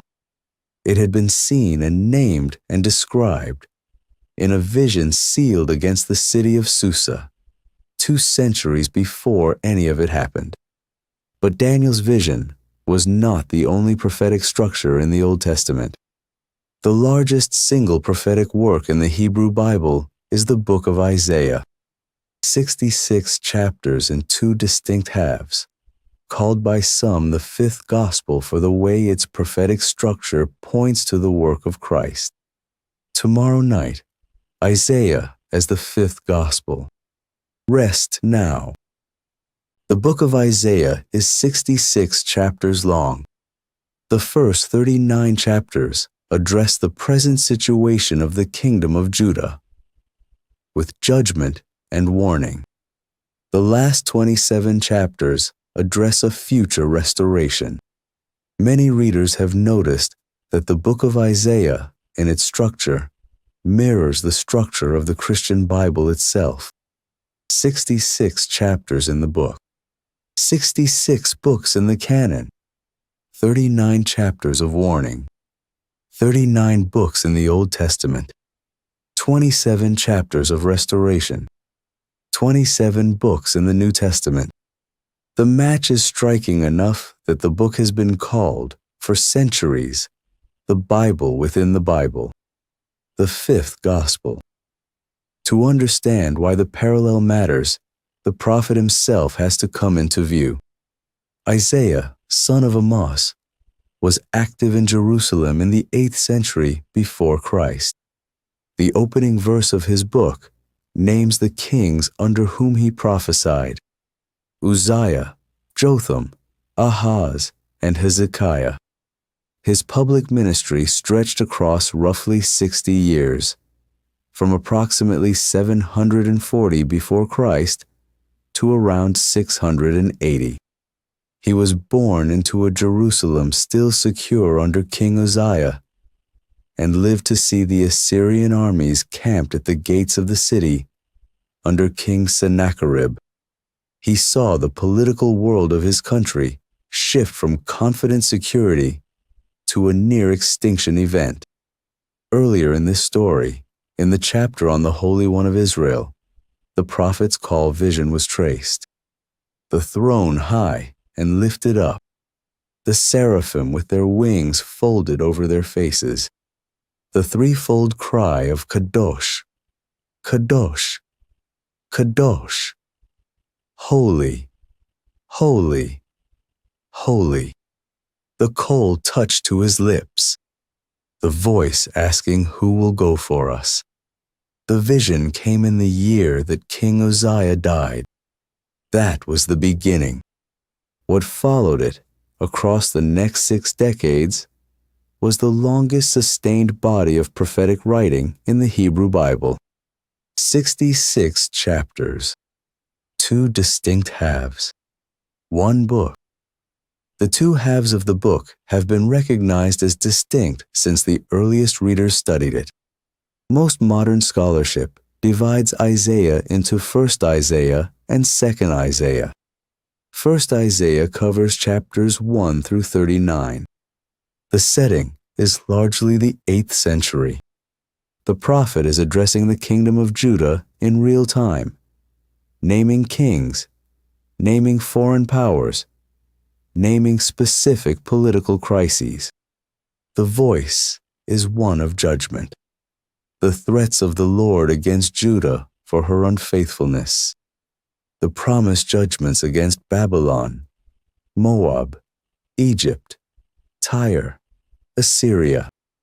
The kingdom is told that it stands under the warning of God. 2nd Isaiah covers chapters 40 through 66. The setting is markedly different.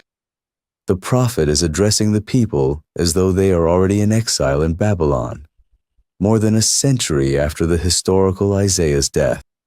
The voice is one of comfort, restoration, return. The naming of Cyrus the Persian, by name, as the deliverer who will release the captives. The promise of a new exodus. Some scholars further subdivide the last 11 chapters into a 3rd Isaiah, addressing the returned exiles in the rebuilt Jerusalem. Critical scholarship dates the second portion of the book to a later century, written after the events it describes. The traditional Jewish and Christian view is that Isaiah wrote all 66 chapters in the 8th century, the later sections given to him by the Spirit's foreknowledge across the centuries that would follow. This story does not need to resolve the debate.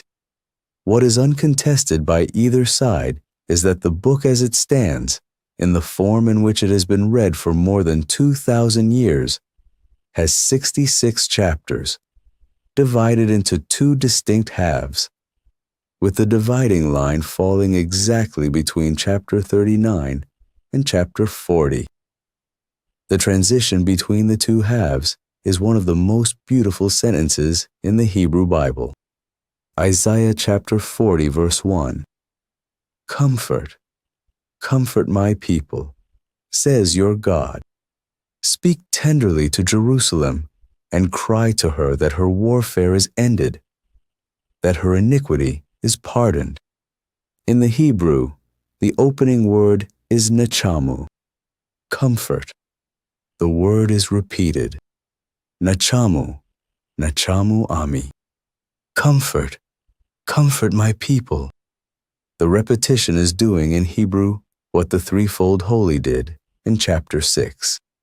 It is the language's way of reaching for absolute emphasis. Not a single word of comfort, not even an ordinary word of comfort.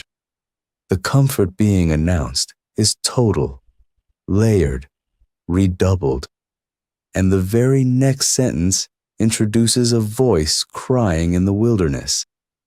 Prepare the way of the Lord. Make straight in the desert a highway for our God. This is the voice that John the Baptist will quote 800 years later when he stands in the Jordan and explains his own ministry. Matthew chapter 3, verse 3. Mark chapter 1, verse 3. Luke chapter 3, verse 4. John chapter 1, verse 23. All 4 gospel writers reach for Isaiah 40, verse 3, to explain who John is, the hinge of the prophet's book, the hinge of the gospel's opening. The same words, more than 7 centuries apart, doing the same work. The messianic passages within the book are what gave it the name 5th Gospel. Isaiah chapter 7, verse 14, is one of the most discussed verses in the entire Hebrew Bible. Therefore, the Lord himself shall give you a sign. Behold, the virgin shall conceive and bear a son, and shall call his name Emmanuel. The Hebrew word translated virgin is Alma. The word means a young woman of marriageable age. In every other occurrence of the word in the Hebrew Bible, the woman in view is unmarried and presumed chaste. When the Septuagint, the Greek translation of the Hebrew Scriptures, produced by Jewish scholars in the 3rd century before Christ, rendered the passage into Greek, they chose the word parthenos. Parthenos in Greek is unambiguous. It means virgin in the technical sense. Jewish translators, 2 centuries before the birth of Christ, with no Christian bias possible, read the Hebrew Alma and chose to render it as the Greek word for an unmarried virgin.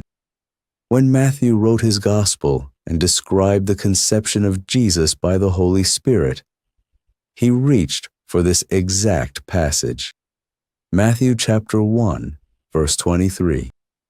Behold, the virgin shall conceive and bear a son, and they shall call his name Emmanuel, which means God with us. Matthew was not stretching the text. He was reading it the way Jewish scholars had already read it for 2 centuries before he was born. The sign promised in the 8th century before Christ. The fulfillment proclaimed in the 1st century after. 2 chapters later, the prophet returns to the same theme with greater intensity. Isaiah chapter 9, verse 6. For unto us a child is born, unto us a son is given, and the government shall be upon his shoulder, and his name shall be called Wonderful Counselor, Mighty God, Everlasting Father, Prince of Peace. 4 titles, each one heavier than the last. Wonderful Counselor, Pelioets in the Hebrew, the wisdom of God placed upon a human child. Mighty God, El Gibor. The phrase is not ambiguous.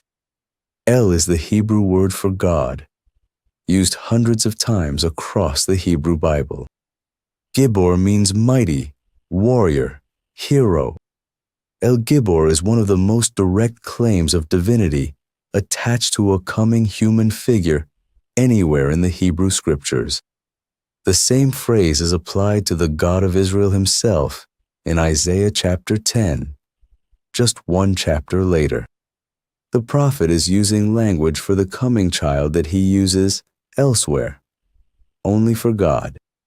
Everlasting Father, Aviad, Father of eternity. The child who is to be born will bear the relationship to time that only God bears. Not a man inside the bounds of years. A father over the ages themselves. Prince of Peace, Sar Shalom. The ruler whose reign brings the shalom of God to the world. Not the absence of war. The full restoration of right relation. The wholeness for which Israel had been waiting. A child, a son, born into the world, carrying 4 titles that could otherwise belong only to God. The 11th chapter of Isaiah takes the messianic line further.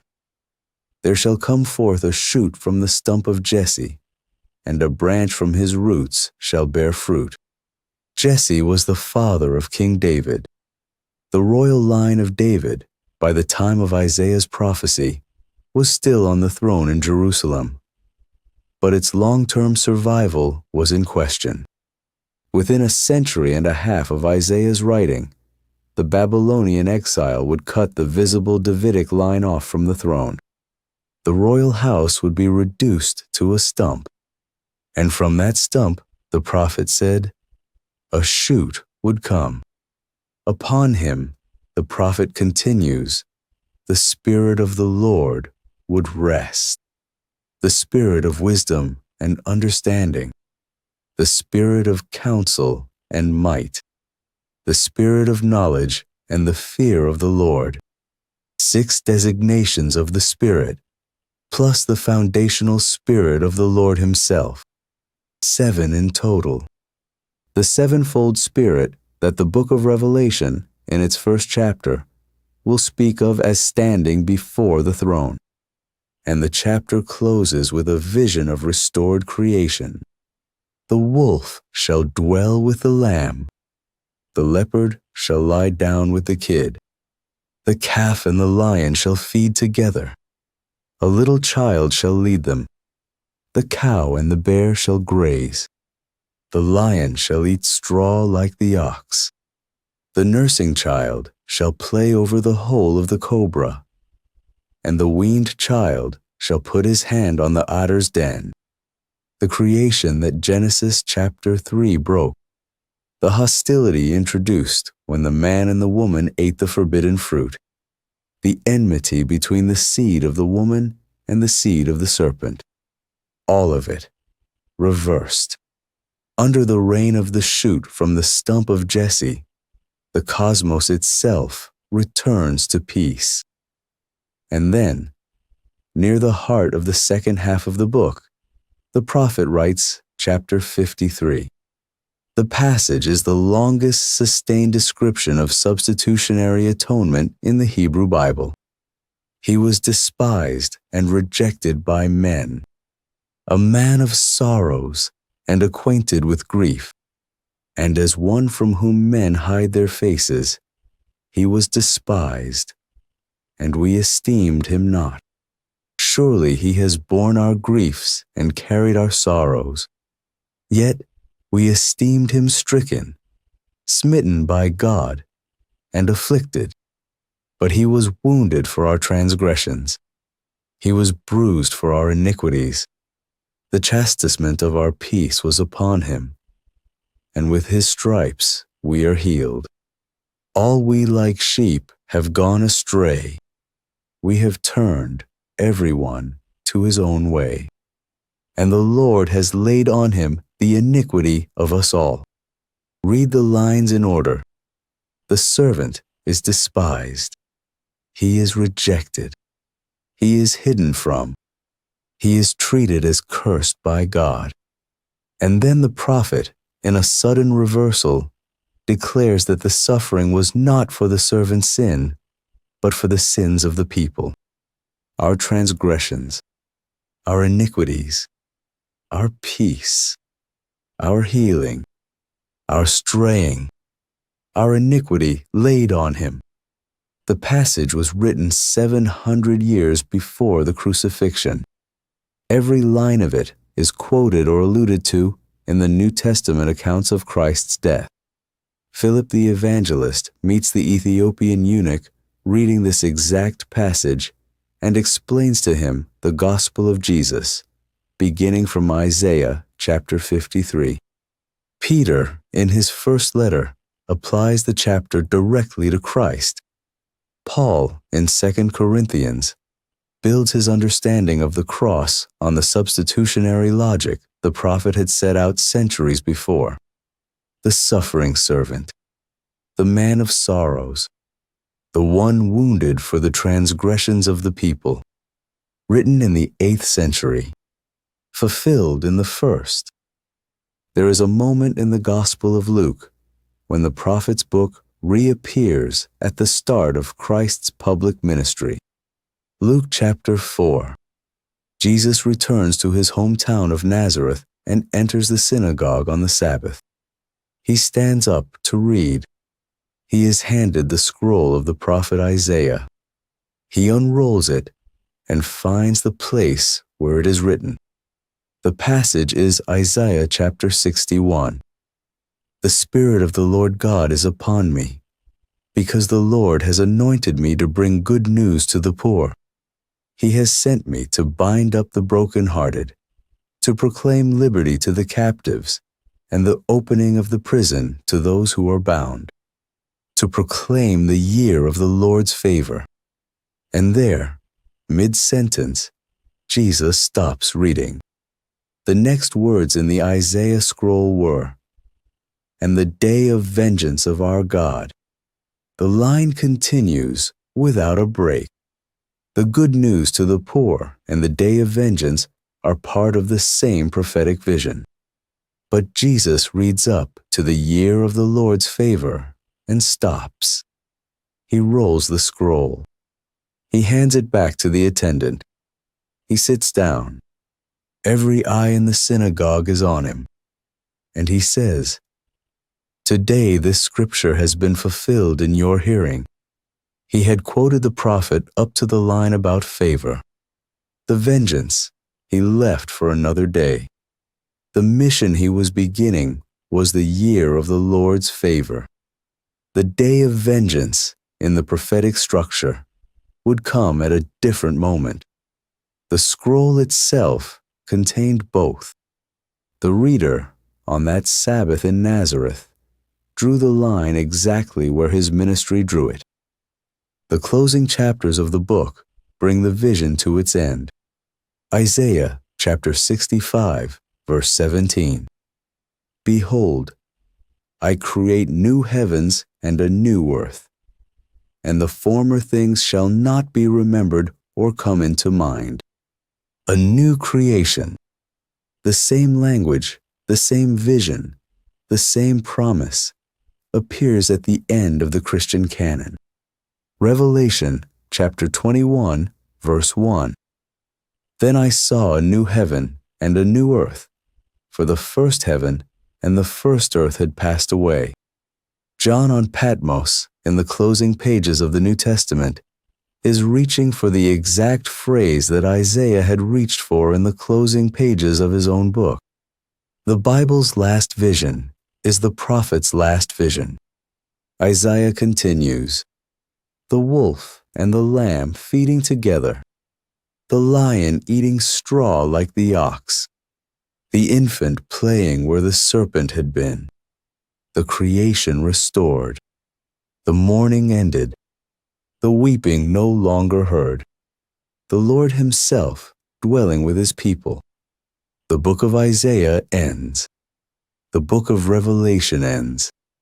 Both end with the same vision: new heavens, new earth, restored creation, the dwelling of God with man. The fifth gospel closes the way the canon closes. The New Testament's relationship to Isaiah is closer than its relationship to almost any other book of the Hebrew Scriptures. By the count of most scholars, Isaiah is quoted directly in the New Testament approximately 66 times. Allusions and echoes, where the prophet's language is woven into the text without formal citation, number in the hundreds. Only the book of Psalms is quoted more often. Jesus quotes Isaiah more than any other prophet. He opens his ministry by reading from Isaiah chapter 61. He answers the disciples of John the Baptist by listing his works in the exact categories Isaiah had named centuries earlier: the blind seeing, the lame walking, the deaf hearing, the poor receiving good news. Paul, in his letter to the Romans, builds the entire argument of chapters 9 through 11 on a sustained engagement with Isaiah: the remnant doctrine, the stumbling stone, the branches grafted in, the hope of Israel's restoration. The argument is impossible without the prophet. When the apostolic writers wanted to explain who Christ was, the book they reached for most often was Isaiah. When they wanted to explain why the cross was substitutionary, they reached for chapter 53. When they wanted to explain the new creation, they reached for chapter 65.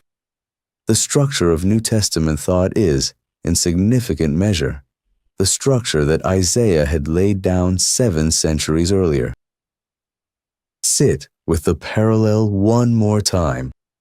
A book of 66 chapters, divided into 39 and 27, with the dividing line a doubled cry of comfort. A canon of 66 books, divided the same way, with the dividing line a voice crying in the wilderness.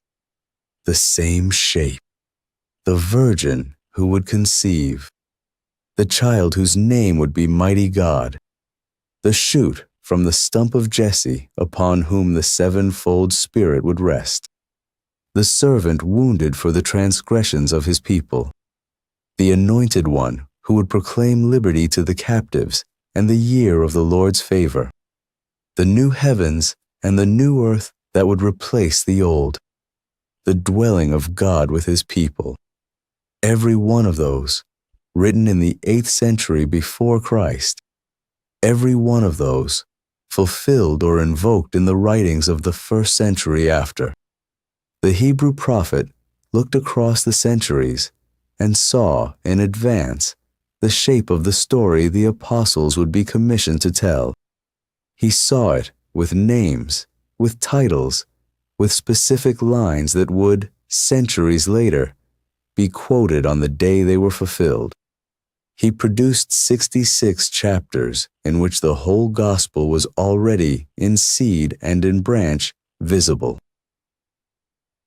When you read Isaiah, you are reading the prophet whose book the church has called the 5th gospel.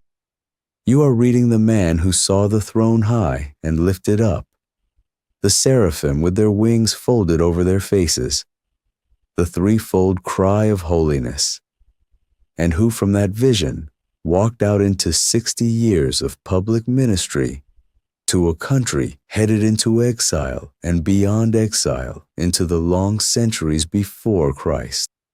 You are reading the man who wrote, before any of it had happened, of a virgin who would bear a son, of a child upon whose shoulder the government would rest, of a shoot from a stump whose spirit would carry the 7 gifts, of a servant whose wounds would heal the people who turned away from him, of an anointed one who would stand up in a synagogue and say, "Today this scripture is fulfilled," of a new heavens and a new earth in which the Lord would dwell with his people and wipe every tear from their eyes. You are reading the book whose 66 chapters carry in their structure the 66 books that would gather around it. Isaiah saw the priesthood being purified by fire, the instruments of priestly inquiry, the mechanism by which the high priest sought God's specific will, were 2 stones kept in the breastplate of the high priest. Most modern Christians have never heard their names. Tomorrow night, the Urim and Thummim. Rest now. Exodus chapter 28, verse 30. And you shall put in the breastplate of judgment, the Urim and the Thummim, and they shall be over Aaron's heart when he goes in before the Lord. 2 Hebrew words, 2 objects, kept in the breastplate of the high priest, used to seek God's specific will. Then, somewhere in the centuries before Christ, they stopped working. The Urim and the Thummim are one of the strangest items in the entire Hebrew Scriptures. Every reader of the Old Testament eventually encounters them. Almost no reader of the Old Testament can say with confidence what they were. The Bible introduces them without explanation, uses them across several centuries of Israel's national life, and then quietly notes their disappearance. By the time of the return from exile, no priest currently held them. By the time of Christ, they had been gone for centuries. They are perhaps the most consequential physical objects in the priestly tradition that the Bible never fully describes. To understand what they were, you have to first understand where they were kept. Exodus chapter 28 is the chapter that describes the vestments of the high priest. Aaron, the brother of Moses, is being set apart for a specific function. He will stand between the camp of Israel and the presence of God in the tabernacle. He will offer sacrifices on behalf of the people. He will go, once a year, into the most holy place on the Day of Atonement. And to mark him as set apart, God instructs Moses to commission a series of garments that no ordinary Israelite is permitted to wear. There is a robe of blue. There is a tunic of fine linen. There is a turban with a gold plate inscribed with the words, Holiness to the Lord. There is an ephod woven of gold thread and blue and purple and scarlet, and over the ephod, fastened with gold chains and braided cords, there is the breastplate of judgment. The Hebrew name is Choshen Mishpat. Choshen means breastplate, or more literally, ornament worn over the heart. Mishpat means judgment or justice, or the rendering of a legal decision. The breastplate of judgment. The breastplate itself is a small woven pouch, roughly 9 inches square, doubled to form a kind of folded pocket. On the outer face, 12 precious stones are set in 4 rows of 3. Each stone is engraved with the name of one of the 12 tribes of Israel: Reuben, Simeon, Levi, Judah, Dan, Naphtali, Gad, Asher, Issachar, Zebulun, Joseph, Benjamin. The names are arranged in the order of the tribe's descent and inheritance. When the high priest stood before the Lord, the 12 tribes of Israel stood, in name, over his heart. And inside the folded pouch, hidden against the priest's chest, were placed the Urim and the Thummim. The text in Exodus does not say where they came from. It does not describe their material or their shape or their number. It simply says, You shall put in the breastplate of judgment, the Urim and the Thummim. The objects appear in the instruction as if they are already known. Moses does not seem to have made them. They are placed in the breastplate without manufacture, without description, without explanation. They simply exist, and they are to be carried over the heart of Aaron when he goes in before the Lord. The names themselves give a small clue. Urim, in Hebrew, is related to the root that means light. The same root appears in the Hebrew word for fire and for illumination. Some scholars argue the root in this context relates instead to the Hebrew word for curses, since a closely related root carries that meaning in a few other passages. The exact lineage of the word is debated, but the dominant reading, the reading that has shaped the imagination of every generation of readers since the Septuagint translators, is that Urim means lights. Thummim is related to the Hebrew root tamam, which means completeness, perfection, wholeness, or innocence. The same root appears when Noah is called blameless, when Job is called blameless, when Israel is told that her offerings must be without blemish. Thummim carries the sense of that which is whole, that which is unspoiled, that which is in right standing, lights and perfections, or, in a more judicial reading, the binary pair by which a question put before the Lord could be answered, illumination on one side and innocence on the other. The names themselves suggest the shape of the inquiry. The objects were not for predicting the distant future. They were for receiving a clear word on a specific question put before God in the priestly setting. What did they look like? The Bible does not say. This is one of the most striking silences in the Old Testament. The same author who tells us the exact dimensions of the Ark of the Covenant, the exact pattern of the cherubim that overshadow the mercy seat, the exact recipe of the anointing oil, and the exact composition of the incense, refuses to describe the Urim and the Thummim. Their appearance, their material, their number, their mechanism, all are nowhere given. Later Jewish tradition, outside the canon, attempted to fill in the silence. Some proposed they were small stones, perhaps black and white. Some proposed they were engraved with the divine name. Some proposed they were lots, drawn or cast or shaken.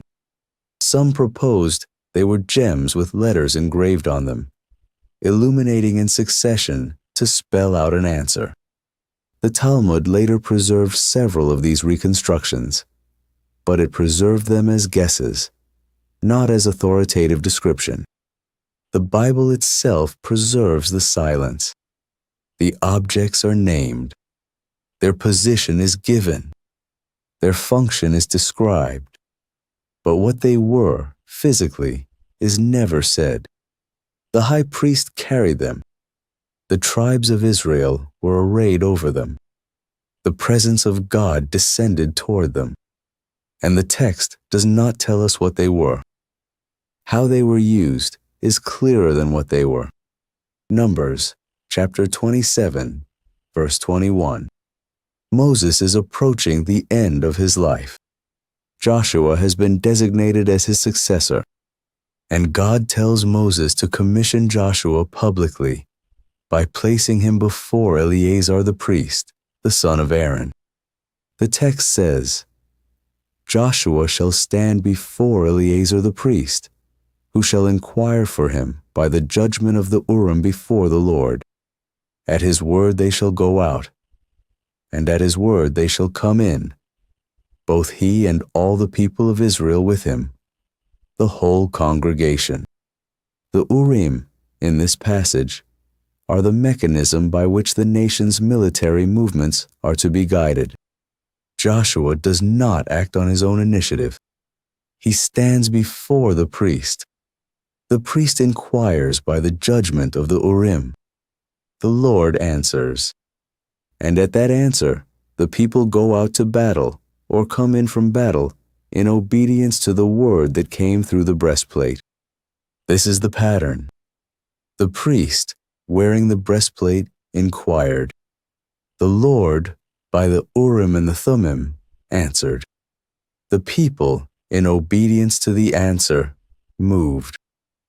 1 Samuel chapter 23 preserves a second window into how the inquiry worked. David is on the run from King Saul. He has gathered around himself a band of men. He hears that the Philistines are attacking the town of Keilah in the western foothills of Judah. David must decide whether to defend the town. He has reasons to hesitate. Saul will hear of any concentration of force around David and will hunt him. The men of Keilah may turn him over once he saves them.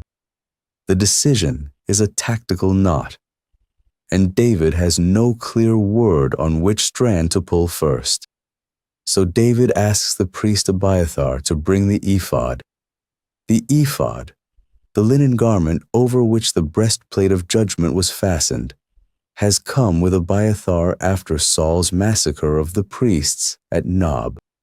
The breastplate, presumably, has come with it. And David inquires of the Lord. 3 questions are recorded in the chapter. Shall I go and attack the Philistines? The Lord answers, Go. Saul will hear and pursue. Shall the men of Keilah betray me? The Lord answers, They will. And David, on the basis of those answers, moves his men out of Keilah before the trap closes. Each question is short. Each answer is short. The Urim and the Thummim, on the available evidence, were a mechanism for receiving direct, specific, often binary guidance on the questions of national or military leadership. They were not oracles of the distant future. They were not poetic visions. They were a means of saying, in a concrete decision, here is what God says. The shape of the inquiry tells you something about the shape of the office. The Urim and the Thummim were a priestly mechanism, not a prophetic one. The prophet stood under a heavier and stranger calling. The prophet was seized by the Spirit of the Lord and spoke whatever word the Lord placed in his mouth. The prophet did not always know what he would say before he opened his lips. The prophet was the unpredictable channel through which God spoke a longer word, a word about the moral state of the nation, a word about the coming generations, a word about the heart of God himself.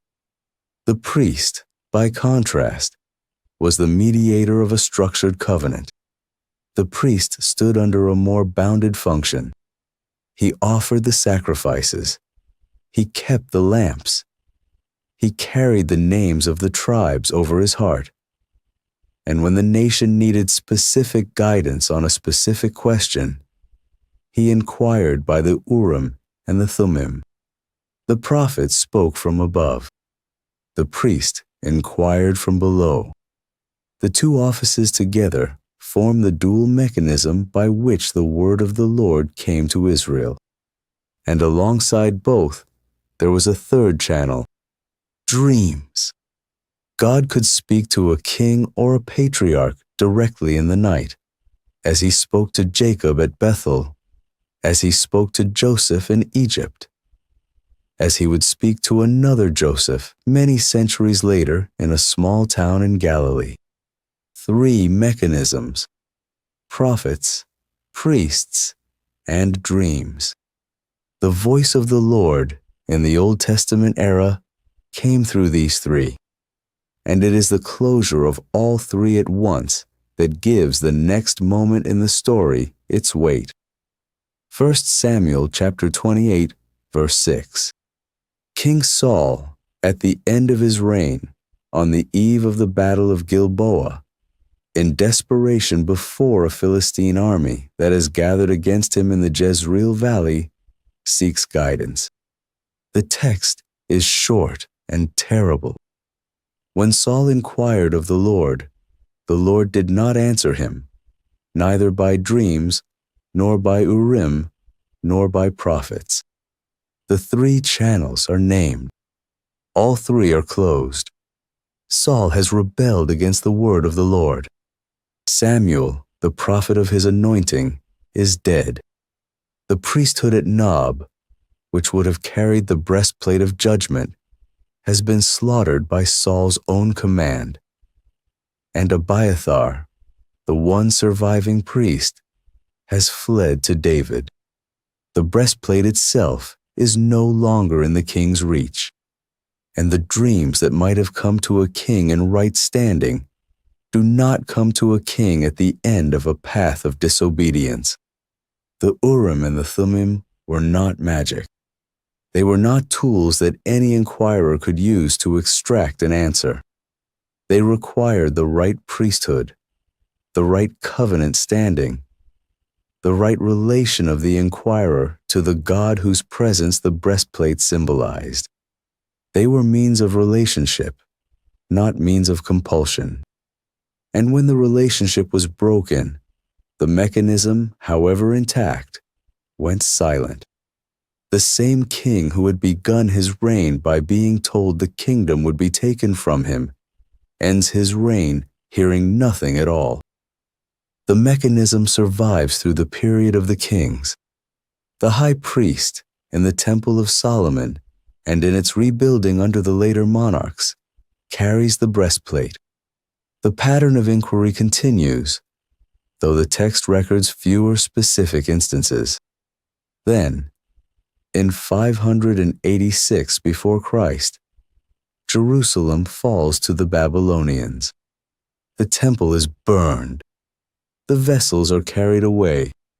The priesthood is shattered. And in the years that follow, somewhere in the violence of the destruction and the long exile, the Urim and the Thummim disappear from the record. When the exiles return, 2 generations later, the disappearance is acknowledged. Ezra chapter 2, verse 63, describes the returning community. Some men have come back claiming priestly descent, but they cannot produce the genealogical records that would confirm their lineage. The governor in deciding what to do with them, gives the ruling that they should not eat of the most holy food until there should be a priest to consult Urim and Thummim. The same phrase is preserved in Nehemiah chapter 7, verse 65. The phrase implies that, in the moment of writing, no priest currently held them. The community is waiting for a future priest who could perform the inquiry. The waiting is open-ended. No date is set. No expectation is voiced that the priest will appear soon. The waiting, in fact, will never end on the terms the governor described. No priest with Urim and Thummim ever returns. The mechanism, by the time of the return from exile, has gone silent for good. Several Jewish traditions developed about when and how the disappearance happened. Some held that the Urim and the Thummim were lost during the Babylonian destruction of Solomon's temple. The same fire that consumed the building consumed the breastplate, or scattered its contents, or carried them into the hands of foreign conquerors who did not know what they had taken. Some held that the objects continued to exist physically, perhaps preserved in some hidden way, but ceased to give answers. The mechanism, in this reading, had not been destroyed. It had simply stopped speaking. The Talmud, compiled centuries later, listed 5 elements that had been present in the first temple but were absent from the second: the Ark of the Covenant, the fire from heaven that had once descended on the altar, the Shekinah, the visible glory of the presence, the Holy Spirit in its prophetic mode, and the Urim and the Thummim. 5 things, all gone.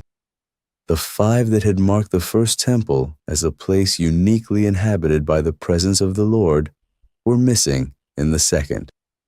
The second temple was still a place of worship and a place of sacrifice, but the direct mechanisms by which the voice and the presence of God had come down had grown quiet. The intertestamental silence had begun. From roughly 400 before Christ to the birth of Christ, the Hebrew Bible records no new canonical prophecy. 400 years. This is not a small fact. For most of the previous 1,000 years, Israel had had prophets in the land. Some generations had had many: Isaiah, Jeremiah, Ezekiel, the 12 minor prophets, Samuel, Nathan, Elijah, Elisha, and dozens more whose names are remembered and whose words were preserved. The prophetic voice had been the consistent companion of the national life of Israel. And then, after Malachi, the voice ceased. The Urim and the Thummim had ceased. The prophets had ceased. The dreams that came to kings had ceased to be recorded in the canonical scriptures. The 3 mechanisms by which the voice of the Lord had come into the life of Israel all grew quiet at once. The same nation that had wept by the rivers of Babylon could now build a new temple in Jerusalem. But the voice that had once filled the first temple did not return to the second in the same form. The silence was not absolute.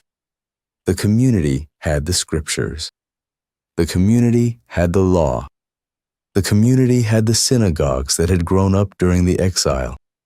The voice of the Lord was not gone, but the specific, direct, ongoing channels of new revelation had grown still. The silence between the testaments is a real phenomenon. It was not invented by later scholars. It was felt by the community itself. The silence breaks with a single man in a wilderness by the Jordan River. John the Baptist is the first prophetic voice in 4 centuries. His clothing is strange. His diet is strange. His message is sharp. He calls Israel to repentance and to baptism in preparation for one who is coming after him. The crowds wonder if he is the prophet that was to come. He answers that he is not the one, but the herald. Then the one he heralded arrives.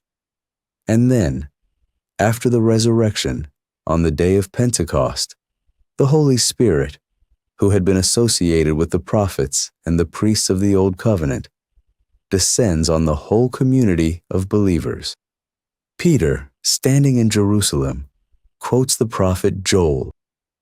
In the last days, God says, I will pour out my Spirit on all flesh.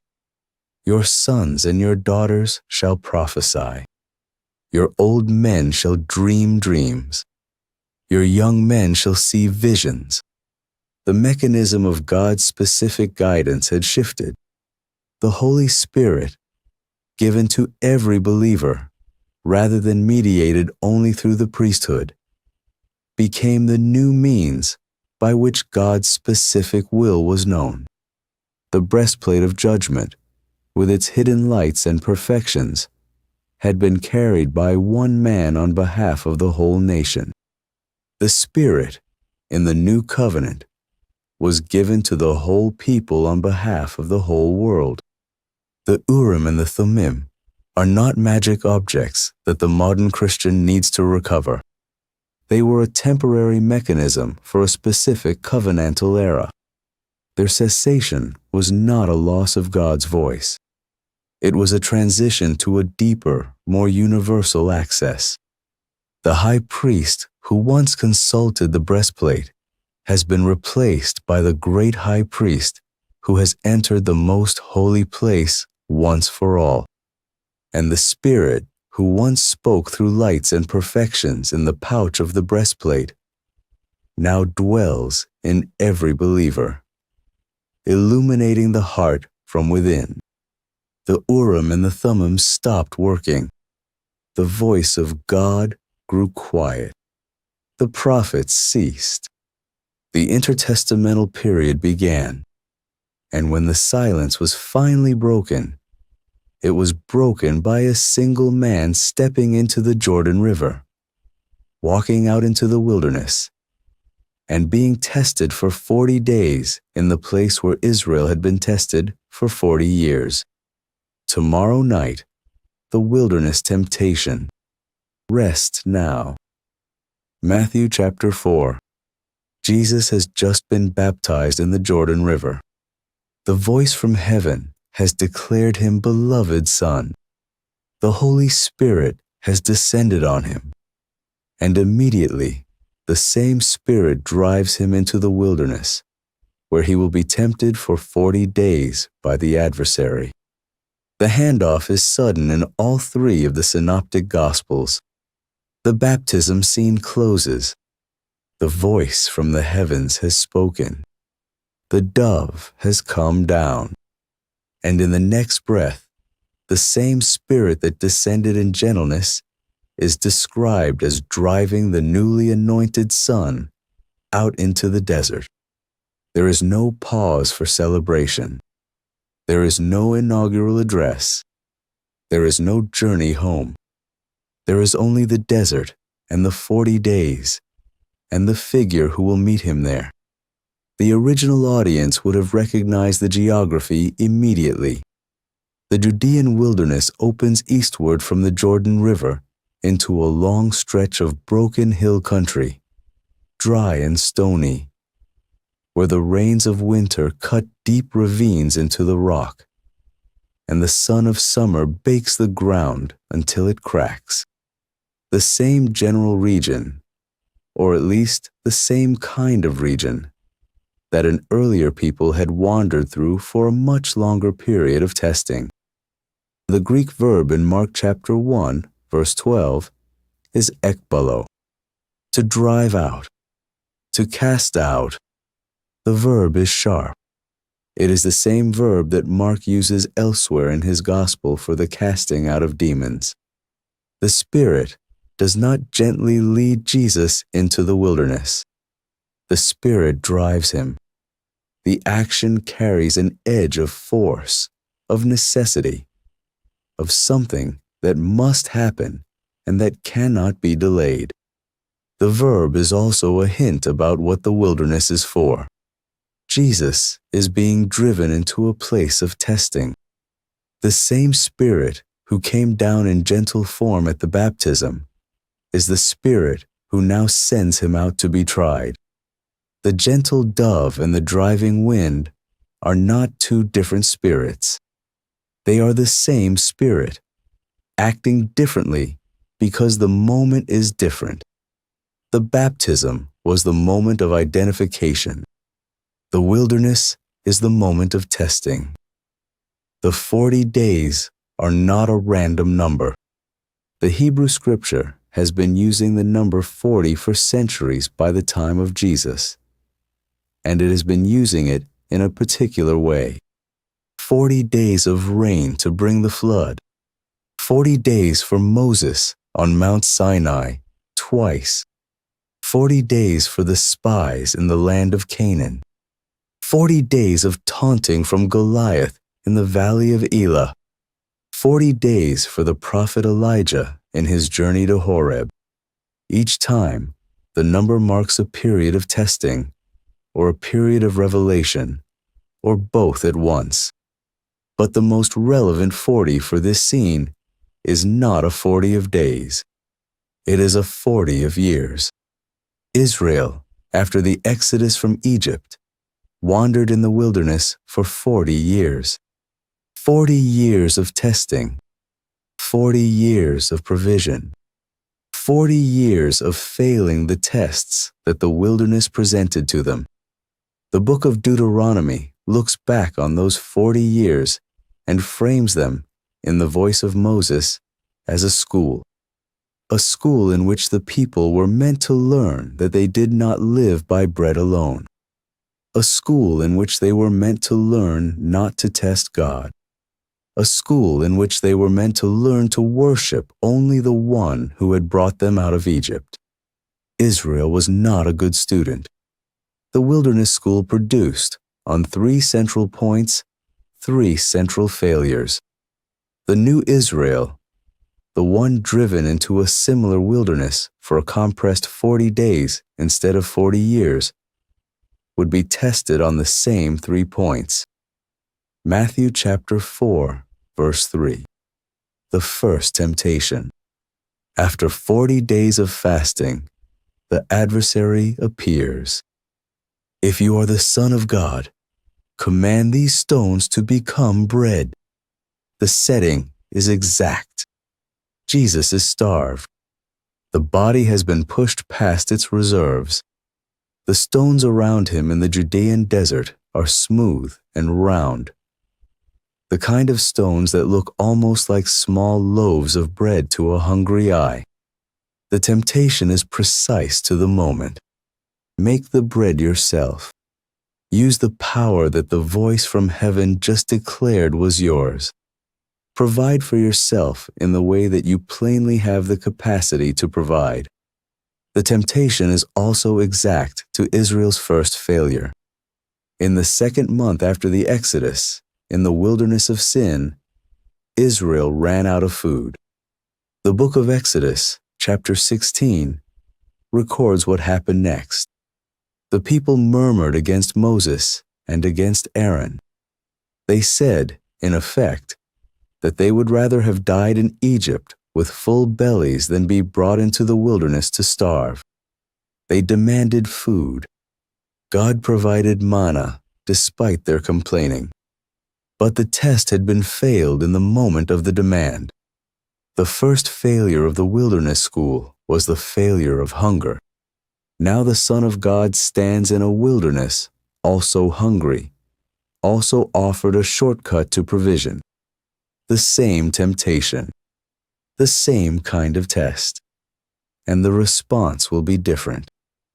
Matthew chapter 4, verse 4. It is written, "Man shall not live by bread alone, but by every word that comes from the mouth of God."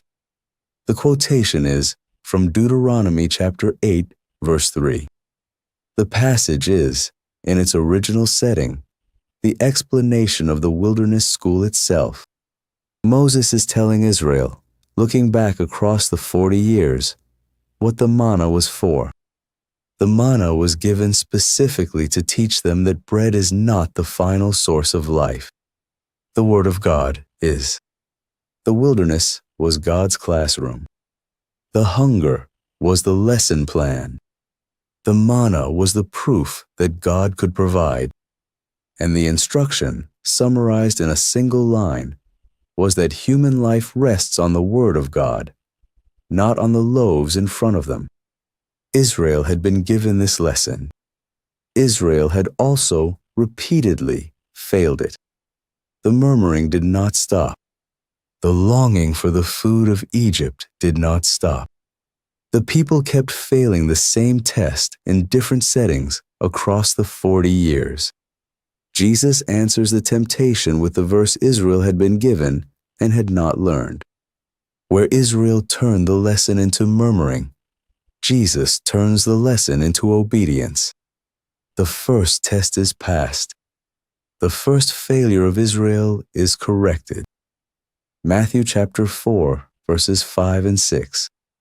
The second temptation. The adversary takes Jesus to the holy city. He sets him on the pinnacle of the temple. The pinnacle is high. The drop into the Kidron Valley below is steep. The temple precincts are visible all around. The crowds of pilgrims, even when the precincts are quiet, are somewhere nearby. The adversary speaks again. If you are the Son of God, throw yourself down, for it is written, He will command His angels concerning you, and on their hands they will bear you up, lest you strike your foot against a stone. The adversary is now quoting Scripture. He is quoting Psalm 91, verses 11 and 12. The psalm is, in its original setting, a song of confidence in God's protective care. The faithful one will be sheltered. The plague will not come near. The lion and the cobra will be trampled. The angels will be commissioned to guard. The psalm is one of the strongest expressions of trust in the divine protection anywhere in the Hebrew Bible.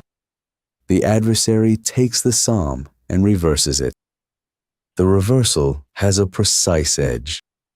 In Second Temple Jewish tradition, by the era of Jesus, Psalm 91 was understood and recited as protection against demonic forces. Some streams of rabbinic tradition referred to it as the Song of Plagues or the Song of Evil Spirits because of its imagery of the noisome pestilence and the destruction that wastes at noonday. The psalm was used, in some traditions, in liturgies of exorcism. It was a psalm to invoke divine protection against the very kind of figure who is now quoting it back at the Messiah. The adversary is twisting an exorcism psalm into a temptation. He is taking the verses that were sung against him and using them to bait the Son of God. The reversal is precise. The same words that drive out demons in Jewish tradition are now being spoken by a demon to test the Messiah. The psalm that was meant to be a shield is being used as an enticement. The temptation is also exact to Israel's second failure. At Massah, in the book of Exodus chapter 17, Israel demanded water and tested God to see whether He was among them or not. The Hebrew name Massah, which means testing, was given to the place precisely because of this incident. Israel had said, in effect, prove yourself. Show that you are with us. Make God demonstrate His presence on demand. The adversary now offers the same temptation in a different setting. Throw yourself down. Force the Father to send the angels. Demand a public proof of the protection that was promised. Make God act on your timetable instead of his. Matthew chapter 4, verse 7. Again it is written, "You shall not put the Lord your God to the test." The quotation is from Deuteronomy chapter 6, verse 16. The verse refers, in its original setting, directly back to the incident at Massa. Moses is telling Israel, in the great recital of Deuteronomy 6, not to test God as their fathers had tested him at Massa. Do not demand proofs. Do not force the divine hand. Trust without manipulation. Israel had been given this lesson too. Israel had also repeatedly failed it. The complaining for water did not happen only once. The demand for signs did not happen only once. The pattern of testing God, of trying to make God prove himself on Israel's schedule, runs through the wilderness narrative across the full 40 years. Jesus refuses the test. He does not need to verify the Father's protection. He simply trusts it. The second failure of Israel is corrected. The second test is passed. Matthew chapter 4, verse 8. The third temptation. The adversary takes Jesus to a very high mountain. He shows him all the kingdoms of the world and the glory of them. He makes an offer that is, on its face, audacious in the extreme. He is offering what is not his to offer. All these I will give you, if you will fall down and worship me. The kingdoms of the world, every throne, every army, every imperial city from the eastern edge of the known world to the western edge. The adversary, in the framing of the temptation, claims authority over all of it. The claim is overreaching. But the temptation works only if the offer can be entertained as plausible enough to consider. A single moment of worship in exchange for the dominion over everything that Jesus had come to redeem. The temptation is exact to Israel's third failure. Israel's third great wilderness failure, threaded through the 40 years and continuing for centuries beyond, was idolatry. The golden calf at Sinai, the worship of Baal at Peor, the centuries of going after other gods, following the calves of Bethel and Dan, climbing the high places, burning incense to the Queen of Heaven. Israel's idolatry was not a single moment. It was a recurring pattern across the entire history of the people. The adversary now offers a compressed version of the same temptation. One act of worship toward me, in exchange for the kingdoms that were, in the long unfolding of the Father's plan, already destined to be given to the Son. The kingdoms without the cross, the dominion without the suffering, the reign without the obedience. Matthew chapter 4, verse 10. Begone, Satan, for it is written, "You shall worship the Lord your God, and him only shall you serve." The quotation is from Deuteronomy chapter 6, verse 13. 3 temptations. 3 quotations from Deuteronomy.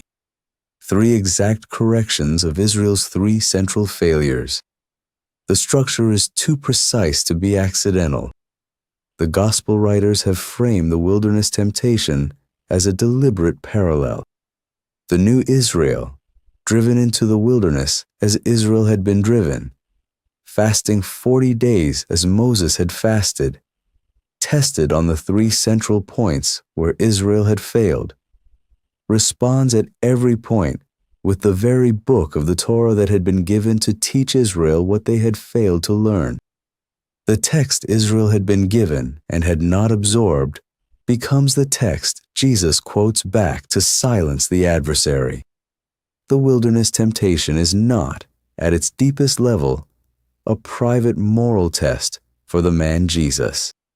It is a structural correction of Israel's threefold failure, performed by the only one who could perform it. The Messiah had to be, before anything else, the faithful Israelite. He had to keep the covenant Israel had broken. The wilderness was the testing ground. The Deuteronomy quotations were the answers. Each of the three temptations offered the same underlying shortcut. The first offered the messianic provision without the path of obedience. Make the bread yourself. Skip the dependence on the Father. Have the kingdom benefit without the kingdom discipline. The second offered the messianic vindication without the path of faith. Throw yourself down. Force a public proof. Have the validation of the Father without the patience of waiting on the Father's timing. The third offered the messianic dominion without the path of the cross. Bow to me. Take the kingdoms now. Have the throne without the suffering that the throne would require. Each shortcut was a real shortcut. The adversary was not offering fantasies. He was offering compressed versions of the actual outcomes the Messiah had come to achieve. Bread, vindication, the kingdoms. All three were genuine parts of the messianic mission. The temptation was not to gain the wrong things. The temptation was to gain the right things by the wrong path. The cup that Jesus would eventually drink in Gethsemane was already in view in the wilderness. The adversary was trying to get him to skip it.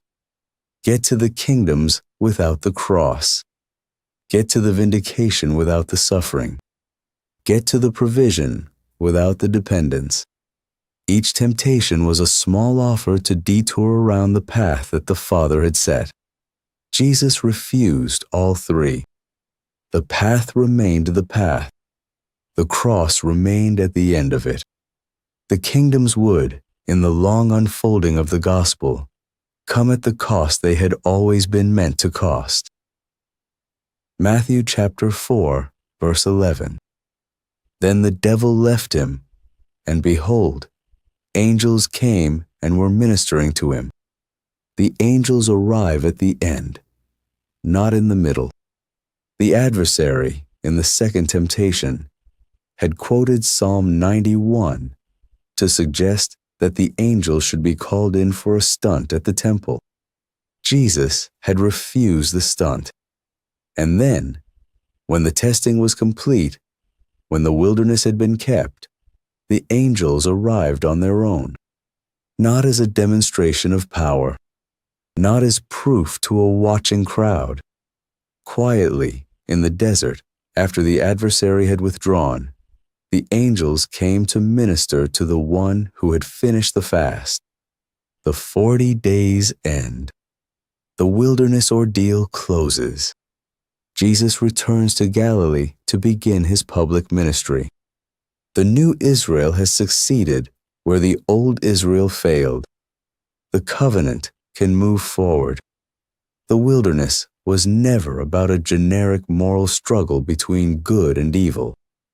The wilderness was the testing ground where the faithful Israelite, the only one capable of being the faithful Israelite, retraced the path of his people and kept the covenant they had broken. The three temptations were the three failures. The three quotations were the three corrections. The 40 days were the compressed 40 years. The spirit that drove him into the wilderness was the same spirit that had hovered over the waters of the Jordan, and the same spirit that had led Israel out of Egypt in the pillar of cloud. The plan was singular. The fulfillment was singular. The wilderness was where it began. You have known the story of the wilderness temptation since childhood, most likely. The three offers, the three quotations, the desert, the fast, the adversary departing. Tonight, you have heard the same story laid against the wilderness wandering of Israel, against Massa, against the golden calf, against the murmuring for bread. The familiar story is not replaced. The familiar story is deepened. The 40 days are the compressed 40 years. The 3 temptations are the 3 failures. The Deuteronomy quotations are the answers Israel had been given and not learned. The Son of God in the desert is the new Israel, performing the obedience that the old Israel had never managed to perform. The wilderness temptation was only the first cup the Son of God would be offered. The deeper cup, the one prophesied through Isaiah, the one for which the wilderness was preparation, would be offered 3 years later in a garden of olive trees, late on the night he was betrayed. Tomorrow night, Gethsemane. Rest now. John chapter 18. The night of the Last Supper has ended. Jesus has crossed the Kidron Valley with his disciples. They have entered a garden on the lower slopes of the Mount of Olives. The garden has a name. In Aramaic, Gat Shemanim. In Greek, Gethsemane, the place of the oil press. The name was not given that night. It had been given centuries before when the press was built. The Hill of Olives on the eastern flank of Jerusalem produced enormous quantities of fruit, and presses scattered through the groves processed each harvest.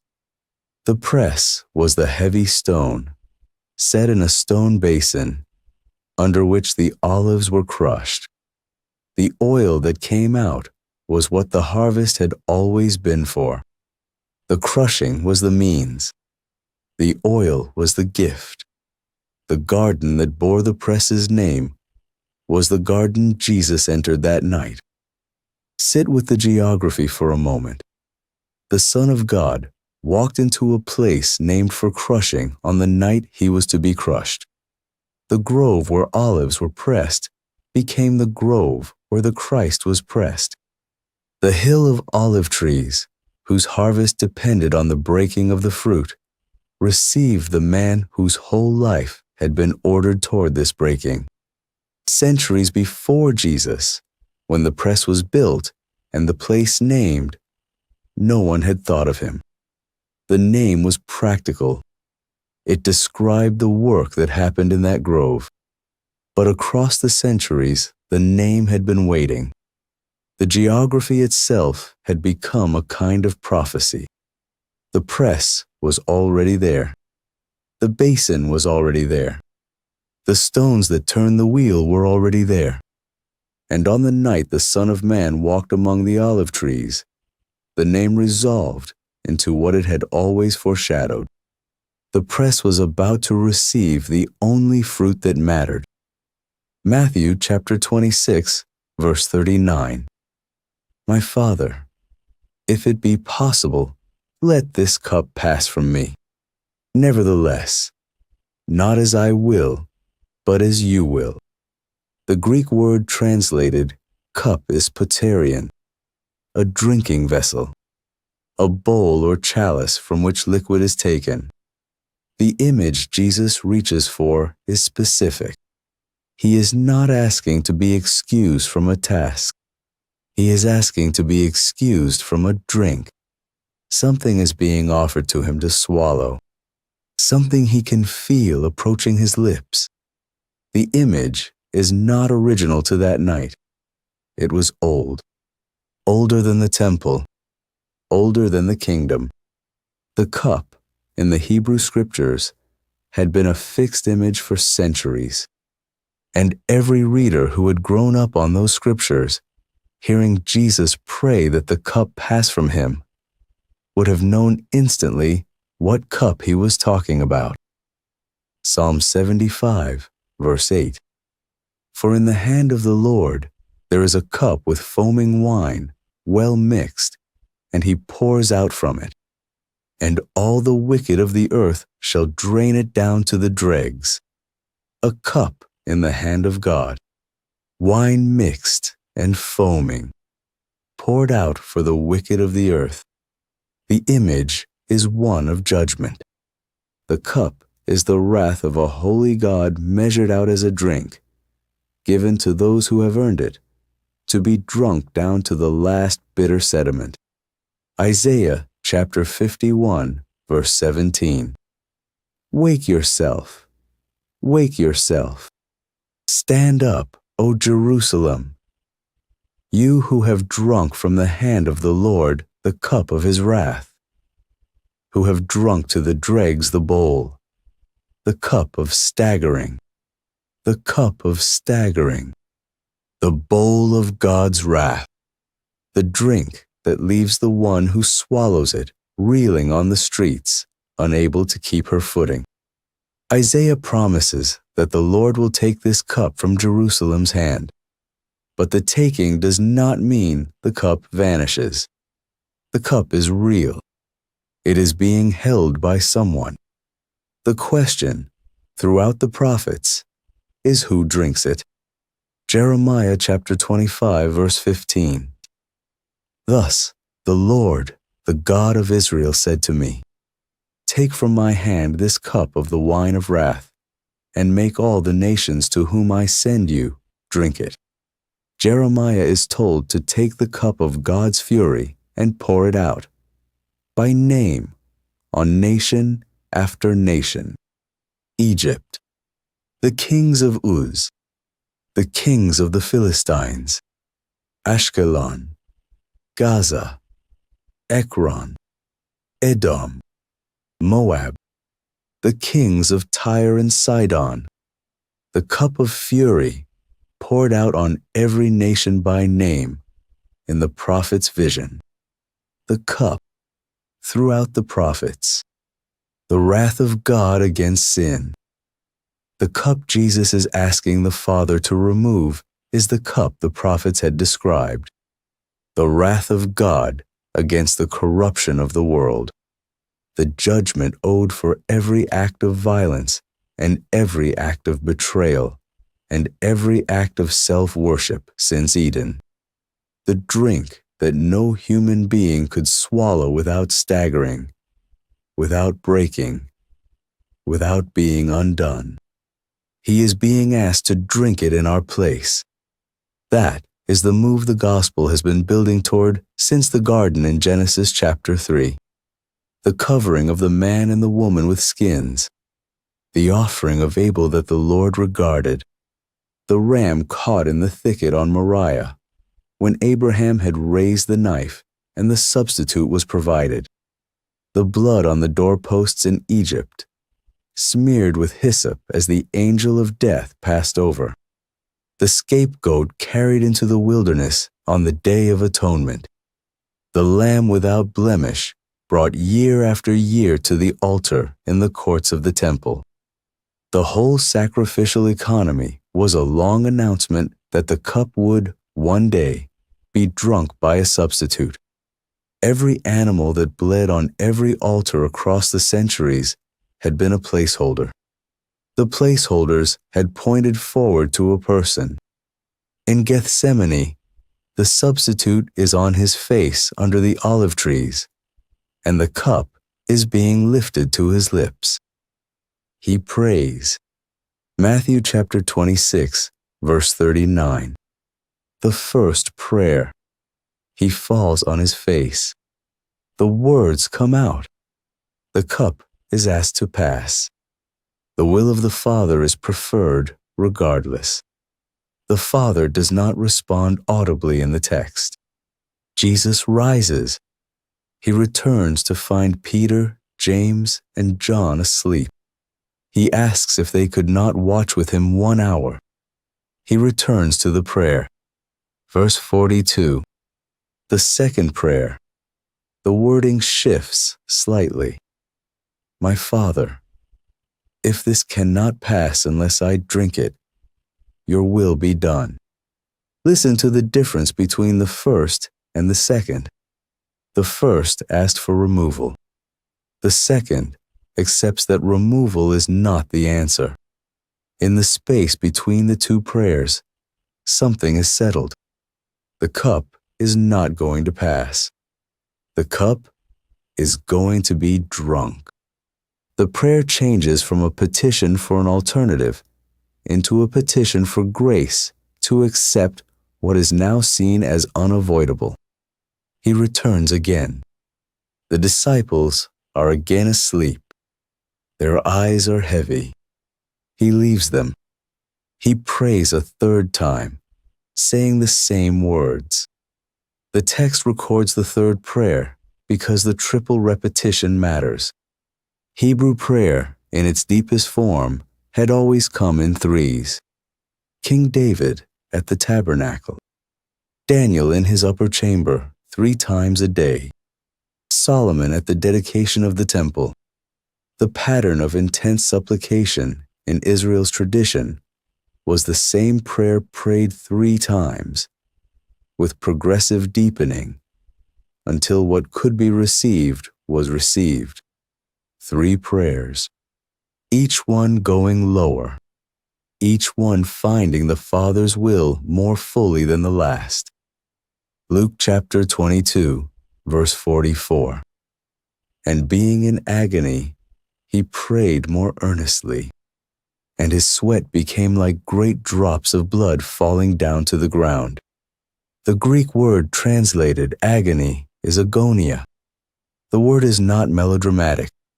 In medical and military usage in the ancient world, it described the extreme physical strain of a contest in which the body itself was being driven past its capacity. The struggle of a wrestler at the edge of collapse. The exertion of a soldier in the last minutes of a battle he might not survive. The phrase translated, "His sweat became like great drops of blood," describes a real medical phenomenon. It has been named, in modern medicine, hematidrosis. Under conditions of extreme psychological stress, the capillaries surrounding the sweat glands can rupture. Blood mingles with sweat.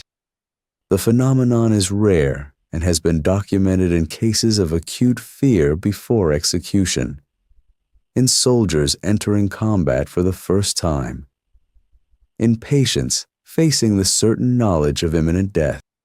Luke, the physician, is the gospel writer who preserves the detail. He saw or heard from those who saw that the man under the olive trees that night was so stressed that his body had begun to break down.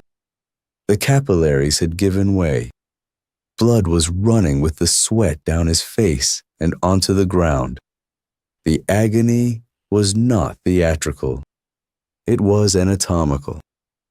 There is a tradition that has sometimes flattened the scene. The tradition treats Gethsemane as a performance. Jesus, in this telling, was going through the motions of distress as an example to his followers. He already knew the outcome. He already knew the resurrection. The wrestling was a kind of stage play, intended to model human prayer in the face of suffering. The Son of God could not really have hesitated. He could not really have asked for a different path. The text resists this reading at every level. The Greek vocabulary is too specific. The agonia is too acute. The hematidrosis is too anatomically real. The 3 repeated prayers, the progression from petition to acceptance, the long silence of the Father, are too organic to be choreographed. What the Gospels record is a real wrestling. The full humanity of Christ is on display here as nowhere else in the 4 narratives. He is genuinely asking for an alternative. He is genuinely shrinking from the cup. The cup, when seen up close, is more terrible than anyone but the Son could possibly have known. He had read the prophets. He had grown up on Psalm 75 and Isaiah 51 and Jeremiah 25. He knew what the wrath of God against sin looked like when it was poured out, and he was being asked to drink the whole of it. And so a real human will, in a real human body, in real time, in the dark under the olive trees, was bending itself to the Father's will, prayer by prayer, until the bending was complete. Not my will, but yours. The acceptance, when it finally settled, did not come with relief. The cup did not become smaller. The wrath did not become less. The dread did not lift. What the third prayer produced was not the removal of the burden, but the acceptance of it. The Father's will was now known. The cup was the cup. The drink was the drink. There was no other path that satisfied the holiness that the seraphim had cried over centuries before. And Jesus stood up from the prayer ready to drink. There is something in that standing that the whole Hebrew sacrificial economy had been waiting to see. The ram on Moriah was caught in the thicket without choice. The lamb at Passover was held by its keeper. The scapegoat was driven into the wilderness by another's hand. Every prior substitute had been a creature taken. The substitute under the olive trees that night was a man choosing. The cup was not being pressed on him. It was being received by him. The press in the grove was about to operate, and the olive, for the first time in the history of olives, was walking into the basin on its own feet. The prayer ends. Jesus stands. He goes to wake the disciples. As he does, the torches appear on the path. John chapter 18, verse 3. So Judas, having procured a band of soldiers and some officers from the chief priests and the Pharisees, went there with lanterns and torches and weapons. The Greek word translated band is spera. A spera in Roman military usage was a cohort. The cohort was the standard tactical division of the Roman legion. A full cohort could number up to 600 men. The smaller maniples and centuries that made up the cohort each had hundreds. Even at a reduced strength, a spera sent to arrest one man under olive trees was a force of overwhelming size. They came armed. They came in formation. They came with lanterns lit against the dark of the grove. And at the front of this force, leading them through the trees, was Judas Iscariot. He had been with Jesus for 3 years. He had heard the Sermon on the Mount. He had watched the loaves multiply on the hillside. He had stood by while Lazarus walked out of the tomb. He had been at the table earlier that evening, his feet washed by the hands of the Master. And now he was leading a Roman cohort through the olive grove to identify by kiss the one they had come to take. Matthew chapter 26, verse 48. Now the betrayer had given them a sign, saying, "The one I will kiss is the man. Seize him." The kiss in the ancient world was a sign of intimate friendship. Among rabbis, the kiss of a disciple to a teacher was an act of reverence and love. The disciple bent toward the Master. The Master received the touch. The kiss was a public declaration that the bond between them was the bond of trust. And Judas approached. The Greek word the text uses for what Judas did is not the ordinary verb for kissing. It is kataphileo. The verb is intensified. To kiss earnestly.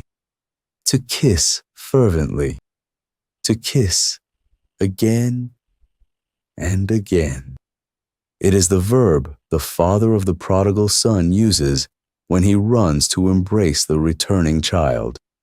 It is the verb the sinful woman uses when she kisses the feet of Jesus in the house of Simon the Pharisee. It is the verb of demonstrative, repeated, public affection. This was the sign Judas chose to identify his rabbi. Not a wave from a distance, not a pointing finger, the most fervent gesture of disciple love available in his culture. He bent toward the master under the torches, in front of the soldiers, and kissed him as a friend. The cup the Father had handed Jesus had to include this. The body breaking under the press had to include the betrayer's lips on his face. Sit with what happened that night. The garden whose name meant crushing. The cup the prophets had described for centuries, lifted from the hand of the Lord and offered to the Son. The first prayer, the sleeping disciples. The second prayer, the deepening. The third prayer, the agony so severe that the capillaries gave way, and blood ran with the sweat into the dust of the grove. The settling of the human will under the divine will. The standing up of the substitute who would not be dragged but would walk. And then the torches. The cohort. The disciple who had eaten with him hours before, leading armed men through the olive trees. The kiss of the betrayer pressed to his cheek as a sign. Every element of the scene is real. The wrestling in the moment was real. The cup in the moment was real. The surrender in the moment was real. And in the surrender, the long work begun in Eden began its final motion toward the cross. The man who had crossed the Kidron with his disciples a few hours earlier had become the man who would cross it back, under arrest, toward Caiaphas and Pilate and the timbers waiting outside the city wall. The press in the grove had received the olive. The oil was now going to be extracted by the only means oil has ever been extracted, by crushing. Jesus drank the cup. He was crucified. His body was placed in a tomb, and for 3 days his body lay there. The question that has occupied Christian theology since the apostolic era is what happened during those 3 days. Where did he go? Tomorrow night, where Jesus went for 3 days. Rest now. 1 Peter chapter 3, verses 18 and 19. For Christ also suffered once for sins, the righteous for the unrighteous, that he might bring us to God, being put to death in the flesh, but made alive in the Spirit, in which he went and proclaimed to the spirits in prison. The Apostles' Creed condenses the same idea into 4 English words. He descended into hell. Most readers of the New Testament walk past these 3 verses in 1 Peter without slowing down. They are difficult. They presume a cosmology the modern reader does not naturally hold. They make a claim about what happened between Friday afternoon and Sunday morning that the Gospels themselves do not narrate. And yet the verses are there, in the heart of one of the apostolic letters, and they are not a stray remark. They are part of a sustained passage about the suffering and the vindication of the Lord, and they describe what he did in the interval between his death and his resurrection. He went somewhere. He proclaimed something. He addressed beings called the spirits in prison. The chronology in the verses is precise. The Greek phrasing is tight. He suffered once for sins, the righteous for the unrighteous. He was put to death in the flesh. He was made alive in the Spirit.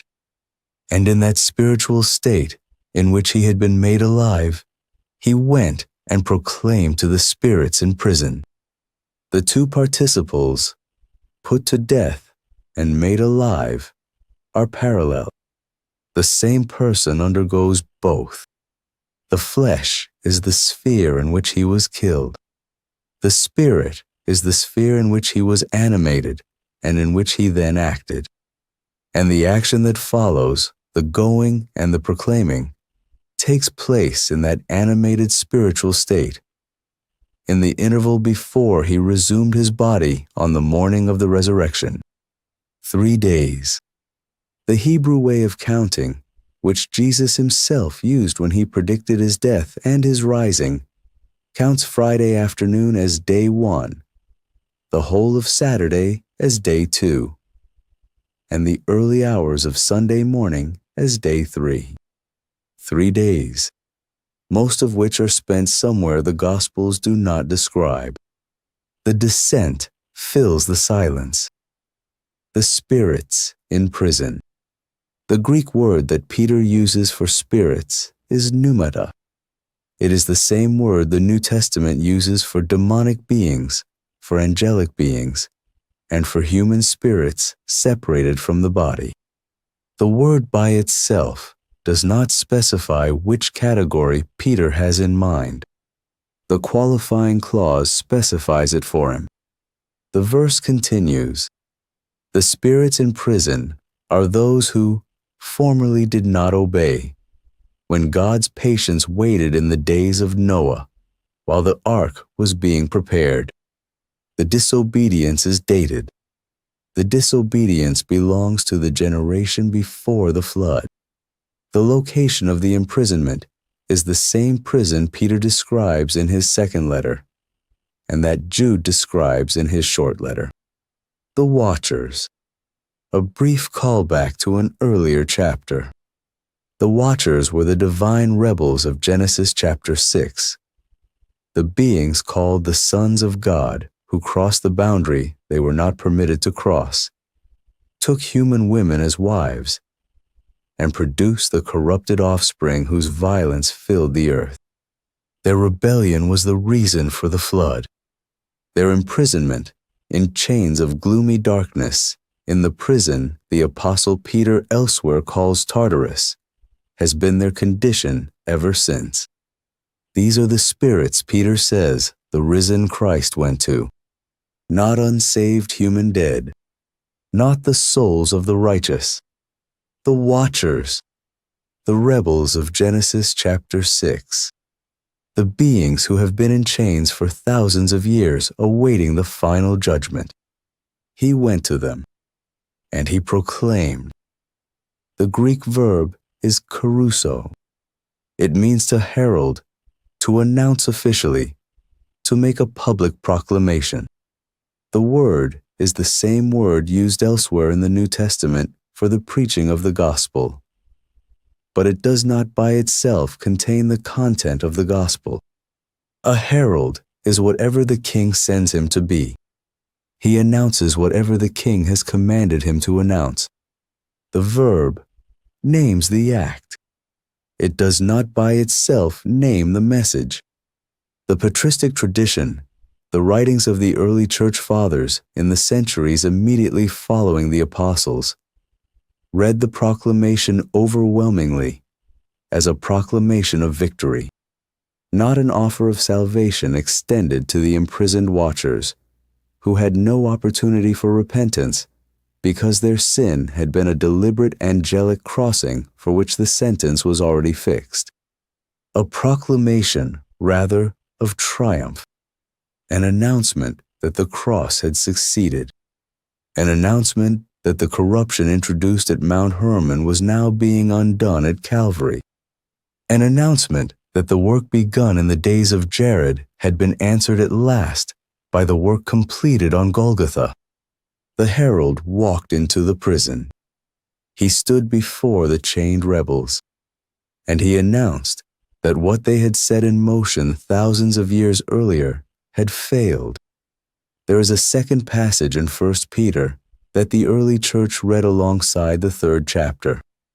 1 Peter chapter 4, verse 6.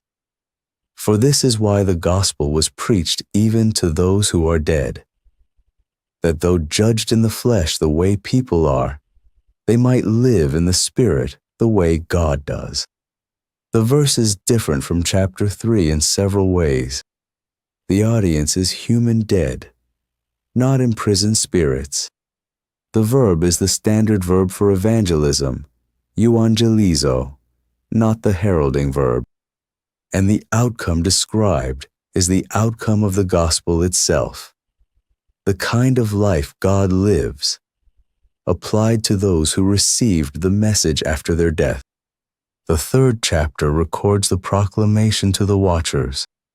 The fourth chapter records the announcement of the gospel to the righteous dead of the Old Testament era. The watchers are not the audience of the saving gospel. The righteous dead are. Both groups, in the patristic tradition, were addressed in the 3 days. Paul, writing to the church at Ephesus, points at the same event from a different angle. Ephesians chapter 4, verses 8 through 10. When he ascended on high, he led a host of captives. Paul is citing Psalm 68, verse 18, a Hebrew victory hymn in which the warrior king ascends to his throne, having gathered his captives in triumphal procession. Paul then adds his own commentary. In saying he ascended, what does it mean but that he had also descended into the lower regions of the earth? He who descended is the one who also ascended far above all the heavens, that he might fill all things. The ascent presupposes the descent. The high heavens presuppose the lower regions. The Greek phrase, the lower regions of the earth, was understood by the patristic tradition to mean the realm of the dead, the deep place beneath the world, the same place the Hebrew called Sheol and the Greek called Hades. He descended, then he ascended, and in the ascent he led captives. The captives. The patristic question. Who were the captives that the ascending Christ led? The Eastern and the Western fathers, with rare unanimity, answered the same way.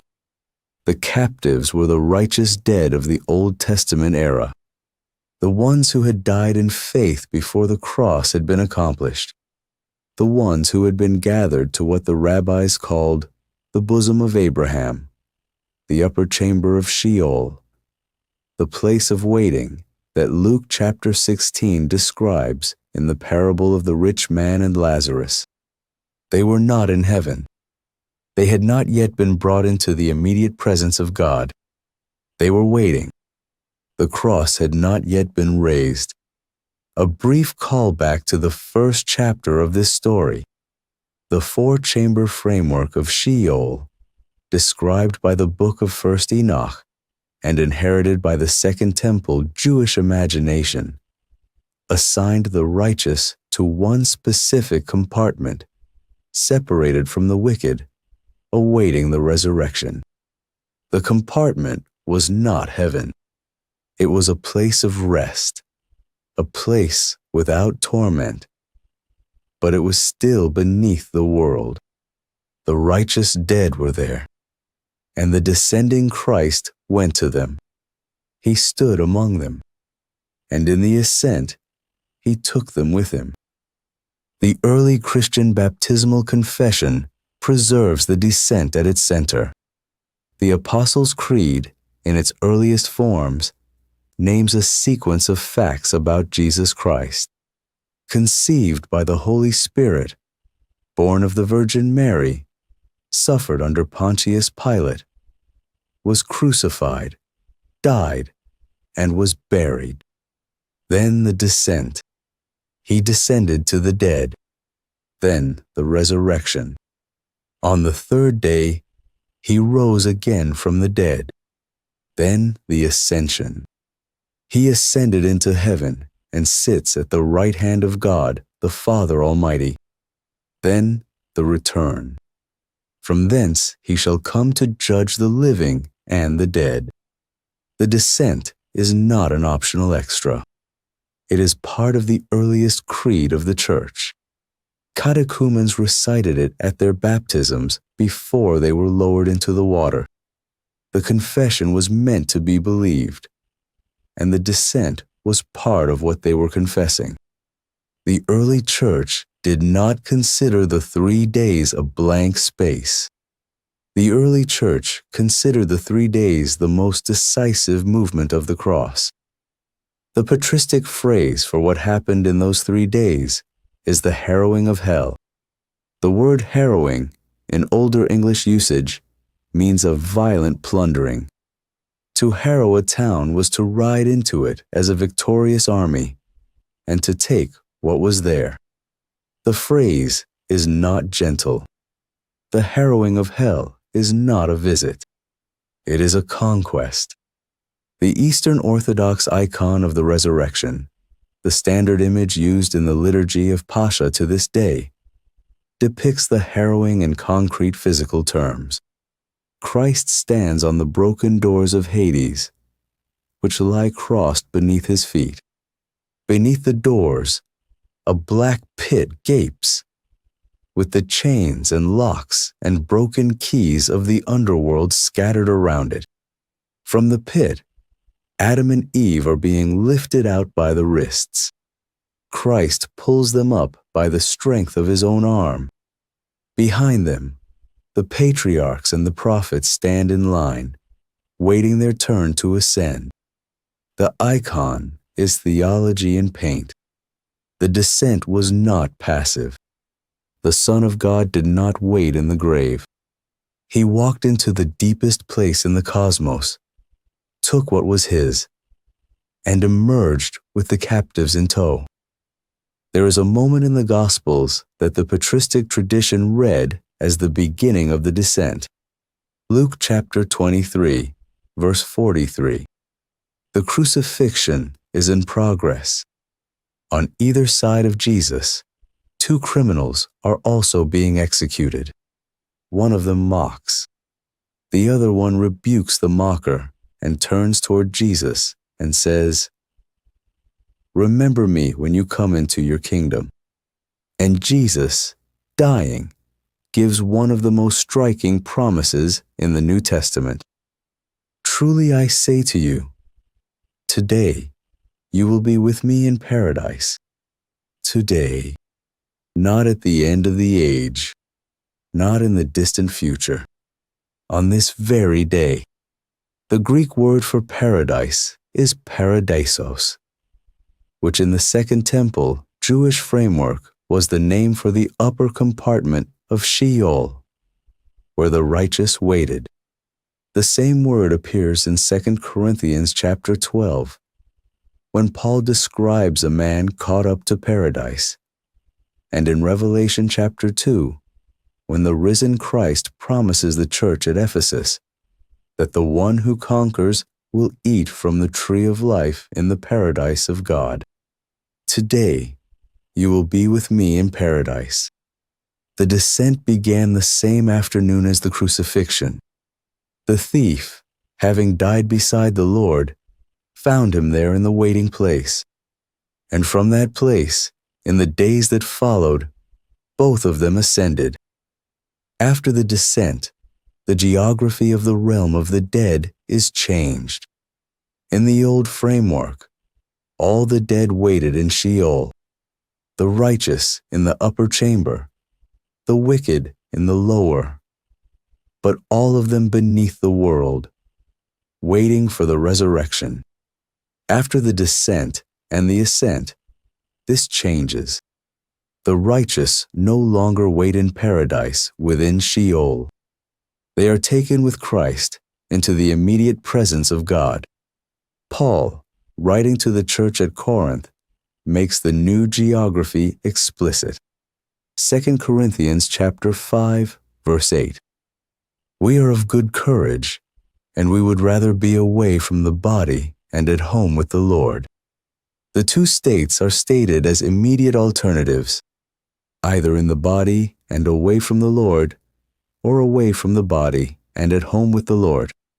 There is no intervening chamber. The patient waiting place of the Old Testament era has been emptied. The righteous in the new covenant go straight to the presence of God. The cross accomplished a relocation. The descent took the captives from Sheol's upper chamber. The ascent brought them into the heavenly places. And the door that the descent opened did not close again behind the procession. It remains open for every believer who has died since. The watchers, however, are not freed. The careful distinction in 1 Peter chapter 3 holds. Christ proclaimed to the spirits in prison. The verb is to herald, to announce. The verb is not to release. The watchers remain in chains. The proclamation was the announcement of their defeat, not the lifting of their sentence. The boundary they crossed in the days of Jared remains the boundary. The crime they committed at Mount Hermon remains the crime. The chains that have held them since the days of Noah have not been struck. They will be released. Once, at the final judgment, when they will be brought from the prison to the great white throne, and from the great white throne to the lake of fire. That is the trajectory the New Testament names for them. Not pardon, not return to their original station, final and public sentence. Their imprisonment is the holding pattern before the verdict is made visible. The righteous dead were the captives Christ led out. The rebel angels were the audience he addressed in his triumph. The two groups received two different visits. One was liberation. The other was the announcement that the long-deferred sentence was now sealed. There is one more verse that names the result of the descent. Revelation chapter 1, verses 17 and 18. John of Patmos, an old man exiled on a small Greek island, sees a vision of the risen Christ. The vision overwhelms him, and he falls at the feet of the figure as though dead. And the figure lays his right hand on him and says, "Fear not, I am the first and the last, and the living one. I died, and behold, I am alive forevermore. And I have the keys of death and Hades." The keys. Past tense for the dying. Present tense for the having. He died, and now he holds the keys. The keys to death. The keys to the realm of the dead. Possession of these keys means authority over what they open. The one who walked into Hades unarmed walked out of Hades with its keys on his belt. The 3 days were not a pause in the story. They were the most decisive action in the cosmic history of the universe. The Son of God, having died on the cross, did not lie inert beneath the world. He walked into the realm of the dead. He stood among the righteous who had waited there for 2,000 years. He took them by the wrist and led them out. He confronted the rebel angels in their chains and announced to them the success of the cross. He took the keys of death and the keys of the underworld from whoever had previously held them and fastened them to his own belt. And then, on the 3rd day, he returned to his body, and the stone rolled. And the women came in the early light and found the tomb empty. And the public reveal of the resurrection began. The resurrection morning was not the beginning of the triumph. It was the announcement of the triumph that had already happened in the dark. The work had been done beneath the world. The empty tomb was the seal. You can let your shoulders settle for a moment in what this means. The Christian who has died is not waiting in a holding chamber beneath the world. The patient compartment of Sheol, where the patriarchs waited, has been emptied. The believer who dies today is at home with the Lord, not in a state of suspension, not in a place of forgetting, in the immediate presence of the one who walked into the prison of the dead and emptied it of his people, and the rebels who corrupted the world from the days of Jared until the days of Noah, the watchers who crossed the boundary they were not permitted to cross, the beings whose chains have held them since before the flood, are still chained. The proclamation has been delivered. The verdict has been sealed. The day of public judgment is the day the door of the prison will open one final time, and the inmates will be brought out, and the lake of fire will receive them. The cross was not only a sacrifice for human sin. The cross was the answer to the cosmic rebellion that has shaped this world from before the flood. The descent was the application of the answer to the prison itself. Jesus returned from the realm of the dead with the keys of death and hell. The defeat of the watchers, of Satan, of the corruption that had filled the world since Eden, was complete. But the story does not end with his resurrection. It ends with his return. And his return will bring a final judgment of believers as well as unbelievers. Tomorrow night, the bema seat and the crowns rest now. 2 Corinthians chapter 5, verse 10. For we must all appear before the judgment seat of Christ, so that each one may receive what is due for what he has done in the body, whether good or evil. The Greek word for judgment seat is bema. The word does not sound like a religious word. It does not sound like a sacred word. In the language of the first century, bema was a civic word, a practical word. The bema was the elevated platform in a Roman provincial city on which a magistrate sat to hear cases and render decisions. The plaintiff stood below. The defendant stood below. The magistrate sat above. The platform was raised so that the verdict could be heard, and the authority of the judgment could be seen. Paul, writing to the church in Corinth, chose the word with care. Corinth had a bema. The platform still stands in the ruins of the city to this day. Paul himself had stood before that bema, on trial before the proconsul Gallio in the book of Acts. The Corinthian believers knew the word. They knew the architecture. They knew exactly what it felt like to stand below the seat and wait for the verdict that would come down from above. The bema in Roman public life carried a second meaning as well. The same elevated platform that served as a tribunal of judgment was also, at other moments, the platform on which the prize givers stood at the conclusion of the athletic games. The runners had run. The wrestlers had wrestled. The competition had finished. And the judges of the games would mount the bema in the presence of the crowd.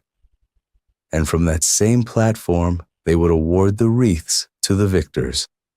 The word, in the public imagination of the Roman world, carried both senses at once. A bema was where you were judged. A bema was also where you were honored. The decision came down from the same platform. The verdict and the reward were spoken from the same place. When Paul, writing in Greek, told the Corinthians that they must all appear before the bema of Christ, he was using a word that already meant both at once. The judgment is real. The reward is real. They come from the same seat, and the same Lord speaks both. The Pauline statement is addressed specifically to believers. We must all appear. The first person plural. the we of the church. The bema of Christ in 2 Corinthians chapter 5 is not the great white throne of Revelation chapter 20, where the unbelieving dead are judged before the second death and the lake of fire. The two are different scenes, different audiences, different outcomes. The bema of Christ is the believer's own accounting. The Christian is saved. The Christian will not be condemned. The verdict of justification has already been pronounced at the cross, applied at faith, sealed by the Spirit. Romans chapter 8, verse 1, settles the matter. There is therefore now no condemnation for those who are in Christ Jesus, but the believer will still give an account, not for salvation, which has been secured, for the works done in the body, for the life lived after the verdict of justification was pronounced. The bema is the moment at which the Lord looks at the long stretch of years between conversion and the appearing, and renders judgment on what was done in those years. The clearest description of how the bema works appears earlier in the Corinthian correspondence. 1 Corinthians chapter 3, verses 11 through 15. Paul has been writing about the building up of the church. He has been using the metaphor of construction. And he says this: "No one can lay a foundation other than that which is laid, which is Jesus Christ. Now if anyone builds on the foundation with gold, silver, precious stones, wood, hay, straw, each one's work will become manifest, for the day will disclose it, because it will be revealed by fire. And the fire will test what sort of work each one has done. If the work that anyone has built on the foundation survives, he will receive a reward. If anyone's work is burned up, he will suffer loss, though he himself will be saved, but only as through fire. The foundation is fixed. The foundation is Christ. The salvation is settled. But the building on top of the foundation is the believer's work. And the building will be tested. The test is fire. The day, capitalized in the original Greek, is the day of the Lord. The fire is not the fire of hell. The fire is the searching gaze of the one seated on the bema, evaluating the material of the life that was built on top of the foundation of his finished work. The materials, in Paul's metaphor, fall into two groups: gold, silver, precious stones, materials that endure flame, materials that, when the fire passes over them, are refined by the heat instead of destroyed by it. The metal melts, but does not vanish. The stone is unchanged. The fire that would consume lesser materials only purifies these: wood, hay, straw. Materials that flame consumes utterly. Materials that have weight and bulk before the fire arrives, and that, after the fire has passed, leave nothing behind but ash. The two groups are not separated by visibility. A wooden beam can look just as substantial as a beam of silver until the fire arrives. A stack of straw can fill the same volume as a stack of precious stones until the test begins.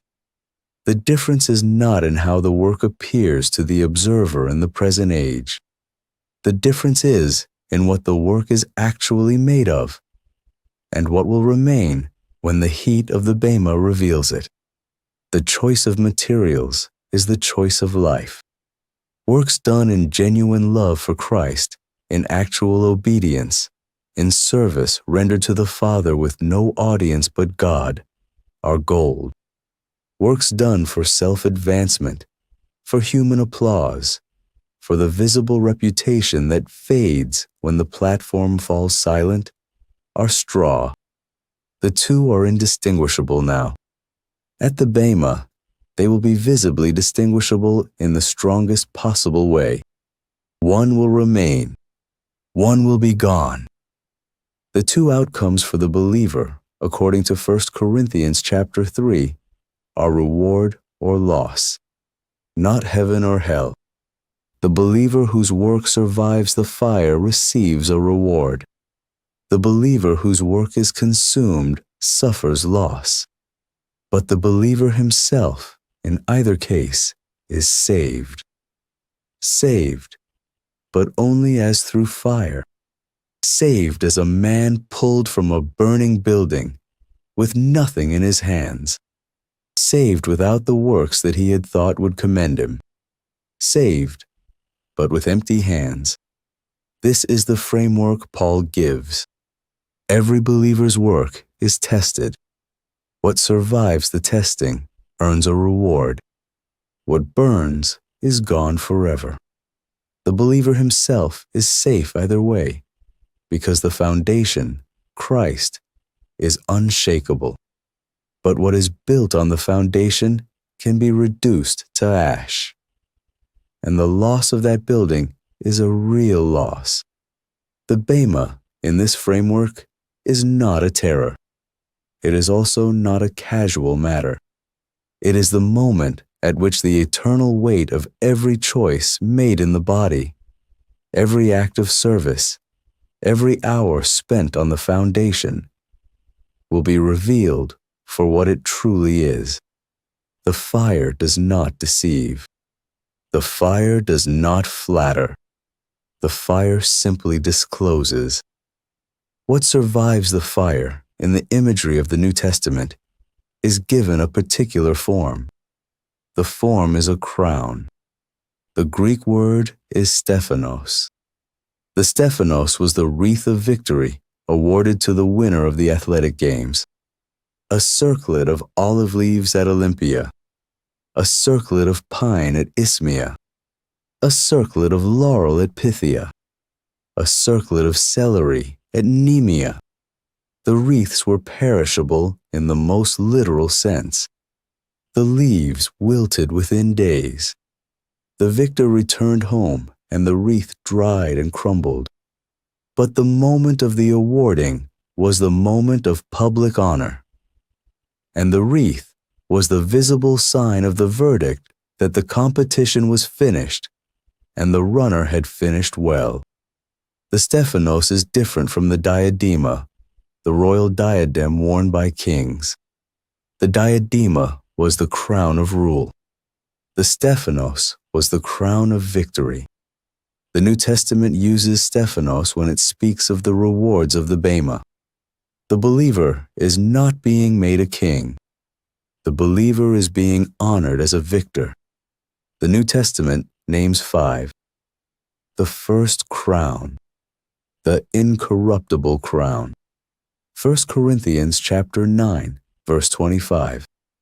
Paul writes, in the middle of a long passage on self-discipline in the Christian life, that every athlete exercises self-control in all things. They do it to receive a perishable wreath, but we an imperishable. The contrast is exact. The pine of Isthmia withers. The crown the Lord awards does not. The perishable stephanos of the Greek games is exchanged at the Bema for an imperishable stephanos that will never crumble. The incorruptible crown is awarded for self-mastery, for the long discipline of the Christian life, for the runner who keeps running when the legs want to stop, for the believer who refuses, through years of unseen effort, to be ruled by the appetites that rule the rest of the world. The second crown, the crown of rejoicing. 1 Thessalonians chapter 2, verse 19. Paul writes to the church he had planted at great cost, the church that had endured persecution to remain faithful. For what is our hope or joy or crown of boasting before our Lord Jesus at his coming? Is it not you? The crown of rejoicing is awarded for those who led others to Christ. The believers won, in the end, are the crown. The faithful witness who, by word and by life, drew others into the kingdom will stand at the bema and find that the people themselves are the wreath. The crown is not a thing. The crown is a people. The faces of those who were brought into the kingdom by the witness will be present, and their presence will be the honor given to the one who reached them. The third crown, the crown of righteousness. 2 Timothy chapter 4, verse 8. Paul, writing from the Roman imprisonment that he knew would end in his death, looking forward to the appearing of the Lord he had served, says this: Henceforth there is laid up for me the crown of righteousness, which the Lord, the righteous judge, will award to me on that day, and not only to me, but also to all who have loved his appearing. The crown of righteousness is awarded to those who longed for Christ's return, who lived with eternity in view, who oriented their hours, their decisions, their hopes around the day when the Lord would come back. The crown is not for theological precision about the timing of the return. The crown is for the love of the appearing, for the heart that wanted Christ more than it wanted the present world. The fourth crown, the crown of life.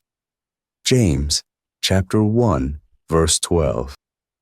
Blessed is the man who remains steadfast under trial, for when he has stood the test, he will receive the crown of life, which God has promised to those who love him. And Revelation chapter 2, verse 10, repeats the language. Be faithful unto death, and I will give you the crown of life. The crown of life is the crown of the martyrs. It is awarded to those who endured suffering for Christ's sake. The long pressing of trial, the cost of refusing to deny the name, the believer whose endurance was tested by fire of a different kind, the fire of persecution and pain, and who did not crumble. The crown of life is given to those who, in the language of Revelation, were faithful unto death. The fifth crown, the crown of glory. 1 Peter chapter 5, verse 4.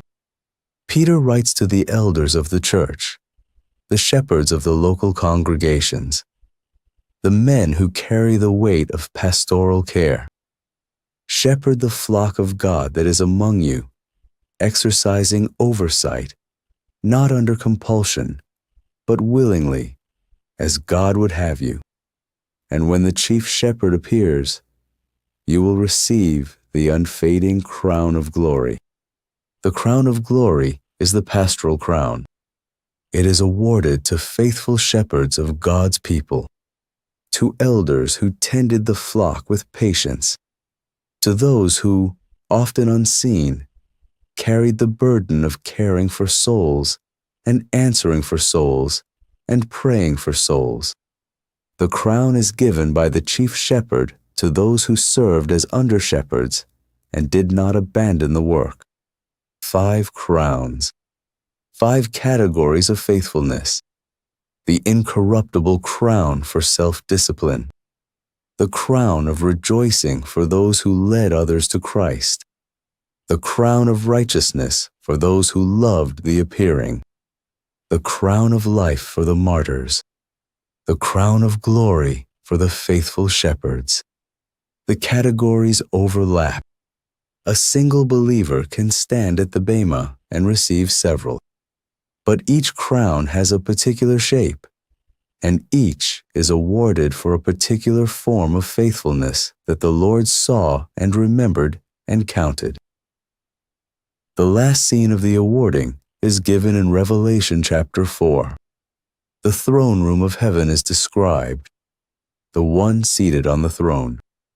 the sea of glass like crystal before the throne, the 4 living creatures, and around the throne 24 other thrones, on which sit 24 elders, dressed in white garments, with crowns of gold on their heads. The elders are wearing crowns. The crowns are theirs. They are the wreaths that have been awarded at the bema. The honor has already been given. The verdict has already been spoken. The elders, in the vision John sees, are the redeemed, gathered in the presence of the Lamb, with the rewards of their faithful lives shining on their heads. And then, in verse 10 of that 4th chapter, John watches what they do. The 24 elders fall down before him who is seated on the throne, and worship him who lives forever and ever. They cast their crowns before the throne, saying, "Worthy are you, our Lord and God, to receive glory and honor and power. For you created all things, and by your will they existed and were created." They cast their crowns before the throne. The crowns are returned. The honor the elders received at the bema is not held onto. It is given back.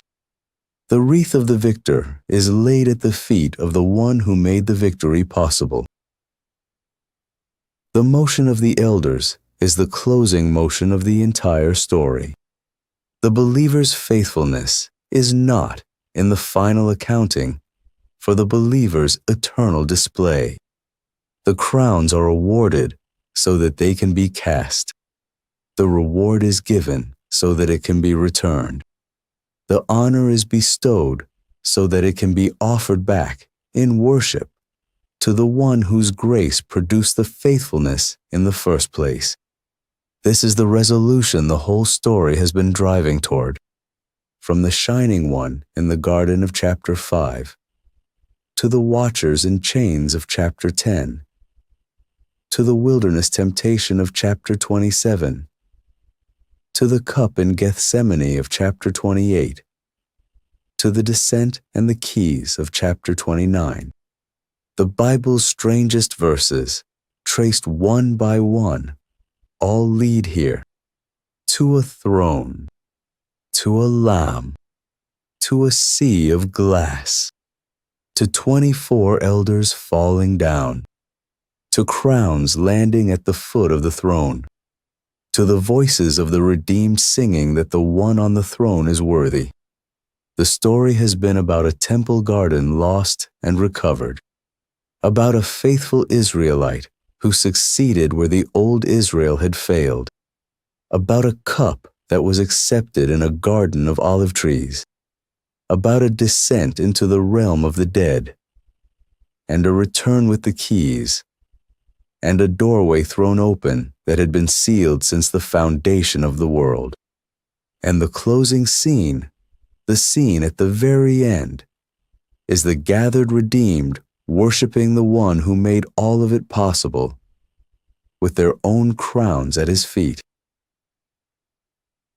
You have walked across 30 chapters through the strangest verses in the Bible, the shining one in the garden, the sons of God who came down to Mount Hermon and were chained beneath the earth, the watchers in pits of darkness, the Nephilim, the sacred architecture of Eden, the bronze serpent in the wilderness, the transfiguration on the mountain, the desert temptation, the cup of Gethsemane, the descent of the Savior into the realm of the dead, the keys taken from the hand of the enemy, the doors opened, the waters of life beginning to flow again, and now the bema, and the 5 crowns, and the 24 elders, and the crowns cast before the throne.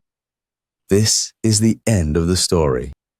30 chapters of the strangest verses, the deepest threads, the layers of meaning that 2,000 years of translation have softened.